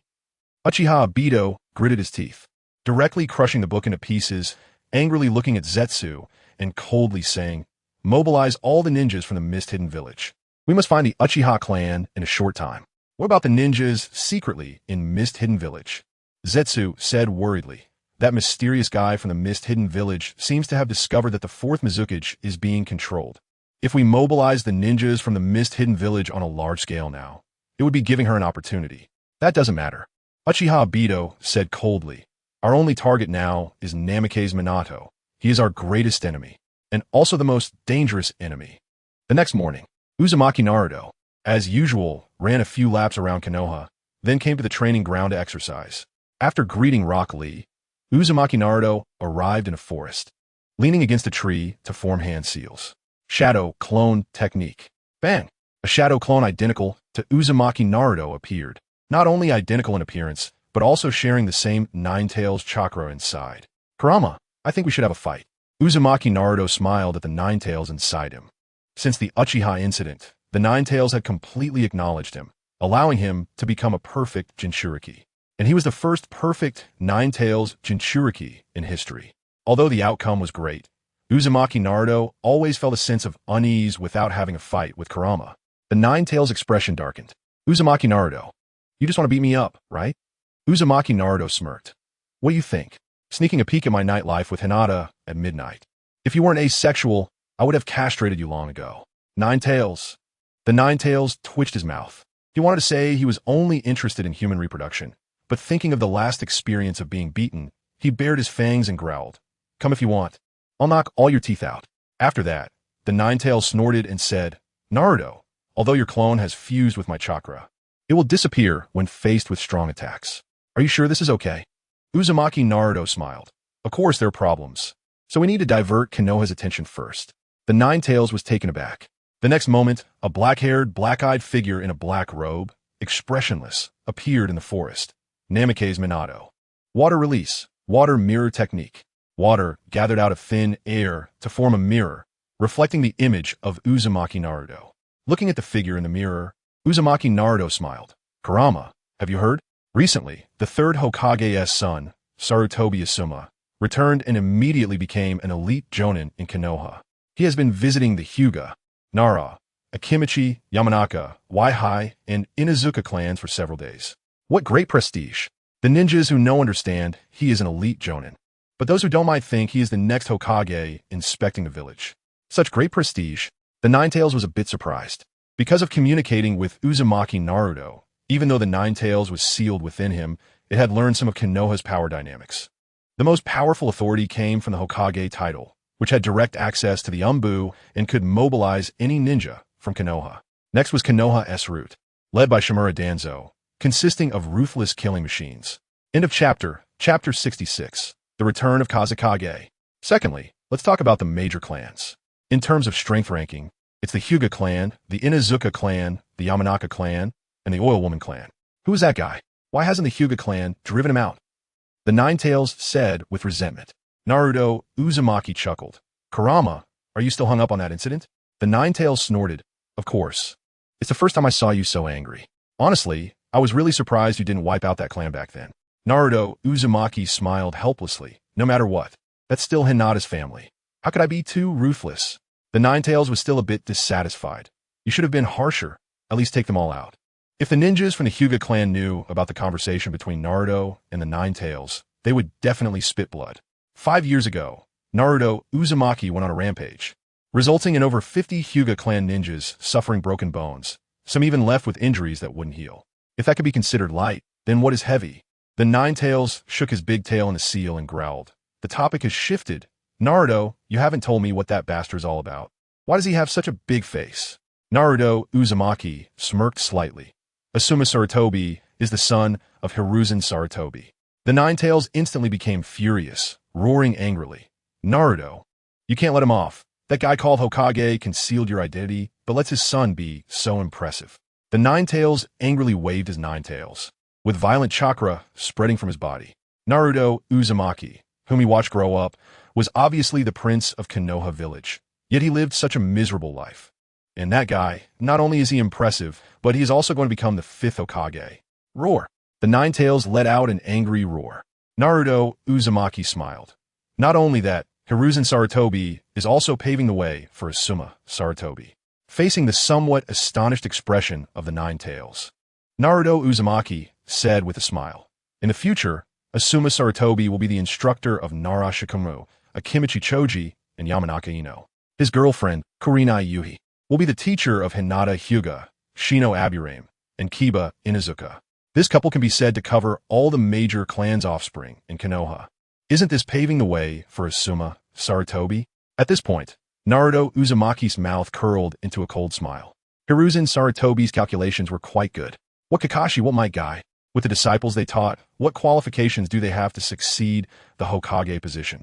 Jiraiya and Tsunade are indeed qualified, but they left Konoha village long ago and could never return to inherit the Hokage position.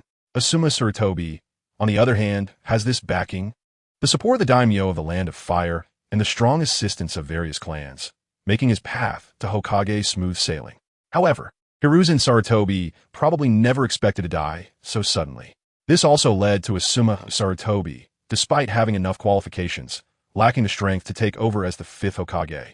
Even Jiraiya and Tsunade, who left Konoha for over a decade, are more qualified than him to become the 5th Hokage. This is what they say. Plans cannot keep up with changes, right? With a step on the ground, Naruto Uzumaki's figure disappeared into the forest. Naruto's shadow clone then showed a smile as he walked out of the forest to greet Rock Lee. Nara clan. Asuma Sarutobi and Nara Shikamaru sat opposite each other, with a shogi board in front of them, both holding shogi pieces in contemplation.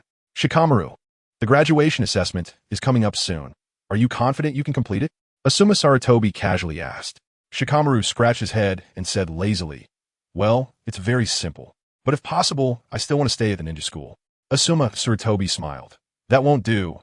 A talented genius like you, Shikamaru, should graduate as soon as possible." Shikamaru shook his head and stopped discussing it, placing a piece down before saying, "I don't really care. I just don't know who Naruto Uzumaki's instructor is." Naruto Uzumaki. Asuma Sarutobi raised his eyebrows slightly. He had heard of Naruto Uzumaki, who originally was at the bottom of the class, but instantly became a genius after awakening the Vajralock. What a pity, Asuma Sarutobi murmured. If possible. He also wanted to take Naruto Uzumaki as his disciple. But unfortunately, despite Naruto's strong abilities, he has no backing, far inferior to the offspring of the major clans. But it doesn't matter. Naruto Uzumaki's girlfriend is the disciple of his girlfriend, which is also a significant help. Shikamaru said with a bit of a headache, Naruto Uzumaki is so strong. If his instructor is too weak, he won't be able to guide him at all. While speaking, Shikamaru absent-mindedly placed a piece down. No good. Suddenly, a voice came from behind Shikamaru, and a fair hand reached out from behind him to pick up that piece. This piece should be placed here, otherwise you'll lose. Clap. The shogi piece was placed in a new position. Shikamaru came back to his senses and realized he had previously made a bad move. And now was a dead piece. Shikamaru's eyes widened, unable to help but look back. Who is it? How could there be such high skill in shogi? Huh. Shikamaru was stunned when he saw the person behind him. Black hair, black eyes, with a faint smile on his face, dressed in a black robe, looking very handsome. But he had never seen him before. Asuma Sarutobi was also a bit surprised. Shikamaru, how should I address this person? Shikamaru swallowed hard, feeling an ominous premonition in his heart, and said dryly, "No, I don't know him." Naruto Uzumaki smiled and vigorously ruffled Shikamaru's hair, messing it up into a chicken shape. "Aren't you being a bit excessive? I just help you win a game. If I'm not mistaken, you, this clever little guy, should be thinking of something bad in your heart, right?" Shikamaru was sweating profusely. He thought about it. He just said, why did he feel a sense of familiarity? This person behind him is none other than the S-rank rogue ninja who appeared 5 years ago, Kazekage. Asuma. Shikamaru looked at Asuma Sarutobi with a face full of despair. Asuma Sarutobi felt something was strange. "May I ask, who are you?" Naruto Uzumaki smiled, lowered his head, looked down at Asuma Sarutobi, and said with a radiant smile, "Me? My name is Kazekage. It seems I am defined as an S-rank rogue ninja by your Konoha village." End of chapter. Chapter 67. I heard your partner is very impressive. In the small chess room, the atmosphere became exceptionally strange. Shikamaru almost cried, as if there were 100,000 alpacas running rampant in his heart, leaving behind 100,000 piles of poop. Damn it, an S-rank rogue ninja. Kakashi Hitaki, why would a big shot like you invade the small Nara clan? Moreover, you even helped me play a game of chess. Shikamaru wanted to cry without tears. He could swear that having an S-rank rogue ninja help him play a game of chess would be enough for him to boast about for a lifetime. Of course, the premise was that he could survive today. S-rank rogue, ninja Kakashi Hitaki. Asuma Sarutobi felt a storm brewing inside him and immediately drew his chakra short sword, taking a defensive stance. He had heard this name from his father, S-rank rogue ninja Kakashi Hitaki, who first appeared to save the Uchiha clan from extinction. He fought fiercely against the Akatsuki organization without losing ground, possessing the strongest fire-based ninjutsu in the ninja world and having Sage Chakra, making him a top-tier S-rank rogue ninja. However, 5 years. For a full 5 years, Kakashi seemed to have disappeared from the ninja world, so he didn't recognize him at first. S-rank rogue ninja Kakashi Hitaki. Asuma Sarutobi took a deep breath and cautiously asked, "You dangerous guy, why have you come to Konoha village?" Asuma's mind was filled with various speculations. After 5 years of not showing up, to suddenly appear in Konoha village was definitely not just to say hello. There must be some conspiracy. Could he want to annihilate the Nara clan? Naruto Uzumaki completely ignored Asuma Sarutobi, slightly lowering his head and observing Shikamaru with great interest. "You seem to be very afraid of me?" Shikamaru forced a smile. "Of course. You are a powerful S-rank rogue ninja." While speaking, Shikamaru almost cried. Why would a strong person like you focus on such a small student still in school? If he weren't worried about angering Kakashi and causing him to destroy the Nara clan in a fit of rage, Shikamaru would have wanted to faint and ignore the situation. "Naruto, you really have a twisted sense of humor," the Ninetales said with great interest. Naruto chuckled inwardly and thought, "Usually, Shikamaru looks so lazy, as if nothing can pique his interest. Isn't he quite entertaining now?" The Ninetales chuckled in his heart. "Then you should tease this little guy some more and see if he can really cry." Naruto smirked. "All right, it's a good time to test my current strength." On the other side, Asuma Sarutobi's face turned pale. No one had ever ignored him like this. Even the feudal lord of the Land of Fire was polite to him upon learning his identity. Returning to Konoha village was even more so. All the major clans welcomed him with open arms, even proactively letting their children apprentice under him. But this guy was actually ignoring him. A flash of anger crossed Asuma's eyes, and he gripped the short sword in his hand tighter. "So what if you were an S-rank rogue ninja? At this close distance, I am confident I can cut your neck with one blow." The next second, Naruto opened his lips slightly. Sage mode. Boom!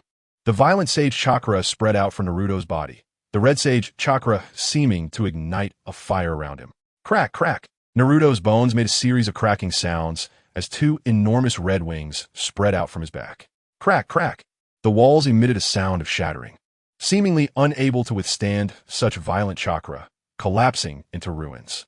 Asuma was startled and stepped back 2 paces. He had never heard of chakra at this level before. Chakra itself is hard to possess destructive power. Only those top-tier powerhouses can unleash tremendous destructive force from chakra. For example, the first Hokage and the second Hokage. Could it be that the Kakashi in front of him is of that caliber? No, it can't be.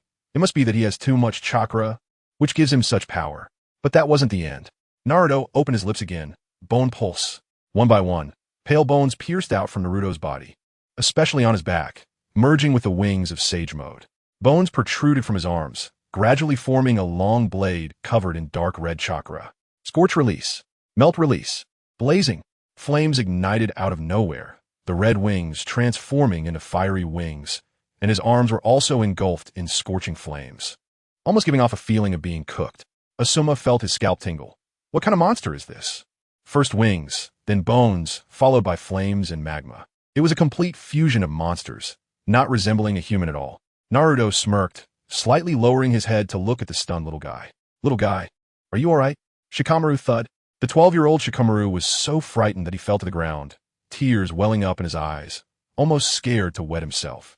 Naruto stifled his laughter and turned his gaze to Asuma Sarutobi, gradually removing the smile, replaced by indifference. Asuma felt a chill run down his spine, stepping back cautiously while watching Naruto. "Kakashi, what is your purpose for coming to Konoha village?" Naruto smirked coldly and casually came up with a reason. "Asuma Sarutobi, I heard. Your girlfriend is quite impressive?" Asuma's pupils dilated, and a hint of anger gradually simmered in his eyes as he charged forward, roaring, "Kakashi, you bastard! Are you seeking death?" "Huh!" Naruto sneered. "Can't you handle this? No wonder you can't become Hokage. You're the only teacher who dies to little cockroaches. With such an impulsive demeanor, if you don't die, who will?" Swish! Naruto stepped on the ground, his wings slightly moving. Where'd he go? Asuma's pupils contracted as he looked around in shock. How did Kakashi, who was just in front of him, suddenly disappear? Over here, a cold voice came from behind Asuma. What? Asuma's face changed drastically, and without hesitation, he swung his sword backward. Blazing! The iron double blades melted into a puddle of molten iron before they could even touch Naruto, causing Asuma to scream in pain. Naruto's right index finger was pointed at Asuma's chest. Scorch release. Overheating kill. Blazing. The intense flames instantly raised the temperature. Asuma let out a painful scream, not daring to linger for a moment, quickly retreating. Using 2 body flicker techniques in succession, Asuma's figure appeared at the center of the Nara clan, collapsing to his knees with a thud. It hurts. Asuma looked at his chest in agony. The originally rough skin has now become extremely dry. If it weren't for my timely reaction, not only my chest but my entire body would have been dehydrated. And it's not just the chest. End of chapter. Chapter 68. Asuma Sarutobi. Suspected of being abandoned, Asuma Sarutobi trembled as he shoved his hands into his pants. And in the next moment, his eyes turned blood red. Konohamaru! A horrific scream echoed, and such a commotion quickly attracted the attention of the Nara clan's ninjas. Nara Shikaku hurried over, and, upon seeing Asuma collapse in the living room, his pupils involuntarily contracted. Asuma, what are you doing in my house? Nara Shikaku's face darkened.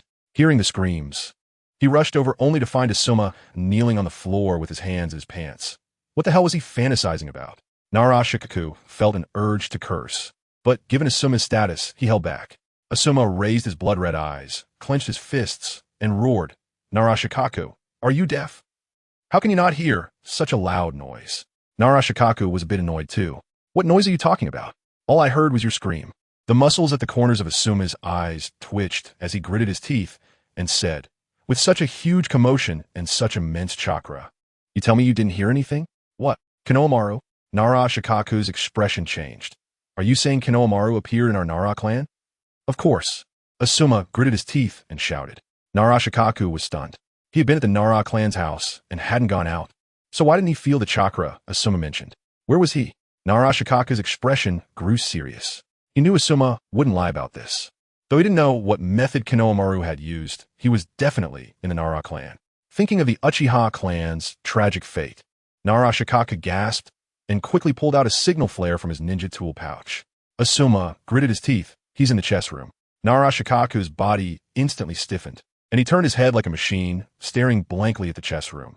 So, Asuma, is Shikamaru inside? Nara Shikamaru. Nara Shikamaru's expression was blank, staring vacantly at the place where Asuma had disappeared. Asuma, why didn't you take me with you? If his head wasn't messed up, there should only be 2 people in the room right now. Himself and Konohamaru. Nara Shikamaru raised his head, looking somewhat like he was about to cry, just in time to meet Naruto Uzumaki's half-smiling, half-laughing expression. Nara Shikamaru. Tears silently streamed down the corners of Nara Shikamaru's eyes. He felt abandoned by the world. Naruto Uzumaki looked a bit worried. Kaibai, do you think I scared Shikamaru, silly? The 9 tails lazily turned over, of course, with that terrifying chakra of yours. Even I felt a bit of fear. And your current form looks just like a fiery demon from hell. Naruto Uzumaki looked down at his hands and wings. Indeed, he was engulfed in flames, giving off an inexplicable sense of terror. But you look pretty cool, right? Compared to the freaks from the Akatsuki organization. My form should look more like a deity, right? Shaking his head, Naruto Uzumaki walked to the other side of the chessboard, casually picked up a piece, and said to Shikamaru, let's have a game. Whoosh! The red signal flare shot into the sky, exploding with a bang and filling the sky with smoke. The villagers thought the signal flare looked beautiful, but the ninjas were all alarmed and quickly rushed to the Hokage building. This was the highest level warning signal flare. Only a few elite jonin possessed it, and once fired, it indicated that Konoha village was facing an enemy invasion, which could result in massive losses. Inside the Hokage building, Sarutobi Hiruzen's expression was grave as he looked at the fire exploding in the sky. What is going on? Why would Nara Shikaku fire such a signal in the village? He quickly retrieved a crystal ball, and through the images within, Sarutobi Hiruzen clearly saw the situation in the Nara clan. Asuma. Sarutobi Hiruzen's face instantly darkened. In the crystal ball's view, Asuma Sarutobi was half kneeling on the ground, evidently injured. Nara Shikaku noticed something, glanced around, and mouthed a few shapes with his lips. Sarutobi Hiruzen furrowed his brow. Narashikaku said it was Konohamaru. Konohamaru. Hearing that name, Sarutobi Hiruzen immediately perked up. Konohamaru, who had disappeared 5 years ago, had actually come to Konoha. Sarutobi Hiruzen gritted his teeth. This guy disrupted his plan to wipe out the Uchiha clan, even tarnishing his reputation. Although no one believed he had wiped out the Uchiha clan, it wouldn't be surprising if it left a thorn in the side of those major clans. Go find Danzo and tell him this is the Hokage's order. He cannot refuse. Sarutobi Hiruzen stood up, coldly instructing the Umbu while quickly heading towards the Nara clan. Konohamaru? Shimura Danzo's expression darkened. Who the hell is this guy? Why does he keep going against Konoha? Could it be Konoha has a grudge against him? But I don't remember Konoha offending this guy. What exactly is his identity? Shimura Danzo's brow furrowed deeply. Lord Danzo, should we go support Lord Hokage? A root ninja asked emotionlessly. Shimura Danzo's eyes flickered a few times, and after pondering for a moment, his expression returned to a dark one. Of course, we will support the Hokage. He wanted to avoid supporting Sarutobi Hiruzen, but unfortunately, Sarutobi Hiruzen had issued a death order in his capacity as Hokage. If he didn't go now, Sarutobi would definitely settle the score later. Shimura Danzo led a group of root ninjas to the Nara clan. After glancing around, Shimura Danzo sneered inwardly, growing increasingly envious of Sarutobi Hiruzen's position as Hokage. All the top ninjas in Konoha, one and all, had come to the Nara clan at Sarutobi Hiruzen's command. Many ninjas surrounded Asuma Sarutobi, while several medical ninjas nervously used healing ninjutsu within the encirclement. Though Sarutobi Hiruzen stood outside the encirclement, his expression was extremely grim, occasionally glancing into the circle. You really care about your son? Shimura Danzo thought to himself with a cold smile. Lord Danzo, Asuma Sarutobi seems to have fought with Konohamaru and appears to be quite injured. A root ninja said coldly beside Danzo. Shimura Danzo snorted, don't worry about him. It's better if he dies. As long as Asuma Sarutobi dies, that bastard Sarutobi Hiruzen won't have a reason to hold onto the Hokage position. And then it will be my chance. Want your son to continue being Hokage? Do you really think I'll give you that opportunity? Please vote for monthly and recommended tickets. I beg you. End of chapter. Chapter 69. Too arrogant.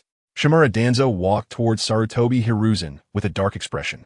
As a longtime rival, he certainly understood Sarutobi Hiruzen's thoughts. First, he sent Sarutobi Asuma to serve as a guardian ninja for the Fire Country S daimyo for a few years, then pushed Sarutobi Asuma to several major clans. In this way, Sarutobi Asuma's resume was sufficient. You would rather hand the village over to your son than to me? Sarutobi, how's the situation? Although Shimura Danzo was extremely angry, his expression remained the same as usual. Hitaki Kakashi was in the chess room, but he didn't know what means he used, not sensing a hint of chakra. Sarutobi Hiruzen's face turned ashen as he spoke. He had just learned from the medical ninja that Sarutobi Asuma's lower body had completely lost all moisture. Even if he was saved, he would be a pitiful wreck. Shimura Danzo frowned. Since you know he is inside, why waste time? Narashikaku walked over and said in a deep voice, my son is still inside. Asuma didn't take him when he escaped. Shimura Danzo felt a surge of delight in his heart and glanced at Sarutobi Hiruzen, just in time to see that Sarutobi Hiruzen's expression had become even worse. Huga clan leader, go see what's happening inside. Is Narashikamaru still alive? Sarutobi Hiruzen took a deep breath and looked at Huga Hizashi, who also cast a nervous glance. Huga Hizashi stepped forward, Byakugan. The veins on his temples bulged, and his pupils turned completely white as his Byakugan instantly penetrated the obstacles of the chess room. Huga Hizashi paused for a moment, then retracted his gaze and said, Lord Hokage, Narashikamaru, is still alive.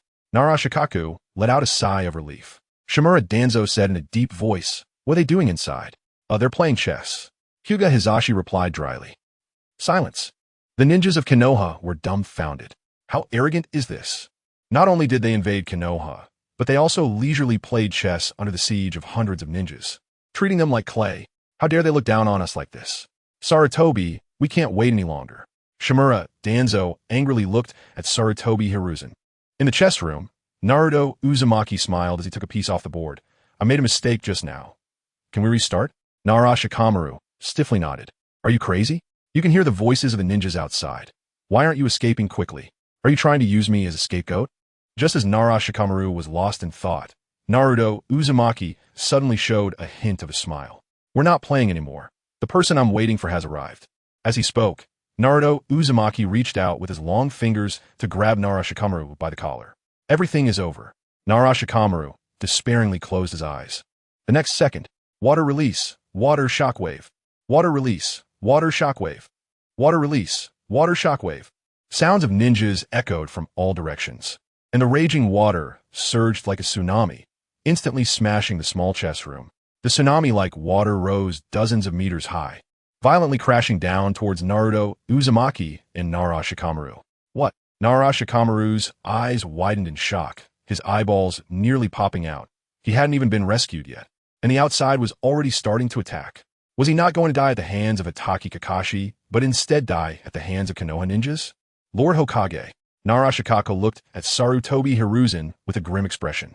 Sarutobi Hiruzen sighed. Shikaku, we have no choice. The other side has elite J-Nin. It's simply impossible to save Shikamaru. Nara Shikaku felt deep pain because he knew Sarutobi Hiruzen was right. Shimura Danzo sneered.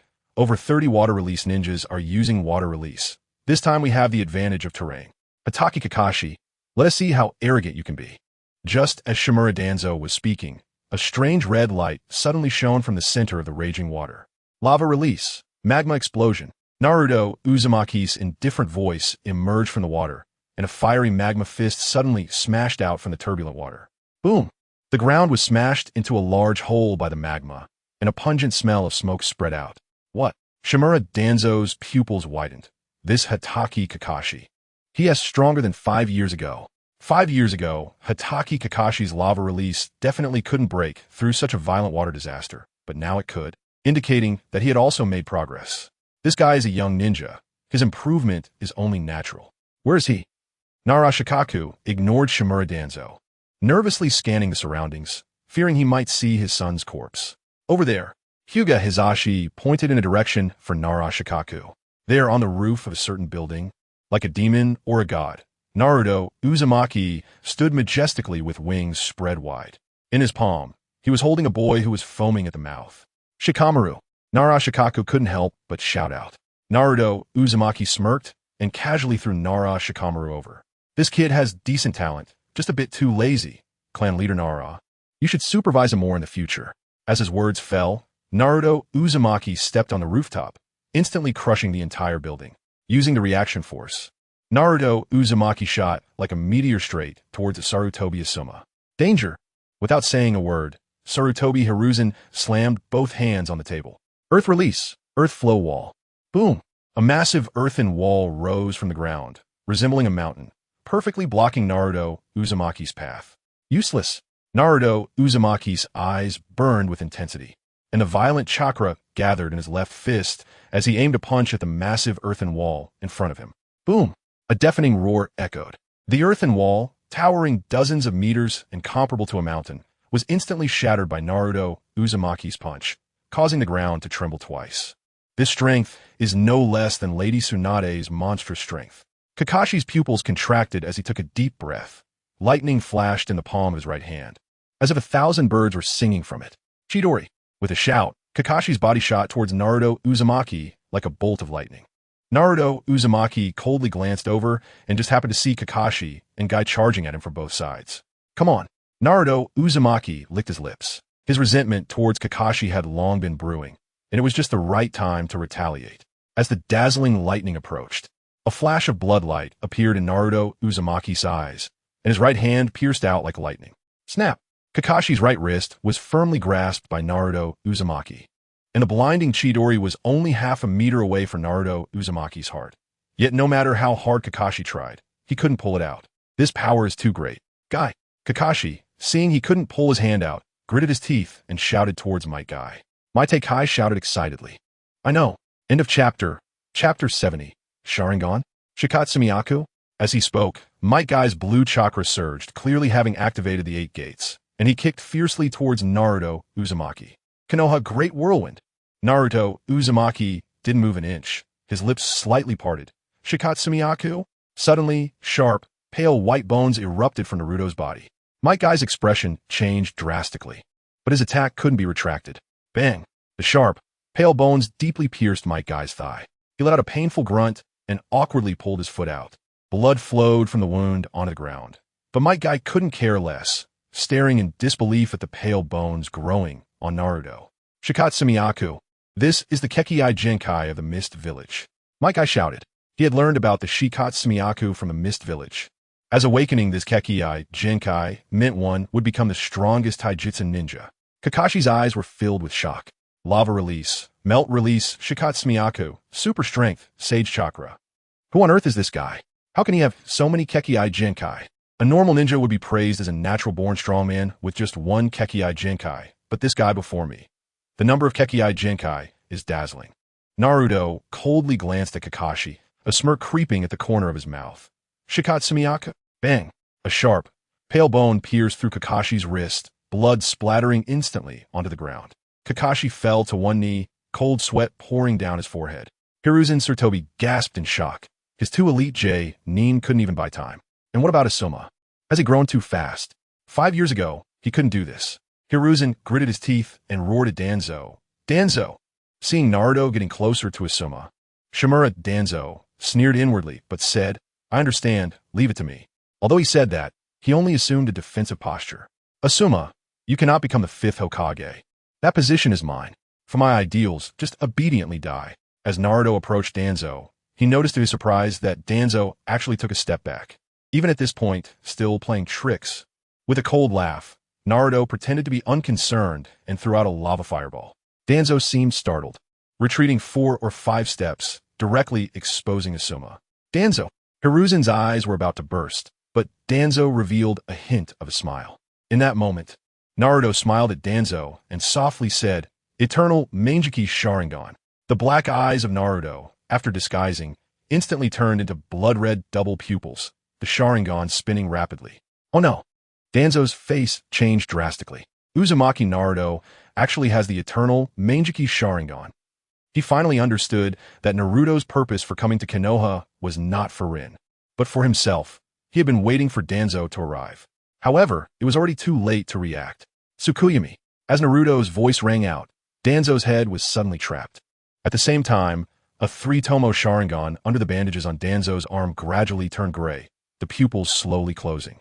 This was the precursor to using Izanagi. But Naruto didn't care, stepping on the ground and instantly appearing in front of Danzo. He brought his right hand with the index and middle fingers together, down hard. Bang! The index and middle fingers stabbed into Danzo's eye socket beneath the bandages, bending slightly, and the bloody Eternal Mangeki Sharingan was directly gouged out by Naruto. In the next second, Danzo's body gradually transformed into mist, instantly appearing in another location. Damn it, Uzumaki Naruto, how do you know my ability? Danzo covered his bloodied eye, glaring at Naruto with anger, especially seeing the bloody Eternal Mangeki Sharingan in Naruto's hand. His rage surged deep within. Izanagi. Originally, he hadn't intended to fight, so he didn't seal the hand signs in advance. This led to him not activating Izanagi at the moment his eye was gouged out, and just thinking about it made Danzo's heart bleed. That was his only mastered Eternal Mangeki Sharingan. Ignoring Danzo's words, Naruto casually took out a glass bottle filled with saline solution and tossed the Eternal Mangeki Sharingan inside. After placing the Eternal Mangeki Sharingan carefully, Naruto looked at Danzo, a hint of mockery curling at the corner of his mouth. You mean Izanagi, right? What a pity. I understand this ability even better than you do. Wanna know why? Look at my eyes. Naruto's Eternal Mangeki Sharingan spun, coldly staring at Danzo. He had spent a year's worth of manuscript fees to buy the Eternal Mangeki Sharingan at high price. Seeing Danzo looking over, Naruto couldn't help but laugh. You really dare to look over, huh? Amaterasu. The Eternal Mangeki Sharingan in Naruto's eyes spun rapidly, and where the Eternal Mangeki Sharingan gazed, a black flame gradually ignited. Danzo's face twisted in agony as he desperately tried to pat out the black flames on his face. But the flames, instead of being extinguished, burned even more fiercely, spreading to Danzo's hands. Damn it! Danzo gritted his teeth, his body once again turning into mist, and when he reappeared, it was behind Naruto. D! He shouted, wielding a kunai and stabbing fiercely towards Naruto's back. Foolish. Naruto sneered, kicking back hard. Shikatsumiyaku. The bones in his legs shot out in succession, the sharp, pale bones forming a sort of meteor hammer, striking Danzo's kunai. Crack! The sharp bones clashed with the kunai, shattering the steel-made kunai instantly. Such hard bones. Danzo stepped back 2 paces, his face darkened as he shouted, Sarutobi, let's attack together. Hiruzen Sarutobi took a deep breath, suppressing his dissatisfaction with Danzo, and quickly formed hand signs. Fire release, great fireball. Wind release, great breakthrough. 2 ninjutsu were unleashed in succession, intertwining fire and wind, merging into a supermassive flame. As expected of the strongest Hokage, the fire release was indeed extraordinary. At this point, Naruto revealed a faint smile, but to attack me with fire release. You really make me laugh. Melting release chakra mode. Naruto's lips parted slightly, and a thick layer of lava chakra instantly covered his body, making him appear as if he were in flames. End of chapter 71. Let me deal with myself? A vast sea of flames swept in, but they couldn't harm Uzumaki Naruto in the slightest. Without wasting any words, Naruto, surrounded by flames, slammed his hands down on the ground. Corpse bone pulse, early fern dance. Stab, stab, stab. One after another, pale white bones shot up from the ground, causing the Konoha ninjas to change their expressions drastically as they quickly dodged the sharp bones. Just moments ago, they had seen that the hardness of these pale bones was even greater than that of steel. In the blink of an eye, the ground of the Nara clan was covered with a dense layer of white bones, almost turning into a mountain of white skeletons. Some of the sharp white bones even had traces of blood on them. Uzumaki Naruto stood atop the highest pale bone, looking down at the Konoha ninjas with grim faces, a smirk appearing on his lips. Well, that's it for today, but Sarutobi Hiruzen, Shimura Danzo, don't think this is the end. Our grudge has just begun. Sarutobi Hiruzen's face darkened. Nara Shikamaru, when did we offend you? Why are you targeting Konoha time and again? Shimura Danzo also looked grim, unable to understand why this Nara Shikamaru repeatedly clashed with the root. Uzumaki Naruto chuckled. Isn't it a bit boring if the answer is revealed here? Just wait a bit longer, the result will surprise you. As soon as he finished speaking, Uzumaki Naruto vanished in a flash of fire from the Nara clan. Lord Naruto, are we leaving? On the roof of a certain room, Uchiha Shisui respectfully asked Uzumaki Naruto. Naruto didn't answer, his gaze fixed on Hinata, who was diligently preparing a bento in the distance, unable to help but smile slightly. Of course, we need to resolve this quickly. I don't want Hinata to wait too long. Let's go. Damn it, Nara Shikamaru. Shimura Danzo angrily slammed the table, his eyes bloodshot as he pounded his fist against the wall. That bastard goal is actually my eternal Mangeki Sharingan. Damn, how could that bastard know my abilities, and how does he have the eternal Mangeki Sharingan? What kind of hatred does this monster have against Konoha? Enough. Sarutobi Hiruzen's face was ashen as he spoke in a deep voice. Now is not the time to dwell on this. Shimura Danzo snorted coldly, his face grim as he sat back down. Of course you wouldn't care. After all, it's not your eternal Mangeki Sharingan that was taken.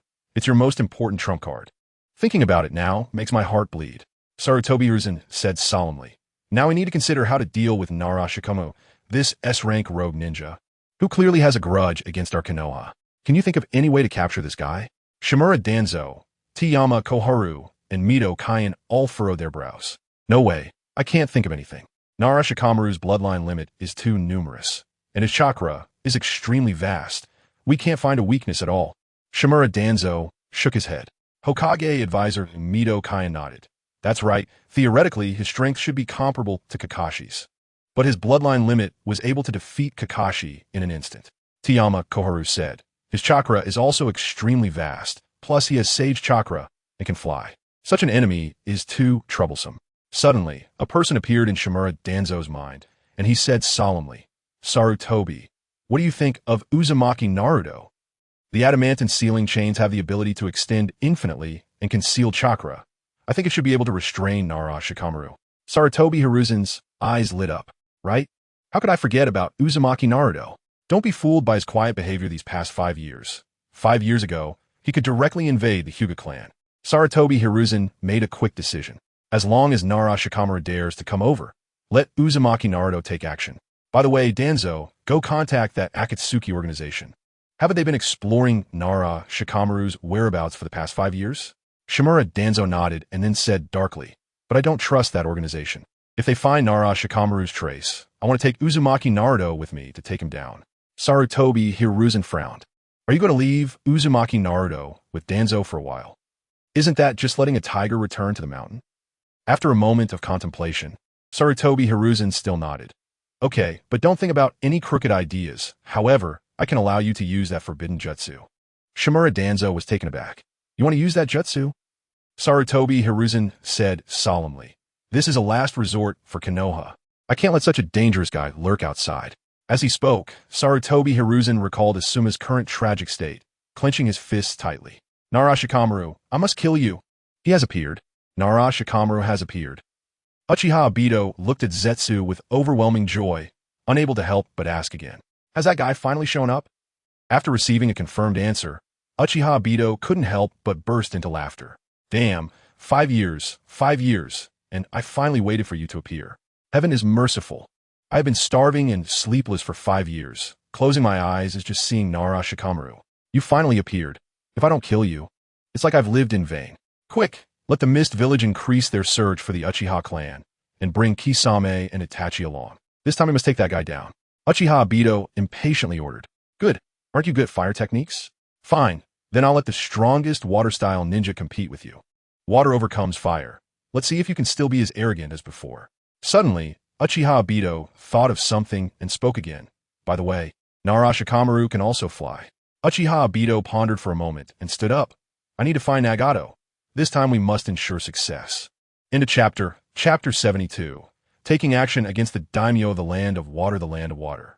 This is a country located on an island, surrounded by the sea on all sides, with travel mainly relying on boats. Within this country, there is one of the 5 great hidden villages of the ninja world. The Mist Village, situated in a mist-covered mountainous area, on a distant island from the Mist Village. The young members of the Uchiha clan looked at the person in front of Uchiha Shisui with fervent admiration. Is it the great Lord Minato Namikaze who saved our Uchiha clan? He looks so handsome. Indeed, Lord Minato Namikaze is really handsome, especially when he was with the Uchiha clan. He seemed almost like a god. Is Lord Minato Namikaze here to help us fight our way back to Konohagakure? Lord Naruto, the Mist Village has been searching for us frantically lately. It won't be long before they discover this island. Uchiha Shisui respectfully asked, should I go and confront the ninjas from the Mist Village? Naruto Uzumaki couldn't help but chuckle. Shisui, forget it. How much strength do you have left now? Uchiha Shisui forced a smile. He had been severely injured before and had not received good treatment. It was already impressive that he still had the strength of an elite J-nin. By the way, here is this eye for you. Try to see if you can reattach it. Naruto Uzumaki thought of something and casually tossed the Sharingan in a small vial to Uchiha Shisui. Uchiha Shisui's pupils constricted as he looked at the Sharingan in the vial with joy. This is my Sharingan. Lord Naruto, with this eye, my strength can probably be restored to some extent. Still useless. Naruto Uzumaki did not hide his disdain for Uchiha Shisui, saying, if you could retrieve the Sharingan from Uchiha Itachi, you might be able to restore about 80% of your combat power, but right now, you're still too weak. Uchiha Shisui's expression became somewhat complex. Uchiha Itachi. He just wanted to ask Uchiha Itachi one question. Why did you destroy the Uchiha clan? That was the family that raised you. Even if there were flaws, it was still your home. How could you bear to annihilate your clan, leaving only your younger brother?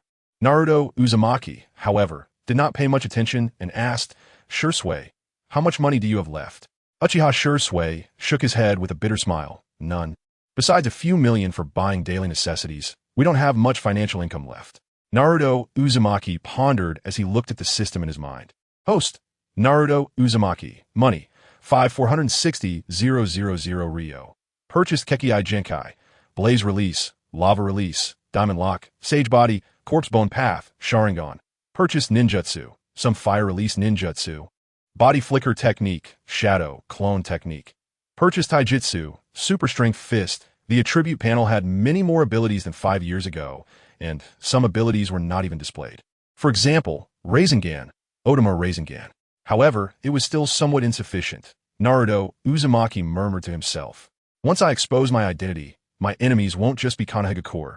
There's also the Akatsuki organization. They won't let me go. I need to find a way to make money. To upgrade the Sharingan to Eternal Mangeki Sharingan, I still need at least 500 million Ryo. 500 million. Hearing Naruto Uzumaki's muttering, Uchiha Shisui helplessly said, Lord Naruto, it used to take a year to acquire 500 million Ryo, but now with the Mist Village conducting a large-scale siege on us, we simply don't have time to sell those books. Don't worry about that.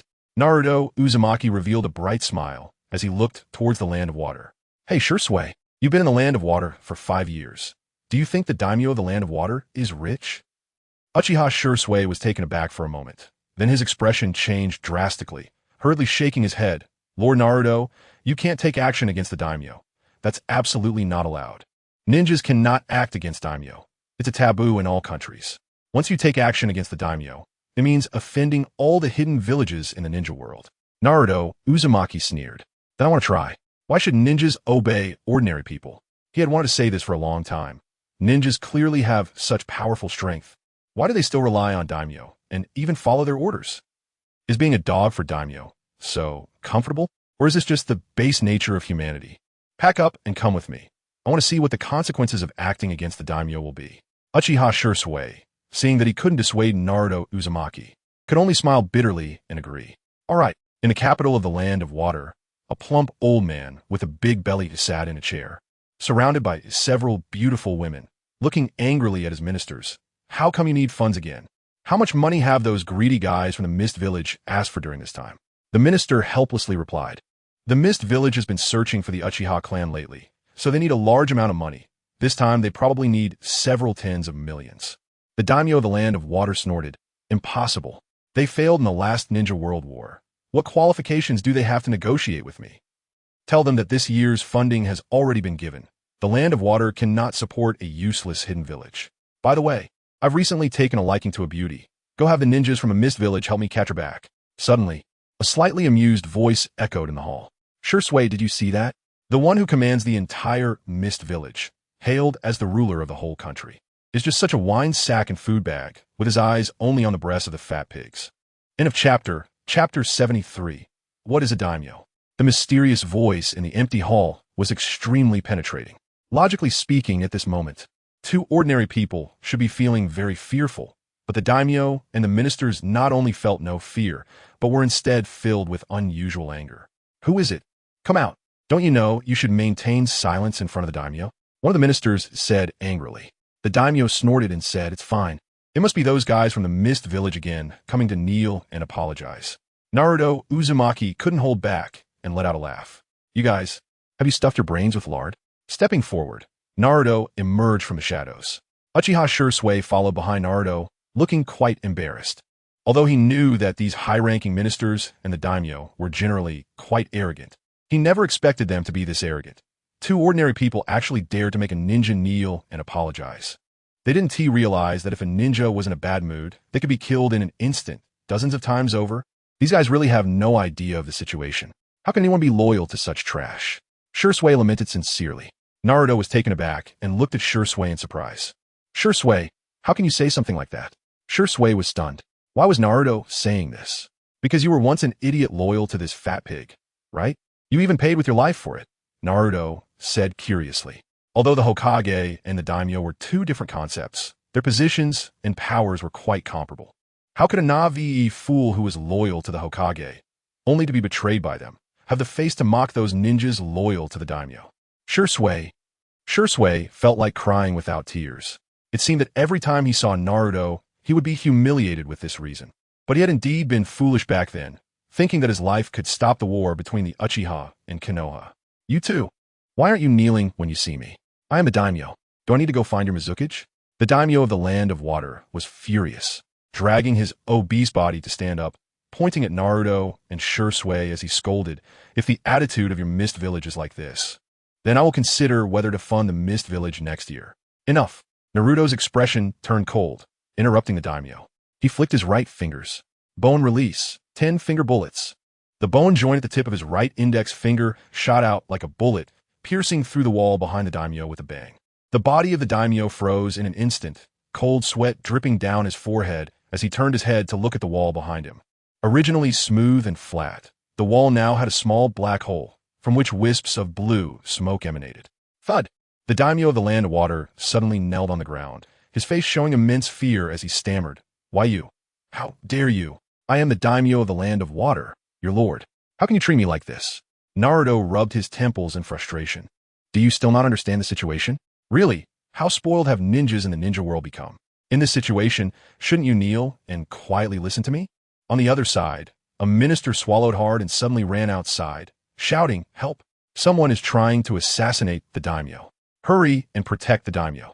This time, Naruto did not need to speak. Uchiha Shisui quickly formed hand seals, and a ball of scorching flame burst forth from his mouth. Fire release. Great fireball technique. Boom!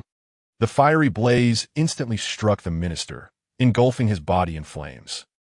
The minister screamed desperately in the flames, but his similarly obese body only served as perfect fuel, making the fire burn even fiercer. Naruto raised an eyebrow, glancing at the minister rolling in the flames, and said with interest, "Shisui, weren't you the one who advised me not to kill the daimyo? How come you went and killed the minister yourself?" Uchiha Shisui took a deep breath and said seriously, "Lord Naruto, ever since you saved the Uchiha clan, your orders have been absolute for me.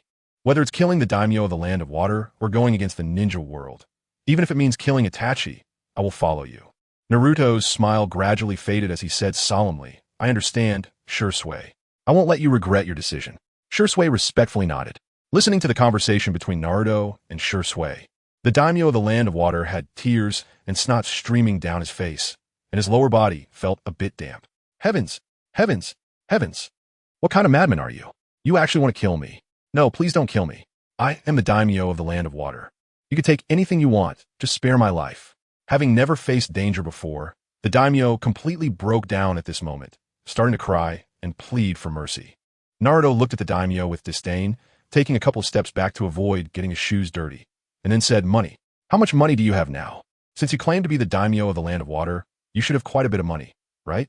Hand it all over to me." Hearing this, the daimyo hesitated. "Bone, I promise."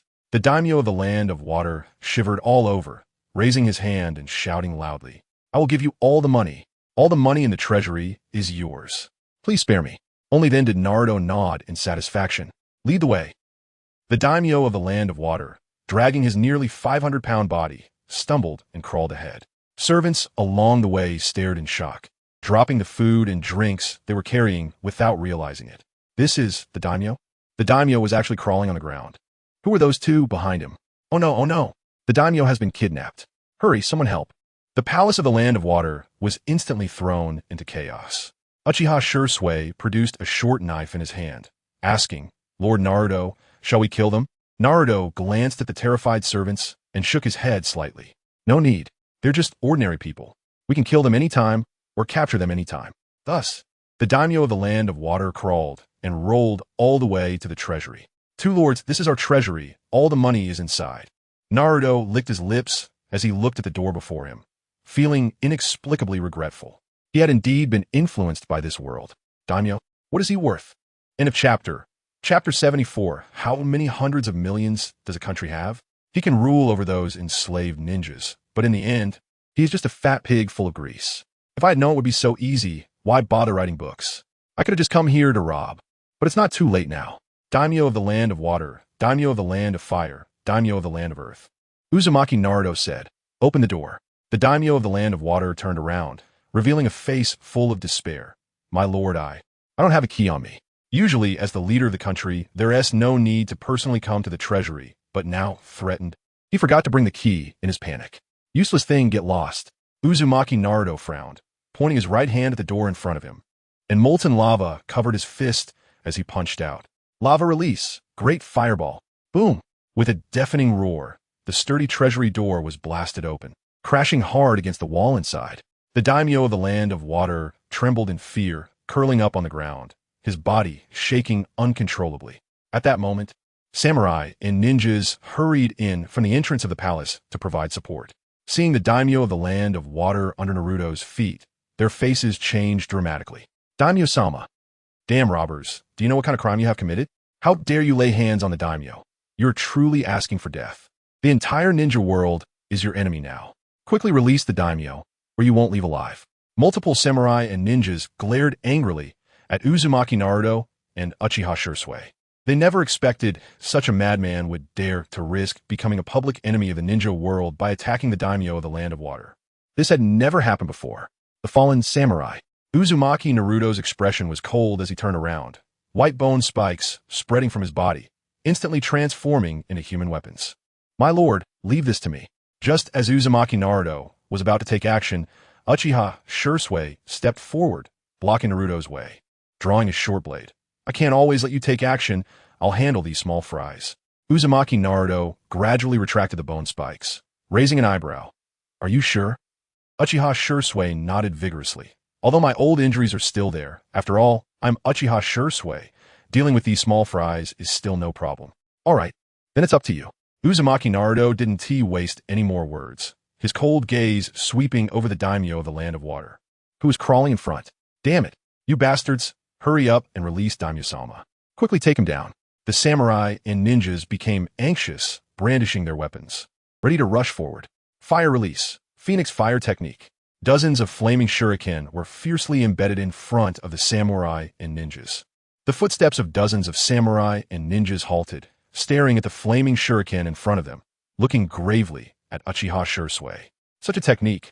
You are not an ordinary rogue ninja. Who are you? Uchiha Shisui said nothing, ignoring the confused looks of the samurai and ninjas, and forcibly dug out his own right eye. The samurai and ninjas were horrified. Are you crazy? You actually dug out your own eye. Is this some kind of cursed ninjutsu? No, look at the eye in his hand. Uchiha Shisui ignored them, reaching into a glass vial of saline to take out the Manjiki Sharingan and brutally shoved it into his right eye socket. Ugh! Uchiha Shisui gritted his teeth, moving his right eye. The blood-red eye turned slightly, the black pupil like a windmill looking at the samurai and ninjas. This is the Manjiki Sharingan. The ninjas from the Mist Village were shocked. They had seen this blood-red eye during the last Ninja World War. Who the hell are you? The samurai and ninjas simultaneously became serious, sensing that this invading enemy was definitely not simple. Uchiha Shisui's Manjiki Sharingan coldly stared at the samurai and ninjas. Gripping his short blade tightly, he said in a deep voice, Leaf Village's body flicker technique. Uchiha Shisui, you will not pass. Uzumaki Naruto couldn't help but smile slightly at the voice behind him. Has Shisui ignited his fighting spirit, coming back to his senses? Uzumaki Naruto looked at the precious treasures in front of him and coldly said to the daimyo of the Land of Water, What I want is not these. Where's the money? The daimyo of the Land of Water trembled and pointed in a direction. Uzumaki Naruto looked over and his heart sank. There were only 10 lonely boxes over there. With the size of these boxes, even if filled, it couldn't possibly hold too many bills. One by one, the 10 boxes were opened. Uzumaki Naruto looked at the silver bills inside, his expression gradually turning cold. 10 billion. Are you joking with me? Only 10 billion in the treasury of a country? Uzumaki Naruto almost cursed. In the 5 years he spent, the money earned just from writing books was no less than 10 billion. A dignified country's treasury actually only has 10 billion? Am I making money too fast? Or is this country too poor? It can't be less than several tens of billions. The daimyo of the Land of Water, terrified, pointed at the surrounding treasures with snot and tears. My lord, these treasures are worth their weight in gold. All the money in the treasury was used to buy these. If you take them all, you can definitely sell them for a good price. Uzumaki Naruto snorted coldly, looking at the daimyo of the Land of Water with disgust. I should have thought of this. The ruler of the country is like this. What good can come under his rule? Blaze release. A scorching flame ignited in the palm of Uzumaki Naruto. The daimyo of the Land of Water scrambled backward in terror, desperately wailing. My lord, you said that as long as I opened the treasury, you wouldn't kill me. I take it back. Uzumaki Naruto said coldly. Scum like you living in this world is an insult to this world. Steam release. The scorching flames struck the daimyo of the Land of Water's belly, instantly engulfing him in flames, rolling and wailing. With a body full of fat, it's not easy to evaporate. Uzumaki Naruto coldly glanced at the daimyo of the Land of Water, then gathered all the money into his bag and strode out of the treasury. End of chapter 75. The Bounty of Defiance. What a terrifying guy. Huh. Who? The mist ninjas of Kirigakure were gasping for breath, holding kunai and shuriken in their hands, looking at Uchiha Shisui in shock. This guy is too frightening. No wonder he is known as the legendary Shunshin Shisui. They could hardly see his movements, and his fire-release ninjutsu was also terrifying. Those warriors couldn't even withstand a single attack. Not good. Hurry and notify Lord Mizukichi. Uchiha Shisui, holding a short blade, flickered and appeared behind a Kirigakure ninja. Slash. The sound of the blade cutting through flesh echoed as another mist ninja fell. Thud. The body of the mist ninja collapsed to the ground, and the remaining mist ninjas were sweating profusely, panicking and backing against each other. Where is he? They couldn't see the enemy at all. There was no way to escape, let alone relay messages. Damn it. Why would a powerhouse like this come to target the daimyo? Don't they know this is taboo? The Kirigakure ninja couldn't help but curse. Even the most vicious rogue ninja wouldn't threaten a daimyo. It's not just a violation of rules, but also a path to self-destruction. They really are foolish. Naruto Uzumaki walked out of the treasury, a hint of mockery in his eyes. People like this, foolish and rich, just don't understand why you would serve him. In the original story, Zabuza Momochi was a prime example. He was already a rogue ninja, but still hired by a wealthy merchant. Ridiculous. With the time to complete the mission, why not eliminate the merchant to gain a huge sum of money? As he spoke, Naruto glanced at the situation on the field and was somewhat surprised to find that the aggressive samurai had all been taken down by Uchiha Shisui. Half of the Kirigakure ninjas had also been eliminated by him. These are not ordinary ninjas. The weakest among them, serving as guardians of the daimyo, are all upper ninjas from Kirigakure. Shisui, you did well. Your strength, I can't see how much it has diminished. Uchiha Shisui couldn't help but smile wryly. Lord Naruto, please don't mock me. In my prime, it wouldn't have taken me 10 minutes to eliminate these ninjas. Saying this, Uchiha Shisui sighed. I have too many old injuries and am missing a Mangeki Sharingan, so I can't exert my original strength. Upon hearing this, the Kirigakure ninjas couldn't help but gasp, their eyes wide with shock as they looked at Uchiha Shisui. Is what he said true or false? Is this strength not from his prime? It must be true. It's said that during the Great Ninja War, there was a rule in Kirigakure that any ninja encountering Uchiha Shisui on the battlefield could unconditionally abandon their mission. It's terrifying. It's hard to believe how strong a monster like him must have been in his prime. Naruto smiled. You don't need to worry about that. Once the situation here in Kirigakure is over, we'll find a doctor who can treat you. Uchiha Shisui's eyes lit up. Lord Naruto, do you mean to take me to Lady Tsunade? Naruto nodded slightly. Yeah, she is still easy to find. As he spoke, Naruto pointed his right hand at the remaining 4 Kirigakure ninjas. But for now, let us solve the trouble in front of us. Scorch release. Lava release. Naruto walked toward the surviving ninjas, one hand holding flames and the other holding lava. After about 10 seconds, the 4 ninjas' dried corpses fell to the ground.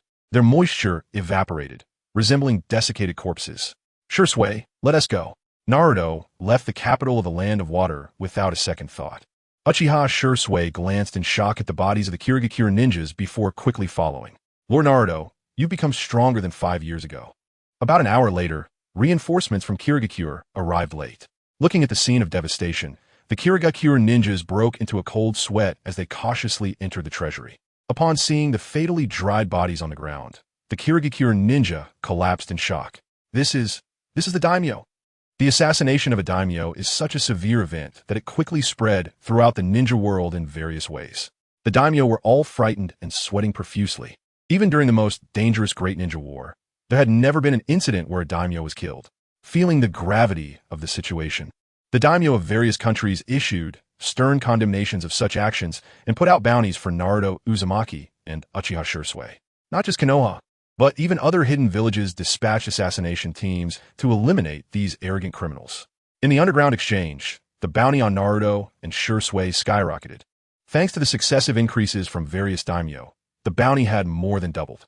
The bounty for Naruto Uzumaki is 800 million ryo, and Uchiha Shisui's bounty is 500 million ryo.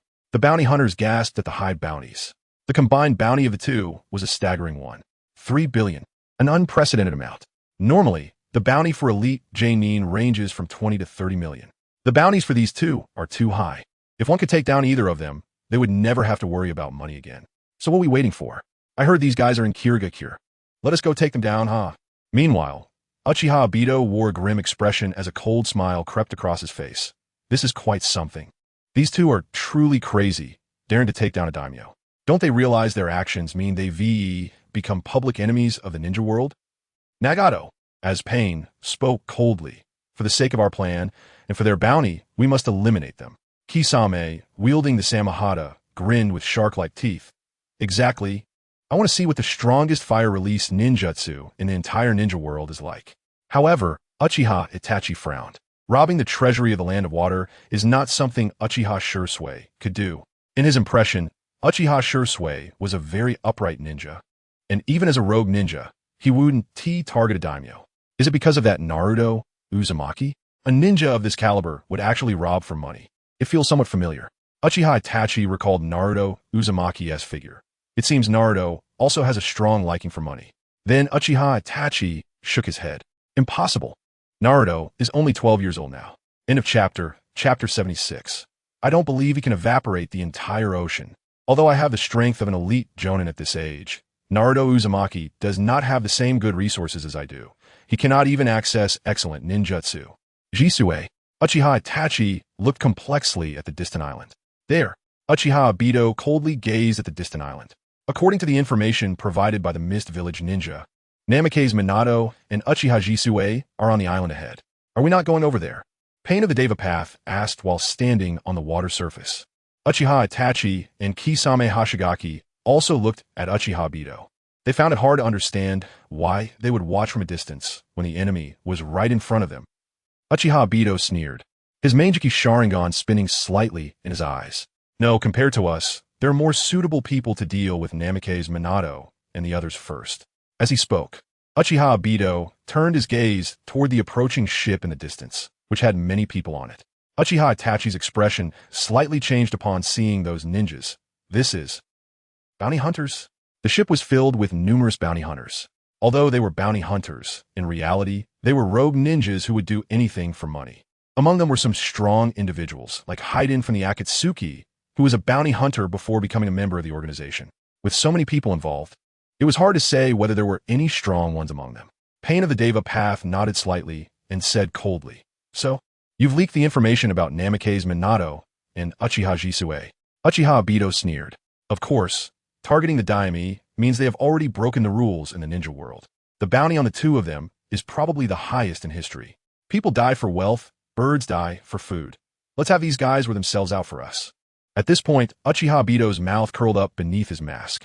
According to the information from Konoha, Namikaze Minato's strength has increased dozens of times compared to 5 years ago.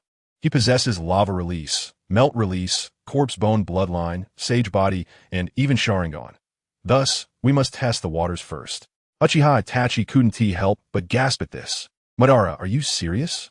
It's already considered genius if a normal person has one bloodline limit, but to have so many. Kisame Hashigaki nodded gravely. With so many dangerous bloodline limits combined, it's hard to imagine what kind of powerful monster it will create. Pain of the Deva Path did not speak, his Rinnegan coldly observing the bounty hunters stepping onto the island. Haha, I heard Namikaze Minato and Uchiha Shisui are here. Is the information true? If it is, we'll make a fortune, over 1 billion.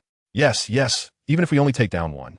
The share will be enough for us to live the rest of our lives without this bloody work, haha. The bounty hunters laughed heartily, as if the billions of bounty were already in their pockets. However, some bounty hunters felt worried. Don't say foolish things. The opponents are 2 S-rank rogue ninjas. They're not easy to deal with, so it's better to be careful. I heard that Namikaze Minato is quite a terrifying ninja, having wiped out the Uchiha clan in Konoha. That's right, Namikaze Minato recently invaded Konoha and escaped unscathed. Despite some bounty hunters being uneasy, the allure of money still drove them forward. The next second, I thought it would be the Mist Village ninjas coming. I didn't expect it would be you bunch of scum. A cold voice came from a rock on the island. The bounty hunters looked over and saw Naruto Uzumaki, with black hair and black eyes, standing on the rock, and Uchiha Shisui behind him. This is Namikaze Minato. Haha, what luck! I didn't expect to run into Namikaze Minato and Uchiha Shisui here. What incredible luck. So many people outside can't find them. But they were delivered right to us. This is nearly over 1 billion. Ha ha ha. No one is allowed to snatch it from me. The money is mine. The bounty hunters looked at Naruto Uzumaki with wild joy. Naruto Uzumaki smiled and tightened his right fist, with terrifying magma spreading from his arm. Lava release. Magma eruption. The next second, boom. The magma on Naruto Uzumaki's right arm wildly expanded, as if a volcano erupted, and he smashed his fist towards the sky. Immediately, the sky was filled with magma, crashing down on them like a tsunami. The ecstatic bounty hunters were left with nothing but screams and wails, desperately trying to escape, fearing they would be the next victim consumed by the magma. A few ninjas used water release in a desperate attempt, but everything they did seemed so powerless. The moment the water was released, it was devoured in less than a second by the magma. Body flicker technique. Uchiha Jisui's figure flickered, continuously harvesting the remaining surviving bounty hunters. In just a few minutes, more than 200 bounty hunters who came for money were all buried on this deserted island. After Uchiha Jisui eliminated the last ninja, he returned to Naruto Uzumaki's side and asked with some confusion, "Lord Naruto, are we really going to wait for the Mist Village ninjas to come here? This is the sea, where water molecules are particularly active, which is very unfavorable for your fire release ninjutsu." Naruto Uzumaki smiled and said, "There's no saying of 1,000 days to guard against thieves. It's better to take some risks and end this once and for all." Kisame Hoshigaki suddenly felt a chill run down his spine. "Madara, what kind of monster is this Namikaze Minato? Are you sure we want to take him down?" Uchiha Itachi swallowed. Namikaze Minato. His strength has increased so much compared to 5 years ago. He instantly released lava that was almost like a volcanic eruption. Is this the melt release of the rock village? I remember that even the melt release user, Owanoki, couldn't reach this level. How much chakra does he have? Uchiha Obito and Pain of the Deva Path also grew serious. Melt release is a chakra-consuming ninjutsu. In Owanoki's hands, it was merely a form of defensive attack. But in Namikaze Minato's hands, it instantly became a large-scale volcanic eruption attack. Uchiha Obito took a deep breath and said solemnly, "Don't be nervous. I have more people arranged than just these." As his voice fell, several Mist Village ninjas were running toward the distant sea, heading straight for this island. This is... Uchiha Itachi looked over, his Manjiki Sharingan spinning slightly. When he saw the newcomers, Uchiha Itachi's pupils slightly contracted. The fourth Mizukage of the Mist Village, and all the elite Jonin from the Mist Village. Uchiha Obito sneered. "That's right. ISNT Namikaze Minato's fire attribute attack, quite strong. Then let him engage with the Mist Village ninjas first. One is good at fire release, the other is good at water release, and this is on the sea. I don't believe his fire release can burn away the entire ocean. The previous chapter has been reviewed, and I am making revisions into this chapter. Chapter 77. The fourth Mizukage's manipulation. You handle the delay fourth Mizukage, Kagaya Yagura, Elite Jonin, Terumi Mei, Elite Jonin AO, and the lightning release genius, Waigure. Uchiha Itachi's expression grew increasingly serious as he clenched his fists unconsciously. He knew that the fourth Mizukage, Kagaya Yagura, was a puppet of Uchiha Madara, but he didn't expect Madara to act so ruthlessly this time, directly mobilizing the entire Mist Village. Such a large-scale mobilization of Mist Village ninjas would surely face opposition even from the fourth Mizukage. Madara, do you really see Namikaze Minato as more valuable than the entire Mist Village? Uchiha Itachi said, unable to help but look at Uchiha Madara. Uchiha Obito snorted coldly in his heart.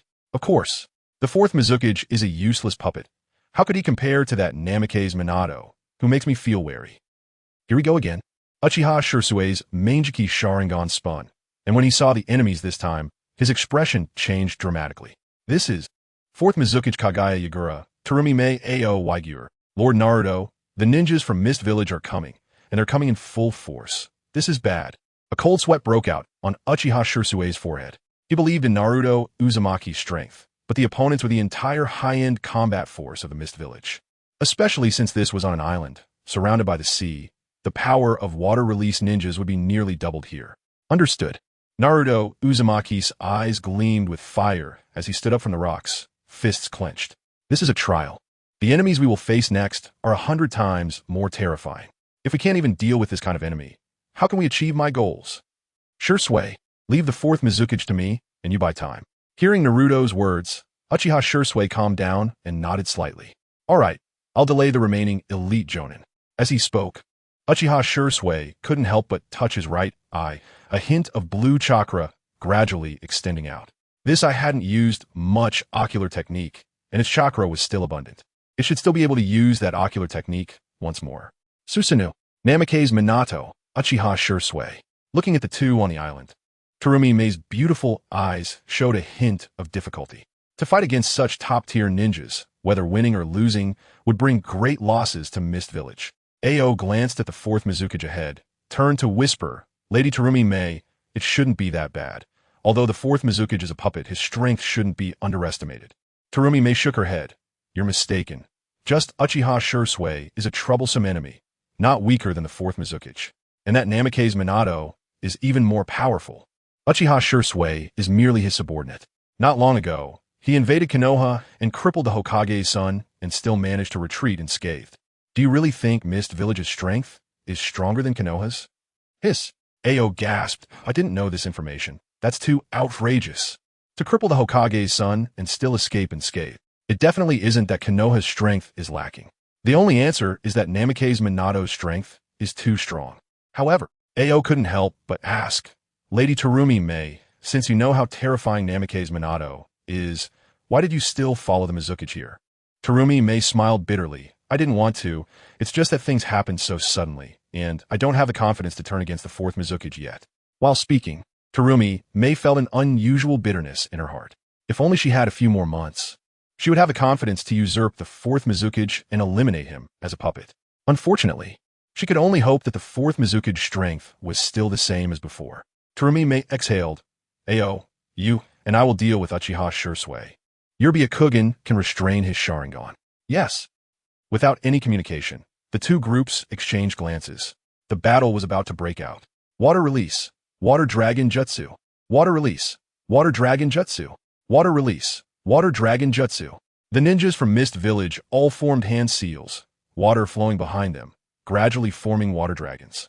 Due to being on the sea, each water dragon was more than twice the size of those on land. Especially the fourth Mizukage's water dragon, enormous like a whale, roared as it charged toward the island. Not good. Uchiha Shisui's pupils constricted. Lord Naruto, we can't take this kind of attack head-on. The attack power of water release is not as strong as lightning, earth, fire, or wind, but once the water flow is too massive, its lethality will definitely skyrocket. It's fine. Naruto Uzumaki's eyes burned with intensity, flames igniting around his arms as he quickly formed hand seals. Fire release. Style pressure of 3 armies. Boom! A violent flame erupted from Naruto's mouth, instantly transforming into a sea of fire that surged toward the water dragon. Boom! The flames and water collided head-on. The deafening explosion echoed across the sea, the shockwave nearly creating a tsunami on the surface of the water, and Uchiha Bito and the others almost lost their footing. Is this for real? Kakashi, now dumbfounded, looked at the steam engulfing the island and muttered, is that guy Namikaze Minato really human? His chakra. Why do I feel it's even larger than a tailed beast? He was called a no-tail beast because of his enormous chakra. But that guy, Namikaze Minato, had a chakra amount during his fire release that was even larger than his own ninjutsu. This is bad. Terumi May's face showed bitterness. This is too strong. We are using water release as elite jonin. The fourth Mizukage, Kagaya Yagura, looked cold and emotionless like a machine, tightening his grip on his staff and said, attack. As he spoke, the fourth Mizukage charged directly toward Naruto Uzumaki. Terumi May sighed. Just as she was about to follow, she found Uchiha Shisui coldly blocking her path. You shall not pass. Mangeki Sharingan. Uchiha Shisui's Mangeki Sharingan spun, immediately trapping Terumi May in a Genjutsu. Byakugan. Ao shouted loudly, his Byakugan glaring wide, pulling Terumi May out of the Genjutsu. Huh. Terumi May's expression turned serious, her right hand resting on her red lips. No wonder he is the strongest Genjutsu user of the Uchiha clan. He is indeed terrifying. Let me give you a melting kiss. Boil release. Melting mist technique. Huh. Terumi May exhaled a burst of scorching mist. Into this chapter, Chapter 78, Tail Beast Transformation. Uchiha Shisui sensed something was wrong. Trusting his instincts, he subconsciously formed hand seals and exhaled a ball of flame. Fire release. Great fireball technique. The flames burned into the mist, but instead of dissipating it, the mist consumed the flames. The mist was hotter than the flames, indicating a bloodline limit of both water and fire. Uchiha Shisui's expression changed. It was similar to Mizukage Suma's scorch release, both possessing high-temperature properties at that moment.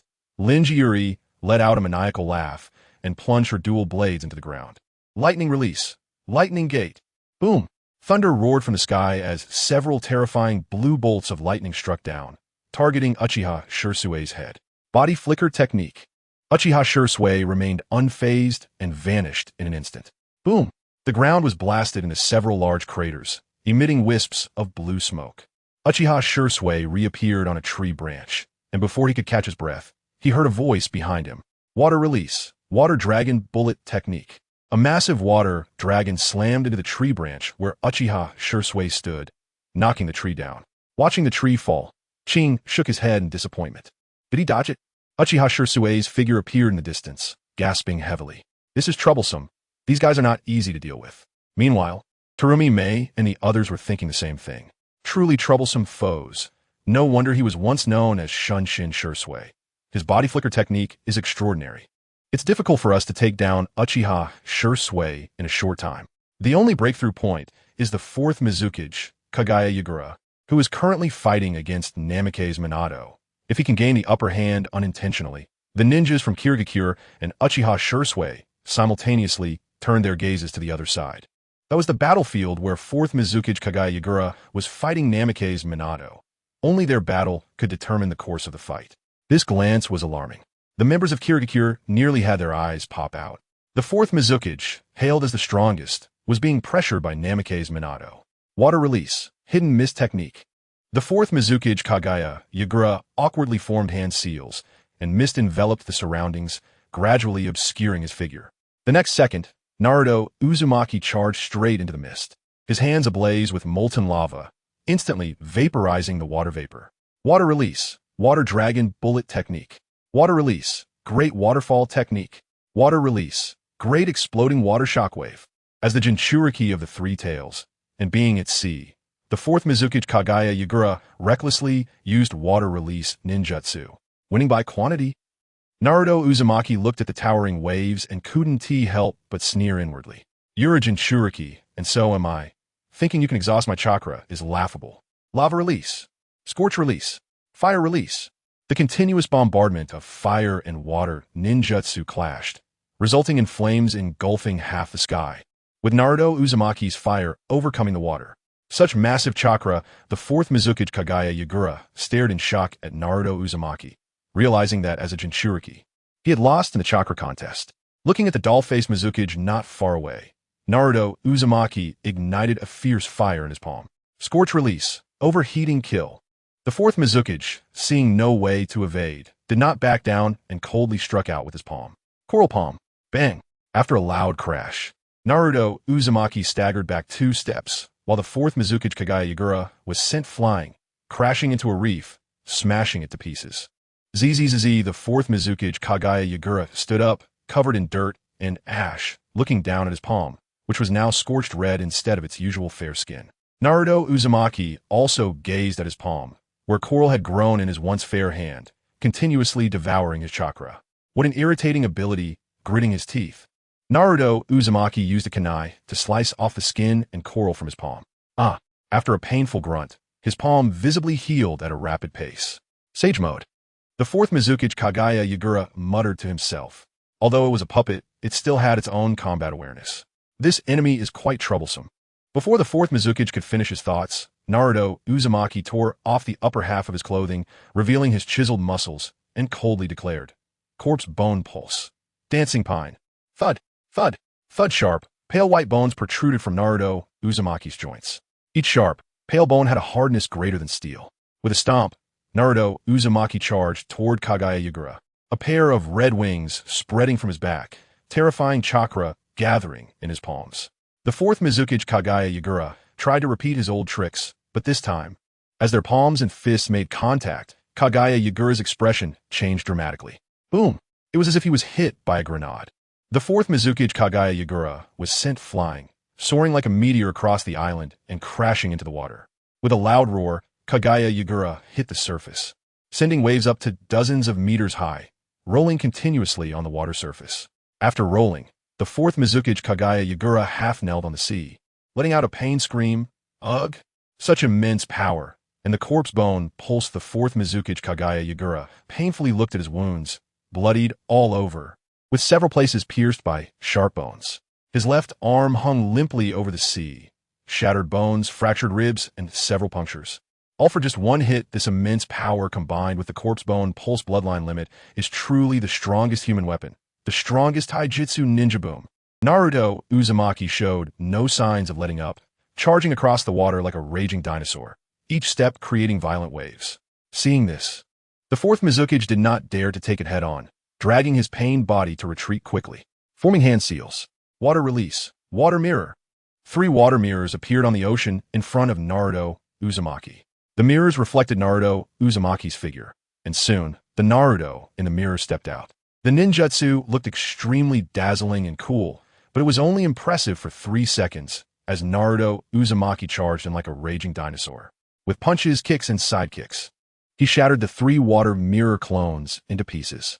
The brutality of the moves sent shivers down the spine. At this moment, the fourth Mizukage Kagaya Yagura's face changed drastically.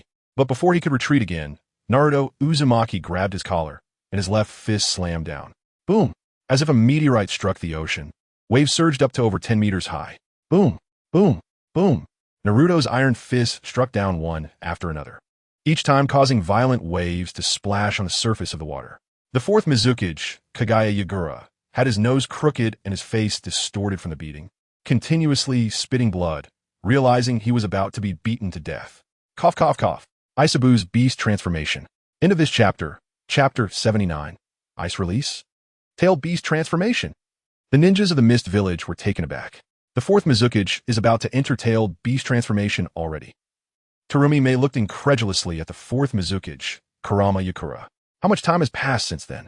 Is the pressure for Naruto Uzumaki really that heavy? Is the fourth Mizukage a bit weak? Linju Yuri couldn't help but ask. Since childhood, the propaganda in the Mist Village has always been that the fourth Mizukage is the strongest Mizukage, the strongest perfect Jinchuriki.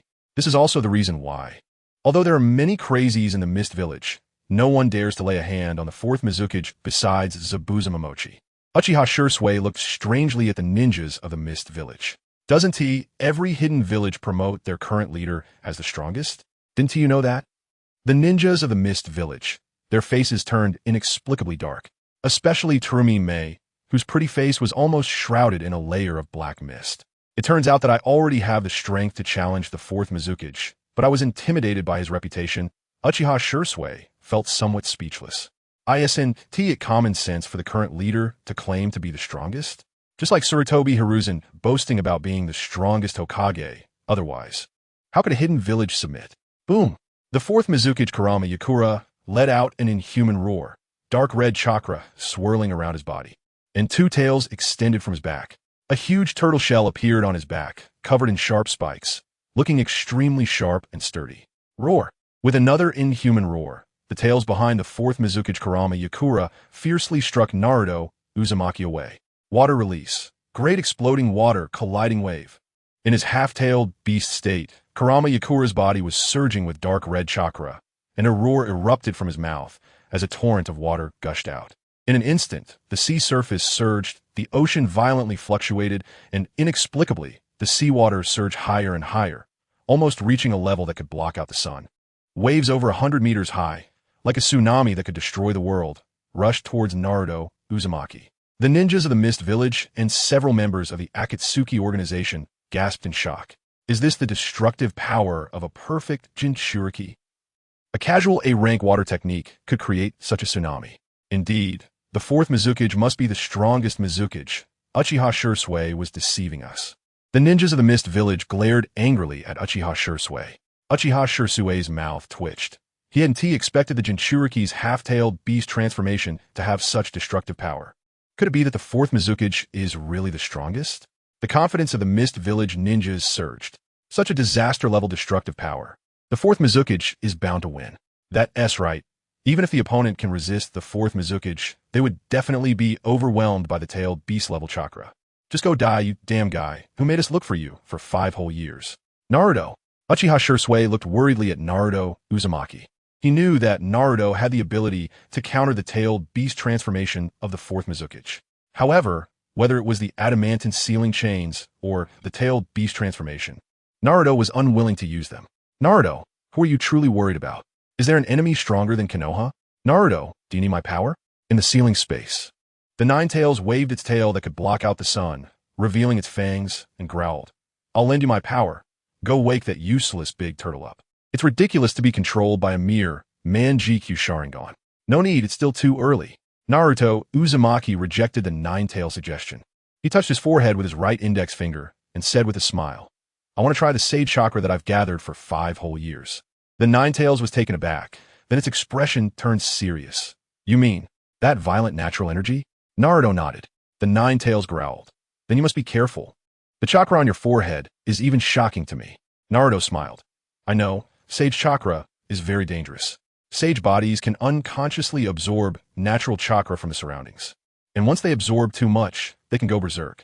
However, in these 5 years, Naruto had not gone berserk even once, simply because he sealed this sage chakra into the Yin seal. Now, releasing it, Naruto also didn't know what kind of terrifying effect it would have. Let us try releasing 10 of the seal. Yin seal, release. Naruto Uzumaki formed a hand seal. Suddenly, a red light emitted from the diamond-shaped pattern on his forehead.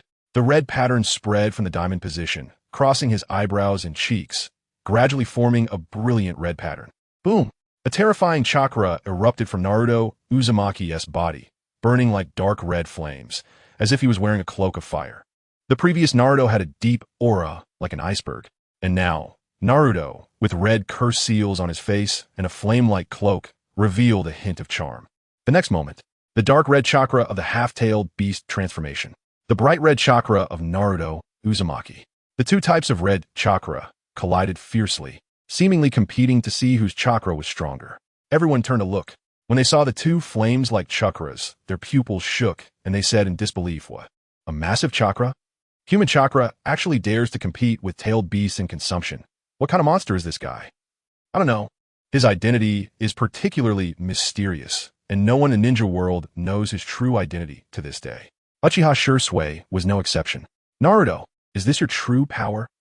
The two flame-like chakras collided violently.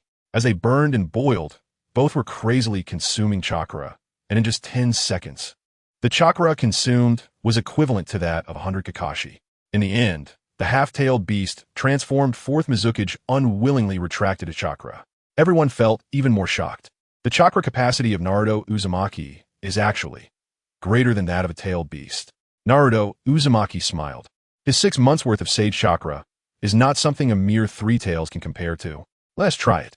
Naruto Uzumaki squatted down and touched the surging sea surface, softly murmuring, Ice release, Ice Age. Swish!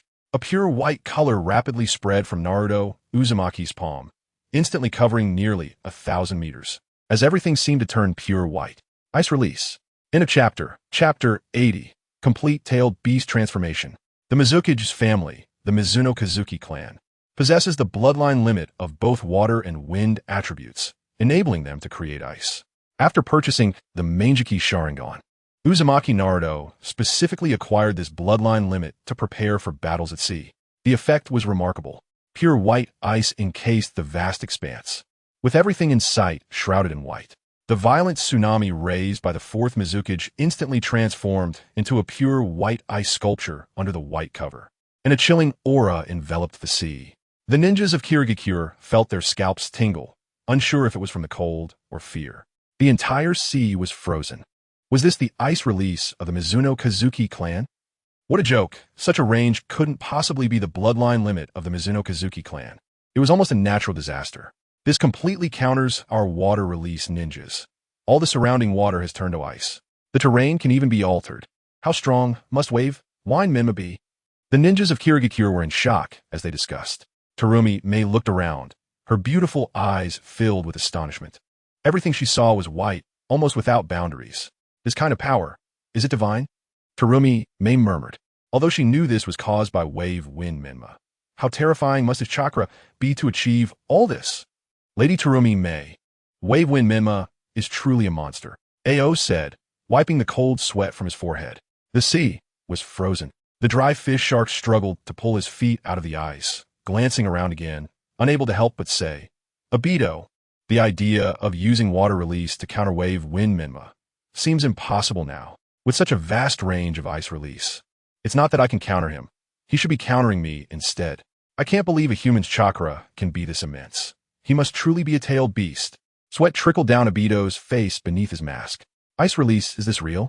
How much has this monster grown in 5 years? Obito was shocked. He thought that having shadow-level strength in his teens made him one of the top geniuses in the ninja world. Yet, Wave Wind Minma continued to surprise him time and again, even making him feel anxious. No, Obito took a deep breath and said gravely, "Don't worry, with our strength, we can take him down. No more waiting, let's go together." Obito coldly instructed, "Itachi and Kisame, hold him off nearby. Pain, and I will take down Wave Wind Minma." Itachi and Kisame nodded. Okay. In a series of body flicker techniques, their figures appeared on the ice surface not far from Uzumaki Naruto. The ninjas of Kirigakure had not yet recovered from their shock when they saw a few more people beside the fourth Mizukage. Who are these guys? The fourth Mizukage seemed to recognize them and did not attack. Could they be our allies? No, that guy is Kisame Hashigaki, a rogue ninja from our Kirigakure. And that Uchiha Itachi. These guys are all S-rank rogue ninjas. Damn it, what are these S-rank rogue ninjas doing here? The ninjas of Kirigakure looked unkindly at the members of Akatsuki, but they did not take them seriously. S-rank rogue ninjas of Wave Wind Minma's level were still few in the ninja world. Although Kisame and Itachi were powerful, they were confident they could hold their own. Moreover, they might have been invited by the fourth Mizukage for assistance. Only Terumi, Mei, and Ao felt their hearts sink to the bottom. Terumi Mei, they can't be. Ao swallowed hard as he looked at the Akatsuki members. Terumi Mei nodded heavily. There's no doubt. The fourth Mizukage didn't attack them. They must be manipulating the fourth Mizukage's enemy. Obito walked to the fourth Mizukage side and coldly said, "Kagura Shikagatsu, fully tailed beast transformation." In the next moment, the fourth Mizukage Kagura Shikagatsu let out a roar, his body undergoing a massive transformation. His hands, feet, and teeth became exceptionally sharp. A huge shell appeared on his back, and violent chakra surged continuously. In an instant, a giant tortoise the size of an island appeared on the ice surface. Turning his head, Obito coldly looked at Uzumaki Naruto and said, "Wave Wind Minma, it's been 5 years since we last met. What is your purpose in appearing again? What is your identity, and how do you know so much about me?" The questions that had been buried in his heart for 5 years made Obito want to ask them all at once, seeking satisfaction and relief. Uzumaki Naruto smiled brightly. "Well, don't be in such a hurry. You would have known my identity after some time, but not yet." Obito furrowed his brow. He always felt that Wave Wind Minma was very familiar with him, yet he clearly did not know this person. Kakashi? No. 2 years ago, we went to Konoha. That guy only knew how to read adult books. My guy? Why would I think of that idiot? After thinking for a long time with no results, Obito became irritated and waved his right hand. Attack. Pain's cold gaze turned to the animal path. Summoning technique. Bang. White smoke erupted. The human path, hungry ghost path, Azura path, and hell path appeared from the white mist. The 6 paths of pain, which did not appear during the Uchiha clan's massacre, all emerged at this moment. Summoning technique, bull. The animal path took the lead, slamming its hands on the ice surface. A bull with Rinnegan and a muscular build charged out of the white mist, its target clearly Uzumaki Naruto. The bull lowered its head and charged at Uzumaki Naruto with extreme speed, its sharp horns aimed at him. Uzumaki Naruto merely smiled. Boom! With a loud crash, the strong bull flew into the sky and then crashed heavily onto the ice surface. The Deva path seemed unperturbed, its figure gradually floating up, while the other 5 paths of pain began to surround Uzumaki Naruto. The Azura path pointed its 5 fingers at Uzumaki Naruto, its wrists and arms separating. Lava release. Uzumaki Naruto spoke, a layer of molten rock covering his body, serving both as an attack and defense. The rocket artillery exploded in midair, flames erupting, creating a grand spectacle. It could not harm Uzumaki Naruto in the slightest. Uzumaki Naruto turned his gaze to the hell path. He remembered that among the 6 paths of pain, the hell path's ability was the most troublesome. And I'll take you down first. Ice release. Crystal thousands of needles. End of chapter. Chapter 81. 3-stage Susanoo. Whoosh whoosh whoosh. The cold ice crystallized, forming thousands of ice needles that shot out like bullets. The hungry path of the 6 paths of pain suddenly stood in front of the hell path of pain, extending both hands to quickly absorb the incoming ice needles. Accompanied by a series of crunching sounds, all the ice needles fell to the ground and shattered. The human path of pain flickered and quickly appeared behind Naruto, Uzumaki. One hand fiercely grabbing towards Naruto's head. Bone pulse. Without turning his head, Naruto Uzumaki suddenly had sharp, pale white bones protruding from his back, directly piercing through the body of the human path of pain. Hungry path. The hungry path of pain ran again. This time, it directly approached Naruto's body within 5 meters and grabbed the pale white bones that Naruto had thrust out. The white bones spreading from the bone pulse visibly flowed with red chakra, continuously being devoured by the hungry path of pain. Got it. The expression of the Deva path of pain was cold as he slowly raised his right index and middle fingers, and a sharp nail appeared in the center of his fingers. Uchiha Obito also showed a hint of a smile. The speed at which the hungry path of pain swallowed chakra was fiercer than that of Kisame Samahata. However, Naruto Uzumaki revealed a hint of coldness and said coldly, "Since you want to eat my chakra, then eat your fill. Let's see if your appetite can handle this much chakra." Saying this, Naruto Uzumaki let out a cold smile. He no longer suppressed the chakra within his body, but instead frantically sent the chakra to the hungry path of pain. In the ceiling space, the Nine Tails lazily waved its tail. What a reckless guy. Naruto's chakra is more violent than mine. Eating this much, isn't he afraid of bursting? As the sage chakra continued to be devoured, the body of the Deva path of pain was also undergoing continuous changes, accompanied by a roar. The hungry path of pain's Rinnegan turned red. Sharp horns grew on its forehead, and a short black tail spread from its back, making it look like a mutated monster. It uncontrollably released Naruto's bones, howling in pain, roaring loudly as if driven mad. What? The Deva path of pain's expression changed. I can't control the hungry path. Is this the ability of sage chakra?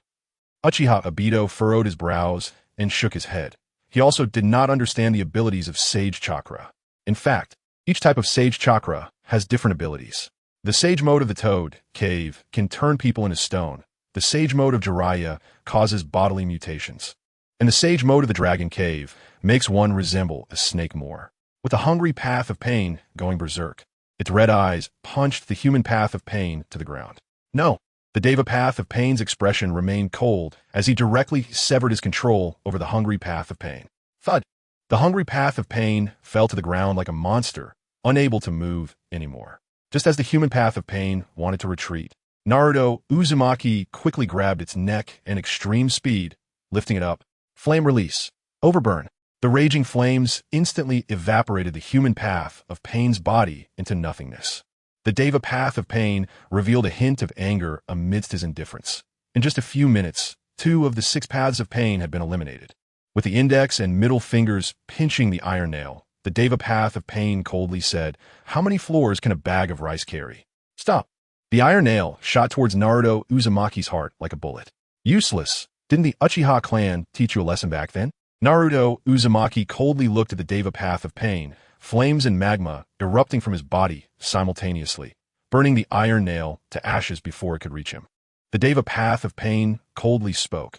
Kakashi's abilities somewhat restrain me. Let the 3 tails take action. No choice. Uchiha Obito looked at the giant crocodile turtle beside him and coldly said, 3 tails Isabu, you also take action. The controlled 3 tails Isabu let out a heart-wrenching roar, opening its mouth as violent chakra gathered within. The dark red chakra coalesced into an irregular sphere. Just by looking at it, one could feel the terrifying power it contained. Tail Beast Bomb. In the distance, the Mist Village ninja's pupils contracted. Is the Mizukage insane?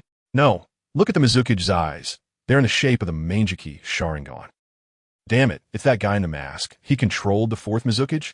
The Mist Village ninjas finally reacted, incredulously looking at the Manjiki Sharingan pattern in the 4th Mizukage's eyes. When they looked back at Uchiha Obito, their eyes were filled with immense rage. Uchiha Obito merely snorted coldly. Stray dog. Tail Beast Bomb. Naruto Uzumaki licked his lips, his black eyes turning crimson, the black pupils spinning wildly like a pinwheel. Manjiki Sharingan. Uchiha Obito's expression turned ugly. At this point, he still didn't understand why Kakashi had the Manjiki Sharingan. Can one even steal a bloodline limit in its physical form? Who on earth is this person? Have I really offended such a powerful ninja? Uchiha Obito coldly said, "No matter who you are, it doesn't matter. Obediently go to your death." Boom! The tailed beast bomb from the 3 tails Isabu suddenly shot out, and its violent power shattered everything in its path on the icy surface. Ninjas seeing the tailed beast bomb for the first time were all horrified by this terrifying spectacle. Susanoo. Naruto Uzumaki slightly parted his lips, uttering 4 words. Boom! The red chakra exploded. The dark red chakra on Naruto Uzumaki burned fiercely, resembling a bonfire under the night sky, almost taking on a physical form. Red bones rapidly coalesced in the chakra flames. Ribs, arm bones, shoulder bones, chest bones, leg bones gradually formed a gigantic skeletal warrior, who held a long blade in its hands. Then, red chakra quickly spread over the bones, adding a layer of flesh, transforming into a giant warrior nearly 100 meters tall. End of this chapter. Chapter 82. The sword splits the tailed beast Jade, seeing this scene. Whether it was the ninjas from the Hidden Mist Village or the enemies of the Akatsuki organization, even Uchiha Shisui, who had activated Susanoo, were all stunned by the towering Susanoo, the god of war. They abandoned their intentions to attack and looked on in disbelief at the mountain-like Susanoo. Is this the power of a god? How could Susanoo reach its 3rd stage? The eye power consumed in this state is astronomical. Could it be that Namake's Minato intends to resist the tailed beast bomb with this form? Is this for real? Uchiha Shisui was also astonished by the scene before him. He knew that Naruto Uzumaki possessed the eternal Manjiki Sharingan and could unleash its techniques. However, he never expected that Naruto would use Susanoo in this situation. The sword splitting the tailed beast bomb. Gulp, this is too arrogant. Uchiha Shisui couldn't help but swallow hard and shouted loudly. Minato-sama, the eye power consumed by Susanoo is astronomical, and it could very likely lead to blindness. As he spoke, Uchiha Shisui was anxious, wishing he could rush over to stop Naruto Uzumaki right away. Susanoo and Izanagi are both forbidden techniques of a Sharingan, and even among the Uchiha clan, few understand them. It's not because of their destructive power, but rather their tremendous eye power consumption. Using Izanagi once consumes a whole 3-tomo Sharingan. Susanoo is even stronger. Activating the complete form multiple times can lead to blindness from the eternal Manjiki Sharingan. On the other side, facing the imminent explosion of the tailed beast bomb, Naruto Uzumaki stood atop the crystal of Susanoo and coldly said, Corpse Bone Path. In an instant, pale bones pierced out from Naruto's body, burning with red chakra, gradually merging with the red bones of Susanoo.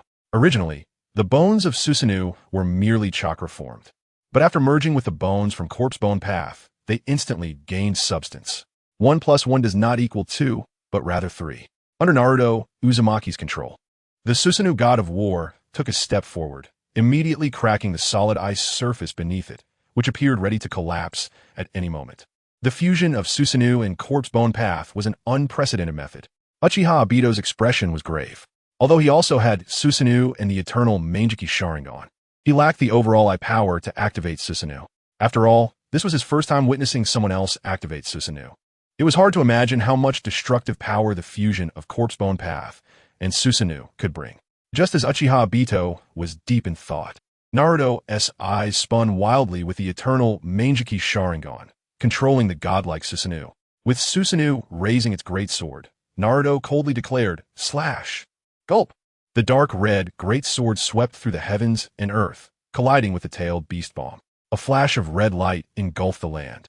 The blinding brightness even overshadowed the sun's rays, and a violent, explosive shockwave spread out. Boom! Accompanied by a deafening blast. Susanoo's great sword instantly split the tailed beast bomb in two. The energy within the divided tailed beast bomb exploded instantaneously, and the violent dust and shockwaves swept across thousands of meters. The ninjas and residents of the Hidden Mist Village, who were far away, could feel a chill creep in. Following that was the raging shockwave, which not only blew away livestock, but also shattered many wooden houses in half. The weaker ninjas of the Hidden Mist Village could not even stand firm, screaming as they rolled away like bowling balls. As the explosion dust gradually cleared, Uchiha Obito focused and instantly felt his scalp tingle. The scene before him could only be described as a disaster-level destruction, with a giant pit several hundred meters deep now visible on the ice surface. Not to mention the ice, even the water was nowhere to be seen. Looking down from the edges, one could only see the dark muddy bottom.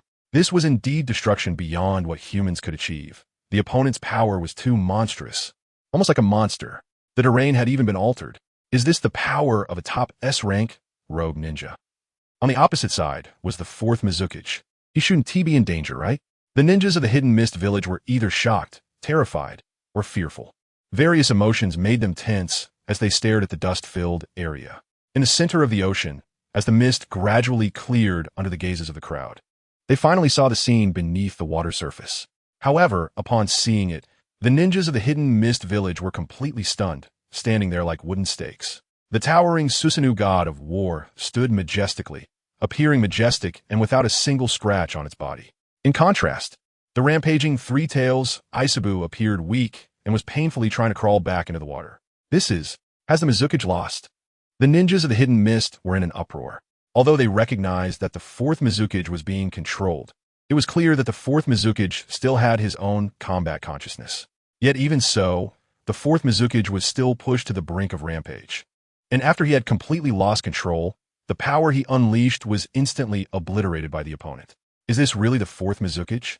Why does he seem so weak? It's not that the fourth Mizukage is too weak, but rather that Namake's Minato's strength is too formidable. Indeed, have you heard the Uchiha clan and the other name for the eternal Mangeki Sharingan? What name? The Eye of God, hailed as the Eye of a deity. Look at Namake's Minato-esque form. He looks just like a god or Shura. Ignoring the shocked gazes of the ninjas from the hidden mist village, Naruto Uzumaki placed one hand on the head of the Three Tails Isabu. He met its gaze with his eternal Mangeki Sharingan. Three Tails, let us sign a contract. With the summoning technique contract, you will become my summoning beast, right? Without seeking the rampaging Three Tails Isabu's thoughts, Naruto pulled out the giant scroll from his back, opened it, and wrote his name. The Three Tails Isabu roared in anger, but under control, it had no choice but to sign the contract. Contract established. The summoning beast appears. In the future, whenever the Three Tails Isabu goes rampaging, I can summon it. After completing all this, Naruto turned his cold gaze towards Pain and Uchiha Bito. You two can die as well. With an 80-meter-long great sword, Naruto fiercely swung it down, aiming to bisect the two. Shinra Tensei, Pain shouted loudly, violently exerting himself as he forced chakra from his body to collide with Susanoo's great sword. It only held for a second before Pain's body was blasted away, crashing through 7 or 8 large trees. Uchiha Bito was terrified, feeling his scalp tingle. His body was not a puppet made of corpses like Pain's. If he were struck head-on by that sword, let alone being knocked away, he would likely be bisected directly. Without hesitation, Uchiha Bito stepped into the Kamui space. End of chapter.